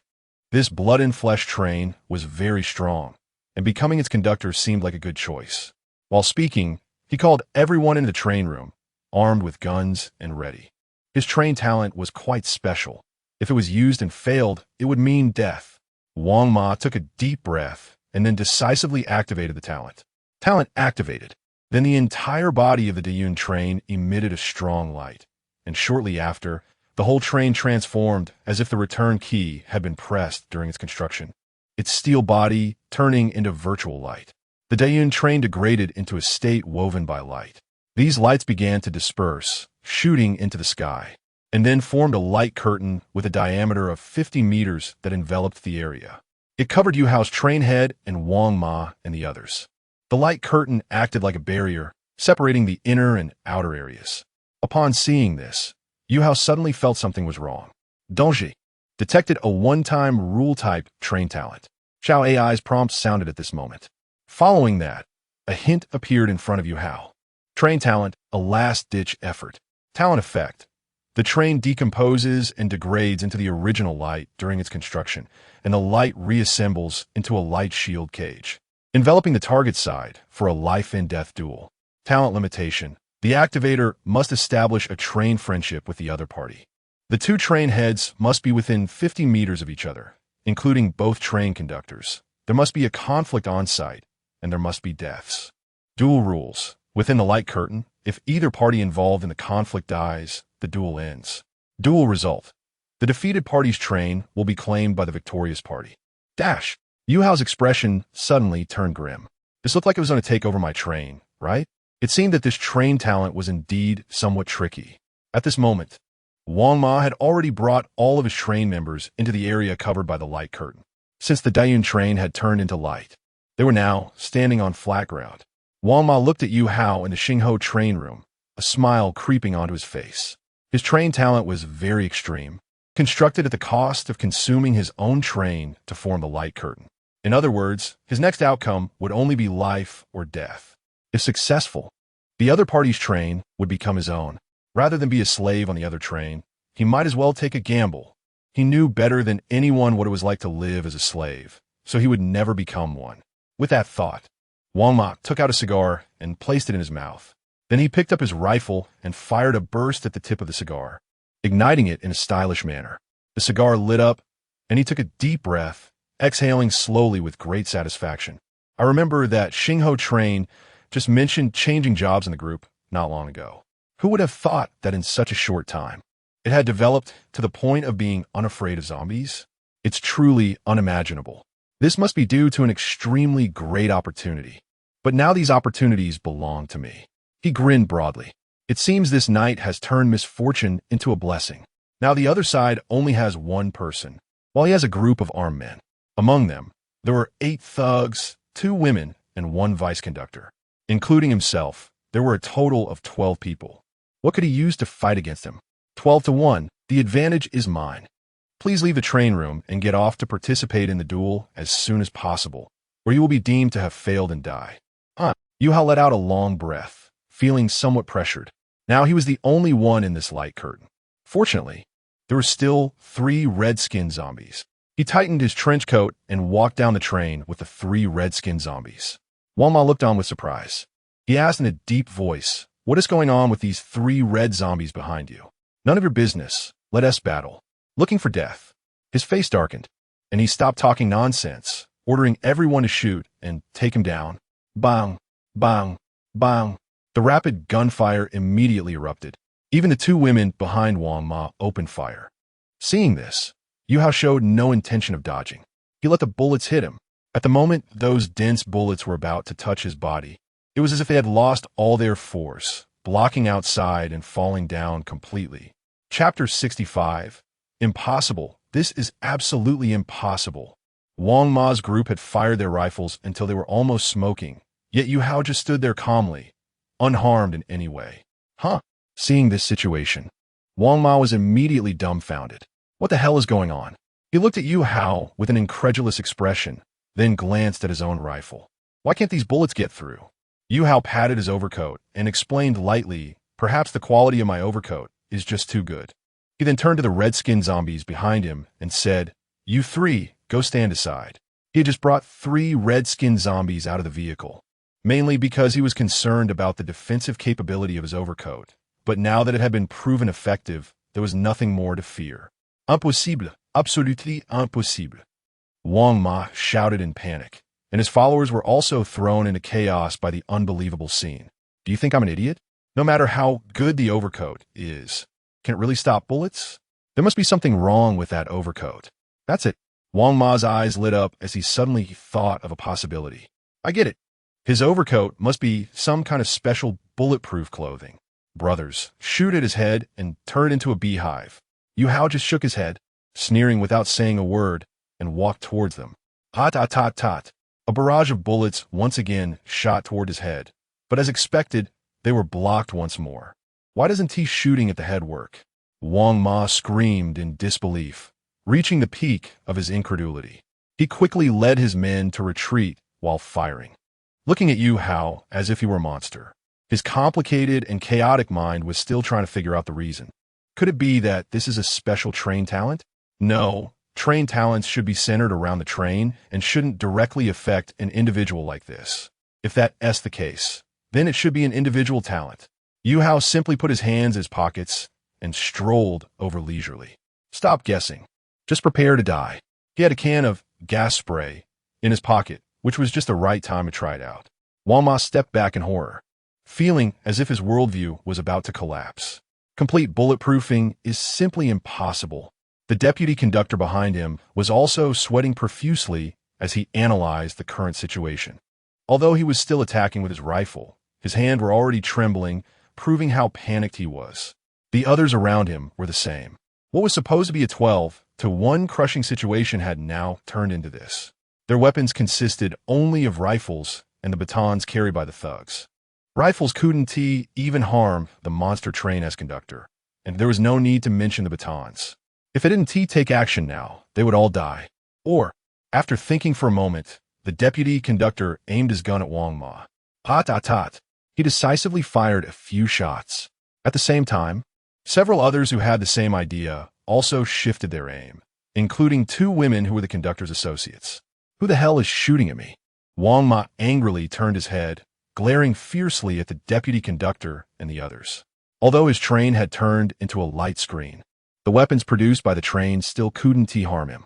Although the bullets didn't injure him, he could still feel the impact of the shots. He sensed at least 5 directions from which bullets were being fired at his back. After being glared at, the deputy conductor could only observe quietly. Just as he was about to find an excuse, suddenly one of Wang Ma's thugs took the opportunity while he turned his head and punched him hard. Wang Ma was knocked to the ground, and his rifle slipped from his hands. The deputy conductor hurried to pick up the gun upon seeing this. More and more people reached a consensus at this moment. If they didn't betray now, when would they? So they decisively began to kick and punch the down Wang Ma. Yuhou, who was walking over, paused to watch the scene with interest.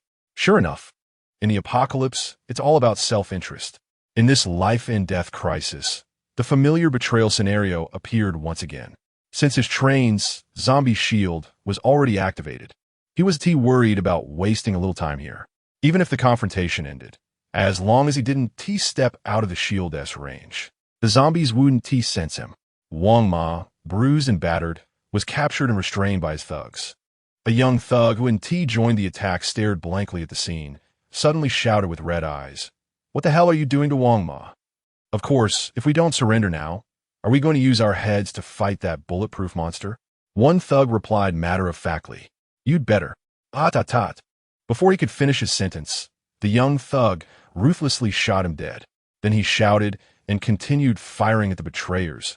"Wang Ma was the one who promoted us, and you dare to betray him.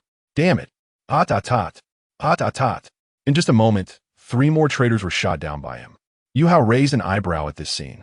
It seemed not everyone was a backstabber. There was still a loyal subordinate. Just as this thought crossed his mind, that loyal thug was also shot dead by the others. At this point, there were only 8 people left, with Wang Ma firmly restrained. "We surrender."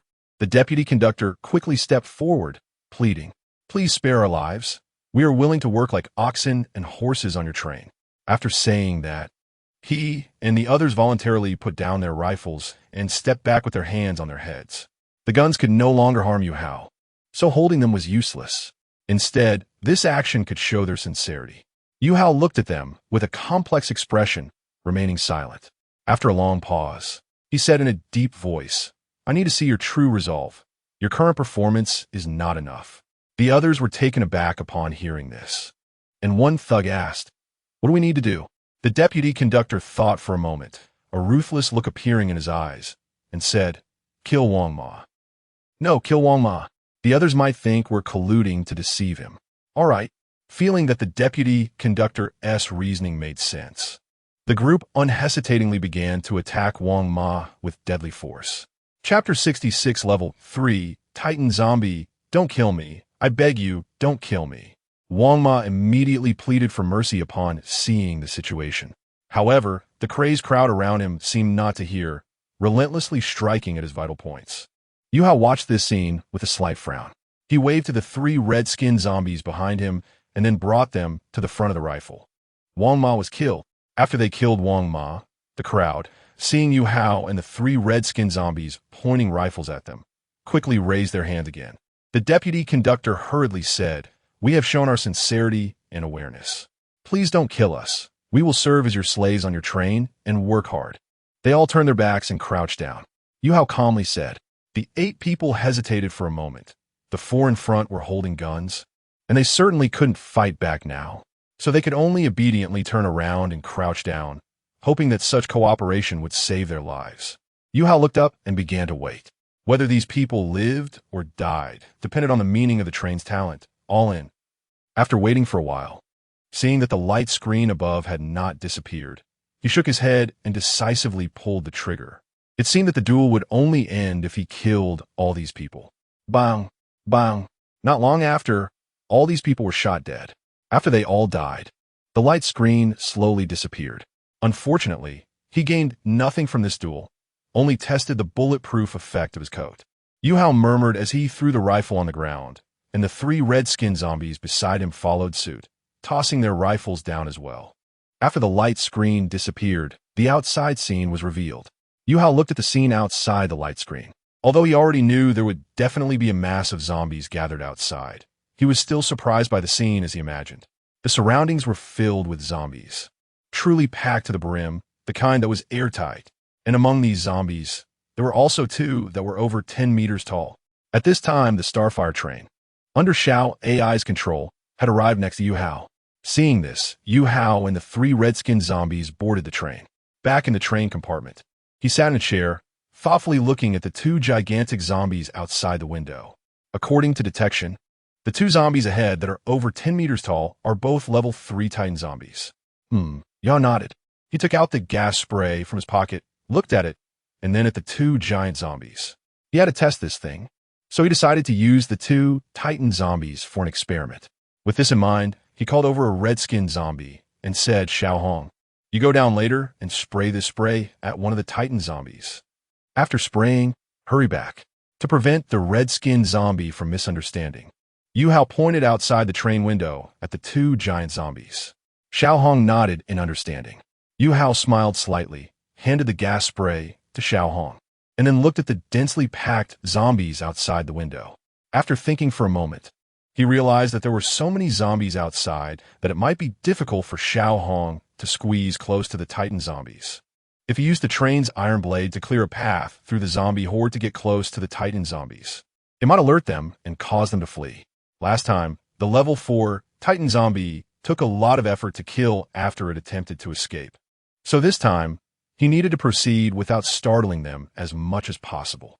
This issue seemed a bit tricky, so he turned to ask Xiao AI, "Is there any way to send this red-skinned zombie close to the Titan zombie?" "Yes. You could use the frog tongue to send Xiaohong close." "Oh?" Yuhou raised an eyebrow. "Using the frog tongue? Can it really be done?" "It can be done. The frog tongue cannot be used until tonight after devouring the second violent corpse frog. However, after devouring a level 2 violent corpse frog tonight, the frog tongue's length and elasticity will increase, and its flexibility will also improve a bit. Like when grabbing that train thug, it can autonomously choose to retract and extend. Now, you just need to have the red-skinned zombie stand in front of the train's head, use the frog tongue to grab Xiaohong, and then spit him out near the Titan zombie. When Xiaohong is close to the Titan zombie, seize the opportunity to quickly spray the gas spray, and you will succeed. This operation requires a high degree of cooperation and distance controllability. Since Xiao AI is a level 10 AI, this operation can still be completed. "I see." Yuhou nodded thoughtfully. "Then let's do it this way." Xiaohong arrived at the front of the Starfire train, holding a bottle of gas spray. Xiao AI began calculating all aspects of this process. And after the calculations were complete, the train's head opened its mouth wide, the frog tongue extended, grabbing Xiaohong and shooting him toward the distance. At this moment, Xiaohong had no panic like before when facing the thug, only hollow loyalty and a target in mind. As he was about to get close, he immediately sprayed the gas spray at the Titan zombie. Unfortunately, he missed, just a bit. The frog tongue pulled Xiaohong back. It seemed that this attempt did not cooperate well. Xiao AI is a super AI, accurately grasping distance and timing for the launch. But it did not account for the timing of Xiaohong's action. Yuhou felt a bit disappointed upon seeing this result in the train compartment, because wasting one opportunity meant losing 10 units of flesh material. To ensure that the remaining 4 uses of the spray were not wasted, Yuhou first called Xiaohong back to the train compartment and, together with Xiao AI, provided some guidance to Xiaohong on the previous operation. After a while, the second cooperation began. A 10-meter-tall Titan zombie stood dazed in place, looking as if it were lost in thought. At this moment, a red-skinned zombie, using the frog tongue, arrived in front of it, still oblivious. The red-skinned zombie seized the opportunity and sprayed the gas spray at its face. The purple gas was released, and the red-skinned zombie was pulled back at the same time. After the gas touched the face of the Titan zombie, it let out a painful roar. Roar! It covered its face and roared in anger. When it finally let go of its face, a part of its face had turned a purplish-black color. At the same time, the eye sockets of this Titan zombie turned red, and it began to run wildly as if it had lost its mind. It grabbed a zombie under its feet and tore it in half. With a kick, it sent several smaller zombies flying. Then it ran toward the other 10-meter-tall Titan zombie, delivering a heavy punch to its face. The punched Titan zombie fell to the ground, its massive body crushing a few smaller zombies underneath. After being attacked by the gas, the Titan zombie, with a fierce roar, jumped onto its companion and unleashed a series of unreasonable zombie punches. Soon, the hallucinatory effect wore off. The poison zombie's raised fist suddenly stopped, and a trace of confusion appeared in its murky eyes. It looked down at its companion below. The other zombie's murky eyes were filled with rage. Chapter 67. Is there a third overclocking effect? A misunderstanding triggered by a spray. Two level 3 Titan zombies were fighting fiercely. At this moment, Xiaohong had returned to the train compartment and returned the toxic gas spray to Yuhou. Yuhou looked out the window, a smile creeping onto his lips. The hallucinogenic effect of the gas was quite impressive.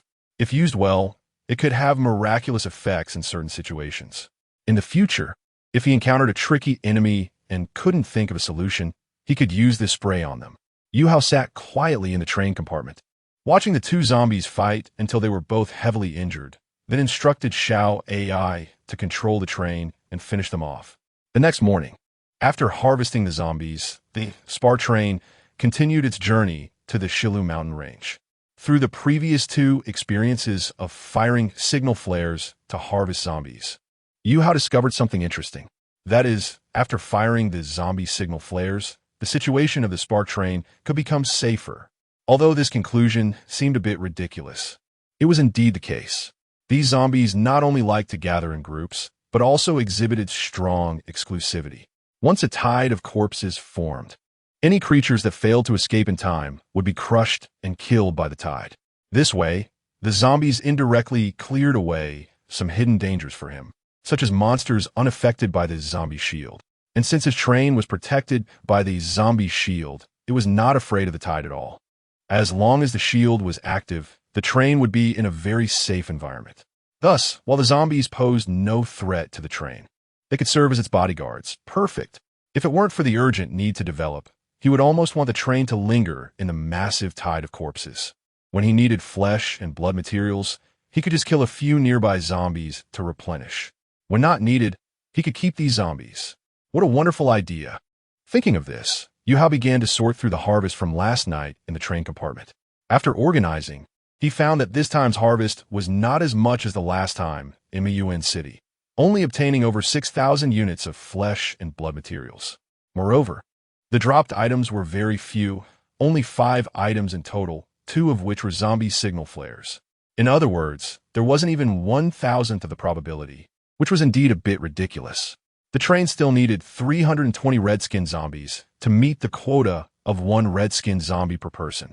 Calculating that it requires 100 units of flesh and blood materials to create 1 redskin zombie, 320 zombies would mean he still needed 32,000 units of flesh and blood materials. Currently, with over 6,000 units collected, plus the more than 2,300 units already stored in the train, he now had a total of 8,900 units of flesh and blood materials. He was still 100 units away from the target of 32,000 units. The gap was quite large, and he needed to speed up the collection of zombies. Although the demand for red-skinned zombies wasn't high at the moment, after all, during the zombie harvest, just iron blades and frog tongues were completely sufficient. Once they reached the wailing abyss, things could change. It was important to note that the zombie shield could only shield against zombies, not monsters. It was still unknown how many unknown monsters existed in the wailing abyss. And the safest method now was to achieve the goal of having a red-skinned zombie for everyone before arriving there. As for the current 8,900 units of flesh and blood materials, if he used them all to create red-skinned zombies, he could only make 89. Not a large number, so he decided to hold off on that for now. He could first upgrade some useful items. Among the 5 dropped items, 2 were zombie signal flares, and the remaining 3 could be checked for effects during the train's journey. With this in mind, Yuhou began to check the names of the 3 items: toilet, sleeping bag, biological electric collector. Toilet. Upon seeing this item, Yuhou was somewhat surprised. Since the train compartment was still just a simple shell without a toilet like on Blue Star, the train members currently had to go outside to solve their bathroom needs. Although it was a bit troublesome, it was still manageable. However, this method was somewhat undignified, although dignity wasn't necessary in the apocalypse. Now that this item was right in front of him, Yuhou fell silent for a moment before starting to check the information panel for the toilet. Item name, toilet. Item grade, F grade. Item level, level 1. Item effect, toileting tool. Item upgrade. Consume 10 units of flesh and blood to upgrade to level 2. PS. Can be matched as a train accessory. Dash. Let's upgrade it to level 10 first. Yuhou took the mini toilet out of the open sphere. Once placed on the ground, the toilet expanded to a normal size. Then he synchronized the toilet as a train accessory and began to upgrade it. He directly consumed 450 units of flesh and blood to upgrade it from level 1 to level 10. The information for the level 10 toilet was presented. Accessory name, toilet. Accessory grade, F grade. Accessory level, level 10. Accessory effect, a toilet with maximum comfort, with a soft and elastic seat cushion. It can also control temperature automatically, keeping warm in winter and cool in summer. Additionally, it provides massage services during use and cleaning services afterwards. Accessory upgrade. Consume 100 units of flesh and blood to upgrade to level 11. Not bad. It even has an extra massage service compared to a normal smart toilet on Blue Star. I just wonder what it would feel like to be massaged while using the toilet. Yuhou murmured, and then looked at the two overclocking effects of a level 10 toilet. The first overclocking effect of the toilet. The massage service can have a certain catalytic effect on the user's toileting, allowing the user to complete defecation very smoothly within 10 seconds. The second overclocking effect of the toilet. It can treat the user's diarrhea and constipation, and provide hemorrhoid removal services for some special users. Dash. Looking at the information of the two overclocking effects, Yuhou couldn't help but twitch the corner of his mouth. He then complexly sighed.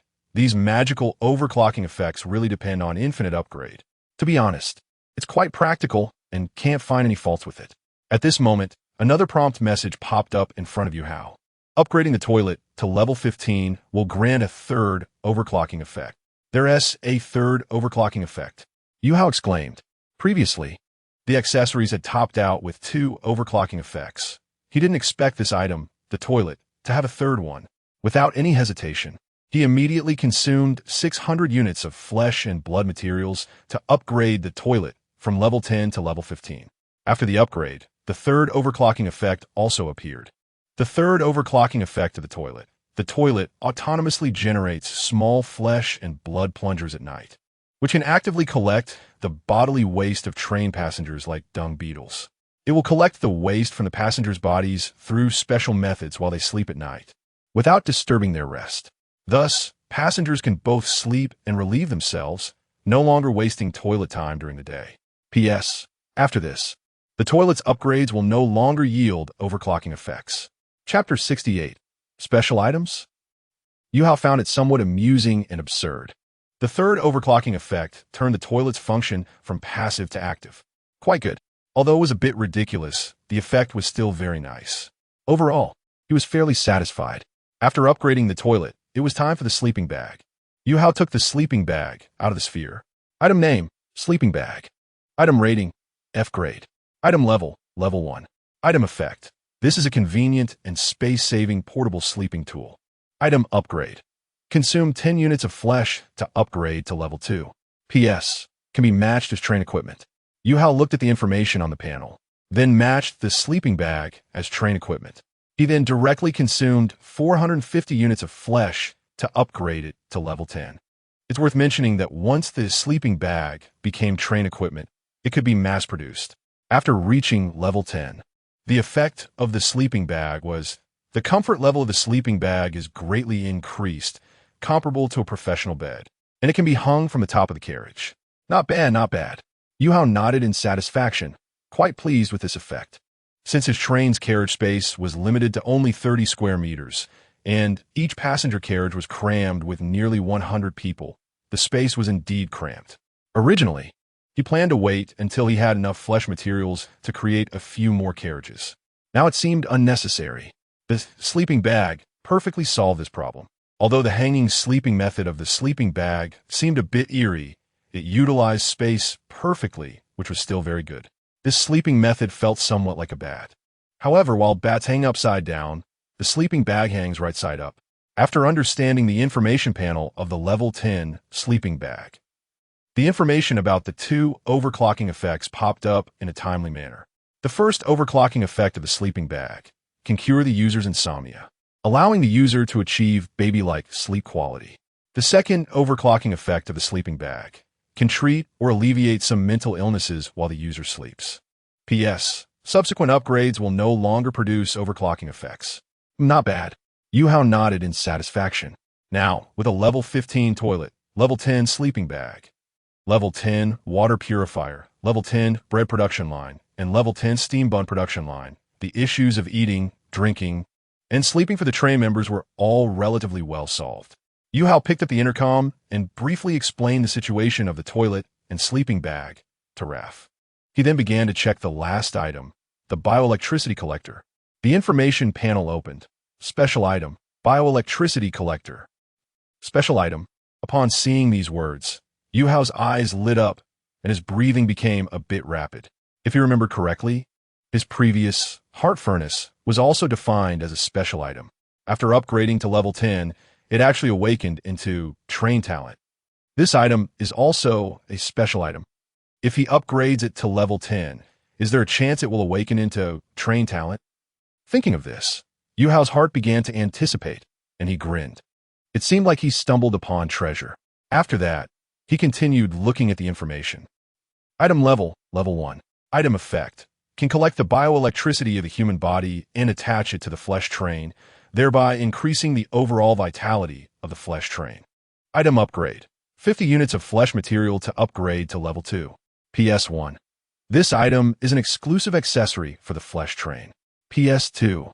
Will collect while ensuring passenger safety. Increase the vitality of the flesh train. Exclusive accessory for the flesh train. Joy flickered in Yuhou's eyes. These words hinted at high quality and suggested that it was not simple. However, a hint of doubt flashed in his eyes. Logically, such an amazing item should be very difficult to drop. Can this thing really drop from ordinary zombies? According to the information guide in your wristwatch, this type of item is extremely rare and the drop rate is very low. Xiao AI reminded him at this moment. Yes. Then why was this thing in his hands? This seemed a bit unrealistic. Xiao AI speculated that this might be because you have killed too many zombies. So far, your train has killed nearly 20,000 zombies. The drop rate is extremely low, which means it is difficult to drop, but on the other hand, it also proves that it is still possible to drop. Even if the luck is not good, if the quantity is sufficient, qualitative changes can occur from quantitative changes. And even the lowest probability can lead to drops. That makes sense? Yuhou nodded in agreement. He immediately matched the bioelectricity collector as train equipment. Then he began the upgrade. After consuming 950 units, he upgraded the bioelectricity collector to level 10. However, the changes of the bioelectricity collector did not proceed as Yuhou had expected. There was good news. Continuing to upgrade would still yield overclocking effects. The bad news was that after upgrading to level 10, it did not awaken into train talent. Overall, he was still a bit disappointed. Yuhou began to check the information panel of the level 10 bioelectricity collector. Special accessory, bioelectricity collector. Accessory level, level 10.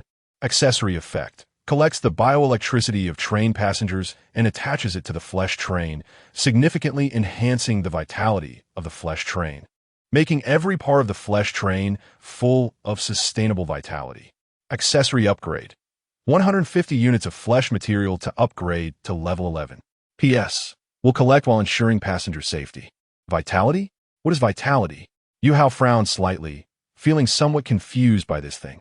If taken literally, since this item is an exclusive accessory for the flesh train, the vitality mentioned in it might be to make his flesh train more lively. Then, Yuhou conveyed the information of the level 10 bioelectricity collector to Xiao AI and asked, Xiao AI, what do you think about this item? Okay. Xiao AI speculated that this item could allow your flesh train to transform from a mere flesh shell into a state with a soul. When the vitality of your flesh train reaches a certain level, your passengers may be able to function like the cells of the train, and you would be the brain of the train, making the entire train come to life as if it possesses a soul. For example, if your flesh train is compared to a Cthulhu longworm, then your passengers in the train can be seen as the cells within the longworm. And the bioelectricity they generate will spread throughout the flesh train, making every part of the train full of vitality, thus allowing the train to exist like a true apocalyptic longworm. Yuhou nodded thoughtfully. Chapter 69, Bioelectric Collector, Overclocking Effects next. He began to examine the overclocking effects. The first overclocking effect of the bioelectric collector is the optimization of train morphology. As the train's activity increases, its form will be optimized to resemble a more biological structure. This will benefit the train's movement and make its overall biological structure more precise and reasonable, increasing its utility. The train body will become more agile, adapting to more complex environments and terrains. Below this information on the overclocking effect, there is also a demonstration video. In the video, a train car that was originally entirely skeletal transforms into a car with ribs and many muscle fibers between them after undergoing morphological optimization. Additionally, a complex skeletal structure resembling a spine emerges on top of the car. There's also a segment showing the optimized effect. The optimized ribbed car, while turning, becomes no longer stiff but can actually turn with a natural arc akin to a worm. After watching the first overclocking information and demonstration, Yuhou fell into contemplation. Although the car would become more flexible, its defense would also be indirectly reduced. Overall, it is a fairly good effect, but still has flaws. One could say it is acceptable. Next, he continued to look at the second overclocking effect. The second overclocking effect of the bioelectric collector is the enhancement of the train's healing ability. When the biological train suffers injuries, the collector will increase its collection of the biological electricity from the train's passengers. However, it will remain within a safe collection range. And when the collection is about to cause significant harm to the train members, it will stop in time. There is also a demonstration segment below this information. In the footage, a car of the biological train is bitten through by a corpse python. Immediately, the wound on the car begins to heal rapidly. The passengers inside the car are gasping for breath, looking unwell. As the wound heals, the passengers become considerably weakened. At this moment, a line of information notes beside these passengers. Due to the consumption of biological electricity, the passengers' bodily functions have declined, resulting in temporary fatigue. Resting for a while can restore them. This implies that this healing enhancement consumes the passenger's physical state. Yuhou murmured thoughtfully. However, it is good that there is control over the extent, preventing permanent damage, which is quite humane. This is quite good. The value of the passengers is once again realized. If the mental matching with the red-skinned zombies utilized the mental value of the passengers, then the current bioelectric collector utilizes the physical value of the passengers. It can be considered a relatively perfect closed loop of value utilization. Upgrading the bioelectric collector to level 15 will grant the third overclocking effect. At this moment, a prompt message popped up. Yuhou looked at this message and smiled broadly. There was no doubt that he would continue upgrading. Now, the biological materials of the train had decreased from the original 8,900 units to only 6,450 units. In such a short time, a total of 2,450 units of biological materials had been consumed. However, it was not a big problem. Last night's harvest had also yielded 2 zombie signal flares, bringing the total to 4 flares. As long as there were enough zombies, the materials would not be lacking. What was currently lacking was the time to collect materials. Next, Yuhou did not hesitate and immediately consumed 850 units of biological materials to upgrade the bioelectric collector from level 10 to level 15 in one go. After reaching level 15, the information for the third overclocking effect popped up. The third overclocking effect of the bioelectric collector is train members can consume mental power to precisely control various parts of the train, maximizing the utility of each part. P.S. Continuing to upgrade will no longer yield overclocking effects. Yuhou raised his eyebrows in surprise at this information. Consuming mental power? Isn't this similar to the mental matching effect of ZOI? His expression became strange. He felt that the difference was not very significant. He then shared the content he had seen with ZOI and asked, What is the difference between the third overclocking effect of the bioelectric collector and your mental matching? The third overclocking effect of this item is somewhat similar to ZioEye's mental matching, but there are still notable differences. The specific difference lies in that ZioEye's mental matching targets living components for the train passengers, providing perspective and immersion. In contrast, the bioelectric collector matches various parts of the train itself, which are lifeless and lack immersion. I see. Yuhou nodded thoughtfully. So, now the train passengers can have comprehensive control over both the train's components and the train itself? The third overclocking effect of the bioelectric collector indeed allows train members to have comprehensive control over the train body. However, ZioEye can currently only allow train passengers to control red-skinned zombies and cannot yet enable train members to control all components. Alright, Yuhou continued to look at the information panel for the third overclocking effect. Below the information, there was also a demonstration video. In the footage, a biological train, with a rib car that had undergone morphological optimization, was attacked by a giant corpse python. The train's conductor, seeing this situation, quickly notified the corresponding car's passengers. The passengers in the car immediately united, beginning to consume biological electricity and mental power, causing the rib muscles to tighten instantly. Then the ribs contracted, forming a solid skeletal structure that ultimately withstood the attack. After this footage finished, advanced scenes were displayed. Yuhou continued watching. In the video, there was a biological train that had developed and optimized to a certain degree using the bioelectric collector. Its car had undergone significant changes. The rib car was further optimized into a block-like distribution resembling snake scales, shaped like a hexagonal honeycomb skeleton, with dense muscle fibers connecting around the bones. The complex skeletal structure resembling a spine on top of the car was gone, replaced by structures inside the car. Meanwhile, there were a few ribs supporting the interior of the car, but their number had decreased significantly, and their function was no longer for defense, but more for support. Chapter 70, this is how a flesh and blood train should look. At the top of the carriage, there was something resembling a dragonfly compound eye. According to the information next to it, this compound eye allowed the passengers in the carriage to share the external view, enabling better observation and control of various parts of the train. Shortly after, a mechanical train appeared on the distant mountaintop and fired a shell in this direction. Upon seeing this through the compound eye, the passengers inside the carriage immediately took defensive positions. They determined the specific impact point of the shell and reinforced that area accordingly. All six-sided skeletal structures in the carriage converged and pieced together tightly at this location.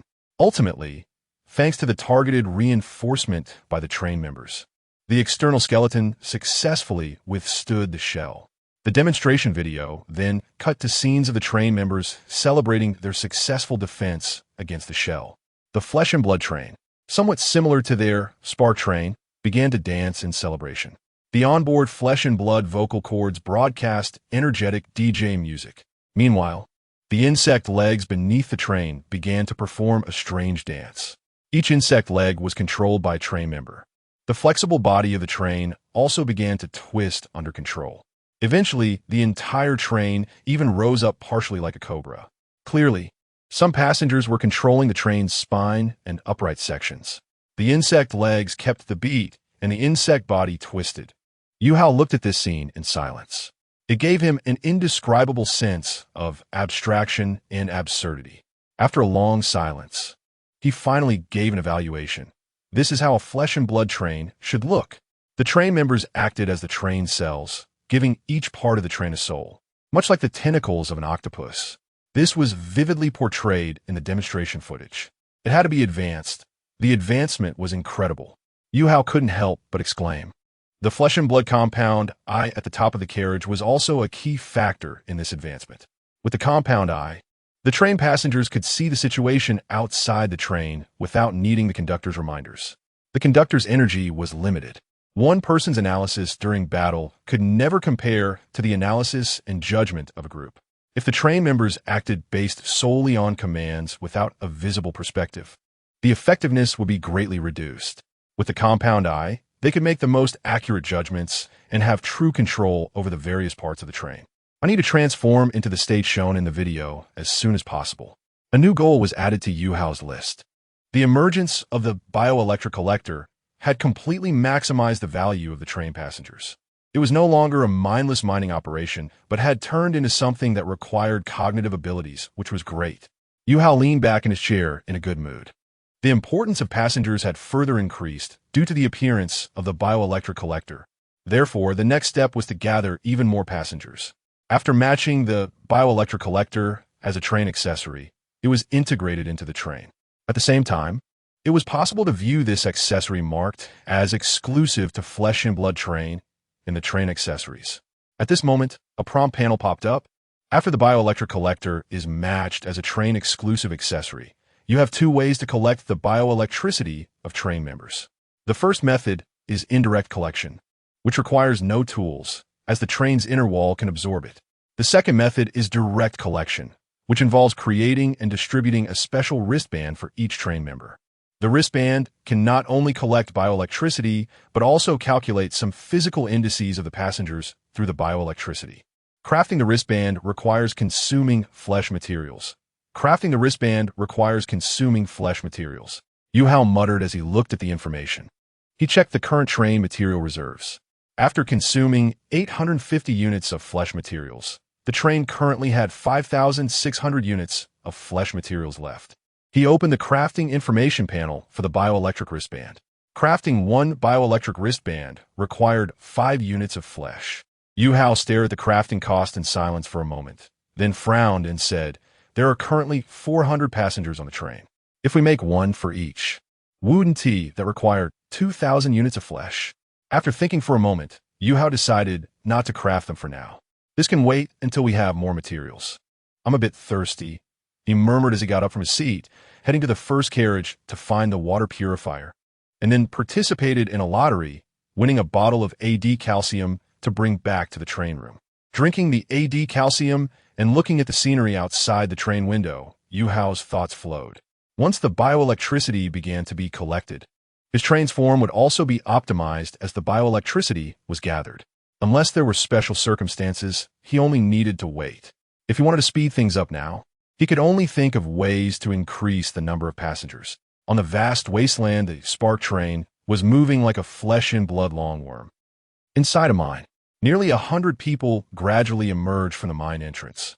They looked around cautiously, the red veins in their eyes and the dark circles beneath them indicating that they had not slept well the previous night. A haggard-looking man let out a long breath, wiped the sweat from his forehead, and said with relief, "It's safe now. There's no danger around. We are free. Next, we won't be exploited by anyone anymore." Excitement and agitation filled the eyes of these people. But the next words from another person felt like a bucket of cold water poured over them, making everyone's faces turn grim. Freedom is indeed freedom. But where do we go now? The man's words left everyone stunned, and then they fell silent. At this moment, a tall, thin man spoke up. "How about we go hunt some monsters or zombies? Are you crazy? Just escaped from danger and are ready to seek death again?" "That is not what I mean," the man shook his head. "What I mean is, in this wasteland, we still have nowhere to go. Without a train and the food produced by the train, eating and living are problems. We won't survive for long. Monsters and zombies have a chance to drop train orders. Although the chance is low, there is still hope. So I was thinking that by killing zombies or monsters, we could first get a train order. We now have guns. Although we don't have many bullets, we at least have some combat capability. As long as we don't encounter a horde of zombies or high-level monsters, we still have a fighting chance. There happens to be a mine here, and there are many pickaxes ready to use inside. If we can successfully obtain a train order, then we won't have to worry later." That makes sense. And I also want to say, whoever gets this train order becomes the conductor of the train. It's all about luck? Okay. Sure, then it's settled. Chapter 71. Eating that stuff might get you prion disease. After making the decision, everyone began to search for traces of zombies or monsters with rifles and pickaxes.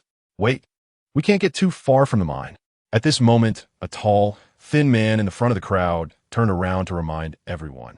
If we go too far and encounter a large horde of zombies or a more advanced monster, there might not be anywhere to hide. Everyone thought carefully. The large horde of zombies passed by our mine last night but didn't attack, which might indicate that the mine has some kind of special protective field that keeps us hidden from the zombies. Since the mine can provide us with protection, it means this place can serve as an excellent shelter. Ah, yes, that makes a lot of sense. Some people nodded in agreement with the tall man's suggestion, showing strong support for his viewpoint. As long as we stay around the mine, we'll have enough time to run back to safety if danger arises. Exactly. Let's just look around. Most of the crowd nodded and expressed their approval, beginning to act according to the tall man's words. Because the tall man's current speech gave them a strong sense of safety, their recognition of him was quite strong. The only exception was the last man in the crowd wearing glasses, whose eyes behind the lenses always showed disdain. TCH. The glasses-wearing man couldn't help but scoff. Actually, the tall man's words weren't wrong. He didn't disagree. He just doubted the tall man's consistently positive demeanor. The other party was trying so hard to make himself useful, analyzing the situation for everyone. But perhaps he was also paving the way for his own future? Although everyone had already decided that whoever gets the train order would be the train leader, this was uncontrollable. But then the position of deputy train leader could have a significant say. It might either be elected by everyone or appointed directly by the train leader. The former was more likely. If it were to come out through election, the tall man was currently performing well and had gained so much recognition. So no matter who got the train order, later, he could probably still become the deputy train leader during the other party's tenure. After an unknown amount of time, a man made a discovery. He stood on a high point, his eyes brightening as he looked into the distance, and excitedly shouted to the crowd, "Everyone look! I found something." "Oh, what did you find?" The man's voice immediately attracted the attention of others, and they quickly gathered around, asking with anticipation. "Look over there." The man pointed in a direction. The crowd followed his finger and looked. It seemed to be a train. "Oh no, run. What the hell kind of discovery is this?" Could it be that the train leader returned after successfully escaping last night to catch us again? Many people panicked at the sight in the distance, immediately thinking of fleeing back to the mine. At this moment, the tall man did not panic and flee like the others. Instead, he squinted his eyes and stared in that direction. He thought to himself, even if it's the train leader Maye's train, there's no need to worry too much, because there should only be a few henchmen and 2 women left on board. So this might be an opportunity. With so many people on our side, and several of them holding firearms, we might have the strength to fight. If we kill the train leader, we can not only take revenge, but also seize the food resources and other supplies from the train. However, as he continued to look, he raised an eyebrow. "Wait." He quickly spoke up to stop the fleeing crowd. "Say, it seems there is no danger. Look closely, that train doesn't have a locomotive and hasn't moved at all. It might be scrapped." After the tall man's words, those who were panicking stopped in their tracks. Filled with a hint of doubt, they returned to observe. "It really is." Upon closer inspection, they calmed down. "That scared me. If it's a scrap train, then there's nothing to fear."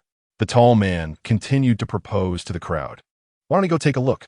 We might find something useful, but it's a bit far." At this moment, someone immediately objected. "And aren't we supposed to be looking for zombies or monsters to kill?" The glasses-wearing man questioned. "What if an unexpected danger appears when we get there, and we can't run back to the mine in time? We haven't eaten for a long time, and our stamina is running low." Many people nodded in agreement, with someone echoing, "Indeed, getting there would consume a lot of stamina, not to mention it would increase the distance." Seeing that the crowd agreed with his statement, the glasses-wearing man's mouth curled into a smirk as he continued. "Our current goal is not only to find a way to quickly obtain the train order, but also to resolve the food issue as soon as possible. We need to be well fed to have the energy to work and think. In my opinion, everyone should just look around. If we don't find any lone zombies or weak monsters, we can go back inside the mine and eat some of the food there." "But do we really have to eat that?" one person asked, somewhat unable to accept it. "Right now, we have no choice. What normal food can we find in this wilderness? Moreover, finding monsters and obtaining the train order is a matter that requires a lot of luck. I don't believe we can solve it anytime soon, so we need to prepare for the long term, and we need to be psychologically prepared to eat certain foods." Upon hearing this, although the crowd felt it made sense, they still found it hard to accept, as everyone knew what the food in the mine was.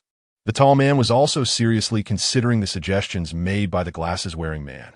After thinking for a moment, he said solemnly, unless absolutely necessary. It's best not to eat it. Eating that stuff might get you prion disease. Do we still have a choice? Before the tall man could finish, the glasses-wearing man emotionally retorted. No one wants to do something unethical, but we are in the apocalypse now. Some things are not up to us to choose, okay? Can you wait for me to finish speaking? What I'm trying to say is about the food issue. The tall man looked at the glasses-wearing man, his expression calm as he continued in a deep voice. What I want to express is that the scrap train might have food. We might even find train parts that can produce food, although we don't know if we can successfully use the food parts after finding them. We have to try if we have a chance.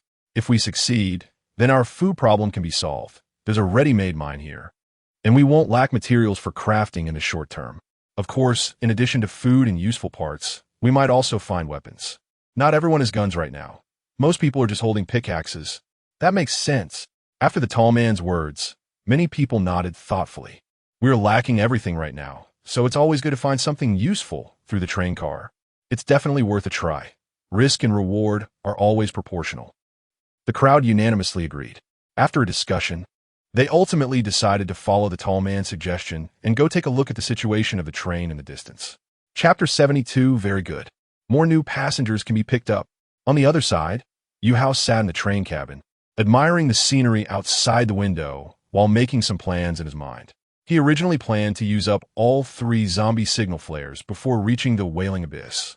However, after using one last night, the total number of signal flares not only did not decrease, but increased to 4. In this case, before reaching the Wailing Abyss, there would be one more signal flare available for development. He muttered to himself. After about another hour of travel, he could use one depending on the situation. Hopefully, more zombies would appear along the way. As his thoughts flowed, he suddenly noticed something unusual in front of the train. Huh! After a light exclamation, he immediately took out his binoculars to observe. Was that a scrap train car? He couldn't help but shake his head in disappointment. Unfortunately, I am now a flesh and blood train. A mechanical car has little use for my train. What I need are passengers and monsters. Wait a minute. Suddenly pausing, his eyes brightened again. Perhaps there would be passengers in that scrap car. Let's go take a look. Soon, the spark train arrived near the scrap car. Yuhou immediately dispatched 50 red-skinned zombies to get off and check for survivors. While the red-skinned zombies were checking the scrap car, he sat in his chair and noticed another situation in the distance with surprise. After taking out the binoculars again, he exclaimed in delight, "There are survivors." Meanwhile, on the side referred to as survivors, they looked at the spark train that had appeared next to the scrap car, their faces instantly turning pale. Since the spark train transformed into a flesh and blood train and added the gray chitinous skin obtained from consuming Titan zombies, it no longer looked conventional, making everyone think it was a monster. Damn, they're a monster. Run. Their eyes were frantic, and without hesitation, they turned and ran. The sudden appearance of the long worm monster, along with dozens of red-skinned zombies that had come down, was indeed terrifying. Although the group was physically weak, they exerted all their strength to run towards the mine for their lives. Sitting in the train cabin, Yuhou smiled at the scene. It seemed there were about 100 people. Very good. More new passengers can be picked up. He didn't rush to start the train to chase after them. These people's running speed could not match the speed of his train. No matter how far they ran, as long as he activated the speed turbo to double the speed, he could catch up in no time. They didn't know where they had come from. Perhaps they had run out of the scrap car or from somewhere else. If they had come from elsewhere, maybe they could lead him to gather more passengers. The red-skinned zombies quickly completed their search in the scrap car and found no survivors. Yuhou, slightly disappointed, ordered them to get back on the train and then started the train to pursue the group of survivors. The fleeing group soon reached the mine. Once inside, they immediately breathed a sigh of relief, showing expressions of having survived a calamity. They were now exhausted. We should be safe now, right? The glasses-wearing man gasped for breath as he spoke. The mine has protective properties. Hopefully, it can help us survive this time. The tall, thin man also gasped but still felt a string of tension inside. The situation was still not optimistic. The mine might protect against zombies, but it couldn't protect against monsters. We should guard the entrance. That is not very safe. The glasses-wearing man immediately opposed, saying, "A monster that big can't be stopped by us." His mind raced as he thought, I have an idea. This plan has an element of gamble, but it's worth a try. What idea? Everyone was curious. The glasses-wearing man adjusted his glasses seriously. Perhaps we can move all the bodies in the mine to block the entrance. One person questioned, Isn't it better to move rocks? There aren't enough rocks in a mine right now, but there are over 400 bodies. The main purpose of moving the bodies to block the entrance is to add a layer of flesh insurance. If that long-worm monster really wants to break in, seeing the entrance filled with bodies, its first reaction would definitely be to eat those bodies. Even if its appetite is huge, 400 bodies would be enough to satisfy it. Maybe after it finishes eating these, it will be full and leave. After all, most monsters are just looking for food. Even if it wants to come in after eating, two beneficial situations would arise for us. The first is that the monster has eaten so much it can't fit in because of the 400 bodies in its stomach. The second is that it can fit in, but after eating too much, its movements become sluggish. At that time, we have guns and pickaxes, and our chances of defeating it would be much greater. The crowd fell into silence after hearing this. After a moment of silence, someone hesitantly agreed. It seems to make some sense. Indeed, why not give it a try? After all, there are no other options now. Okay, time is tight. Let us start immediately. Yuhou's train arrived at a mining site. This is it, he exclaimed in surprise. It's actually a mine. There must be quite a few people inside, right? How do we break in? After thinking for a while, he quickly came up with an idea. It's time to mentally match the red-skinned ones and train the passenger's ability to control them. Next, Yuhou spent some time selecting people and clearly explaining the task details. After a while, 80 mentally matched red-skinned zombies got off the train riding blood-and-flesh motorcycles. They carried 9 assault rifles on their backs and also had an axe. A few red-skinned zombies excitedly lifted the front of their motorcycles high, driving with only the rear wheel, looking absolutely crazy. Every movement revealed both humanity and wildness. At this moment, with the red-skinned zombies and blood-and-flesh motorcycles, they seemed to carry a hint of the flavor of the Ghost Rider. The leading red-skinned zombie was matched by Yuhou himself. He set a requirement for these mentally matched red-skinned zombies. They must take down the survivors in the mine within an hour. At the same time, those who performed well would get extra rations. Conversely, those who performed poorly would have their rations reduced. If any red-skinned zombies died during the mission, the passenger treatment would be downgraded. This regulation was to prevent the passengers from recklessly taking advantage of the mental match without risking themselves. As for any uncontrollable variables that might arise in the mine, he had already instructed Xiao AI to adapt to the situation while ensuring the safety of the train and its members. Chapter 73. Don't block the way. What the hell? The little Red Rider arrived outside the mine entrance. Homepy Yuhou was the first to get off the blood-and-flesh motorcycle. Seeing the entrance blocked by numerous corpses, he was taken aback. What was going on? Why were there so many bodies? Did they kill their companions to block the entrance in order to survive? After observing for a while, this guess was dismissed. The dried blood on the bodies indicated that these people had been dead for some time. At this moment, a little red zombie that had just gotten off the vehicle approached Yuhou. It was matched with the spirit of the mountain chicken. Raph and 6 Spark Guardians had stayed on the train to guard the new passengers and had not undergone spirit matching. Most of the current red zombies were controlled by old passengers. However, it was worth mentioning that the two good brothers of the mountain chicken, Haobei and Wuing, were performing well, so they were specially approved to try spirit matching with the red zombies. Mountain Chicken, Master Hao. These survivors actually killed each other for survival and used their companions' bodies to block the entrance. Isn't that too cruel? The zombie mountain chicken communicated with Yuhou through thought sharing. Yuhou, it's not that simple. Some of these corpses are wearing enforcer uniforms, which clearly indicates that there was a conflict between the slaves and enforcers that led to their deaths. Mountain chicken. So, Master Hao, what should we do now? Yuhou, we need to find a way to clear them out. These bodies definitely need to be moved. Otherwise, we can't get in. We don't have any large bombs right now. The frog tongue can theoretically grab the bodies out, but its efficiency is limited. It can only grab one at a time, and we don't know if this mine passage is longer than 75 meters. We might have to consider moving them manually. While Yuhou was contemplating, two zombies behind him clearly showed excited expressions. Roar! Wuing! Brother How, am I dreaming? The fact that there are zombies on Master How's train is already extremely unreasonable. I can't believe we can actually spirit match to control zombies now. This is incredible. Zombie Wooing examined his robust body, unable to hide his excitement as he threw a few heavy punches into the air. How Bei, indeed, although many things have been modified in this apocalypse, rendering them unreasonable, Master How's methods are still astonishing. Using mental control over zombies means the controller can be in an absolutely safe environment, fearless of danger, pain, or physical fatigue. It's simply perfect. Wooing, it seems Mountain Chicken didn't follow the wrong person. If we work hard under Master How, we will definitely achieve something in this apocalypse under his leadership. How Bei, yes. Moreover, the treatment on Master How's train is already far ahead of other trains. We can't complain at all. How Bei, by the way, don't call me Brother How in the future. I'm afraid Master How might misunderstand. Just call me a How. Wooing, okay, a How. After pondering for a while, red-skinned Yuhou raised his head, having understood in his heart. Next, he would let the red zombies and the frog tongue coordinate to move these bodies out. Once decided, Yuhou communicated the method to the red zombies through thought sharing and then had Zioi control the train to get closer to the cave entrance.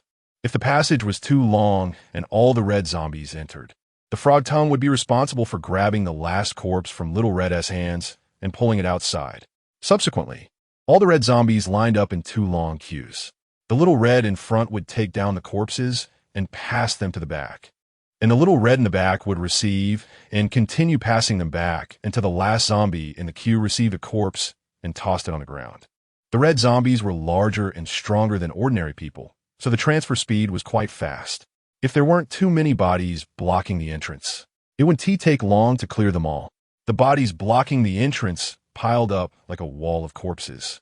At this moment, inside the wall of corpses, the group was also lined up in 2 queues, tirelessly passing bodies from the back to the front to deepen the thickness of the blockage.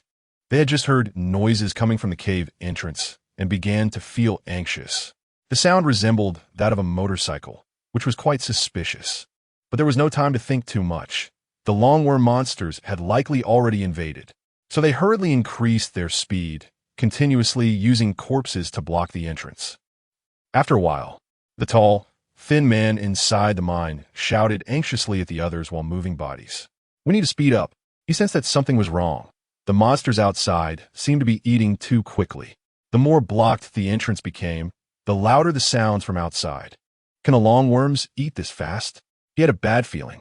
The speed of moving bodies to block the entrance might not keep up with how quickly the other side was consuming them. Everyone quickened their pace upon hearing this. Just like that, another minute passed. Zombie Yuhou observed the dwindling bodies and the advancing process, predicting that they would soon finish moving them. Then, a dim light source appeared among the pile of corpses, but was quickly blocked again. The zombies at the front had just moved a body down, and as that spot was emptied, the survivors inside hurriedly blocked the gap with more bodies. Thus, the people inside were blocking the wall with corpses while the outside zombies were moving the bodies. The trend was subtly changing into the people inside passing bodies to the outside zombies. Damn it! The tall, thin man's face turned dark as he cursed under his breath. He was continuously blocking the gap with bodies, but the next second, the bodies were being moved away again, forcing him to speed up. He dared not pause his movements, his mind racing with thoughts. So it turns out, after all this time, it wasn't the longworm monsters eating the bodies, but those damn zombies moving them. They were doing their utmost to block, while the zombies outside were desperately moving. Speaking of which, doesn't the mine serve the purpose of defending against zombies? So many zombies didn't break in last night. Why can they come in now? Is it because they are red-skinned? Logically, they should have taken up rifles to attack by now. But no one knew whether there were longworm monsters guarding behind those zombies. After all, these zombies came from the longworm monsters, and they were clearly part of the same entity. For now, they could only hope that the zombies moving the bodies were doing it to feed the longworm monsters. And once the longworm monsters finished eating these corpses, they might have a better chance of attacking the zombies. Don't block the way, what the hell? It's zombies. Hurry up and shoot them. While he was thinking, the eyeglass man was shouting anxiously and preparing to grab his gun to attack. Wait, keep blocking. The tall, thin man urgently stopped him. The red-skinned zombies outside are in cahoots with the long-worm monsters. He quickly expressed his thoughts and guesses to prevent others from losing their composure. After a moment of deliberation, they chose to follow the tall, thin man's suggestion. The more it got to this point, the less they could afford to be chaotic, even if they could take down these zombies. They had no hope of taking down the long-worm monsters behind them. They could only use these bodies to hold off the long-worm monsters for now. On the other side, the zombies moving the bodies heard the loud voices from inside, and their expressions grew strange. Red-skinned Yuhou found it somewhat amusing. So this group of people thinks their train is a monster? Mountain Chicken. Master How, what should we do? The people in the mine think we are a bunch of mindless zombie idiots, and they're actually shouting out their thoughts. Yuhou, keep moving. He had already activated thought sharing for all the little reds. Yuhou, slow down your speed. Maintain a pace that is just a bit faster than theirs, but not too much.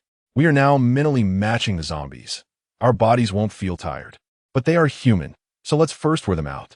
When they attack later, we can use these corpses as shields. Shanji, got it. Everyone, yes. Chapter 74, What the hell is this? After a long time, someone in the mine was exhausted and slumped on the ground. I can't take it anymore. If we keep blocking, we're going to die of exhaustion. He gasped and said, we've already spent too much energy blocking the entrance. If we don't save some strength, even if we guess correctly later, we won't have the energy to attack. The tall, thin man also stopped, looking exhausted. It should be enough now. We've blocked over 300 corpses.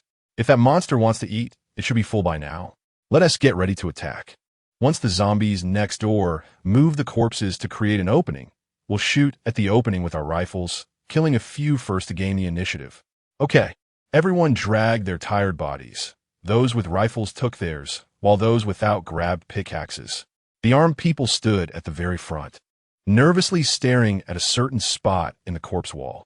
According to previous observations, this area would soon be cleared out. Once the opening appeared, they would shoot directly, catching a few zombies off guard. However, at that moment, all the little reds on the opposite side also stopped their actions after hearing this. One advantage of the mental matching with zombies was now apparent. When they were human, they could understand the communication from the other side, while the other side remained clueless. A little red turned to look at their leader. Shanji, Boss How, what do we do now? We've heard their plan. Should we rush in and fight them? They've already consumed a lot of energy, so we should be able to take them down easily now. Yuhou, no rus. Don't forget our goal is to capture them alive while minimizing our losses. They can't possibly think we can understand them, so we can use this to exhaust them completely. Yuhou quickly shared his plan with everyone. On the other side, after waiting for a while, the group in the cave fell silent, looking at the corpses that had not yet been moved. What the hell? Why aren't they moving the corpses? Finally, someone couldn't help but ask. Could it be that they're tired and planning to take a break? Someone speculated randomly. No way. How could zombies know fatigue? They don't even feel pain. Someone shook their head in disagreement. At this moment, everyone's eyes were filled with great confusion. The tall, thin man spoke again. Let us wait a bit longer. It's best if we don't move while the enemy is also still. They had no choice but to endure and wait a little longer. Finally, one corpse was suddenly moved, and an opening appeared. The previously distracted group immediately snapped back to attention upon seeing this. Tot. The sound of gunfire erupted immediately.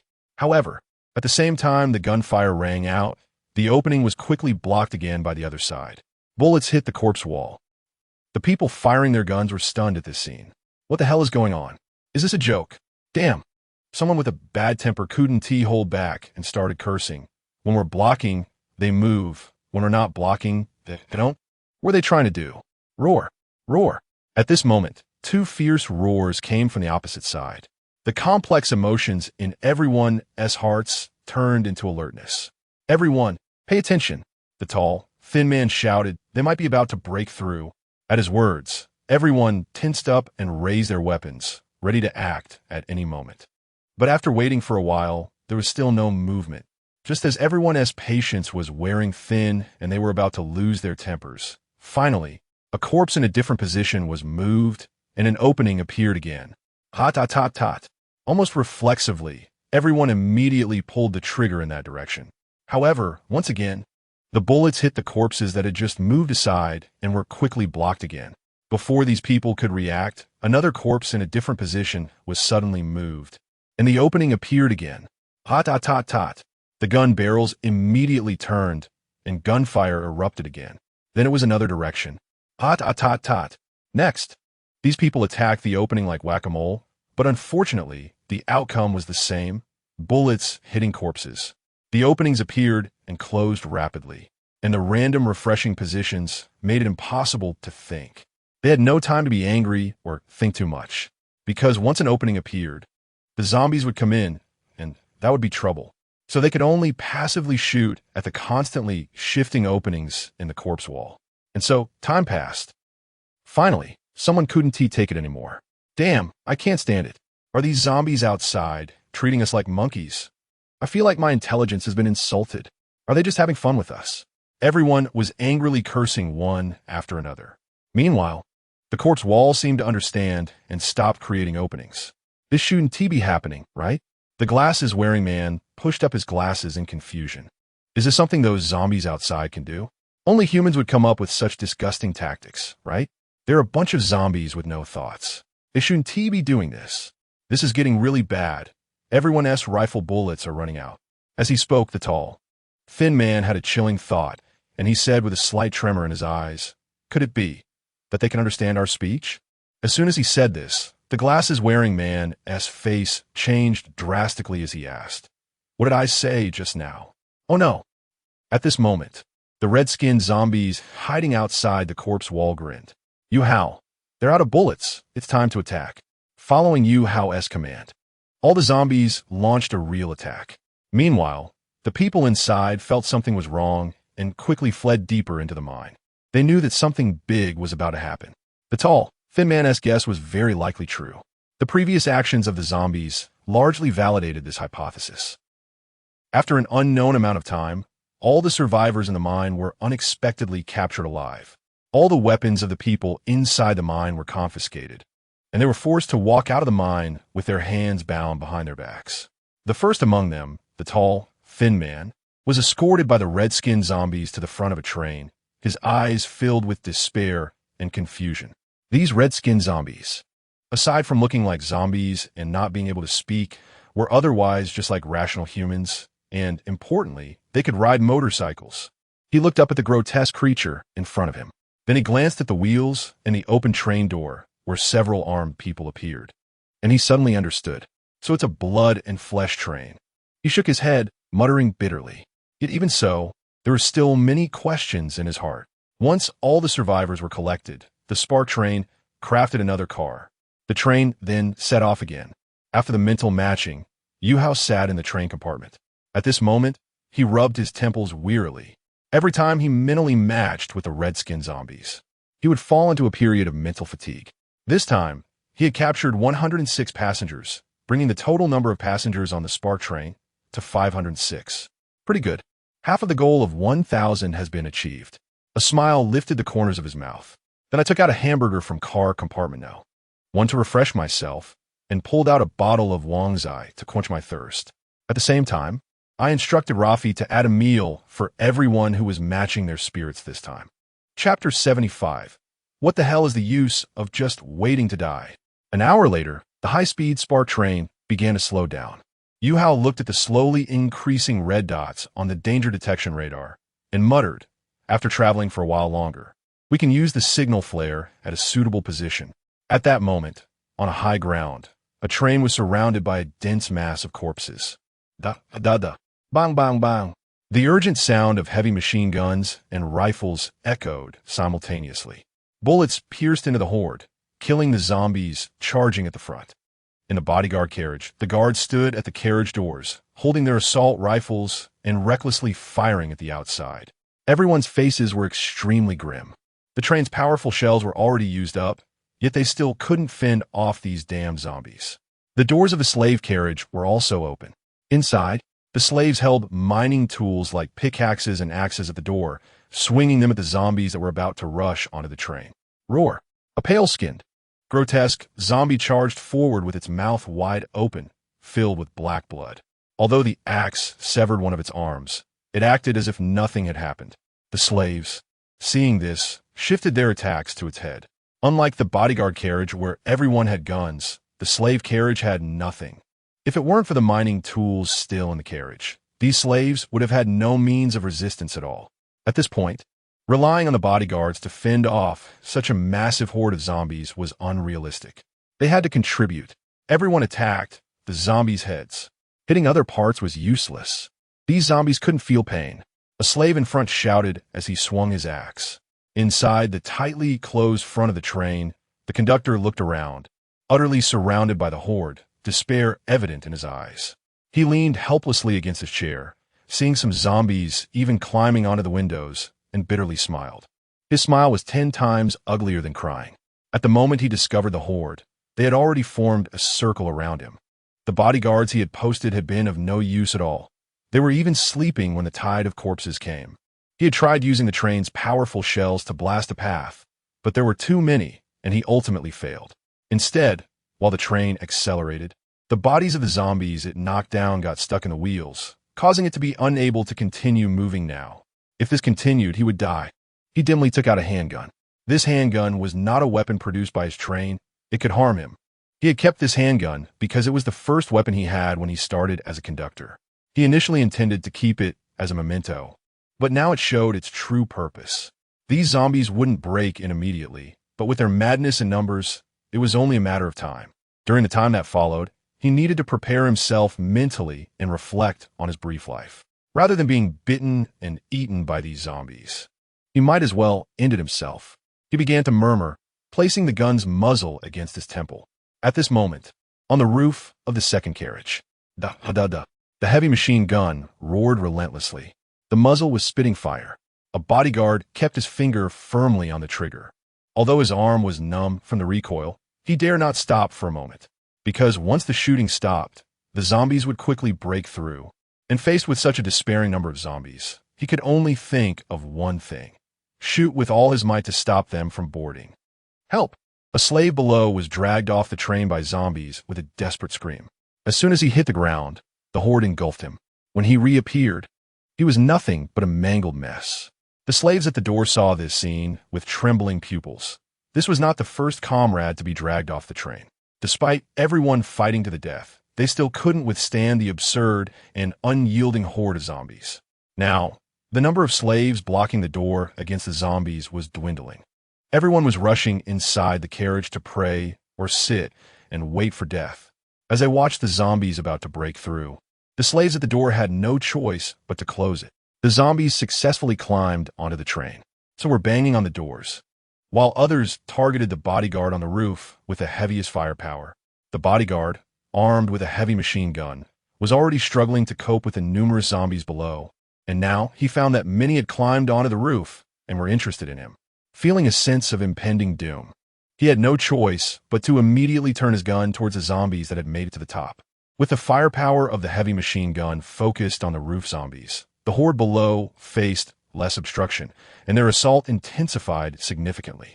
The people in the other carriages had no way to resist anymore and hurriedly closed the doors, retreating into the carriages, leaving the bodyguard in a desperate situation, now the sole target of the zombies. Ultimately, he was predictably killed by the zombies. All the carriage doors were closed. It was impossible to repel these zombies now, and they could only think of ways to defend passively. In a slave carriage, a man closed the door and leaned his body against it, pushing hard. He shouted to the crowd behind him, "Everyone come and block the door. We can't just sit and wait to die. This iron door can't withstand too much impact. We must block it." At the man's shout, many people immediately joined in to block the door. Before long, loud banging sounds echoed as the zombies outside began to violently hit the door, accompanied by their roars. Clearly, the zombies outside had started to smash the door fiercely. "We need more people." The man felt the strength of the impact on the door and continued to shout at those behind him who were praying ineffectively and waiting for death. What the hell is the use of just waiting to die? Holding the door to prevent the zombies from breaking in is our only way to survive. This door must not be broken. As long as we hold it tight and don't let them in, they will eventually lose patience and leave. Hearing the man's words, many people joined in. Together, they temporarily managed to block the door. Despite the zombies outside banging hard, they still held their ground. Now, the real worry was about stamina. Zombies couldn't feel fatigue. If they kept banging on the door without rest, the stamina of those blocking it inside would gradually deplete. Then it would only be a matter of time before they broke through. Thus, closing the door for defense was merely a stopgap measure. All they could pray for was that before their stamina ran out, these zombies would indeed lose patience and leave. Although this idea was somewhat unrealistic, they had no choice left. Bang! Bang! The intense impacts caused the iron door of the carriage to bulge and begin to deform. Hold on. The man gritted his teeth, encouraging everyone. Now, thinking too much was pointless. They could only stick to blocking the door for an hour and see if it had any effect. If it worked, the degree and strength of the banging would decrease, which would prove that the zombies had started to lose patience. Hope the door is of good quality and doesn't break. We should also keep our voices down. The sound we make might be the key to attracting these zombies. As long as we hold still and block the door, these zombies might retreat in an hour. He could only speak positively to everyone. Keeping a glimmer of hope would help boost their spirits. After saying this, many people immediately quieted down, no longer making a sound, while tightly gritting their teeth and blocking the door. After blocking for a while, the impact force from outside the car door indeed became smaller. Chapter 76. Kill it quickly. The crowd at the blocked door felt a sense of relief. However, just when they thought it was effective, a sudden turn of events occurred. Rip! A sharp tearing sound from the iron sheet of the carriage came from above. To their shock, a tall and strong zombie actually tore open the iron sheet from the top with its bare hands. Originally, there was a thicker sheet of metal on top, but during a previous skirmish, it was damaged, and they couldn't find suitable repair materials. So they temporarily covered it with a relatively soft and thin sheet of metal. Little did they know that this action would become the last straw that would crush the slave camels. After a large hole was torn in the roof, a zombie over 2 meters tall jumped directly into the carriage. The crowd was able to see the terrifying appearance of this zombie. It was clearly different from other zombies, much taller and with massive muscles all over its body. Its face was extremely hideous, twisted to the extreme, with skin that looked as if it had been soaked in sulfuric and nitric acid, completely rotting. After a brief silence, screams and wails immediately echoed inside the carriage. The arrival of this tall zombie was like the Grim Reaper, bringing a death sentence to everyone. Roar! It let out a domineering roar. Then it grabbed the nearest slave by the neck, and with a forceful tug, the slave's neck was actually torn apart. The massive muscle zombie then greedily began to consume and gnaw at the gory flesh at the severed neck. This scene made everyone's hearts tremble violently, and a few people even fainted from fright. Kill it quickly. If this continues, we will all die. A man at the blocked door shouted. If you don't want your neck broken, join me and attack its eyes. He judged that the zombie's muscular defense must be very high, and its eyes were definitely its only weak point. After speaking to the crowd, he didn't hesitate and charged forward with a pickaxe, determined. Although many people were indifferent to his words, huddling in a corner of the carriage away from the tall zombie, more people still joined him in the attack. United, they put everything on the line. The man charged decisively, aiming to attack while the zombie was feeding. As he approached, he raised the pickaxe, aiming at the zombie's eye socket. However, the zombie had already noticed him. It immediately stopped feeding and threw the headless corpse it was holding forcefully at the man. Blood splattered everywhere as the corpse flew through the air. The man was knocked down by the flying body. Roar! The muscular zombie charged toward the fallen man, its eyes glinting with ferocity and bloodlust. This man would be its next meal. At that moment, a slave holding a pickaxe launched a surprise attack from the zombie's blind spot. His eyes also glinted with madness as he aimed the pickaxe at one of the zombie's eyes and struck hard. Thud! The pickaxe struck precisely at that spot. Roar! The muscular zombie let out a roar. It covered its eye with one hand and grabbed the man with the pickaxe with the other, then angrily threw him to the ground. The man crashed down, spitting blood. The muscular zombie, enraged, raised its large foot to stomp on the man's head, intending to crush it. However, at that moment, the previously fallen man charged again, seizing the opportunity created by his companion, gripping the pickaxe and smashing it toward the zombie's other intact eye with a frenzy. With another thud, The pickaxe predictably struck the zombie's other eyeball. With both eyes destroyed and losing its sight, the muscular zombie fell heavily to the ground, howling in agony. Seeing this, the man's eyes lit up, and he immediately shouted, "This is a great opportunity. Everyone, come and finish it off." The crowd, previously stunned by the scene, quickly regained their senses and rushed to attack with their weapons. Strike its head hard. Smash it into its brain. If we destroy its brain, it will be completely dead. As he spoke, the man pulled the pickaxe forcefully from the zombie's eye socket and struck even harder. As it penetrated deeper into the brain, he began to vigorously stir the pickaxe, preparing to smash the zombie's brain to pieces. Before long, the brutal muscular zombie was finally killed under the united assault of everyone. They had also expended a lot of energy. Phew! The man wiped the sweat from his forehead and let out a long breath. The crowd also showed expressions of having survived a disaster. That was close, I thought. Bang! Before he could finish speaking, another turn of events occurred. The iron door of the carriage was suddenly smashed open by the horde of zombies outside. The noise inside attracted even more zombies, and many who had been blocking the door had split off to fight the muscular zombie, leading to the breach of the door. The outside was suddenly filled with a dense mass of zombies. Zombies began to appear at the hole in the roof as well. Seeing this suffocating scene, everyone fell into complete despair. The man who had been encouraging everyone to resist felt a heavy thud in his heart, his spirit crushed. Inside the front of the train, after a long internal struggle, the conductor still couldn't bring himself to pull the trigger for self-termination. He watched as more and more cracks appeared on the train window, about to be shattered. Then, without hesitation, he steeled his resolve, turning the gun toward the zombies outside. He was afraid of death, but he was also unwilling to die like this. At least he wanted to take a zombie with him to feel a bit more balanced. He had made up his mind that once these zombies broke the glass and got in, he would immediately shoot one. Then he would pull the trigger to his temple. That way, he could manage a one-for-one exchange. Bang! The glass shattered instantly. Seeing this, the man quickly prepared to pull the trigger.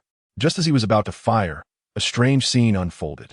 The horde of rushing zombies suddenly paused, then all turned to look in one direction. After a brief moment of stillness, they all left the train and began walking toward that direction. Back in the slave carriage, the crowd, originally resigned to their fate as the door had been broken, was bewildered to see the zombies at the door and on the roof retreating. Suddenly, they were at a loss. At this time, the dense horde of zombies surrounding the entire train began to withdraw, heading in the same direction. In the distance, about 5 kilometers away, the spar train had come to a stop. Yuhou had already fired off the zombie signal flare and was now waiting quietly for the zombies to come for the harvest. Chapter 77. Zombie Sandbags Before Long. A dense horde of zombies surrounded the Starfire train tightly. At this moment, the zombie shield inside the train was already activated. Yuhou sat comfortably in the train compartment, looking out the window with a welcoming expression at the material-delivering zombies that had come from afar. They looked really cute. He then turned to the danger detection radar, his smile widening as he nodded and said, "Not bad." The density of red dots shown on the radar was higher than last night, indicating that this time's harvest would be even more satisfying. He was about to let Xiao control the train to directly reap the zombies. But suddenly a flash of inspiration struck him, and an interesting idea slowly formed. He gazed thoughtfully at the zombies outside, hesitating for a moment before breaking into a smile. Deciding to capture some and use them as sandbags for everyone to practice on, before obtaining the biological electric collector, he didn't pay much attention to the physical fitness of the passengers. He mainly wanted them to improve their mental strength and reaction times. But now with the biological electric collector, he learned from Xiao that the quality of biological electricity produced by different passengers varied. Generally, healthier and stronger individuals produced better quality biological electricity compared to those who were weak or of abnormal weight. Therefore, it was necessary to focus on the mental strength and physical fitness of the Starfire passengers now. The zombies outside were undoubtedly natural flesh sandbags. They wouldn't mind being beaten to death or damaged. With this in mind, Yuhou immediately instructed Xiao AI, go pick a few sturdy and tough zombies and bring them over with the frog tongue. As he spoke, he looked out the window. Among the densely packed zombies, He spotted some muscular zombies standing about 2 meters tall, their physiques stronger and their faces uglier than the others. These zombies seemed more resilient and were tall enough to fit inside the carriage. Xiao AI then controlled the Starfire train to open its front mouth wide, and the frog tongue shot out. Before long, dozens of muscular zombies were captured and brought into the train. Before being sent to the carriage, their limbs were incapacitated, preventing them from moving, and stones were stuffed in their mouths to stop them from biting. After acquiring these zombies, Yuhou instructed Xiao AI to continue harvesting other zombies. Yuhou glanced at the tall, muscular zombie that had been captured and smiled slightly. He kept 1 zombie sandbag for himself and 3 for the passenger compartment behind. As for the purpose of these zombies serving as sandbags, he had already informed everyone on the train when they were brought in. He stood up from his seat, interlocking his fingers. The joints of his fingers cracked loudly. Why hadn't he thought of this when hunting the zombie horde? It made him bored for so long. Too long without activity would make one rusty. With excitement in his eyes, Yuhou approached the fierce-looking, dazed muscular zombie that was oblivious to everything around it. The zombie was now under the effect of the zombie shield, making its thoughts even more chaotic and ignorant. Standing in front of the sandbag, Yuhou moved swiftly. He suddenly raised his left arm and threw a left hook that struck the zombie's jaw hard. Without waiting for a response, a right hook followed, then an uppercut. After landing a dozen punches on the zombie's face and body, Yuhou delivered a few sweeping kicks, then grabbed the zombie's right hand and executed a shoulder throw. Huff! After finishing this set, he let out a long breath and immediately felt invigorated. Meanwhile, in the slave compartment, everyone was lined up one by one to punch the zombies. When it was Crow's turn, Haobei gently patted his shoulder and smiled. I didn't expect that master how could always bring us unexpected surprises. Go ahead. Let everyone see your skills. Okay. Crow nodded seriously and then jumped towards the zombie, spreading his arms and hooking his legs while shouting, Crow's airplane. A fulfilling day was spent harvesting and beating zombies. After all the zombies were harvested, the Starfire train continued on its way. The muscular zombies captured inside the train had all been knocked out before the harvesting ended. Yuhou organized the items he had collected. Seeing that there was another zombie signal flare among the items he had gathered, he fell silent. If this continues, won't we be completely stocked with zombie signal flares in the future? He couldn't help but smile wryly. After using one today, he ended up with 2 more. Now there were a total of 5 zombie signal flares. Thinking about it, having more isn't actually a bad thing. Although Yuhou found it somewhat amusing, he was still very pleased inside. Compared to his previous disdain for this item, he was now more satisfied with it. In terms of the signal flare's function, it might not be as valuable as other items on other trains, but on his side it could maximize profits. Each time he launched the signal flares, they brought him several thousand or even tens of thousands of flesh materials, along with several items or blueprints. Among the dropped items, it was no surprise that there would be more zombie signal flares. Based on this trend, as long as the number of zombies in this apocalypse was sufficient, he could even use zombie signal flares in an infinite loop. So naturally, the more, the better. If this world was an ordinary zombie apocalypse, he could probably become invincible like this. Yuhou couldn't help but sigh. But in reality, the probability of zombies dropping items or blueprints was still quite low. Overall, the drop rate was barely 1 in 1,000. As for why he always dropped items, it was simply because he killed too many zombies. Each time, he killed over 5,000 zombies, and even with a low drop rate, something was bound to drop. However, what puzzled him was that the probability of zombie signal flares dropping was higher than that of other items. Was it because this item was most related to zombies? Yuhou shook his head and didn't think about it further. 3 days later, the Wailing Abyss is about to arrive. Please prepare. Xiao AI's prompt sound rang out. Chapter 78, Zombie Wolf, is finally here. Excitement gleamed in Yuhou's eyes as he smiled. However, since Howling Abyss is the designated location for the hellish difficulty class change mission of the mechanical train, the danger level is bound to be quite high, so he must not let his guard down. Over the past few days while grinding zombies, he has also been steadily crafting new red-skinned zombies. And now, all 506 crew members on his train have their own little red one. At the same time, he has crafted a few new carriages. bringing the total number of carriages to 10. 5 of these carriages are equipped with a level 10 refrigerator, and all the red-skinned zombies are stored in the 30 square meters of space in these 5 refrigerators. So now the passenger carriages have become much less crowded. This is mainly to ensure that after the train optimizes into a rib-like shape, the carriages won't cause crushing injuries to the passengers inside during stretching and turning. The entire SPAR train has undergone significant changes since departing from Desolate City. 3 minutes later, the SPAR train slowly came to a stop. Inside the train compartment, Yuhou looked out the window in shock. The vast expanse of the wasteland suddenly looked very different, with the ground appearing as a very discordant and abrupt rise. The height was quite significant, and the slope was at least above 45 degrees. The terrain was no longer flat. Besides the steep slopes, there were many pits and large boulders. The higher the terrain, the larger and more numerous the obstructive rocks became.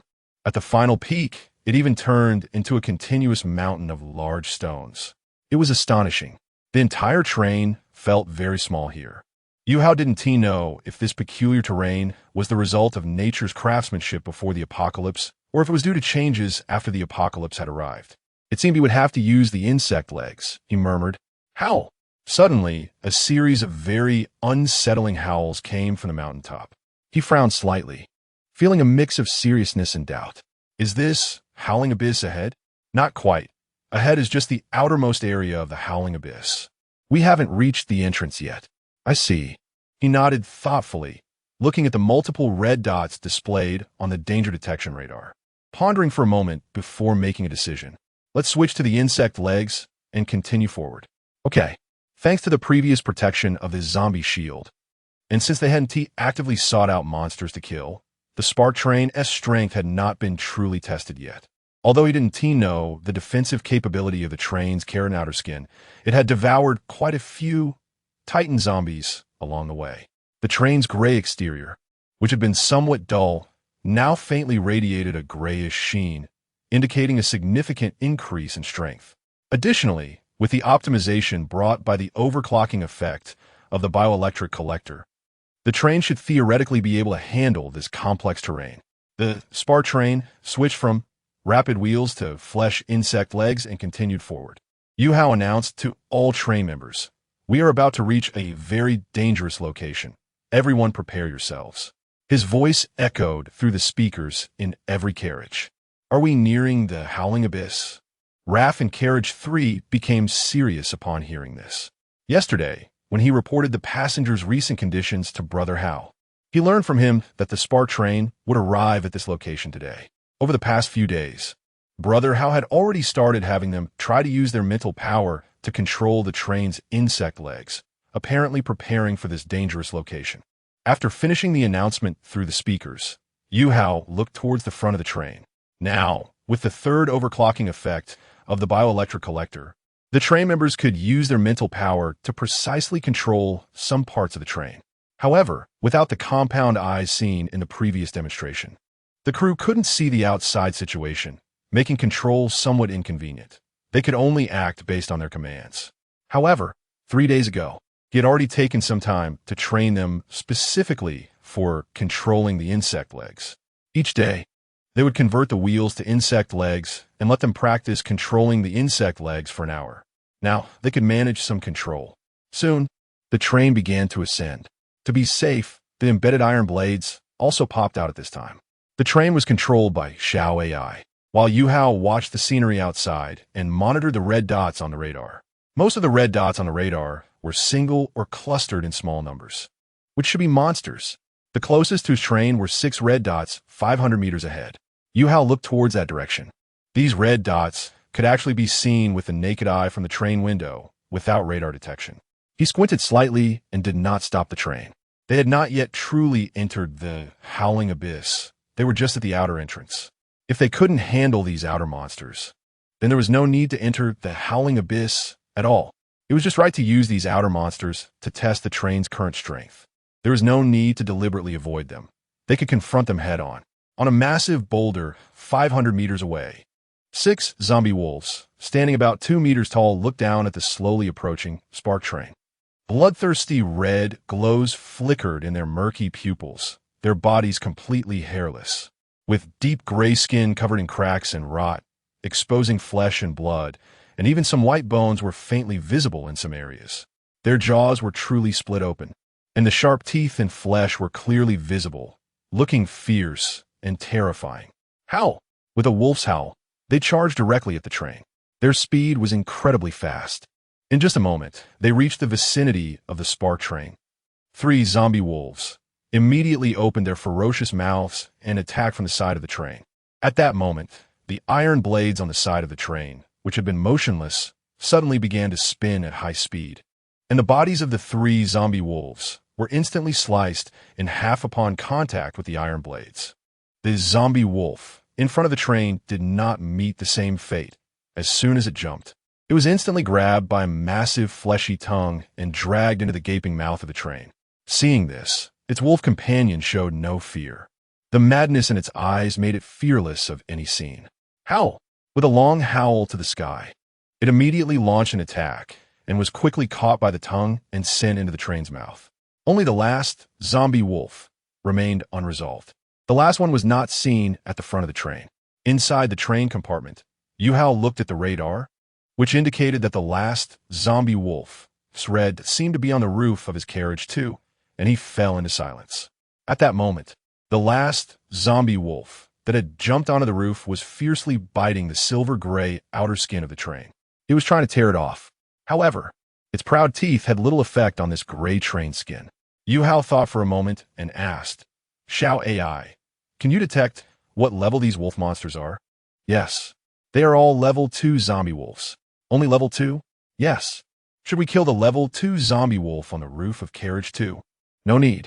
If a level 2 monster can break through my train's defenses, then there's no need to go to the howling abyss. Yuhou relaxed and leaned back in his chair again. Catch and eat the surrounding zombie wolves' corpses with your tongue. Don't waste them. Then continue on your way. Okay. Chapter 79. Monster rockfall. After devouring the corpse of the zombie wolf, the train continued its journey. 10 minutes later, when the train reached a mid-mountain position, the number of red dots on the radar began to increase. The terrain was uneven and difficult to navigate, causing the overall speed of the train to decrease significantly compared to before. Yuhou looked at the red dots on the radar, sensing a trend of them gathering towards this side, and he couldn't help but feel anxious. Boom! Suddenly, there was a commotion from above. It seemed that something was rolling down. Yuhou looked up, and his pupils jolted. A massive boulder was falling towards the front of the train. It was rolling quickly. By the time he registered it, the giant rock was almost at the train's front. Not good. Xiao AI quickly maneuvered the train to avoid it. Yuhou shouted. If it hit, the train would definitely be in serious trouble. Evading now, under Xiao AI's control, the spark train accelerated and turned sharply to the right. Thanks to Xiao AI's precise calculations and advanced maneuvers, the train narrowly avoided the massive boulder. However, the boulder still scraped against the train's body, causing the entire train to shake slightly. If the train's wheels hadn't been replaced with highly grippy insect legs, the train might have been toppled over. Unfortunately, the zombie wolf that was still being thrown from the top of the carriage was struck by the boulder, falling off the train and making intimate contact with the ground. The boulder then pressed down on it, turning the zombie wolf into a meat pie. Inside the train compartment, Yuhou was still in shock when several more massive rocks began to roll down from above. The train was currently in a very precarious position, with its speed greatly limited by the terrain. With so many boulders rolling towards him at once, it was extremely difficult for Xiao AI to dodge them all. Everyone began to mentally control the insect legs, accelerating them in an orderly manner according to previous commands. Yuhou quickly notified everyone and then granted La Fu permission to broadcast through the sound system so he could call out commands. Meanwhile, he started to mentally control the frog tongue. Inside the carriage, 121, 121, La Fu shouted commands in the carriage, unifying the crew's mental control. Much like how people in Blue Star would shout slogans during Dragon Boat racing during the Dragon Boat Festival. Everyone was still somewhat inexperienced in using the insect legs. Without compound eyes, they could only perform simple accelerations and decelerations. Although the insect legs could accelerate and decelerate without their control, they were not agile enough. and precise mental control could temporarily push them beyond their usual speed limits, making them more nimble and quick. However, this required a unified command, without synchronized commands. The crew's control of the insect legs would become chaotic, with some moving quickly and others slowly. Yuhou sat in the train compartment, his eyes fixed on the falling boulders, identifying the one that posed the greatest threat, then aimed and fired the frog tongue. After launching the frog tongue, he used his mental power to control it, allowing the originally straight trajectory to have some curvature. He did not intend for the frog tongue to collide with the boulder directly. Instead, he aimed to influence the boulder's rolling path through clever force. As long as he could successfully change the boulder's trajectory, the train would not need to move and could successfully avoid being hit. The frog tongue struck the boulder, immediately imparting a directional force that caused it to roll away in another direction. This method proved remarkably effective. The trajectory that was originally aimed at the train was altered by the frog tongue, sending the boulder rolling to the other side of the train.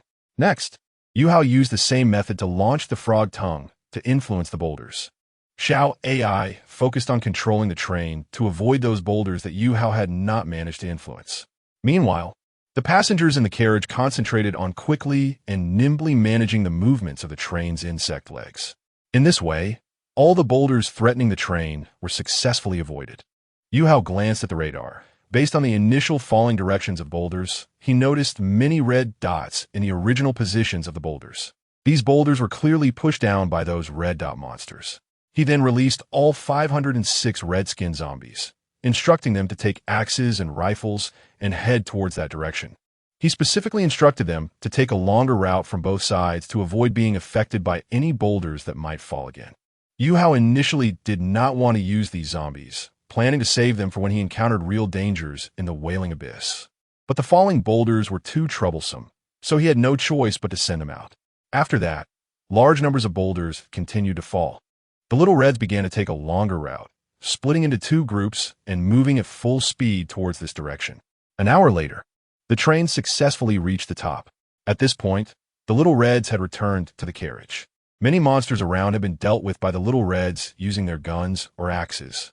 A total of 6 little reds were lost in this operation, leaving 500 remaining. Overall, the experience of climbing up was that the monsters here were not strong, and their levels were low. It was just the terrain that was particularly tricky, combined with the monsters using boulders to interfere, making the ascent quite troublesome. Ahead, Yuhou looked with slight surprise at the scene below the mountaintop. Is this the Wailing Abyss? He muttered with mixed feelings. At this moment, in front of the train was a massive chasm several thousand meters long, 60 meters wide, and bottomless. Whoa! An uncomfortable sound came from the bottom of the abyss. It seemed that some very terrifying existence was inside. Yuhou's thoughts wandered for a moment before he snapped back to reality. He began to contemplate the next important matter. This should be the Wailing Abyss. As for the entrance, it wouldn't be that we have to climb down from this broken edge, would it? If that's the case, that would be quite absurd. Xiao AI, can you detect the slope of the mountain wall below? Yes. The slope of the mountain wall on our side is vertical, with a slope of 90 degrees. Dash. This can't simply be described as steep. Yuhou gazed down into the abyss, lost in thought.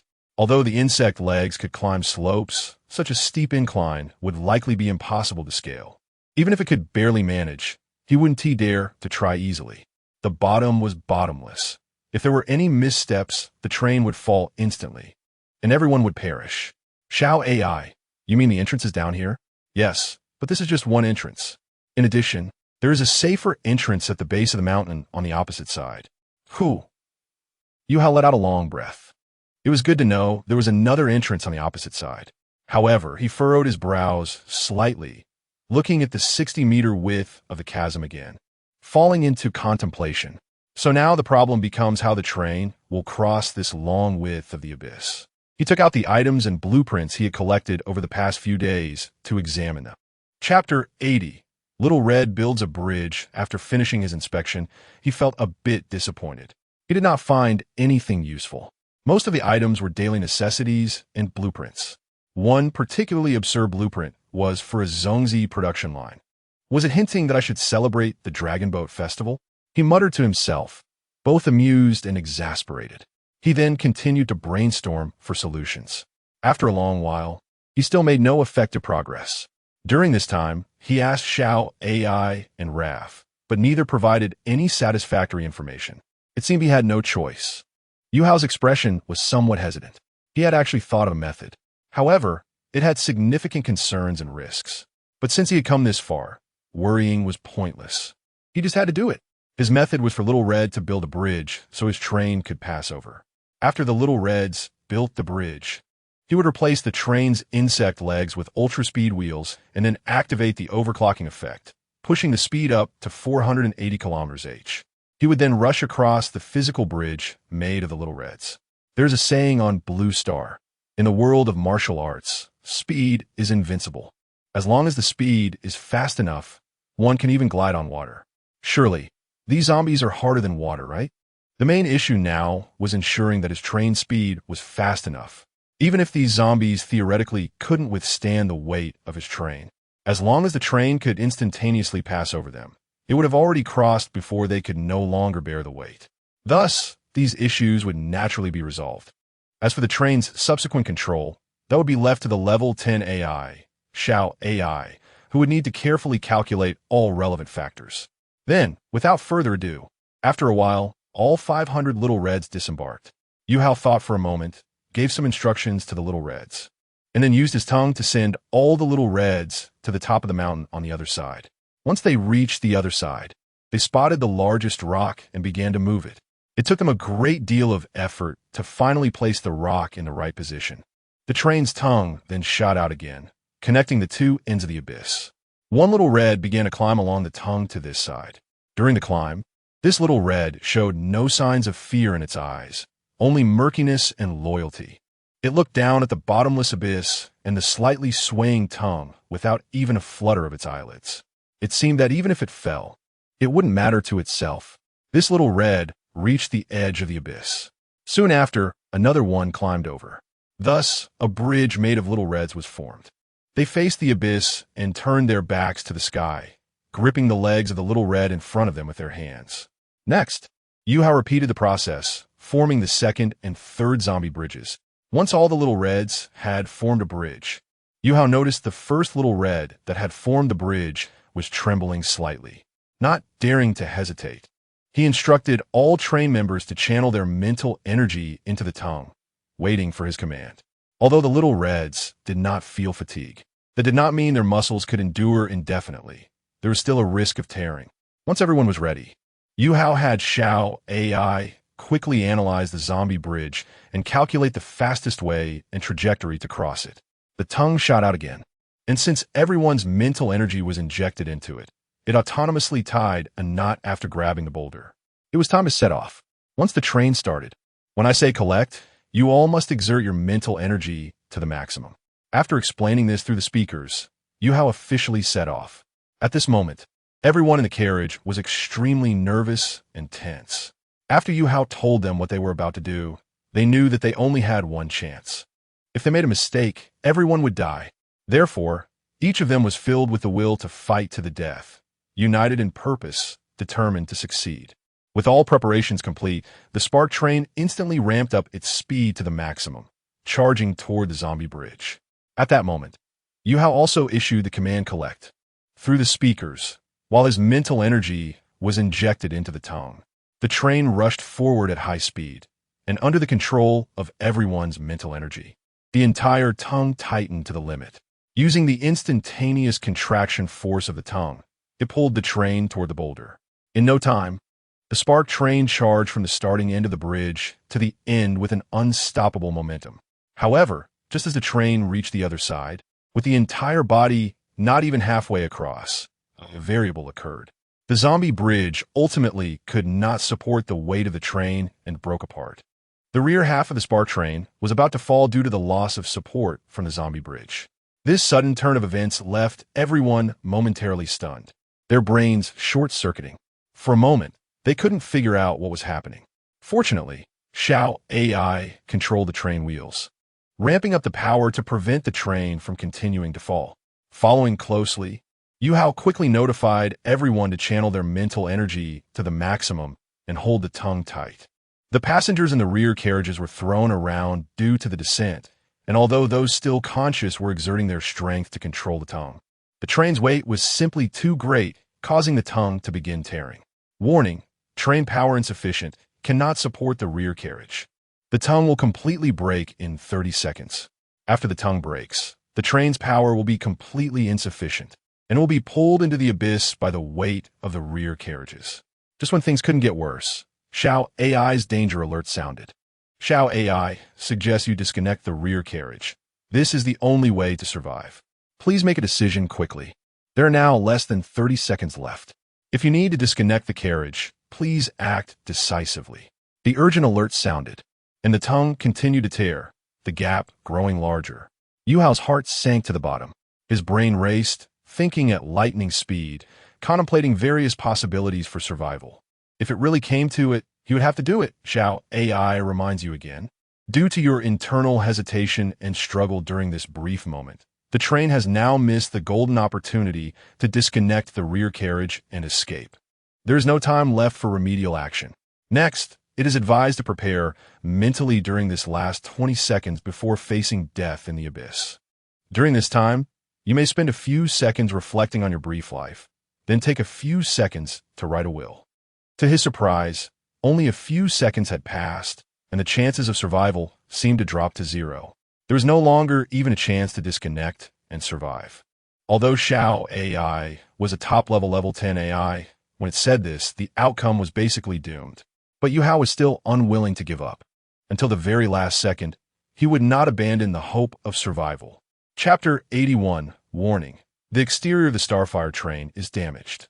At this moment, the entire train's wheels were in a tense state, as if stuck, unable to move forward. However, with the continuous tearing of the frog tongue, the train had begun to show a tendency to retreat. At this critical moment, Yuhou was desperately thinking of any possibility to survive. Finally, his eyes suddenly lit up, a glimmer of hope appearing in them. There was no time to speak. He immediately began upgrading the rapid wheel. Since the train was struggling due to insufficient power, he would now desperately increase the power. He fiercely upgraded the rapid wheel, in the last 10 seconds, consuming 1,000 units of flesh materials. In the last 9 seconds, consuming 2,000 units of flesh materials. 8 seconds, 3,000 units. 7 seconds, 4,000 units. 6 seconds, 5,000 units. After spending 5 seconds to consume 5,000 units of flesh to upgrade the train's rapid wheel, a miracle occurred. The wheels, which had previously been retreating, gradually began to pull the rear carriages upward with full power. At this moment, the middle part of the frog tongue extending from the front of the train was already torn to just 1/10. Yuhou's chest was heaving violently as he watched the train move forward. Unsettled, he continued to consume another 1,000 units of flesh to upgrade the wheels. Not long after, the entire train finally managed to ascend. All the carriages landed safely. Once he confirmed their safety, Yuhou felt utterly exhausted, collapsing directly onto the floor of the train cabin. He gasped for air, a look of relief on his face. As for the passengers inside the train carriages, although they couldn't see the outside scene, they had guessed what had happened, all looking shaken, as if they had survived a disaster. After a brief rest, Yuhou forced himself to adjust his state. This was not a good place to rest. He began assessing the damage to the train. The first priority was that Xiao Hong had suffered significant losses this time. The corpse bridge had broken, and, theoretically, all of the Xiao Hongs should have fallen to their deaths. But what was reassuring was that nearly 50 Xiao Hongs were clinging to the edge of the rocks, then climbed back up. Yuhou remembered that after these Xiao Hongs climbed up, they calmly knocked on the train cabin door. When he opened the door and saw them, aside from looking a bit disheveled, their expressions seemed as if nothing had happened, their eyes still revealing a murky yet loyal look, which left him feeling somewhat complicated. The passengers in the rear carriages had sustained some injuries from the recent incident, but fortunately, none were severe. Yuhou had already sent Rafe with the first aid kit to bandage the injured. After a short rest, Yuhou instructed Xiao AI to continue operating the train down the mountain. The downhill path was always much easier than the uphill one. Although they encountered a few monsters along the way, they were all low-level small monsters, easily dealt with using the train's iron blade. Before long, the train had reached the bottom of the mountain. At this point, there was a huge entrance where the train could fully enter. Yuhou looked at the densely packed red dots on the radar and fell into deep thought. With this quantity and density, could there be a zombie horde inside? Doubts began to arise in his heart. He then activated the zombie shield and began to enter. Shortly after entering, the entrance became dim. At the same time, the downward slope grew steeper. Along the way, he saw many interconnected entrances. Before long, the train arrived at a wide area filled with many caves. Seeing that the red dots in the caves did not move significantly, Yuhou felt much more at ease. This likely meant that the creatures inside were zombies, and they were being shielded by his device. The train casually picked an entrance to enter. Not far inside, Yuhou noticed something was off. The environment here was too dark, and even with the train's high beams, it was hard to see the situation ahead. Most importantly, after the train entered this cave, all the red dots displayed on the radar disappeared. What's going on? Detected that the radar has been interfered with by special sound waves. Dash. Yuhou fell silent. He silently extended the iron blade and activated the super frequency effect. After waiting in place for a while, he found that no danger was approaching. His zombie shield was still operational, and based on previous observations, these red dots had not gone berserk, so they likely remained shielded. Although the situation was a bit strange now, the train had already paid such a high price to come here, so it was impossible to turn back because of this peculiar circumstance. He decided to continue forward. Yuhou squinted his eyes and said in a low voice. Thus, the train continued to move forward. After delving deeper, the cave was very quiet, and the sound of insect legs on the ground was very prominent. Suddenly, a strange cry broke the silence, and the previously quiet cave began to stir. At the same time, there were sounds of wings flapping. In the darkness, barely illuminated by the high beams, a large number of giant bat monsters suddenly appeared. Their blood-red eyes looked extremely fierce under the train's lights, and they flew at high speed. Simultaneously, gigantic rodent-like monsters rapidly scurried across the ground. In just a moment, the train did not even have time to react. The high beam was completely blocked by the dense swarm of figures, and numerous shadows lunged toward the carriages and entered the train's underside. Sounds of slicing from the iron blade echoed from both sides. The sides and bottom of the train were filled with eerie cries and crashing sounds. Retreat quickly, Yuhou urged. The high-frequency screams of the bats made his eardrums feel extremely uncomfortable. The cave had descended into total chaos. Not only were there large bat monsters, but judging by the chaotic sounds, there were likely also rodent-like monsters, and in large numbers. Now that the high beams were completely blocked, darkness enveloped them. Additionally, the danger radar detection was also interfered with. It was likely affected by the sound waves emitted by these bats. The train fell into absolute darkness and chaos. Yuhou could clearly feel that the train was being attacked from all directions. There was no time to think. They had to retreat first. Following Yuhou's command, Xiao AI began to operate the train to retreat. Although it was completely dark, she calculated the route they had taken and various directions they had moved to deduce a retreat path. Warning: the exterior of the Starfire train is damaged. A line of danger warning information appeared on the train's control screen. Chapter 82. These white-skinned zombies are truly my lucky stars. Yuhou was suddenly startled. His train's armor had been breached.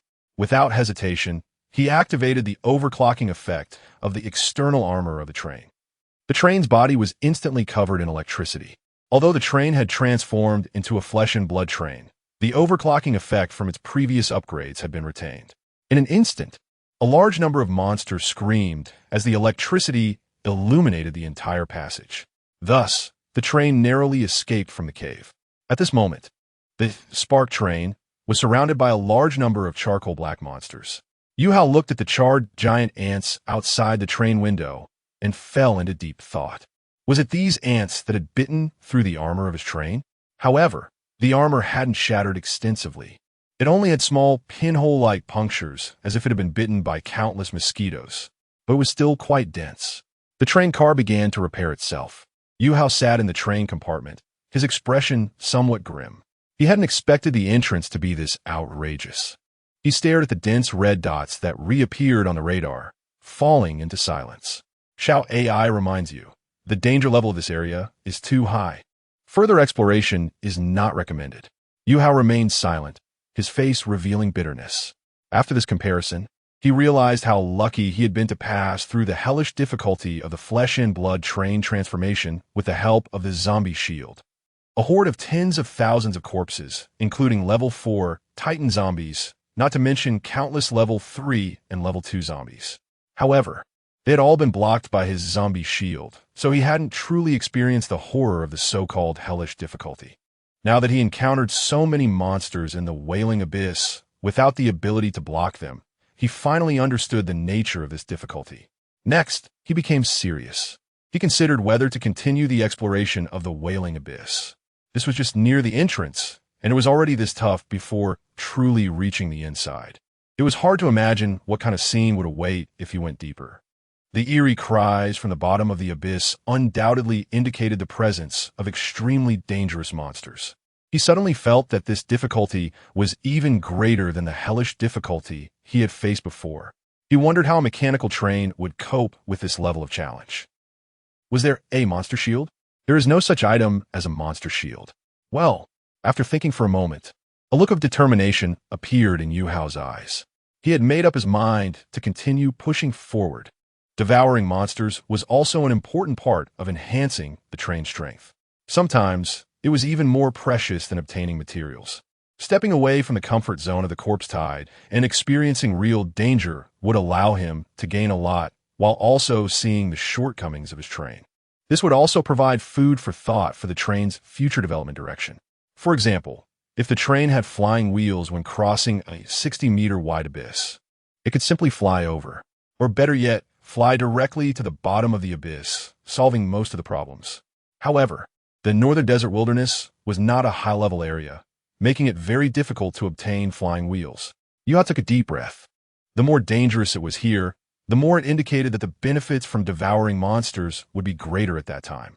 At the same time, if he had the chance to devour the mysterious monsters at the bottom of the abyss, it would undoubtedly bring a lot of surprises to his train. As for how to proceed next, he couldn't just charge in like before. Now the train members were all consuming biological electricity to restore the train's injuries. Xiao Hong had also suffered significant depletion while building the bridge, so he couldn't rely on them anymore. As for what to rely on, a cold smile appeared at the corner of Yuhou's mouth as he meaningfully said, "Looks like I can only rely on my lovely zombies." The Wailing Abyss was undoubtedly a monster's den, so it was time to invite those lovely zombies over for a visit. Saying this, he took out 6 zombie signal flares, already formulating a plan in his mind. Next, he would first find the zombies. Then, using the zombie signal flares to gather them together. After gathering them, he would use the flares to attract them here. Finally, he would launch a signal flare at the entrance to let the gathered zombie horde breach the entrance. After thinking this through, he began to act. He no longer wasted time. There were already quite a few zombies on the other side. But now that he was on the other side, there should be quite a few zombies if nothing unexpected happened, right? The injured and damaged Spark train restarted and drove in the opposite direction. To increase speed, Yuhou transformed the insect legs into speed wheels and activated the overclocking effect, increasing the speed to nearly 480 kilometers h. 5 hours later, still in the same place, a massive horde of zombies came rushing from the distant horizon. Yuhou's Spark train led the charge like the king of this horde, guiding them forward. When the zombie horde stopped moving for a while, Yuhou fired another zombie signal flare towards the Wailing Abyss. Soon after, the zombies continued to rush over. Before long, the entrance at the bottom of the Wailing Abyss was surrounded by a dense mass of zombies. The numbers so exaggerated that they filled the area completely. To ensure the success of this operation, Yuhou didn't just attract zombies from one location. He first calculated the distance and drove the train to a spot 30 kilometers away. Then he began launching signal flares, firing one every 5 kilometers, gradually drawing them towards the Wailing Abyss. In this way, he forcibly attracted the zombies from 30 kilometers away. Yuhou looked at the zombies outside the train with satisfaction. This number must be at least 30,000, if not 50,000. Now that he had run out of zombie signal flares, the zombies stopped advancing at the entrance. Yuhou remained unperturbed. Everything was still under his control, with no signal flares left. He just needed to farm these zombie masses for a while until he obtained more zombie signal flares, right? Thus, Yuhou started the train to begin the harvesting. 5 minutes later, he looked in surprise at the 2 signal flares he had obtained, grinning widely. These white-skinned zombies are truly my lucky stars. He had killed fewer than 3,000 zombies and had dropped 2 zombie signal flares. These guys were really cooperating well with him. Then Yuhou turned his gaze towards the entrance. Now, the train's exterior had not been severely damaged and had already healed. The passengers, having exhausted some mental energy and with the increased biological electricity collection for repairing the frog tongue, had started to rest by hanging up to sleep. Yuhou opened train door and aimed the signal flare at the entrance. Next, the battle between monsters and zombies was about to begin. Chapter 83, Monsters vs. Zombies. Whoosh! The signal flare was launched. Yuhou controlled the train to be the first to rush into the cave. Immediately, tens of thousands of zombies outside seemed to receive a new signal, their murky gazes turning towards the cave. Then, a massive swarm of them crazily surged into the cave. Before long, the train arrived at the wide area inside the cave, where there were many caverns. Yuhou glanced at the radar and, seeing that the group of zombies indeed followed them in, he felt relieved. Let the monsters inside the cave enjoy the impact brought by the tide of corpses, he murmured, a smile curling at the corners of his mouth. The zombie signal flare mainly served as a guide, attracting zombies to the launch point but unable to change their behavior. However, since the zombie tide itself has strong exclusivity, the monsters in these caves would inevitably be seen as outsiders by the zombies and would actively launch attacks. The cave began to tremble, indicating that a large number of zombies were about to arrive from behind. Yuhou immediately controlled the train to randomly enter one of the caverns. Not long after, the train returned in a panic, now covered in ant monsters, with many more following behind. Yuhou looked at the danger alerts flashing on the control screen, wiping the sweat from his forehead. It seemed that the cave they had just entered was an ant monster's nest. Now, many zombies had already crowded into the wide area, and he could leave the rest to them. Since Yuhou activated the zombie shield, the zombies did not react when the Starfire train exited.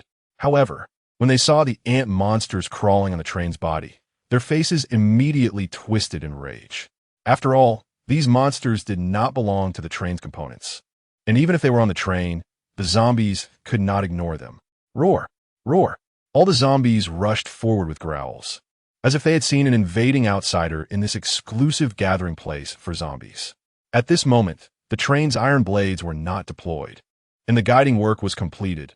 Now, it was just a matter of watching the battle. A muscular zombie charged in front of an ant monster gnawing at the train's exterior, roaring as it grabbed the ant monster's body and twisted it hard. The ant monster's body was torn apart, but its large mandibles remained firmly clamped onto the train. The difference between these ant monsters and regular ants was not only in size.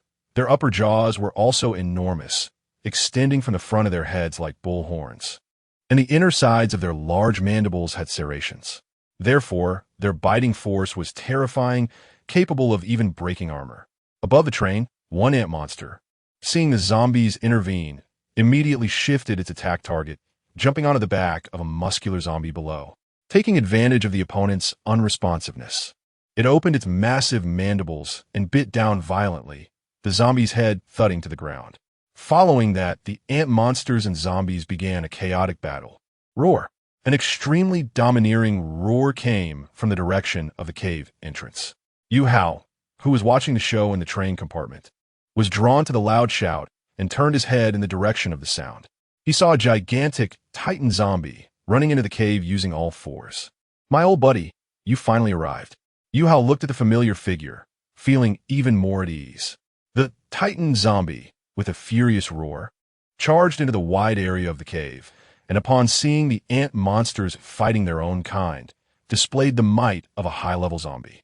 It punched a cluster of ant monsters, instantly flattening them, followed by a brutal kick that killed several more. These relatively large ant monsters were now no bigger than normal ants in front of this giant Titan zombie. The battle situation quickly turned into a crushing defeat for the ant monsters. The scales of victory began to tip in favor of the zombie horde. However, from the direction of the ant nest cave, As if sensing the crisis, several nearly 2-meter-tall high-level ant monsters rushed over quickly. Yuhou, sitting in the train compartment, was not too surprised by the situation. He had just seen several ant monsters retreating back to the cave to fetch reinforcements when they realized they couldn't handle the zombie horde. He did not stop them. On the contrary, this was exactly what he wanted to see. According to the radar, tens of thousands of zombies were still continuously pouring into the cave. The number of zombies was definitely sufficient, no doubt about that. His next goal was to let the zombies wipe out the monster nest in this cave completely. A total of 5 high-level ant monsters charged at the Titan zombie. One climbed onto the Titan zombie, its leg and bit down hard, severing its calf. Immediately after, another one bit off its arm. At this critical moment, the surrounding small zombies rushed in to surround these giant ant monsters. Just then, several more Titan zombies entered the cave. The first thing they did upon entering was to rush towards the giant high-level ant monsters. Before long, the giant ant monsters were all taken down. The slightly smaller ant monsters, realizing they couldn't win against the endless stream of zombies entering the cave, began to flee back into the cave in panic. The zombie horde seized the opportunity to pursue them. They would not rest until all the ant monsters were completely exterminated. Yuhou watched this scene with satisfaction. The current situation was progressing exactly as he had envisioned. 1 hour later, Yuhou watched the radar with great interest. The radar showed that the direction of the cave was filled with red dots. These densely packed red dots were divided into 2 forces, which were currently clashing fiercely. Tens of thousands of zombies had squeezed into the cave. What was even more exciting was that, due to the sheer number of zombies, one cave could not accommodate them all at once. So they split into several groups and entered other caves as well. Now all the monsters in the caves could enjoy the impact brought by the tide of corpses. Quite good. Yuhou grinned, then looked at the corpses currently in the cave. He would definitely wait until the battle between the zombies and monsters was over before entering the cave. Now, he could collect the corpses, as these were excellent materials for blood and flesh. The number of little reds had suffered heavy losses, so he was now preparing to collect blood and flesh first to rebuild the number of little reds. As for devouring monsters, he would only selectively devour high-level ones afterward. The lower-level monsters would be treated like zombies and turned into materials. If the situation in the cave could continue as he envisioned, then the amount of blood and flesh materials collected this time will be far greater than any previous time. At the same time, it would also allow his train talent to break through. With this in mind, Yuhou brought up the information panel for his train talent, Heart of the Corpse Nest. Train talent, Heart of the Corpse Nest. Talent effect, consume 100 units of blood and flesh to create a low-level zombie. P.S. When the total blood and flesh consumption for creating low-level zombies reaches 100,000 units, the permission to create intermediate zombies will be unlocked. 51,000,100,000. Only 49,000 units of blood and flesh materials are needed, and I can unlock the permission to create intermediate zombies. Yuhou's eyes sparkled at the information. Killing all the zombies might still not yield enough blood and flesh materials. However, if the blood and flesh of the monsters were also counted, it might just be enough. Chapter 84, Intermediate Zombie. 1 day later. The red dots on the radar had mostly disappeared.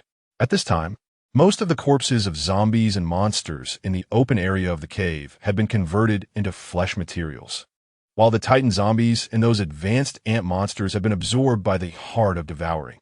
After the absorption of the Titan zombies, the exterior of the train naturally became tougher. After the advanced ant monsters were absorbed, the train's insect legs became longer and stronger, with barbs forming around the legs. Yuhou glanced at the radar and started the train towards the cave. It was time to collect the corpses of the zombies and monsters inside. He murmured, excitement evident in his eyes. After entering the cave, the train began to move slowly. Due to the numerous corpses along the way, the rapid wheel had been replaced with flesh worm legs. The frog tongue had also been mostly repaired during this time. The train moved forward while using the frog tongue to capture the corpses. Once a cave was sufficiently cleared, Yuhou had Xiao AI control the train to continue collecting from other caves. Thus, half a day passed. The train had converted most of the corpses in the caves into flesh materials. During this process, they encountered several advanced bat monster corpses, which were absorbed by the train using the heart of devouring. After absorption, the train's danger detection radar gained the ability to interfere with bat sound waves. Along the way, they also encountered some surviving monsters and zombies, but due to their weakened strength from the chaotic battles, they posed no resistance to Yuhou's train and were peacefully sent away by the rapidly rotating iron blades. After thoroughly collecting the corpses of the monsters and zombies, the train continued to delve deeper. After an unknown amount of time, the train arrived at a broad but open area at the bottom of the cave. The headlights illuminated the front, revealing a scene completely different from inside the cave. Yuhou stared in silence. This was still not the bottom of the abyss. However, there was no path forward. Instead, it had turned into a bottomless chasm about 60 meters wide. Yuhou looked up at the sky, faintly seeing the position where his train crossed the abyss. He felt somewhat helpless. So this entrance doesn't lead directly to the bottom of the abyss. But I still have to continue climbing down? Yes. However, the mountain wall below is no longer vertical. The slope is less than 80 degrees. The difficulty of going downhill has decreased. With the current optimized ability of the Starfire train's insect legs through devouring, it can handle this slope. Dash. Yuhou was silent for a moment, then shook his head. He looked at the abundant flesh materials collected by his train and smiled in relief. Choosing this entrance was not bad. It not only reduced the difficulty of going downhill, but also brought many gains. Besides the benefits from devouring advanced monsters, the most important thing was that the collected flesh materials had exceeded 60,000 units, enough to make up for the remaining 49,000 units of flesh materials. Let us see what the intermediate zombies are like. Yuhou murmured, and then consumed 49,000 units of flesh materials to create 490 red-skinned zombies. After the crafting was completed, a prompt message popped up in front of him. The consumption of flesh materials for crafting basic zombies has reached 100,000 units. Starting to unlock the crafting permission for intermediate zombies. Unlocking. Unlocking two types of intermediate zombies. 1. Giant zombie. The giant zombie is 5 meters tall, with strong vitality and immense strength. 2. Mini zombie. The mini zombie is 5 centimeters tall, with weak vitality, but has 2 pairs of wings on its back, allowing it to fly quickly. Consuming 1,000 units of flesh materials can craft 1 giant zombie. Consuming 20 units of flesh materials can craft 1 mini zombie. P.S. When the total consumption of flesh materials for crafting basic and intermediate zombies reaches 1,000 units, the permission to craft advanced zombies will be unlocked.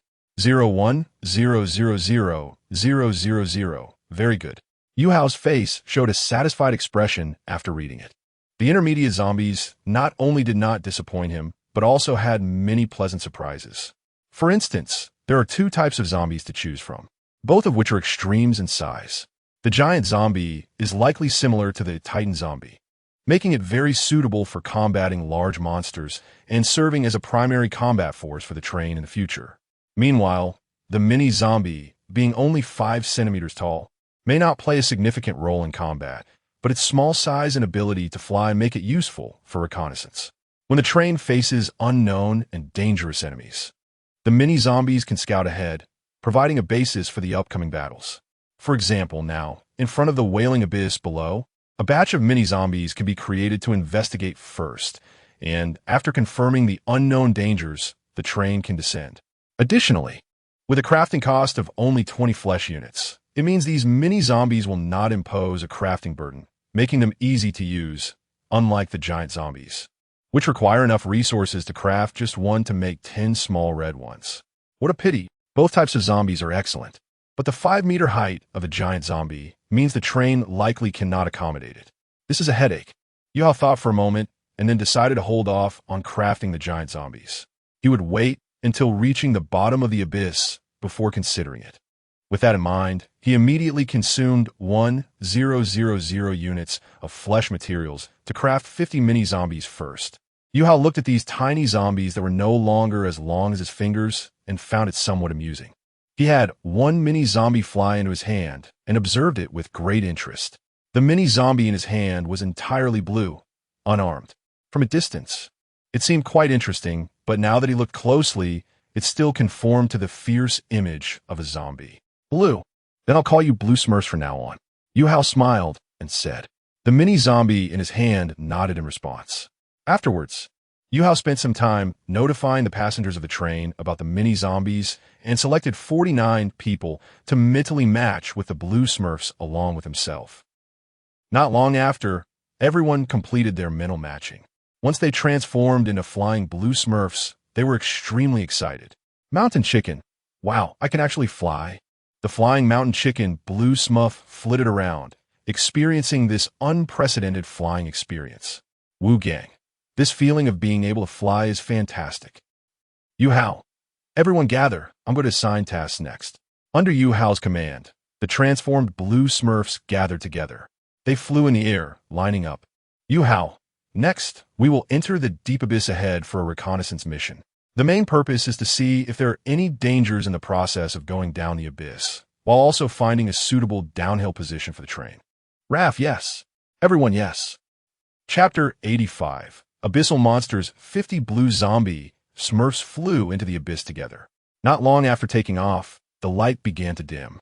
However, the mini-zombies seemed to have good vision, or rather, a kind of night vision, as the dark environment did not affect them much. According to Yuhou's instructions, everyone began to observe the condition of the abyss cliffs while flying downwards. They needed to take note of the rough crevice cliffs that would be advantageous for the train worm to crawl on. It would be easier and safer for the train to descend on such cliff surfaces. As they continued deeper, strange rumbling sounds came from below the abyss. The sound was different from what they had heard outside the abyss. Yuhou. Everyone be cautious. There is no need to fly down too fast. Observe your surroundings carefully. Everyone, yes. To facilitate observation, the group began to spread out, increasing the distance between them to see as much as possible during their descent. 20 minutes later, as they delved deeper, some lights began to appear on the cliffs of the abyss. The brightness was low, rather dim. Upon closer inspection, these lights came from some crystal-like ores on the cliffs. These ores emitted light in various colors, blue, purple, and green, but all were quite faint. Most had a hexagonal shape, varying in size, randomly slanting into the steep walls in certain areas. Yuhou had everyone pause to observe these spots for a while before continuing downwards. These things looked unusual. However, after this starfire train transformed into a flesh and blood train, it no longer required ore materials. So they decided to ignore these crystal-like ores for now and fly to the bottom of the abyss first. It was unclear how long they had been flying. The group finally reached the bottom of the abyss. Whether it was because the mini-zombies were too small or the depth of the abyss was too great, everyone felt that this flight had taken a long time. Fortunately, the strange calls continued to grow clearer without encountering any dangers. This was good news. The most feared thing during the train's descent was encountering danger.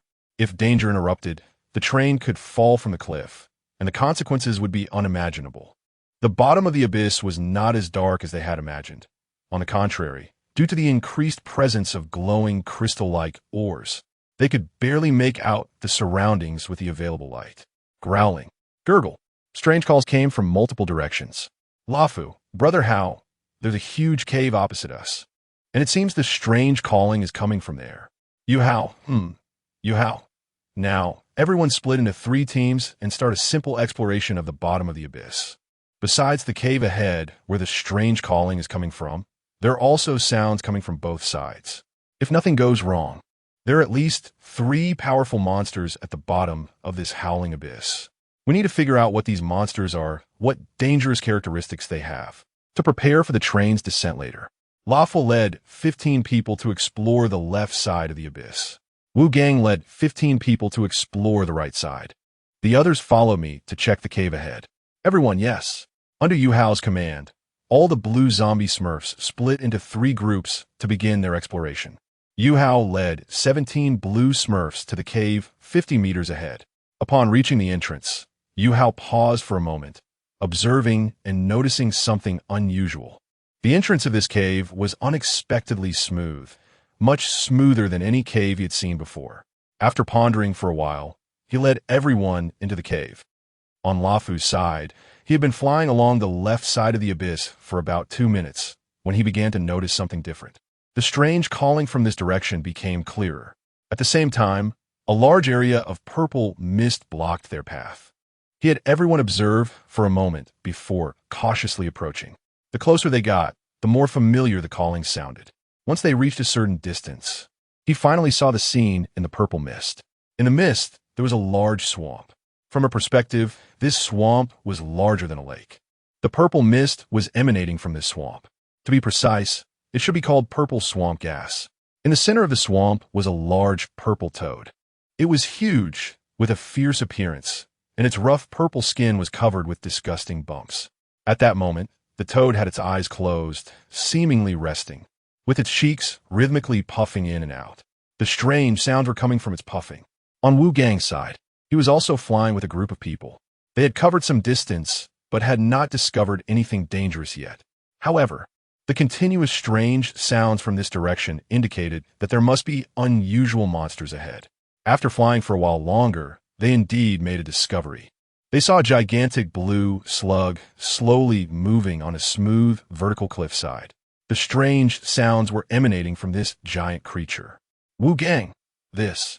Wu Gang and the others were momentarily stunned, and before they could react, the blue slug suddenly turned its head towards them. Its tentacles aimed at Wu Gang and the others, instantly spraying several blobs of slime towards them. Wu Gang was startled and quickly dodged. The good news was that he managed to evade. The bad news was that nearly 10 of his companions were hit by the slime and stuck. Wu Gang, run!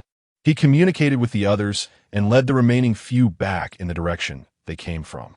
Seeing the blue little flies trying to escape, the blue slug sprayed another type of liquid from its tentacles, and its previously slow movement suddenly became fast. It slid towards the group using this transparent liquid similar to egg white, while its tentacles continued to spray the previous slime. The speed of the slime was comparable to bullets, and each time it shot, it took down one blue fly. On Luofu's side, the group that had been observing also began to flee. They had thought the giant toad was asleep, so they wanted to approach to gather more information.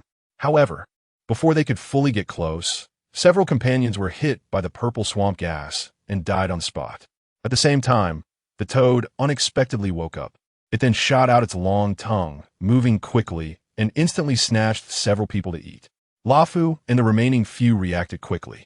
Upon seeing the purple toad devour their companions, they immediately retreated. The giant toad smacked its lips a few times, then turned its murky gaze towards the fleeing group. Its powerful thighs suddenly propelled it forward, leaping in front of the fleeing crowd. Luofu bad. Luofu, Brother Hao, we encountered a powerful toad monster here, requesting support. Wu Gang, I also encountered a gigantic slug monster. Its blobs of slime are as fast as bullets, and now I'm the only one left. And the situation is extremely dangerous. Yuhou, all right, you all keep running. Luofu for the toad. You might be able to fly higher to see if you can escape from it. Wu Gang, you can use your small 5-centimeter size to keep changing your position and avoid flying in a straight line. That might make it harder for the slime to hit you. As for my side, there seems to be a situation. I can't support you for now.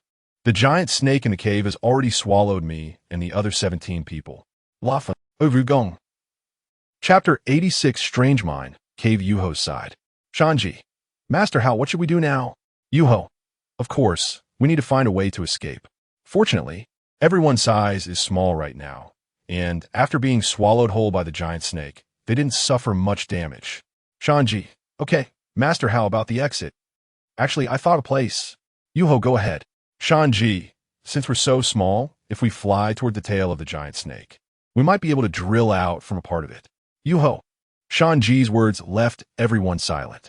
This operation instantly brought strong, discomforting images to their minds. However, after thinking about it carefully, it seemed feasible. Yuhou struggled for a while and decided to give it a try. They began to delve deeper into the belly of the giant snake. Not long after flying, they arrived at a place where the walls were covered in green slime.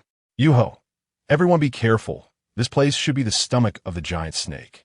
The green liquid is probably its gastric acid, which should be highly corrosive, so be careful not to touch it while flying. Everyone, yes. The The group's flying speed began to slow down, and their flight paths became extremely cautious. However, just after flying a short distance, a change occurred. The previously quiet stomach area began to stir. Green gastric acid started dripping wildly from the stomach walls. No one expected such a sudden scene. A few people were hit by the green liquid, and their small bodies were quickly corroded away. After a thrilling dodging scene, not only did they fail to pass through the stomach, but they also lost nearly 10 companions. Yuhou, it seems this route is not feasible. We can only go back the way we came and think of a way in the giant snake's mouth. So everyone returned gloomily, passing through the giant snake's esophagus and throat to the mouth, but at this time, the giant snake's mouth was tightly closed. After some thought, Shanji proposed another suggestion, to directly attack the meat in the giant snake's mouth to make it open its mouth. As long as the giant snake opens its mouth, even if just a little, there will be a chance to get out. Yuhou felt it was worth a try.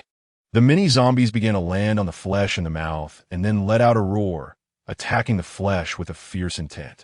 Some kicked with their feet, some scratched with their hands, and others bit with their mouths. All the flesh of the giant snake looked extremely unhealthy, resembling the infected flesh of zombies, dark red. However, since they were just mini-zombies with mental matching, there was no need to worry about infection or toxicity. Just do it. One mini-zombie acted rather extreme, choosing to accelerate and then crashed its head into the flesh like a cannonball. However, it didn't have much effect. After quite a while, not to mention the giant snake opening its mouth, the flesh didn't even move much. Yuhou, forget it, this method also doesn't work. After the giant snake turned into a monster, the sensitivity of its flesh decreased. Now, this situation is giving Yuhou a headache. If they can't find a way out for a long time, they will have to take the last resort, too. However, they hadn't seen the giant snake's appearance clearly, nor understood its abilities, and hadn't had time to explore the environment in the snake cave. If they wouldn't be able to obtain this crucial information, making this exploration meaningless. He fell into deep thought. He began to think of a way. Does the giant snake sneeze? If it does, could they escape through its nose? As Yuhou's thoughts flowed, he suddenly had a flash of inspiration. Yes, they could escape through the giant snake's nose. With their small size and the giant snake's enormous size, the nostril passage should be sufficient for them to escape. After an unknown amount of time, a few mini-zombies flew out of the nostrils of a yellow-brown giant snake one after another. One mini-zombie wiped its forehead where there was no sweat. Shanji, we finally got out. Yuhou was the first to fly out and began to observe the giant snake, which was currently closing its eyes. The size of this giant snake immediately reminded him of the giant snake seen in the Blue Star's big transportation advertisements, of course, from their current perspective. Its skin was similar to that one, but the drill-like horn on its head made it look a bit deformed and less menacing.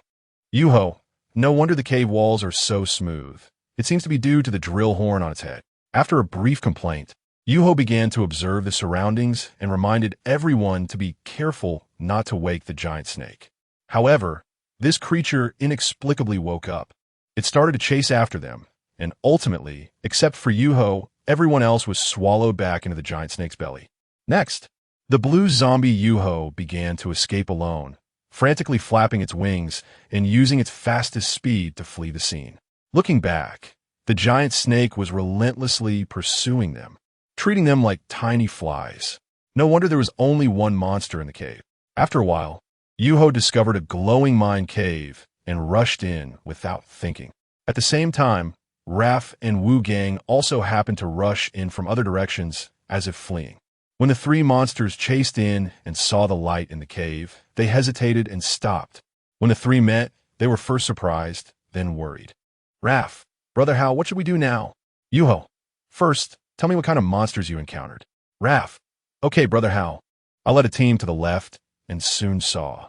Raph shared his experiences of encountering the purple toad, and then Wu Gang also recounted his experience with the giant slug. After listening, Yuhou fell into deep thought. The monsters here were not easy to deal with. The only comforting thing right now was that this mysterious mine cave seemed to be a safe place. The monsters outside probably dared not enter after seeing the light emitted by the mine.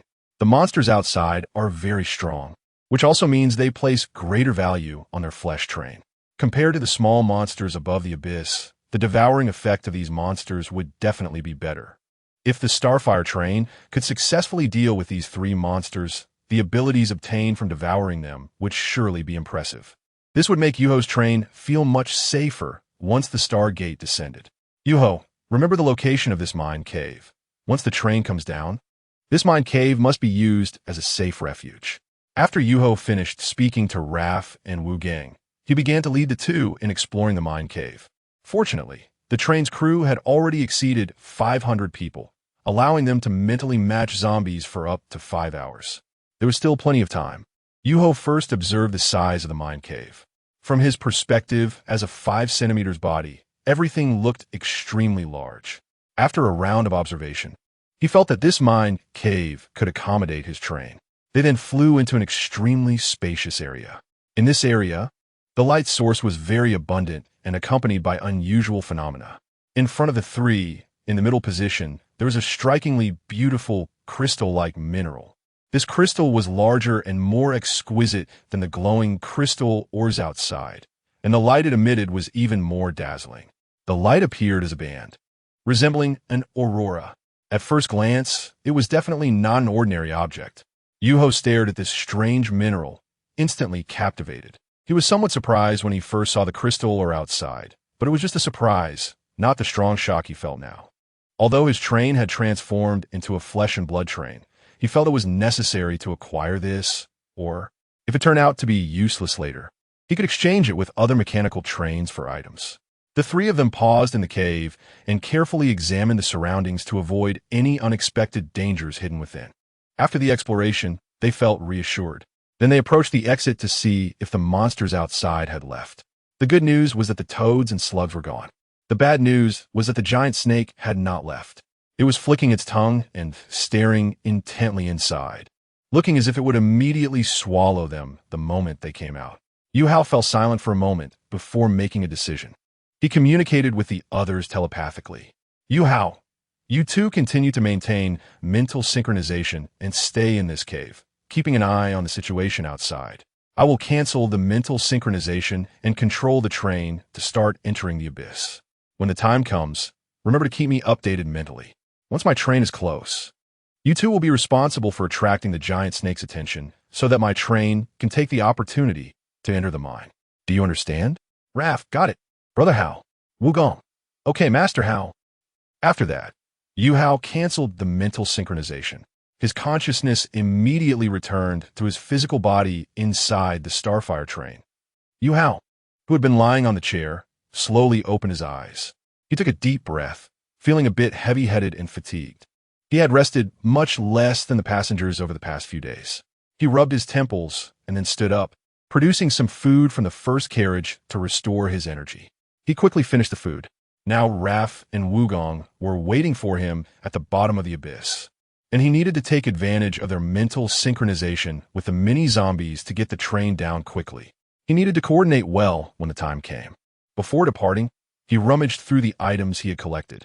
He remembered there was something among these items that could help the train descend into the abyss. After searching for a while, his eyes lit up as he found a disposable item. Looking at this item, Yuhou murmured, hoping it would protect my train from being discovered. This item was called Disposable Silencer, and its function was to eliminate the train sound for 1 hour. Chapter 87. It's time to create the giant zombie. This disposable silencer, combined with the radar sound wave interference feature, along with the newly sprouted barbs on the insect legs for better grip, should make descending into the abyss a non-issue. Yuhou thought for a moment, then told Xiao AI about the rough and gap-filled route he had seen when he mentally matched the bluesm of zombies before standing up. He first consumed 2,000 units of flesh material to create 100 bluesm of zombies. Then, he crafted food for the passengers from the first carriage. After distributing the food to the passengers, Yuhou informed them that the train was about to descend into the abyss, while selecting 100 people to prepare for mental matching with the bluesm of zombies, with the remaining individuals to control the insect legs using their mental power. After completing these tasks, the Spark train officially began its descent into the abyss. The 100 blue smurf zombies flew ahead to conduct preliminary inspections. After several minutes, the spark train entered the bottom of the abyss without incident. Phew! Yuhou let out a sigh of relief while sitting in the train compartment. Compared to descending into the abyss on the train, he felt a greater sense of safety with the blue Smurfs flying down. At this moment, the 100 blue Smurf zombies were spreading out in an outer circle to scout the surroundings. The silencer's time was still ongoing, but it was nearing its end. So, Yuhou didn't hesitate and continued to steer the train toward the glowing mine he remembered. He also kept a close watch on the positions of the 3 red dots on the danger detection radar. 2 of the red dots were still at a safe distance from the train, while the other red dot was likely the large snake. At the entrance of the glowing mine, a yellow-brown large snake was flicking its tongue and lingering at the mine's entrance. The blue Smurf zombie, Rafu, observed the large snake for a while and suddenly felt a headache. Rafu, this large snake is simply a stubborn fool. Wu Gang, how much meat can our tiny 5 centimeters bodies have? It's not even enough for it to get stuck in its teeth. Is it really necessary to be so obsessed with eating us? It has already devoured 17 of Master Hao's blue Smurf zombies, and it's still not full? Rafu, it's hard to understand. Theoretically, that purple toad should have a deeper obsession with zombies like us that have wings and resemble flies. Yuhou, my train is almost there. Get ready to divert the large snake. Rafu, yes. Wu Gang, yes. At this moment, inside the large snake's belly, several blue Smurf zombies were lying against the fleshy interior walls. The violent movements of the large snake earlier had made everyone inside feel a bit dizzy, and they were still recovering. Yuhou, Mountain Chicken, one of the lying blue Smurf zombies, immediately jumped up upon hearing this voice. Mountain Chicken, yes, Master Hao. Yuhou, you and the few survivors need to head to the large snake's nostrils and wait for my command. My train has now reached the bottom of the abyss, preparing to go into a safe mine. The large snake is guarding the entrance, and I will need your cooperation. Mountain Chicken, yes. At this point, Yuhou's train had come to a stop. It was now not far from the glowing mine and the large snake. Next, they could launch their operation. Yuhou, check the time. Yuhou, begin the operation. Rafa, yes. Wu Gang, yes. Mountain Chicken, yes. Inside the mine, 2 blue Smurf zombies quickly flew out. Upon seeing them, the large snake immediately opened its mouth wide to swallow them. Rafu and Wu Gang accelerated while dodging, heading towards the direction away from the train as instructed by Master Hao. At this moment, Mountain Chicken also led the others to emerge from the large snake's nostrils, distracting the large snake's attention. Thus, Rafu and Mountain Chicken successfully drew the large snake away from the mine entrance. Once Yuhou saw the red dot on the radar move away from the mine's position, he immediately controlled the spark train to move toward the mine. The speed was pushed to the maximum. After the train successfully rushed into the glowing mine, Yuhou let out a sigh of relief. After communicating with Rafu and Mountain Chicken through their mental link, he decided to find a way to take down the large snake now that the train had arrived. It was time to create the giant zombie, he murmured. Then he consumed 1,000 units of flesh material to create a 5-meter-tall giant green zombie. Yuhou examined the zombie. It looked similar to the Hulk. From now on, I'll call you the Hulk zombie. Go, and have a showdown with that large snake outside the cave. Show me your strength. Upon receiving Yuhou's command, the zombie, exuding a fierce aura, turned and ran out of the cave. Outside the cave, Mountain Chicken, while attracting the large snake, discovered an interesting point. Repeatedly emerging from the large snake's nostrils would infuriate it, since they were too small, and the large snake was too big. Even if the large snake swallowed them, it couldn't kill them. Then, Mountain Chicken began to humiliate the large snake. He started flying around in front of the large snake, and whenever he was swallowed, he would emerge from the snake's nostrils again. After several such attempts, the large snake became completely enraged, exposing its fangs and going completely mad. However, at that moment, Mountain Chicken's mental matching time was up. Rafu and Wu Gangs were as well. Subsequently, the blue Smurf zombies that lost their mental matching stood confused in the air and were swallowed by the large snake. Roar! At this moment, a domineering roar echoed from afar. A fully green zombie was seen running toward them. Upon seeing the yellow-brown large snake, it seemed to go berserk and charge forward. It got close and, without hesitation, grabbed the large snake's tail, preparing to slam it down. However, the large snake was not as easy to lift as imagined. Even at 5 meters tall, the Hulk zombie still seemed a bit small compared to the large snake. The Hulk zombie failed to lift the large snake, but managed to drag its tail a short distance. The large snake sensed the enemy behind it and turned around, baring its fangs. At this point, it was already filled with rage due to that group of blue smurf zombies. Now, this Hulk zombie became its punching bag. It quickly moved its massive body, constricting the Hulk zombie. The powerful force prevented the Hulk zombie from moving. Then it opened its mouth wide, exposing its sharp fangs to bite the opponent's neck. The Hulk zombie let out a roar and reached out with one hand to pry open the large snake's mouth. Just then, hundreds of red-skinned zombies rushed over, wielding rifles and axes as they charged. Simultaneously, 100 blue smurf zombies followed closely behind. The blue smurf zombies quickly flew in front of the large snake, attempting to divert its attention. The little red ones opened fire on the large snake's body. Hot, tot, tot. The rapid gunfire rang out. However, the bullets hitting the large snake's yellow-brown scales were like hitting steel plates, failing to penetrate. Subsequently, the little red ones decisively abandoned their rifles and switched to attacking with axes.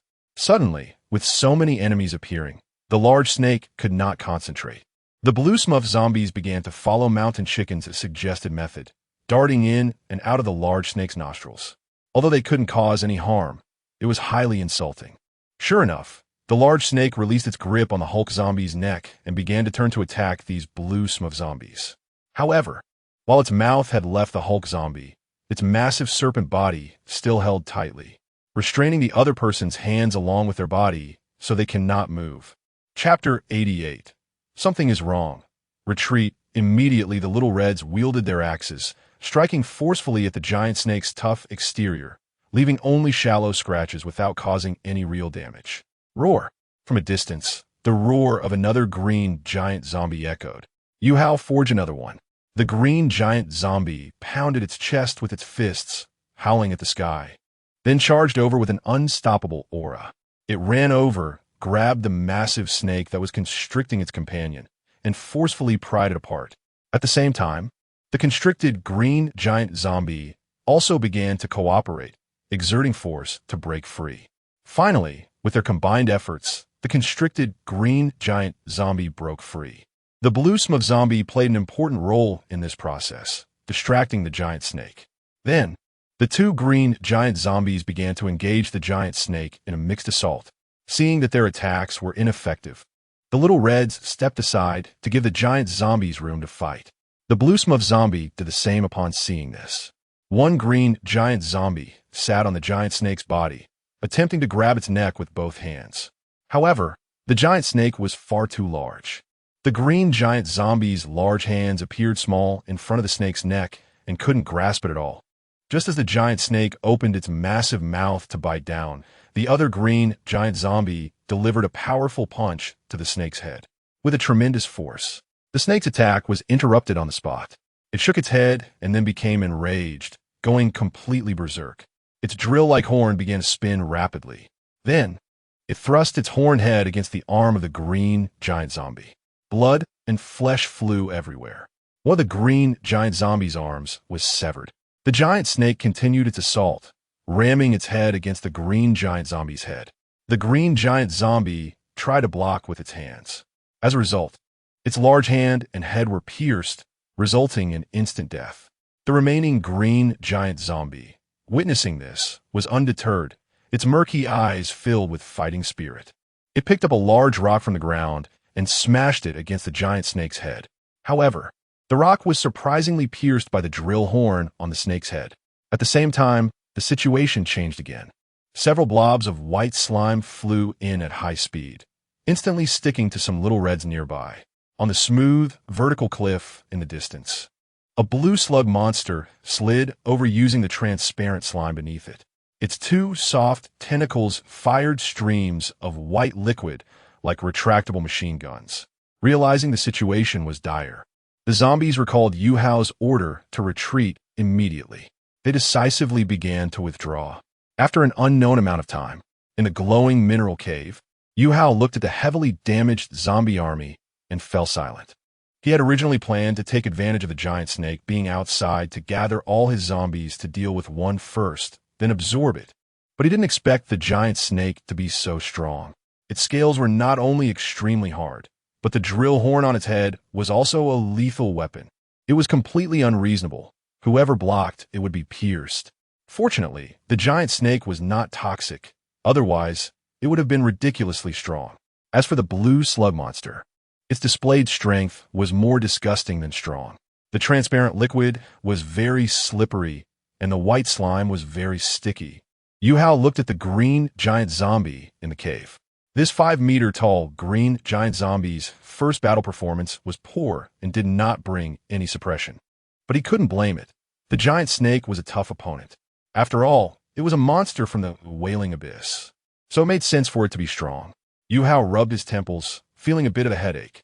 After asking for little AI's opinion for a while, he thought for a moment and then focused his attention on the crystalline mineral emitting ribbon-like auroras in the cave. Since the monsters outside seemed to be wary of this thing, he decided to find a way to get it down and use it as a weapon. Yuhou murmured as he formulated this idea. He then instructed the green giant zombie and the little reds in the cave to put his idea into practice. He handed them pickaxes and told them to mine the crystalline mineral. As for the green giant zombie, since it couldn't dig, he asked it to try pulling the crystalline mineral out. After trying for dozens of minutes, they all failed. Whether using pickaxes to mine or trying to pull it out, nothing worked. Yuhou, a bit stubborn, personally took a pickaxe to dig, only to receive the message. This mineral is a special mineral. Pickaxes cannot mine it. Feeling somewhat disappointed, Yuhou returned to the train compartment. He closed his eyes to rest for a moment, and then continued to think of solutions. Today's spiritual matching time was already used up. He could only wait until tomorrow. Later, he planned to discuss a way to break the deadlock with little AI. The next day, Yuhou woke up early. He had thought of a solution. Next, he would mainly rely on poison gas spray to break the situation. This thing had a hallucinatory effect similar to the giant snake's drill horn, making it unreasonable. Yuhou took out the poison gas spray and opened its information panel. Accessory name, poison gas spray. Accessory grade, E grade. Accessory level, level 10. Accessory effect, the gas contains deadly poison. Accessory limitation, current dosage is enough for 5 sprays. After the information panel popped up, the 2 overclocked effects of the poison gas spray also appeared. The first overclocked effect of the poison gas spray is the gas spray can produce a corrosive effect lasting 30 seconds at the cost of reduced toxicity. The second overclocked effect of the poison gas spray is spraying the gas can cause hallucinations for 30 seconds, during which the target will go into a state of madness, unable to distinguish between friend and foe at the cost of reduced toxicity. P.S. Further upgrades will not yield additional overclocked effects. Currently, my train strength is barely enough to handle 1 monster, let alone 3. I can only use the hallucinatory effect of the poison gas spray to create some conflict among them. The corners of Yuhou's mouth lifted slightly.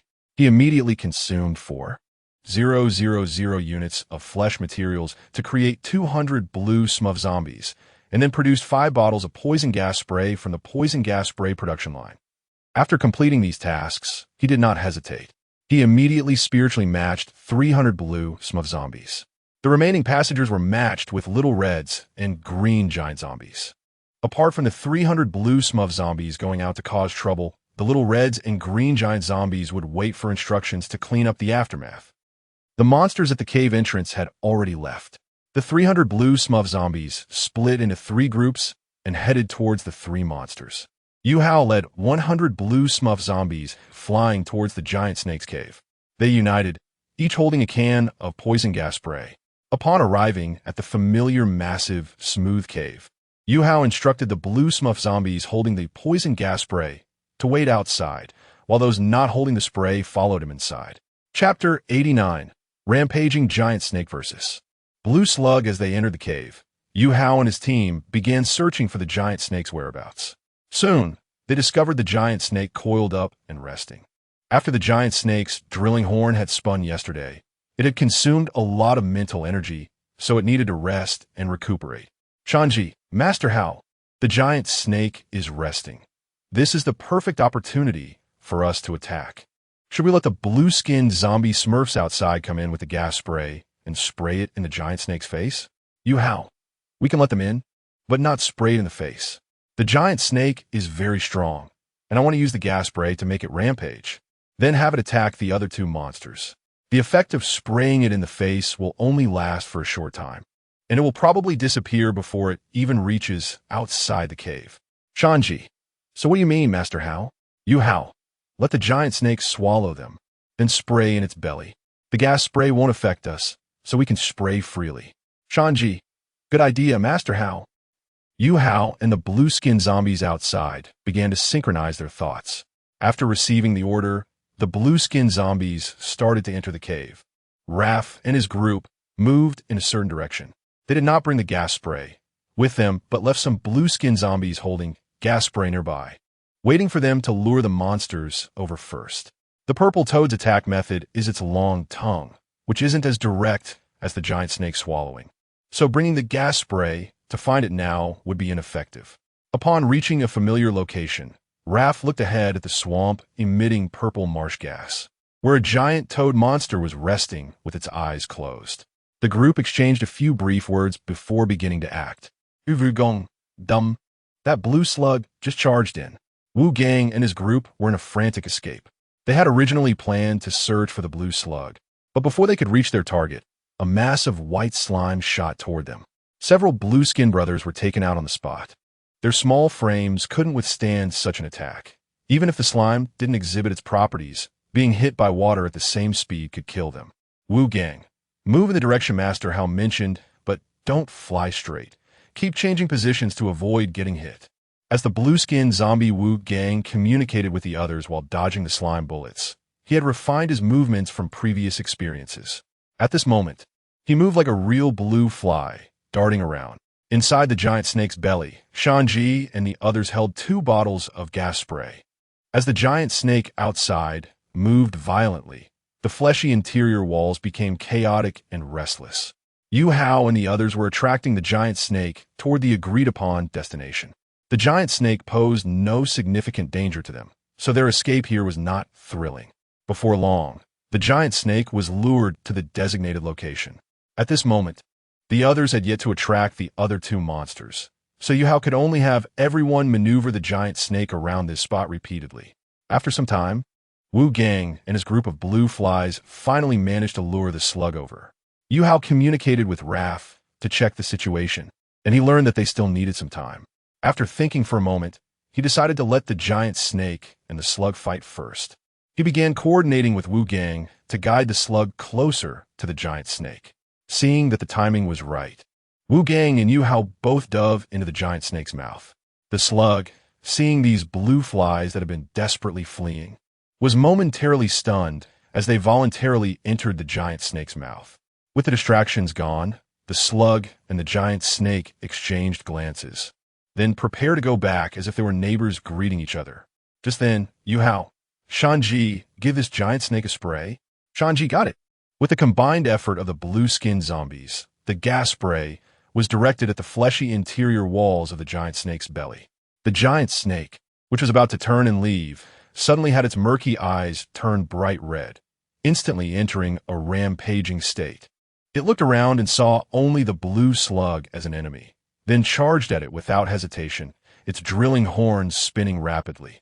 The slug, which had been preparing to turn and leave, heard the commotion behind and turned to see the neighbor giant snake charging at it like a madman. It quickly shifted position to the side. Just as it avoided the attack, the giant snake's drilling horn pierced the spot it had just vacated, creating a large hole. The slug, having dodged to the side, was stunned as it looked at the massive pit the giant snake had created. Fortunately, it had already sprayed clear liquid beneath it. Otherwise, it would have been doomed. The giant snake, missing its attack, continued its assault. The slug kept sliding, changing its position while its tentacles began firing white slime bullets. Puff, puff, puff. The bullets hit the giant snake's scales like light rain, causing no damage.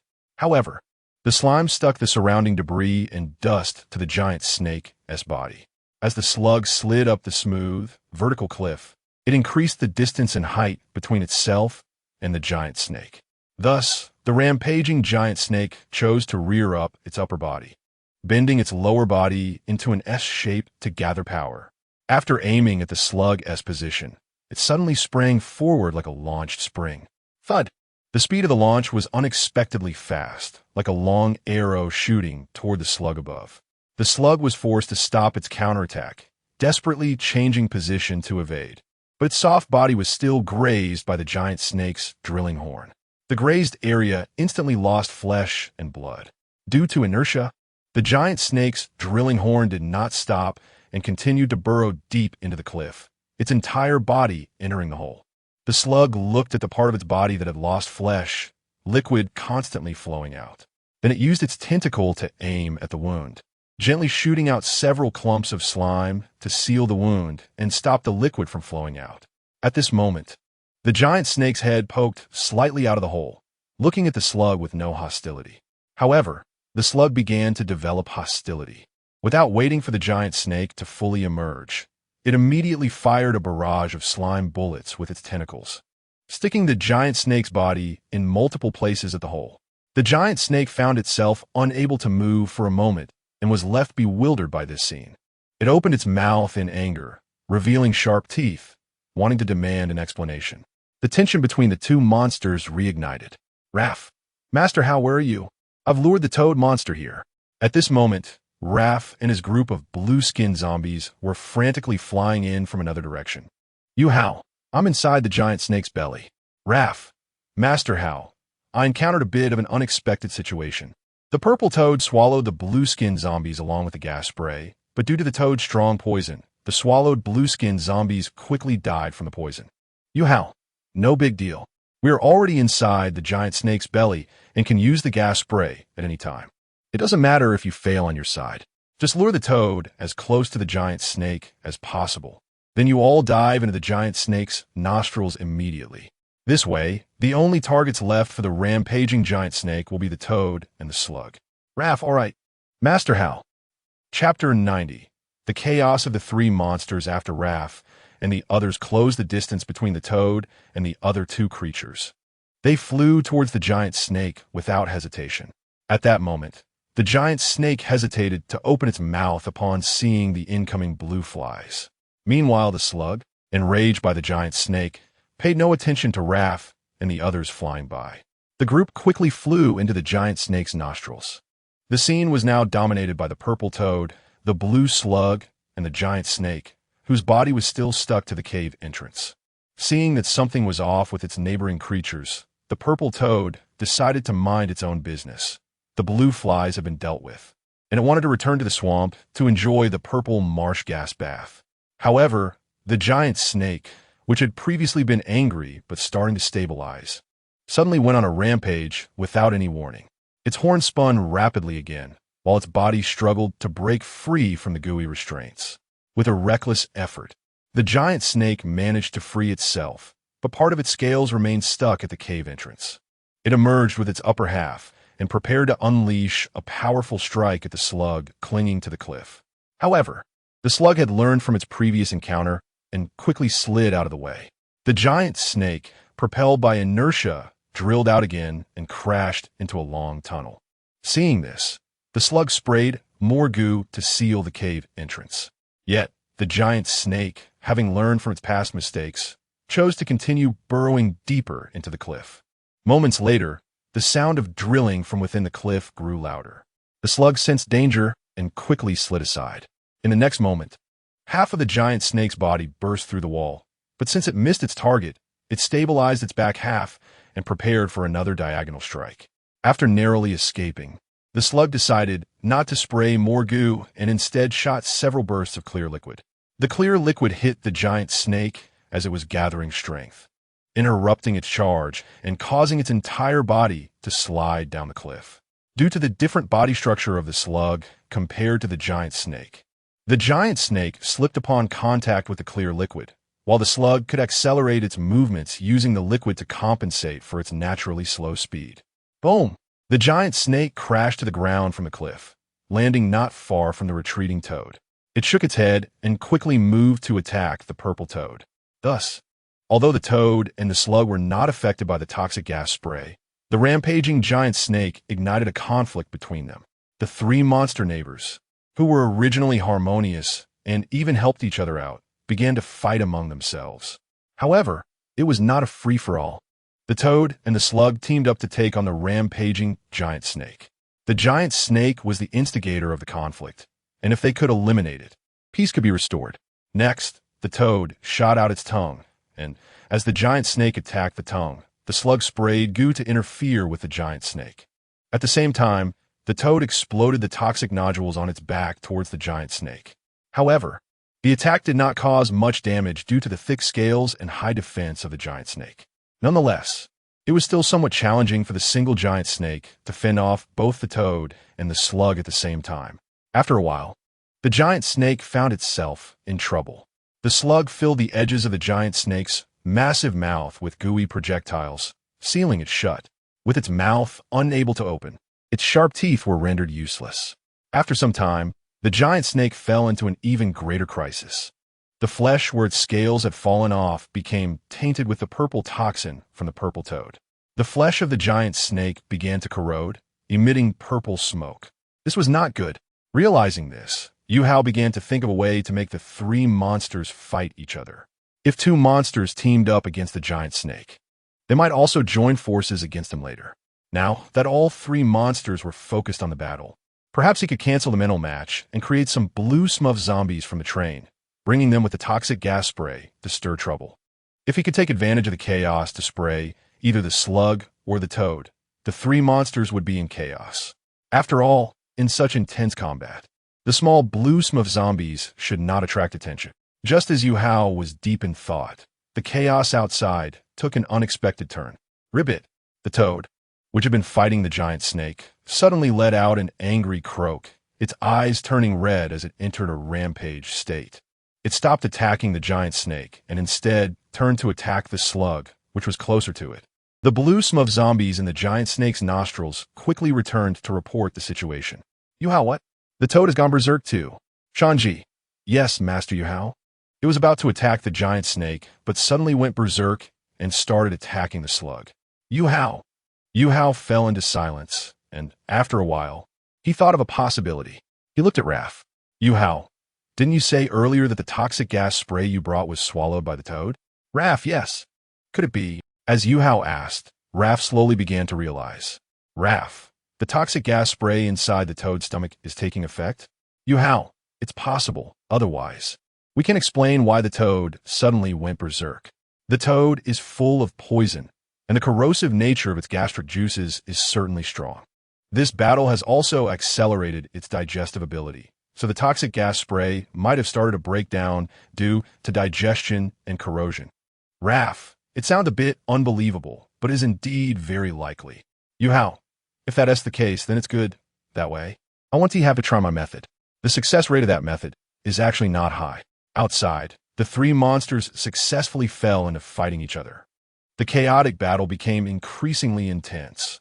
After an unknown amount of time, the chaos ended. The three monsters suffered varying degrees of casualties. The giant blue slug had half of its body dissolved by the toad's venom and had died on the spot. The situation was not optimistic for the toad either. Its limbs were broken, and its belly was pierced straight through by the giant snake's horn. Impaled like a barbecue on the horn, it was unable to escape. Although it did not die, it was incapacitated.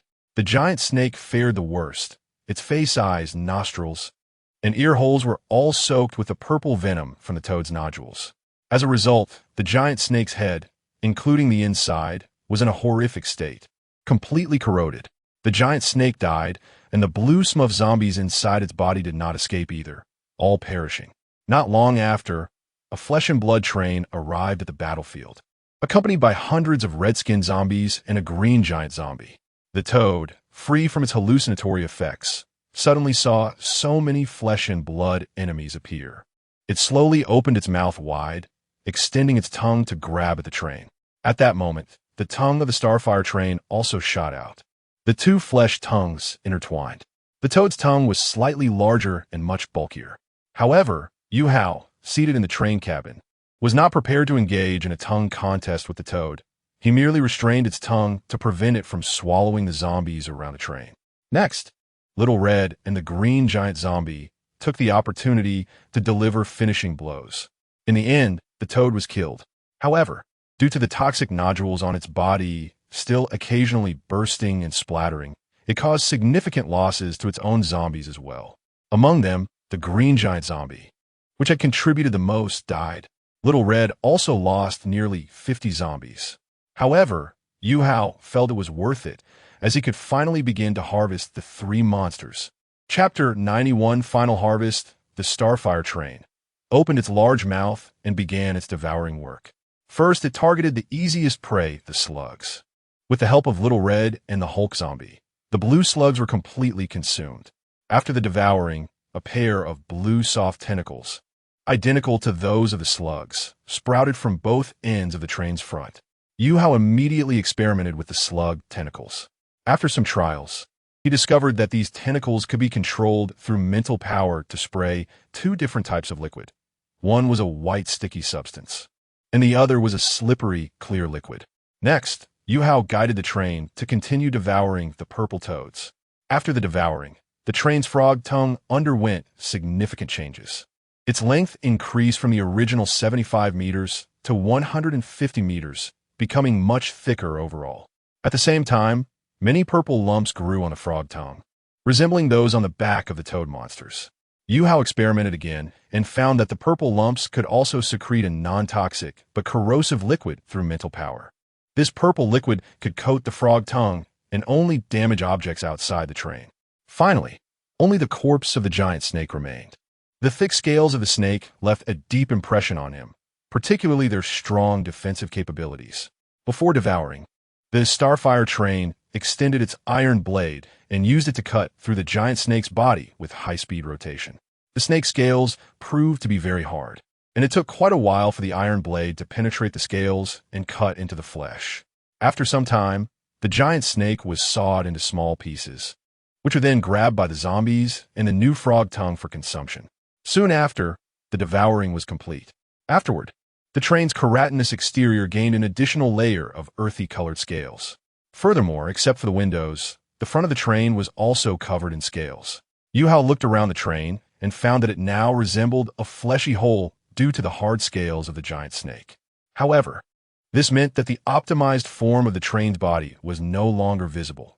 All shape optimizations would take place beneath the scales, making it impossible to perceive changes intuitively in the future. After acquiring the bioelectric collector, the train's body had already undergone many changes.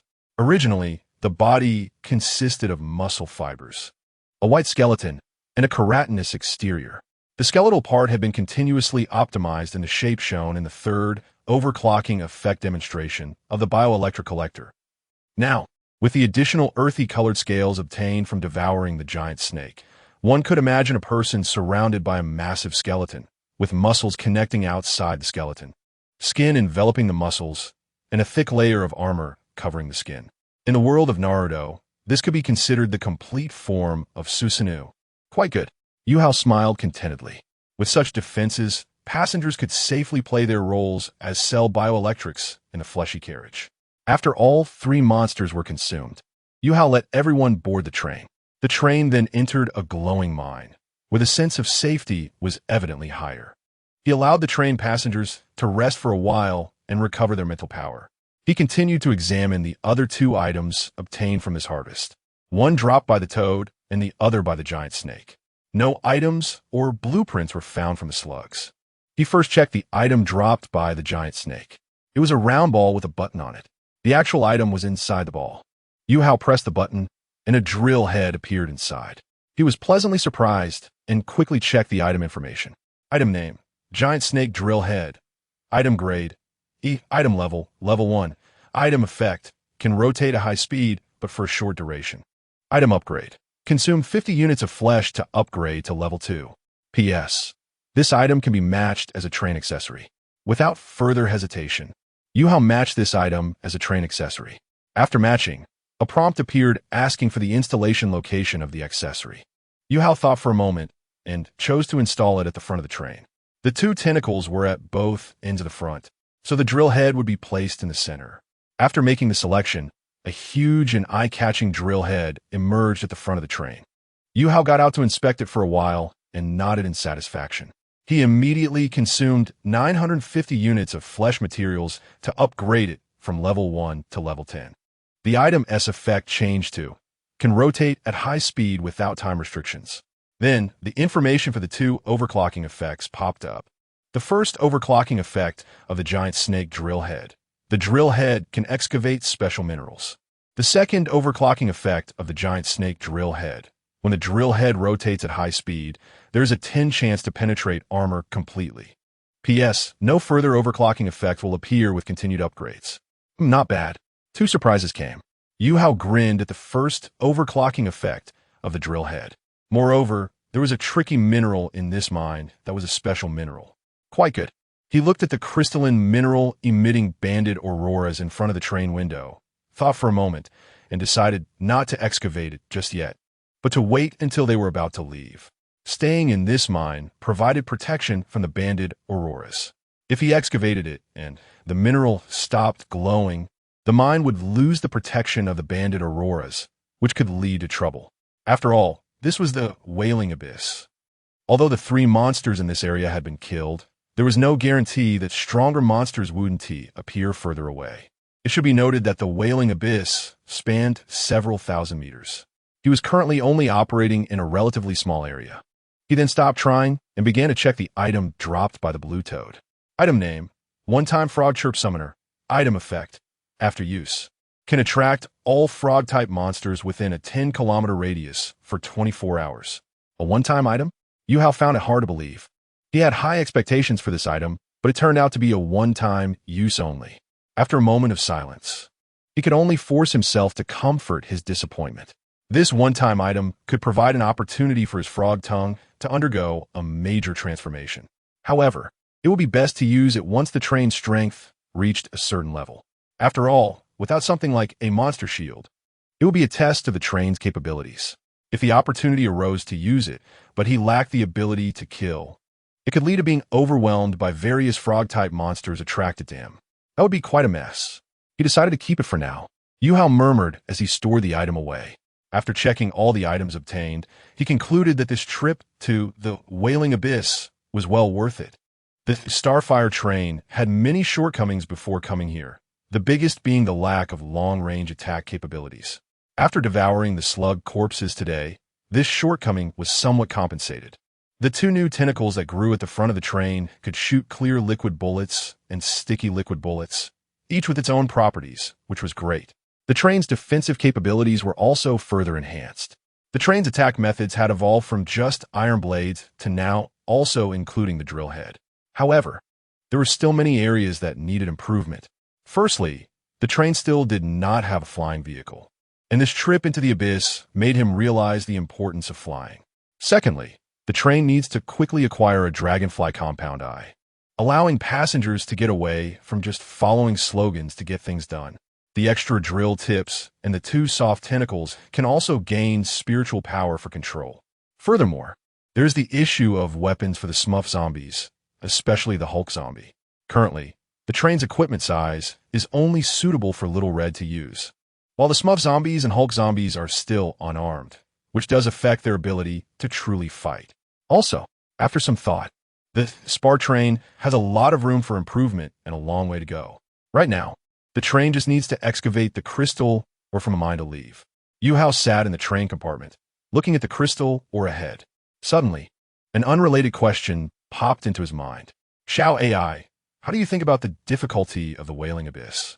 Does it deserve the title of a hell difficulty job transfer task for the mechanical train? Chapter 92, Zhongzi Production Line. Xiao AI believes, if a train preparing for a job change can survive for 24 hours in a place like the Wailing Abyss, it truly deserves the hellish difficulty of the job change task. The train preparing for a job change is still in the novice stage, with various components being quite basic and not very functional. If you follow your train route to challenge the Wailing Abyss, the novice train needs to solve at least 4 major problems.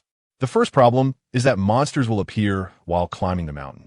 When your train climbs the slope, monsters at the mountaintop will push down boulders, which is a significant obstacle, and many novice job-changing trains will be eliminated at this stage. After successfully dealing with the obstructing monsters and reaching the mountaintop, The train will face the second major challenge: how to descend into this bottomless abyss. This may eliminate 99 of novice job-changing trains.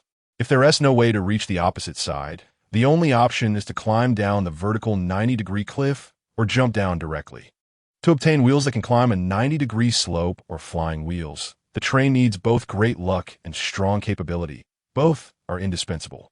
After the Yuhou train obtained the worm foot, a component suitable for complex terrains, it was still unable to descend the vertical cliff, proving that ordinary climbing components cannot support walking down a vertical, smooth, 90-degree cliff.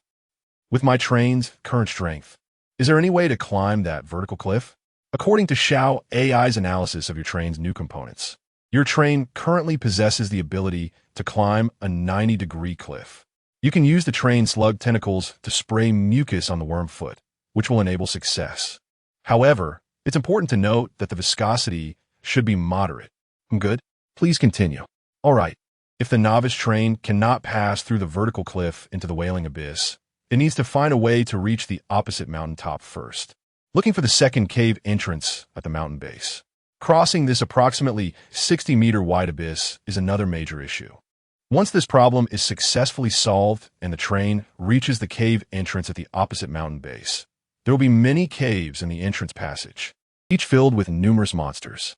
If the train can navigate through this monster passage to reach the depths of the entrance, it will continue to face near 80-degree cliffs.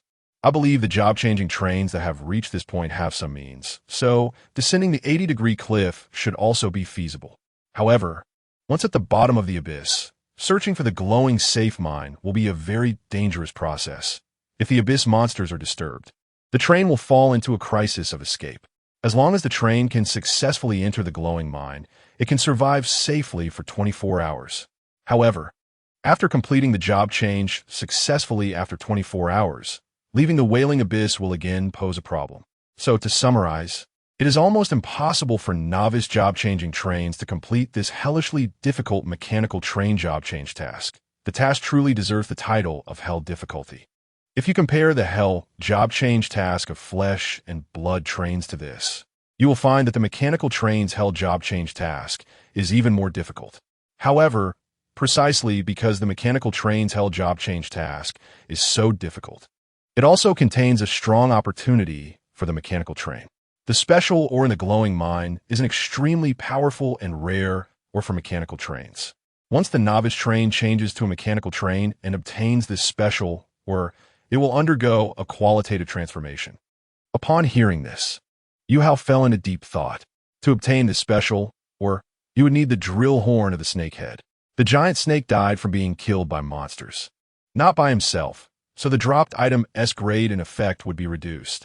If he killed it himself with a higher grade, the job-changing train might have a chance to upgrade it to level 5 and activate the overclocking effect, allowing it to mine the special ore. Another method is, if the grade isn't enough for an ordinary train to upgrade to level 5, then he could find a way to cut off the snakehead, as the severed snakehead can also survive for a long time. Then, he could take advantage of the time while the snakehead's drill horn is still spinning to directly get the snakehead to mine in the cave. Thinking carefully, indeed, every step is quite difficult. Yuhou couldn't help but sigh. Next, he would wait to take this special crystal ore from the mine until he left. After all this time, he should take a break. It is now evening. He took out a blueprint from his items that he was quite looking forward to, then grinned. He missed the Zongzi from Blue Star. Blueprint name, Zongzi Production Line. Blueprint effect. Consumes 50 units of flesh materials to create a Zongzi production line. Without hesitation, he crafted this production line in the first carriage. After the crafting was complete, the information panel for Zongzi Production Line popped up. Component name, Zongzi Production Line. Component grade, E grade. Component level, level 1. Component effect, consumes 1 unit of flesh to produce 1 Zongzi. Component upgrade, consumes 10 units of level 1 iron or to upgrade to level 2. After reviewing this information, Yuhou eagerly continued to consume 450 units of flesh to upgrade it to level 10. After upgrading to level 10, the production line still produced Zongzi, which was quite good. 2 overclocking effects popped up. The first overclocking effect of the Zongzi production line The filling of the zongzi produced by the production line can be selected freely, with three main categories: sweet zongzi, savory zongzi, and vegetarian zongzi. Sweet zongzi includes red bean paste zongzi, jujube zongzi, 8 treasure zongzi, osmanthus red bean paste zongzi, cranberry zongzi, mango zongzi. Savory zongzi includes savory meat zongzi, salted egg yolk zongzi, Cantonese-style sausage zongzi, preserved vegetable meat zongzi, mung bean duck egg zongzi, dried tangerine peel beef zongzi. Vegetarian zongzi includes alkaline water zongzi, tricolor quinoa zongzi, mushroom zongzi, mixed fruit zongzi. The second overclocking effect of the zongzi production line. After eating the zongzi produced by the production line, one will dream of dragon boat racing at night, which will help strengthen the body. Great! Today is a good day, full of harvest and zongzi to eat. He then called everyone to the outside of the first carriage and had them line up to receive zongzi. Since the flavors of the zongzi could be chosen freely, Yuhou let them select their favorite fillings. After everyone had received their preferred zongzi, Yuhou continued to produce many vegetarian zongzi and distributed them to Xiao Hong and the Blue Sprite Zombie. Next, everyone was very happy, enjoying the zongzi in the safe, glowing mine, their faces beaming with happiness and satisfaction. One little red zombie, not knowing that the zongzi had to be peeled from the bamboo leaves, swallowed it whole, causing everyone to burst into laughter. Now, everyone enjoyed a rare moment of tranquility. Chapter 93, Super Energy Crystal. After finishing the rice dumplings, everyone took a short break. Then they all returned to the train. It was time to get down to business. The spar train began to operate, with the drill at the front spinning rapidly. Next, mining commenced. The front of the train slowly approached the glowing, or zzz. The rotating drill of the train made contact with the luminous crystal, or producing a loud noise. Half an hour later, the mining was completed. The originally thick crystal, or had been reduced to dozens of small crystals scattered on the ground. Yuhou got off the train and picked up a small crystal to examine it. Special, or super energy crystal, or use, essential material for crafting super energy weapons. Super energy crystal. What exactly is a super energy weapon? He muttered as he looked at the information prompt for this special, or he decided to ask Xiao AI later. He continued to observe this super energy crystal in his hand. Visually, it was quite different from iron ore. Iron ore was spherical, about the size of a quail egg. However, this super energy crystal was a hexagonal prism, about the size of a finger. Furthermore, the super energy crystal was still emitting a banded aurora, although the brightness was much weaker now since it had been mined. Yuhou carefully picked up all the super energy crystals, put them in a bag, and then returned to the train. He counted them carefully. There were a total of 12. Once inside the train compartment, Yuhou did not plan to mix these precious ores with the flesh materials in car number 2. It was necessary to store these in a safe and inconspicuous place. Naturally, it would still be inside the train compartment. As for where to place them in the compartment, his first thought was to put them in the refrigerator. No one would expect that this refrigerator had a huge space inside. However, after thinking about it, he felt that this place was somewhat lacking. After pondering for a while, his eyes lit up. Why not have a double insurance? He took the super energy crystals to the refrigerator, opened the door, and walked inside. At this moment, the 30 square meter space was already filled with 50 little reds. The temperature inside had been adjusted to a comfortable 20 degrees. When the little reds saw Yuhou enter, they immediately assembled in front of him, standing straight and looking loyal, ready for action at any moment. Everyone, go outside the refrigerator, Yuhou said softly. The little reds were somewhat affecting his operations while inside. Once the little reds orderly left the refrigerator, Yuhou immediately felt that the space inside was much more spacious. He began to implement his so-called double insurance method. This method might not succeed, but it was worth a try. He operated on his wristwatch for a while, found the crafting information for the refrigerator, and after some operations, he successfully crafted a new level 10 refrigerator, using a total of 550 units of flesh materials. He immediately opened the door of this new level 10 refrigerator and saw that it also had a 30 square meter space, and his expression began to get excited. He never expected it to really succeed. If that's the case, as long as there are enough flesh materials, wouldn't I be able to create an infinite space inside the refrigerator? The corners of Yuhou's mouth couldn't help but rise, and his eyes curved into crescents. Interesting. Very interesting. He joyfully placed the super energy crystals into this newly crafted level 10 refrigerator. Now that this incredible method of continuing to craft refrigerators in the 30 square meter space inside the refrigerator had succeeded, it could probably be developed for more uses in the future. Who knows, if used well, it might produce miraculous effects in certain places. However, there was no need to think about that now. The flesh materials stored on the train were already running low, and there was no way to continue experimenting. Although the idea of crafting a refrigerator with a huge space inside another refrigerator was quite exciting, it was still necessary to maintain an objective attitude. If such a thing could indeed be nested infinitely, it would be too abnormal. There might be some limitations involved. Yuhou walked out of the refrigerator and returned to the train compartment with the little reds entering the refrigerator again. Then in a good mood, Yuhou went to the level 10 water purifier in car number 1 and consumed 1 unit of flesh material to draw a bottle of AD calcium. He returned to the train compartment again. Sitting in the chair, he shifted his thoughts and asked Xiao AI, do you know what a super energy weapon is? Sorry, based on the current information, Xiao AI can only find some information about energy weapons. Energy weapons. Then tell me what energy weapons are. Okay.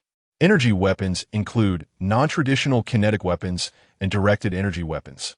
For example, electromagnetic cannons are considered non-traditional kinetic weapons, while laser weapons, microlight weapons, and particle beam weapons are classified as directed energy weapons. Xiao AI speculates that super energy weapons should be a more advanced and powerful existence than energy weapons. No wonder they say this thing can cause a qualitative change in new mechanical trains. It turns out it can create something even more powerful than energy weapons. That's just incredible. Yuhou couldn't help but click his tongue in admiration. He vaguely felt that the super energy crystal might even be able to craft something as powerful as nuclear weapons.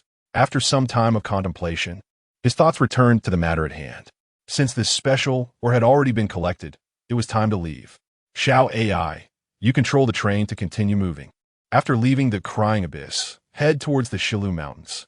By the way, Yuhou suddenly remembered something. On the way, also mine the glowing ores outside the mine and those on the cliff. Since the train's drill could mine the glowing ores inside, it would surely have no problem with those outside, which looked a bit lower in quality. As for the glowing ores on the cliff falling down during mining, there was no need to worry about that. He just needed to confidently leave it to Xiao AI, letting her multitask by mining while using the frog tongue to catch the falling ores. Okay. Xiao AI's crisp reply rang out. The spar train started up, turned on the headlights, and left the mine. After spending some time outside the mine, collecting the surrounding glowing ores, they began to climb along the smooth cliff face at a 90-degree angle. It was already night, with the moon bright and stars sparse. Yuhou sat in the train compartment, no longer paying attention to the train situation as he recalled a troubling matter. He took out a train order, and a hint of worry appeared in his eyes. Since the last time someone used the train order to test the total number of trains in the train radio, it had already exceeded 49,790,000, which meant there were less than 210,000 trains left to reach a total of 50 million. According to previous predictions, if this growth rate continued, it wouldn't take half a month to reach 50 million trains, and by then, the Stargate would descend. Almost a week had passed since then. This meant that in about another week. Chapter 94, Train Name, 49906-691.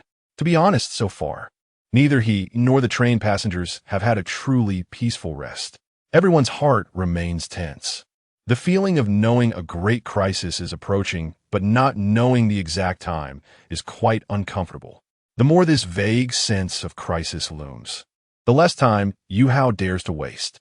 Fortunately, with Xiao AI, the train can basically be busy 24 hours a day. He doesn't even know how many trains there are now. Once they leave Wailing Abyss, he plans to find a place to test things out. He needs to have some certainty in his heart. After an unknown amount of time, the spar train left the mountain where Wailing Abyss is located and arrived at a flat area. Yuhou quickly checked the radar and seeing no danger, He called a few passengers and over 100 little reds to get off the train. Upon reaching the open space, he took out the train token. Special item, train token. Item effect.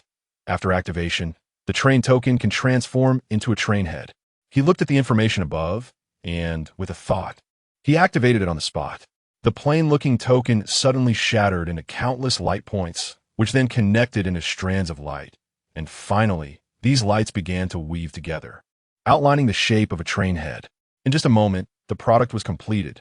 Yuhou entered the train room, went to the control screen, found the blue button labeled Train Information, and pressed it. Instantly, detailed information about the new train head popped up. Train name, 49906-691. Has one renaming opportunity. Number of carriages, none. Train accessories, none. Resource units, none. Dash, more than 49 million. There are less than 100,000 trains left to reach 50 million. The spar train continued to race across the wasteland. Yuhou sat in the train room, his face serious. There was nothing more to say. He needed to hurry and focus on development. There was still quite a distance to the Shilu mountain range, and he couldn't waste this distance either. When he saw more red dots on the radar, he could stop and take down a wave of zombies. He glanced at the radar, then looked at the ores he had collected along the way in the train room. Feeling somewhat gratified, he took one out to examine. Special ore, energy crystals, or use, essential material for crafting energy weapons. Oh, Yuhou raised his eyebrows, somewhat surprised. Essential material for energy weapons? Isn't this what Xiao AI mentioned before? After counting, he found he had collected a total of 106 energy crystals. These energy crystals are smaller and have a more subdued light compared to super energy crystals. Unfortunately, these are precious materials needed for mechanical trains, which my flesh and blood train cannot utilize. While Yuhou was happy, he also felt a tinge of regret. Theoretically, that's the case, but there will always be exceptions. At that moment, Xiao AI reminded him, "Oh, so you have a way to use these things for my flesh and blood train?" Xiao AI currently has no way to do that. What Xiao AI said is just to comfort you. Dash, thanks, but please don't comfort me like that next time. Okay. Yuhou moved all these energy crystals to the refrigerator in the fridge. Next, regardless of whether these things will be useful later, bringing them along now won't take up space. If they really end up useless, they can be used as train materials. After storing them, Yuhou sat in the chair and looked out the window. There is still one zombie signal flare left. He would use it soon. After experiencing the wailing abyss, the train's strength has improved significantly, but he still doesn't know exactly what level it is. Just in time, he would use the zombie tide to test the strength of the spar train. Half an hour later, Yuhou looked at the danger detection radar, and the number of red dots had increased. This will do, he muttered, taking out the zombie signal flare. He then opened the train door and aimed the flare directly into the air above the train. Whoosh! A bright light suddenly burst in the night sky. This time, Yuhou did not activate the zombie shield. Soon, a large group of zombies began to rush toward this direction.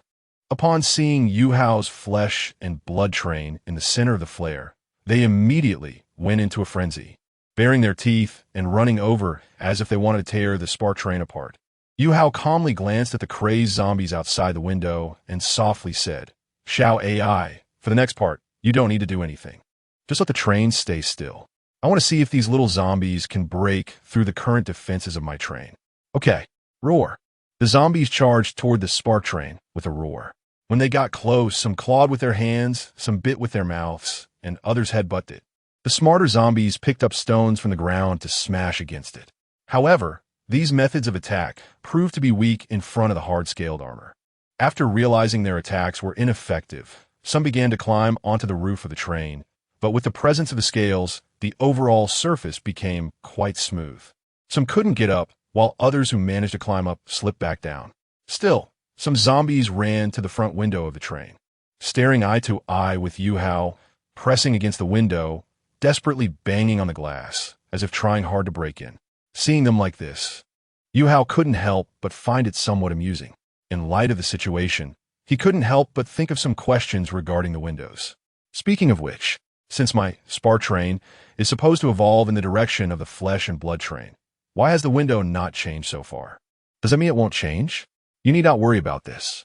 The evolution direction of the flesh and blood train will always revolve around the flesh and blood aspect, completely breaking away from mechanization. Even the front window of the train will have a unique evolution method. This evolution method can be referred to as the window's pupillization. Chapter 95. Window pupillation. Under normal circumstances, the flesh train needs suitable accessories to achieve window pupillation.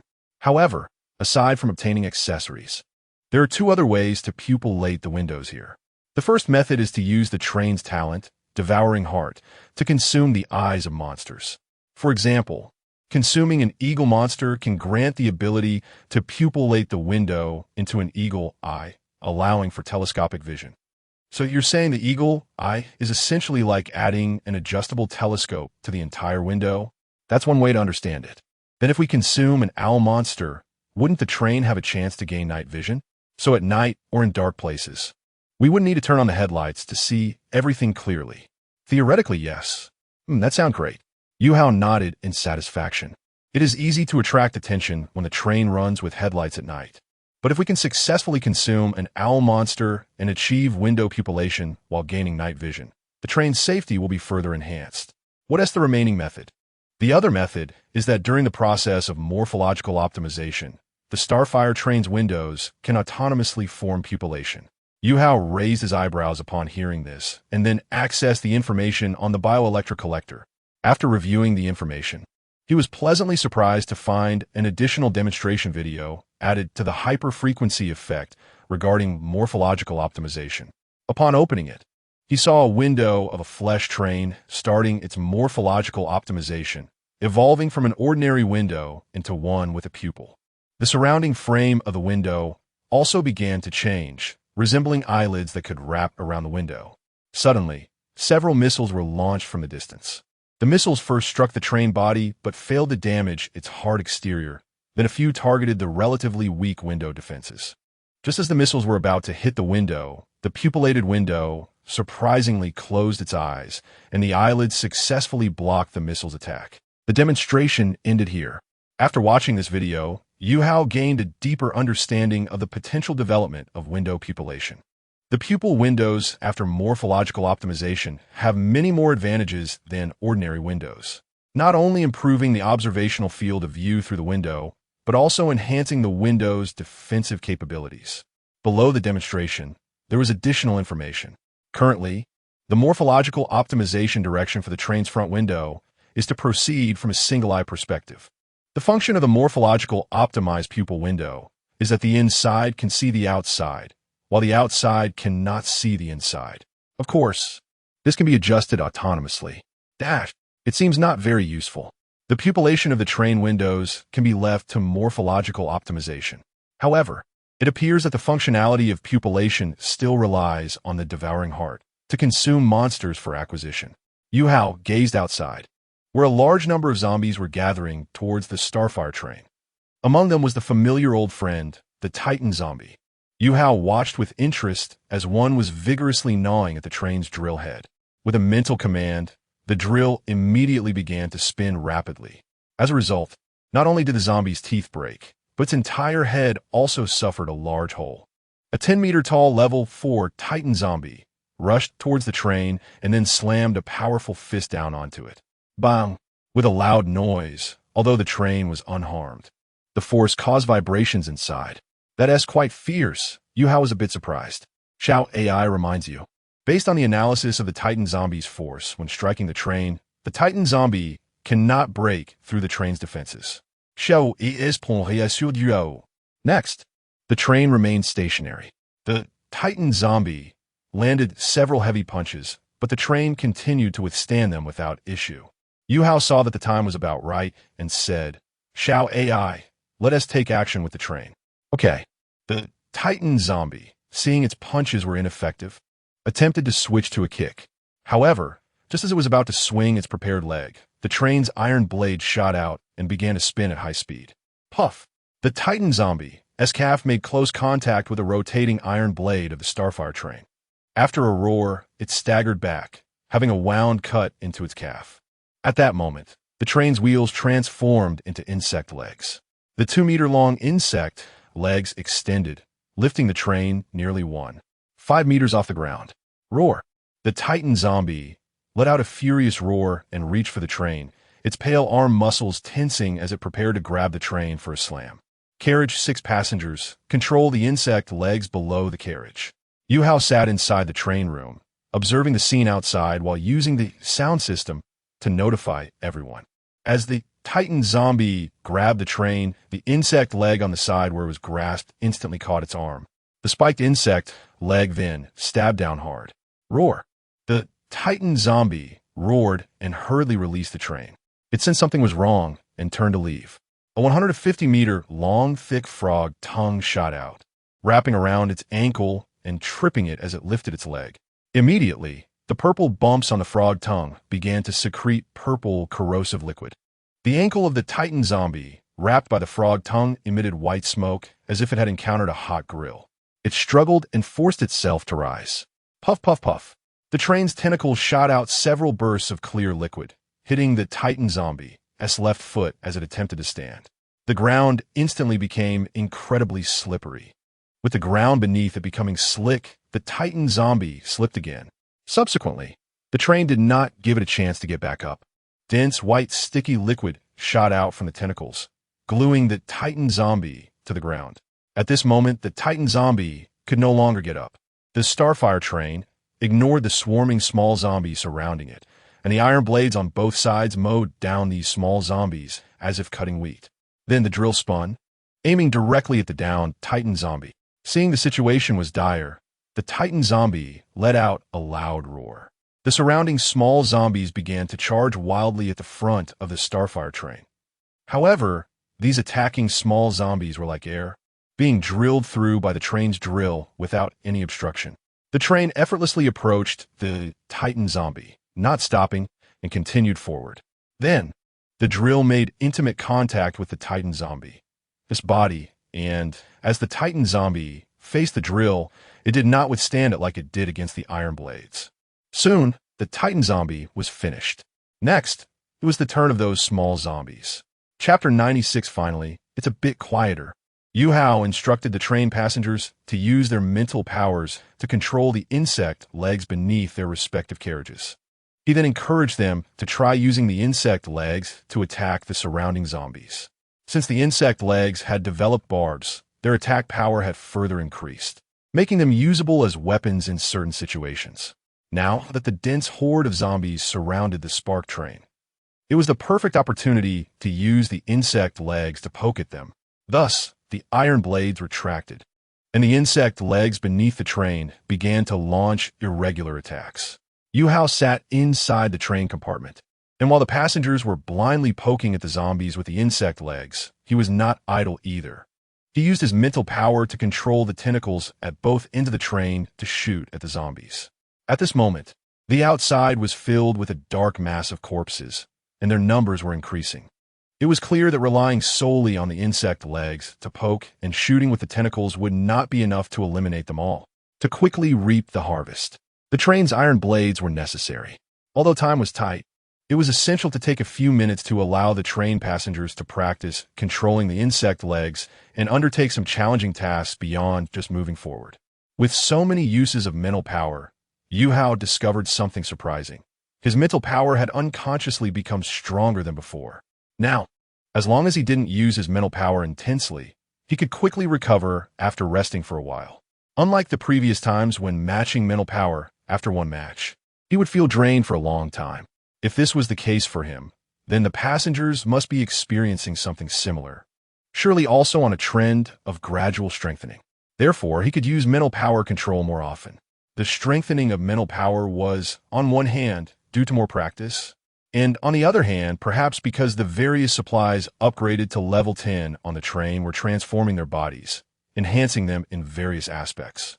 For example, the level 10 sleeping bag allowed passengers to achieve infant-like sleep, something unimaginable on other trains.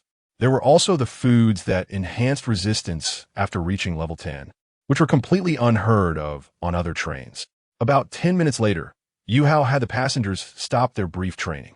During this time, The passengers did not hear Yuhou or Raph's commands, nor could they see the scenes outside the train, so most were just randomly manipulating the insect legs, which exposed many issues. The coordination between hundreds of pairs of insect legs was very chaotic and lacked purpose, making it look quite awkward overall. Although they were being controlled mentally, it appeared as if they had no thoughts of their own, lacking natural flow. It would have been better not to control them at all. Several times, the train nearly tipped over due to the imbalance caused by these insect legs. It seemed that an eye-like device needed to be installed on the roof of the train soon.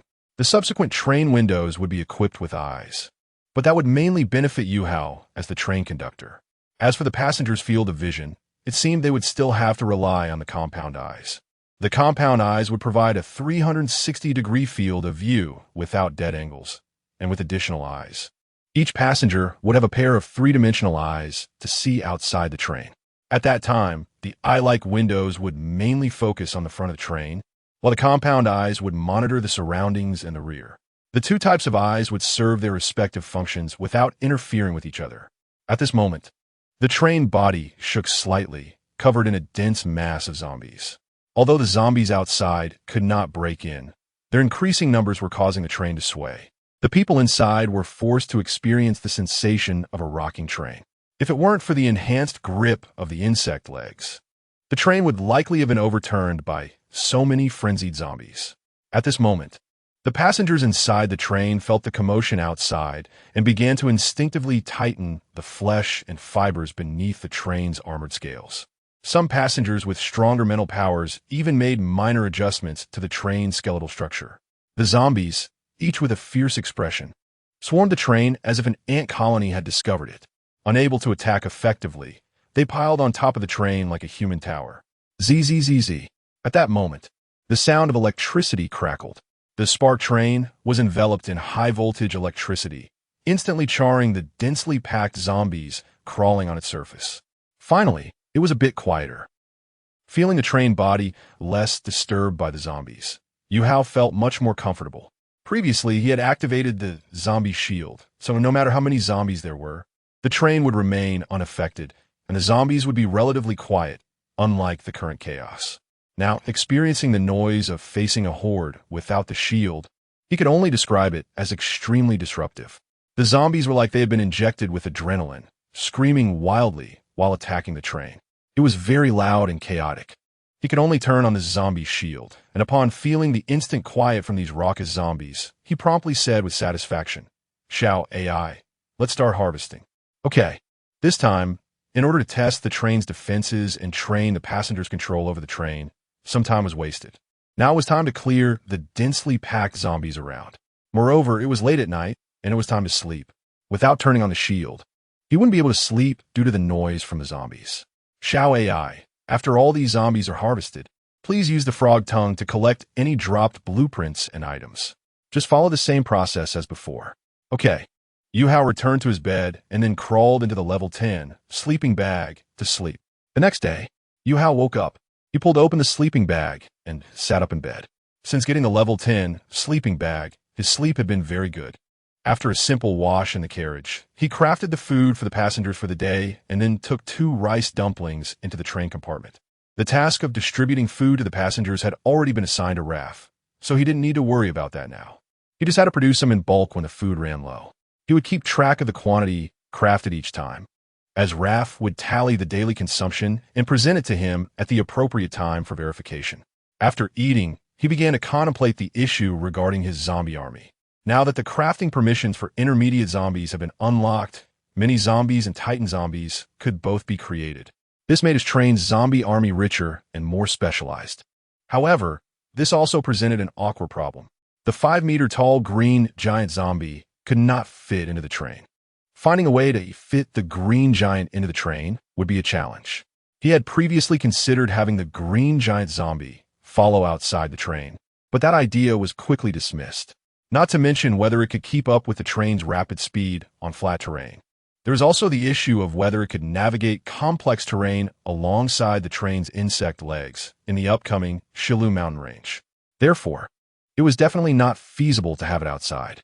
Later, he thought about putting the green giant zombie inside a refrigerator.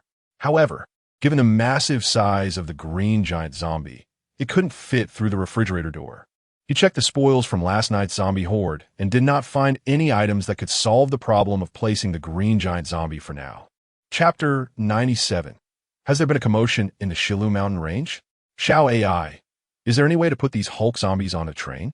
Xiao AI currently cannot find a specific method to put the Hulk zombies onto the train. However, Xiao AI can think of a way to recycle the Hulk zombies for you. What method? After you create the Hulk zombies, when you finish using them and the train needs to continue its journey, you might be able to devour them for flesh materials to recreate them next time you need them. Dash.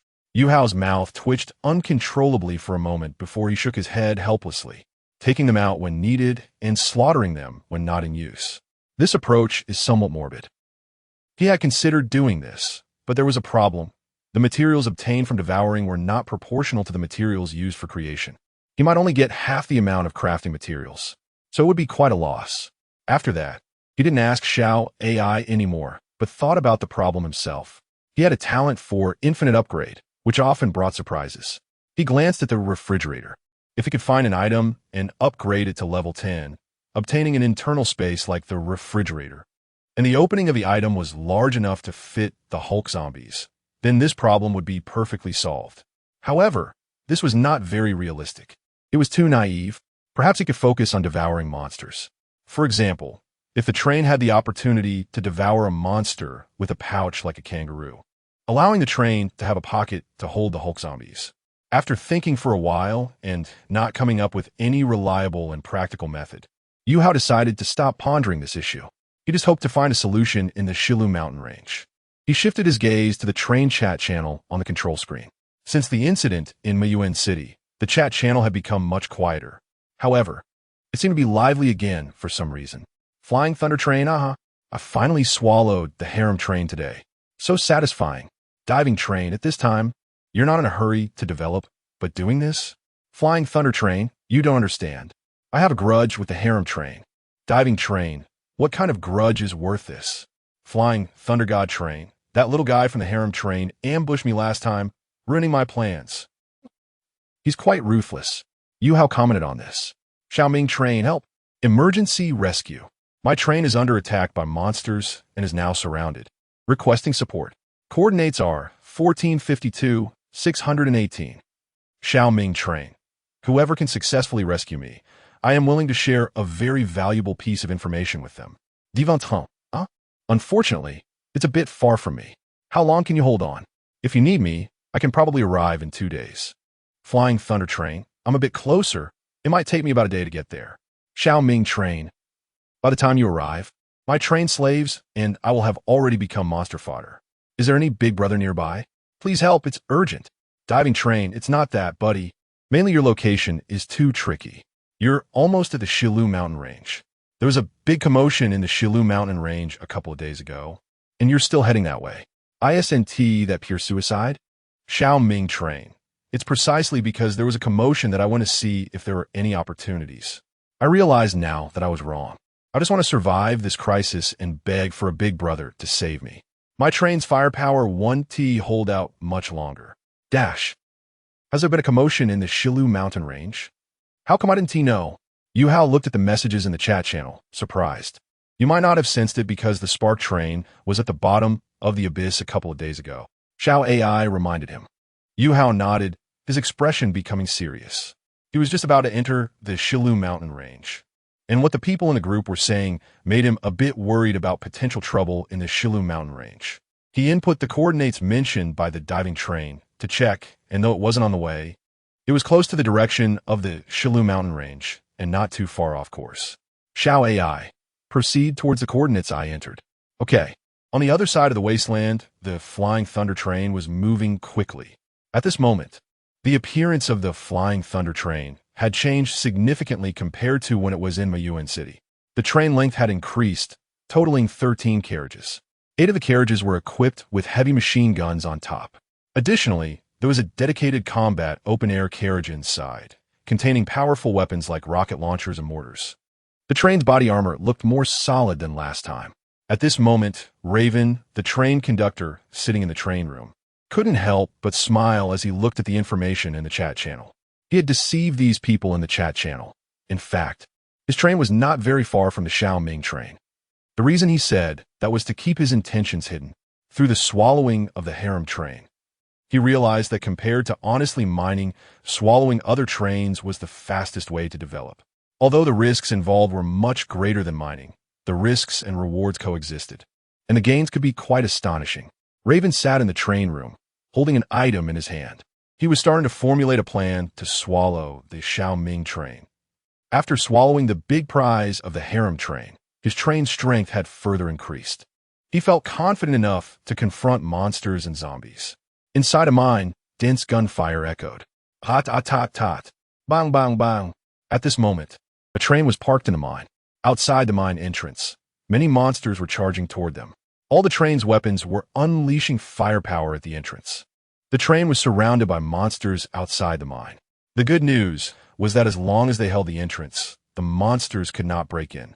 Moreover, after killing the monsters, their bodies would fall at the entrance, obstructing the monsters. Once they killed enough of them, the monster corpses might even block the entrance completely. But the bad news was that this also trapped the train inside the mine. Since this place was not very far from the Shilu mountain range, it was extremely unsafe. The longer they stayed, the more variables arose, making it more dangerous. Ming, are there any reinforcements coming in the chat channel? At this moment, the deputy train conductor looked anxiously at the outside of the cave. Sitting in a chair, the train conductor Li Ming, who was trying to send messages in the chat channel, looked rather grim. He shook his head. Not yet, they are all too far away. However, one train conductor said he would assess the situation and head this way. For now, we can only hold on.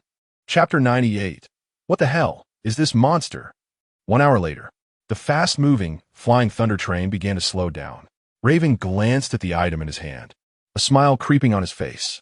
Heh, I've learned my lesson this time. As we approach, let us use the train disguise technique first. The spar train, which usually loves to lurk more than the submarine train, surprisingly popped up in the chat channel, saying it might come over depending on the situation. Now there is going to be some excitement on the Xiaoming train side. To avoid the embarrassing situation that happened last time in Desolate City, I need to take precautions. With this disposable chameleon disguise device, the Yellow Sparrow plan is set for sure. After saying that, he activated the item. Once activated, the Flying Thunder train was immediately covered with a layer of rough skin resembling that of a chameleon. The rough skin began to change colors, and before long, it blended seamlessly with the surrounding environment. The Flying Thunder train continued to move and soon arrived not far from a mine entrance. The train came to a stop, and Raven looked at the red dot on the radar, pondering, this should be the place. At this moment, the red dot inside the mine was struggling against the red dot outside the mine. There were no traces of any other red dots in the surrounding areas. Raven looked out the window and saw no signs of any trains. It seems the spar train hasn't arrived yet. He murmured and began typing in the chat channel. Flying Thunder train? Spar train bro, are you going to rescue the Xiaoming train? I didn't go because I was too far away, and now only you can save my brother Xiaoming from peril. Xiaoming train, help me, brothers. I can't hold on any longer. Xiaoming train, spar train, big brother, my train's fate now relies on you. If I can't hold on this time, I might have to take my top secret exclusive information and the train members to the northwest in regret. At this moment, inside the spark train on its way, Yuhou glanced at the messages in the chat channel, remaining silent. They were now not far from the coordinates, and at the current speed of the train, they would arrive soon. Raven looked at the chat channel, noticing that spark train hadn't spoken up, and his expression suddenly darkened. Could it be that the spark train is also encountering special circumstances and won't make it? If that's the case, there is no need to wait any longer. I can take action directly. Raven began to carefully observe the situation at the mine with binoculars. After a while, his face became even more grim. There are quite a few monsters out there. He saw that a large number of ant monsters were surrounding the mine. Although the scale was not as large as a horde of zombies, there were still several hundred of them. Raven hesitated. Although his train had some strength now, monsters are not like zombies. They're not so easy to deal with. If there were zombies outside, even if there were 1,000 of them, he could kill them all without batting an eye. But for monsters to reach this number, that's another story. He had anticipated so many monsters when he came. They rarely gathered in such numbers, unlike zombies that always appeared in hordes. He had thought that 100 monsters would be the maximum here. That was indeed a miscalculation. Next, if the goal was to obtain the resources and slaves of the Xiaoming train, then he clearly needed to eliminate the ant monsters before they broke into the mine, then charge in to capture the Xiaoming train. If he was only after the resources of the Xiaoming train, then he could just watch the show, waiting for the ant monsters to break in and do the killing, and after they were satisfied and retreated, he could go in to pick up the scraps. After some thought, Raven decided to forego the slaves from the Xiaoming train and just take the resources. For safety's sake, it was better to be more cautious. Having made this decision, he sat in his chair, watching the messages in the chat channel while observing the situation at the mine. Not long after, in the channel, the Xiaoming train sent a message indicating it was about to give in. Raven smiled at this news. He said a few words symbolically in the channel and then looked up to check the situation at the mine again. Suddenly, his pupils shook, stunned by what he saw. A long worm-like monster swept past in front of his train, heading straight for the mine. What the hell is this monster? He was momentarily dazed, feeling a wave of suffocation.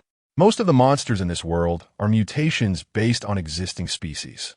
But the monster passing by in front of him was something he couldn't identify at all. It was bizarre yet breathtaking. Raven looked at the radar. And why? Why can't my radar detect this monster? The longworm monster did not appear as a red dot on the radar. Impossible. Since I can see it, it means this monster isn't disguised, yet the radar can't detect it. What the hell is going on? At this moment, Yuhou's spark train had arrived at the coordinates. Ever since devouring the bat monster in the cave at Wailing Abyss, his train radar had gained the ability of bat echolocation interference, making it undetectable by ordinary train radars. It was essentially an invisible train on the radar. Yuhou directly began to clear out the ant monsters outside the mine. Inside the Flying Thunder train, Raven was still covering his mouth with both hands, completely stunned and unable to speak. The shock brought by this longworm monster had left his mind in turmoil. The creature had skin resembling snake scales, but its body was like that of a longworm. From the side, he could see that it had 2 antennae on either side of its head. Most absurdly, there was a large drill-like horn in the center of the antennae. Just from the side view, it was already hard to imagine what the front of this longworm monster looked like. The drill horn of the spark train began to rotate. The train first cleared out the ant monsters at the mine entrance. Then the antennae sprayed white sticky liquid bullets to seal the entrance, and finally focused on dealing with the ant monsters outside the entrance. The ant monsters, realizing that an enemy had infiltrated their group, began to attack the spark train en masse. Some climbed onto the train, opening their powerful jaws to bite through the train's exterior. However, their jaws could not penetrate the armored skin at all. Chapter 99. Master Lei Sophistry Lei stared blankly at the scene outside the train window for a long time. After a while, a hint of sympathy and pity for the Xiaoming train rose in him, and he sent a message in the chat channel. Fei Lei train, Xiaoming train. Buddy, you can give up struggling now, because you've already been targeted by a big monster. Xiaoming train, huh? Fei Lei train. An extremely outrageous monster has come outside your mine, sealing the entrance with white slime. It's currently slaughtering the ant monsters outside the mine. After it finishes off the ant monsters, it'll probably come in and eat you all. Xiaoming train. Inside the mine, in the cabin of Xiaoming train, Li Ming looked at the messages in the chat channel, his heart sinking. The glimmer in his eyes quickly faded, and his gaze dimmed, leaving him feeling as if his heart had turned to ashes. He then stared blankly at the radar, hoping to see that big monster outside the mine. After watching for a while, a hint of surprise flashed in his vacant eyes. The trainmaster of Fei Lei train said a monster was outside the mine, but the radar had not shown any new red dots. With this doubt, he sent a message in the chat channel. Xiaoming train, Fei Lei train, buddy, don't lie to me. I haven't found any new red dots here. What is going on? Fei Lei train. That's the strange part about that monster. It can't be detected by the radar, but can be seen with the eyes. After Lei Wen sent the message, he noticed that Xiaoming train had not replied, so he added another message. Fei Lei train. I'm not joking with you. If you don't believe me, check if the number of red dots on your radar is decreasing? If there's no powerful monster outside slaughtering, how could the number of red dots decrease? Li Ming looked at the messages sent by the train master of Fei Lei Train, and then at the decreasing red dots on the radar, feeling utterly confused. He sensed something was off, but he couldn't put his finger on it. There were many inconsistencies, but right now, he only saw the sudden appearance of a powerful monster that couldn't be displayed outside the mine. After a moment of chaotic thoughts, he suddenly had a realization. Wait a minute. How does the train master of Fei Lei Train know what is happening outside the mine? He quickly sent a message in the chat channel. Xiaoming Train. Fei Lei Train. How do you know what is happening here? In the chat channel, after saying that, the train master of Xiaoming Train received no reply. Just as Lei Wen was about to send another message, he finally saw the other party reply, but it was just a message questioning him, and he fell silent. Xiaoming Train, what is going on? Did you come over here? Xiaoming Train. You can't know what is happening here unless you come. Xiaoming Train, Fei Lei Train. Now, it was Xiaoming Train who sent a series of messages. Lei Wen looked at these messages in the chat channel and felt a bit at a loss. He could only prepare to be silent and ignore those messages. But suddenly, he thought of something to say. So he hurriedly sent a message in the chat channel. If he didn't find a way to explain, his reputation in this chat channel would be ruined. Fei Lei Train, Xiaoming Train. How could I possibly come over? If I did, with my temper, wouldn't I'd be the first to fire a few cannonballs at that monster? Fei Lei Train. Just check if there are any new red dots on the radar. If I came here, wouldn't your radar detect it? Li Ming looked at the message sent by Fei Lei Train, and his initially excited emotions were interrupted. He stared at the radar in silence, then continued to send a message in the chat channel. Xiaoming Train, Fei Lei Train, there really are no anomalies on the radar. But since your train isn't here, how can you know what is happening here? How do you explain that? Lai Wen. Fei Lei Train, that's because my train's talent is the 1,000-mile eye, which can see scenes from 1,000 miles away, understand? Li Ming stared at this line of information, instantly dumbfounded as all his doubts dissipated. Fei Lei Train, I just wanted to kindly remind you, but I didn't expect you to misunderstand me like this. It really breaks my heart. Inside the Xinghua train, which was currently clearing out the ant monsters, Yuhou watched the lively debate in the chat channel and chuckled. If I remember correctly, the train talent of Fei Lei Train seems to be related to speed, right? It seems Fei Lei Train has undoubtedly come to this area and is now probably hiding the train somehow. The train master of Fei Lei Train is playing the victim in the channel, making Xiaoming Train too afraid to say anything. So, should I say a few words to give him a slap in the face?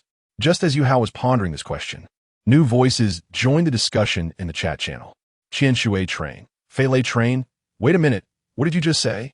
Fei Lei Train, I said the train master of Xiaoming Train misunderstood me and broke my heart. Qian Shui Train, no.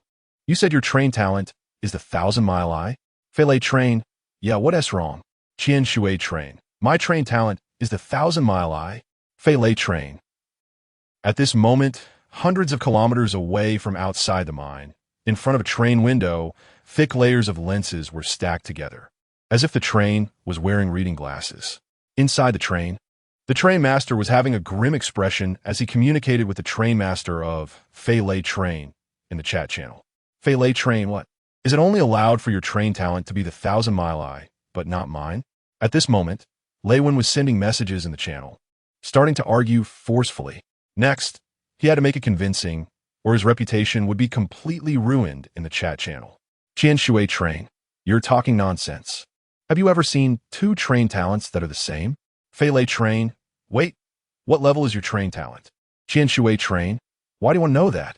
My train talent, the 1,000-mile eye, is just a common grade talent. Fei Lei Train, well, my train talent, the 1,000-mile eye, is a mid-level grade talent. Fei Lei Train. Although it's nearly impossible for two train talents to be identical, it's still possible for the same train talent to have different grades, right? Qian Shui Train. Chapter 100. Yuhou slaps back inside the spark train. Where monsters were being farmed, Yuhou looked at the thunder train, managing to turn things around in such a situation, and couldn't help but feel a bit overwhelmed. What a master of sophistry. He sighed and decided to slap this old six in the face. Spark train, thunder train, Didn't your train talent have something to do with speed? Spark train, don't you remember how you used your train talent to escape the attack from the harem train in Yuan City? Thunder train, Rowan's expression changed when he saw the message from Spark train in the chat channel. His face darkened, and he immediately sent a friend request to Spark train. It wasn't too long before the other party accepted. He quickly sent a private message. Thunder train, who are you? How do you know about the situation in Yuan City? Thunder train, at that time, there were only the scavenger train, the harem train, and my train present. No other trains were detected on the radar. How did you see what was happening over there? Spark train, are you that anxious? Asking so many questions in a row. Spark train, have you considered that the reason I could see what was happening there might be because my train also has clairvoyance? Thunder train, Spark train, you mentioned before that your train's clairvoyance is a level higher than the submarine trains, being of intermediate grade train talent. Coincidentally, my train talent's clairvoyance is exactly one level higher than your intermediate grade, being of advanced grade. Thunder train, Raywin suddenly felt choked. The sophistry he had used against the submarine train was now being used against him by the conductor of the Spark train, and it didn't feel good at all. Spark train, all right, I'll be straightforward. I was right next to you guys during the battle. I just used a disposable chameleon disguiser to disguise my train, which is why you didn't notice me. Thunder train, Raywin felt a bit dazed. He sent another message. Thunder train, where are you now? During this time, Spark train had swiftly killed all the ant monsters outside the mine. Although Yuhou was messaging Thunder train, the Spark train was still busy killing monsters under Xiao AI's control without any delay. With a powerful attack of the train drill, killing these small monsters was effortless. Moreover, the train was now using its frog tongue to devour the corpses of the ant monsters. Yuhou looked at the private message from Thunder train and calmly replied, Spark train, I'm right next to you. Thunder train, huh? Raywin quickly looked outside the train window, but saw nothing unusual. He then checked the radar and found no anomalies. Finally, still not convinced, he took out binoculars and carefully observed the distance outside the window. After confirming that there were no signs of any trains, he breathed a sigh of relief. Damn it, you scared me. When he saw that line of information in the private message, he suddenly felt a tingling sensation like watching a horror movie on the first night of the apocalypse. The way it was said made him feel like the Spark train was like a ghost, lingering endlessly. Irritated, he sent a private message. Thunder train, you're like a ghost. Trying to scare me, huh? Why can't I see your train? After sending this message, Rywin's mind quickly reacted, and he hurriedly added, Thunder train, did your train use a disposable chameleon disguiser again? Yuhou thought for a moment after reading the private message. The bat sound wave interference ability shouldn't fall under the category of disguise items, so he honestly replied in the private message. Spark train, no. Raywin was at a loss for words. Not long after, Spark train finished devouring the ant monsters, and the form of its insect legs slightly changed, with more barbs appearing, looking sturdier and stronger. Then, its antennae aimed towards the mine covered in white slime and sprayed slippery clear liquid. When the slippery clear liquid hit the white slime miraculously began to dissolve. Under the neutralization of the slime and the clear liquid, it turned into a puddle of ordinary liquid that was neither slippery nor sticky. At this time, the mine was already blocked by the corpses of the ant monsters. The frog tongue continued to devour the corpses. Inside the Xiaoming train, everyone, including the conductor, looked incredulously at the radar as the red dots disappeared. The corpses of the ant monsters at the mine entrance posed no threat, and thus no longer showed as red dots.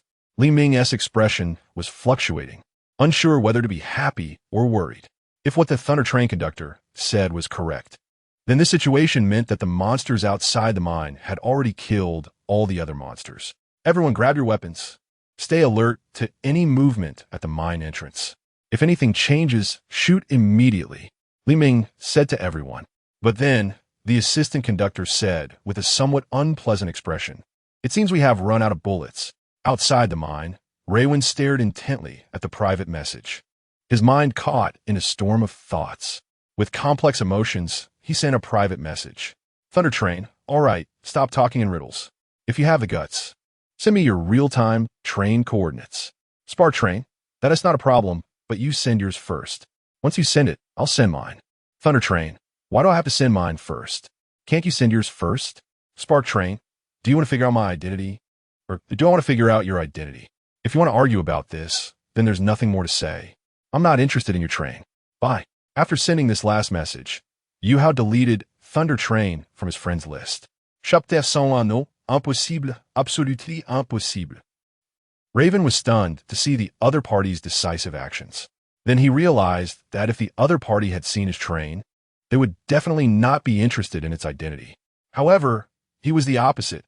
He still hadn't figured out what the other party's train was. He was eager to understand the other party's train. If he didn't clarify this immediately, he feared he wouldn't be able to sleep tonight. At that moment, Raven felt like ants were crawling all over him, which was quite uncomfortable. So he could only awkwardly apply to be friends again. The other party did not agree. Raven's face immediately became as ugly as if he had swallowed a fly. He continued to apply. This time, he wrote in the application note, "Come on, is it not enough that I applied first?" This time, Yuhou did not refuse but agreed. After becoming friends again, Raven immediately sent a private message. "Fei Train. Okay, I'll send first. But to prevent me from sending and you not sending, you have to show some sign. Xinghua Train a sign? That's easy." Yuhou deleted Fei Train from his friend again. Raven looked at the other party's actions. His mind went blank for a second, then exploded with anger. His blood pressure shot up to his head, and he felt like his lungs were going to explode. He gritted his teeth and applied to be friends with Xinghua Train again, adding a note. "Fine. I'm not asking for much. Is it too much for me to send? Damn it." He swore that once he found the other party's location, he would definitely swallow the other party's train. Yuhou agreed to the friend request. At the same time, he slightly sympathized with the other party and sent a private message. "Xinghua Train, forget it.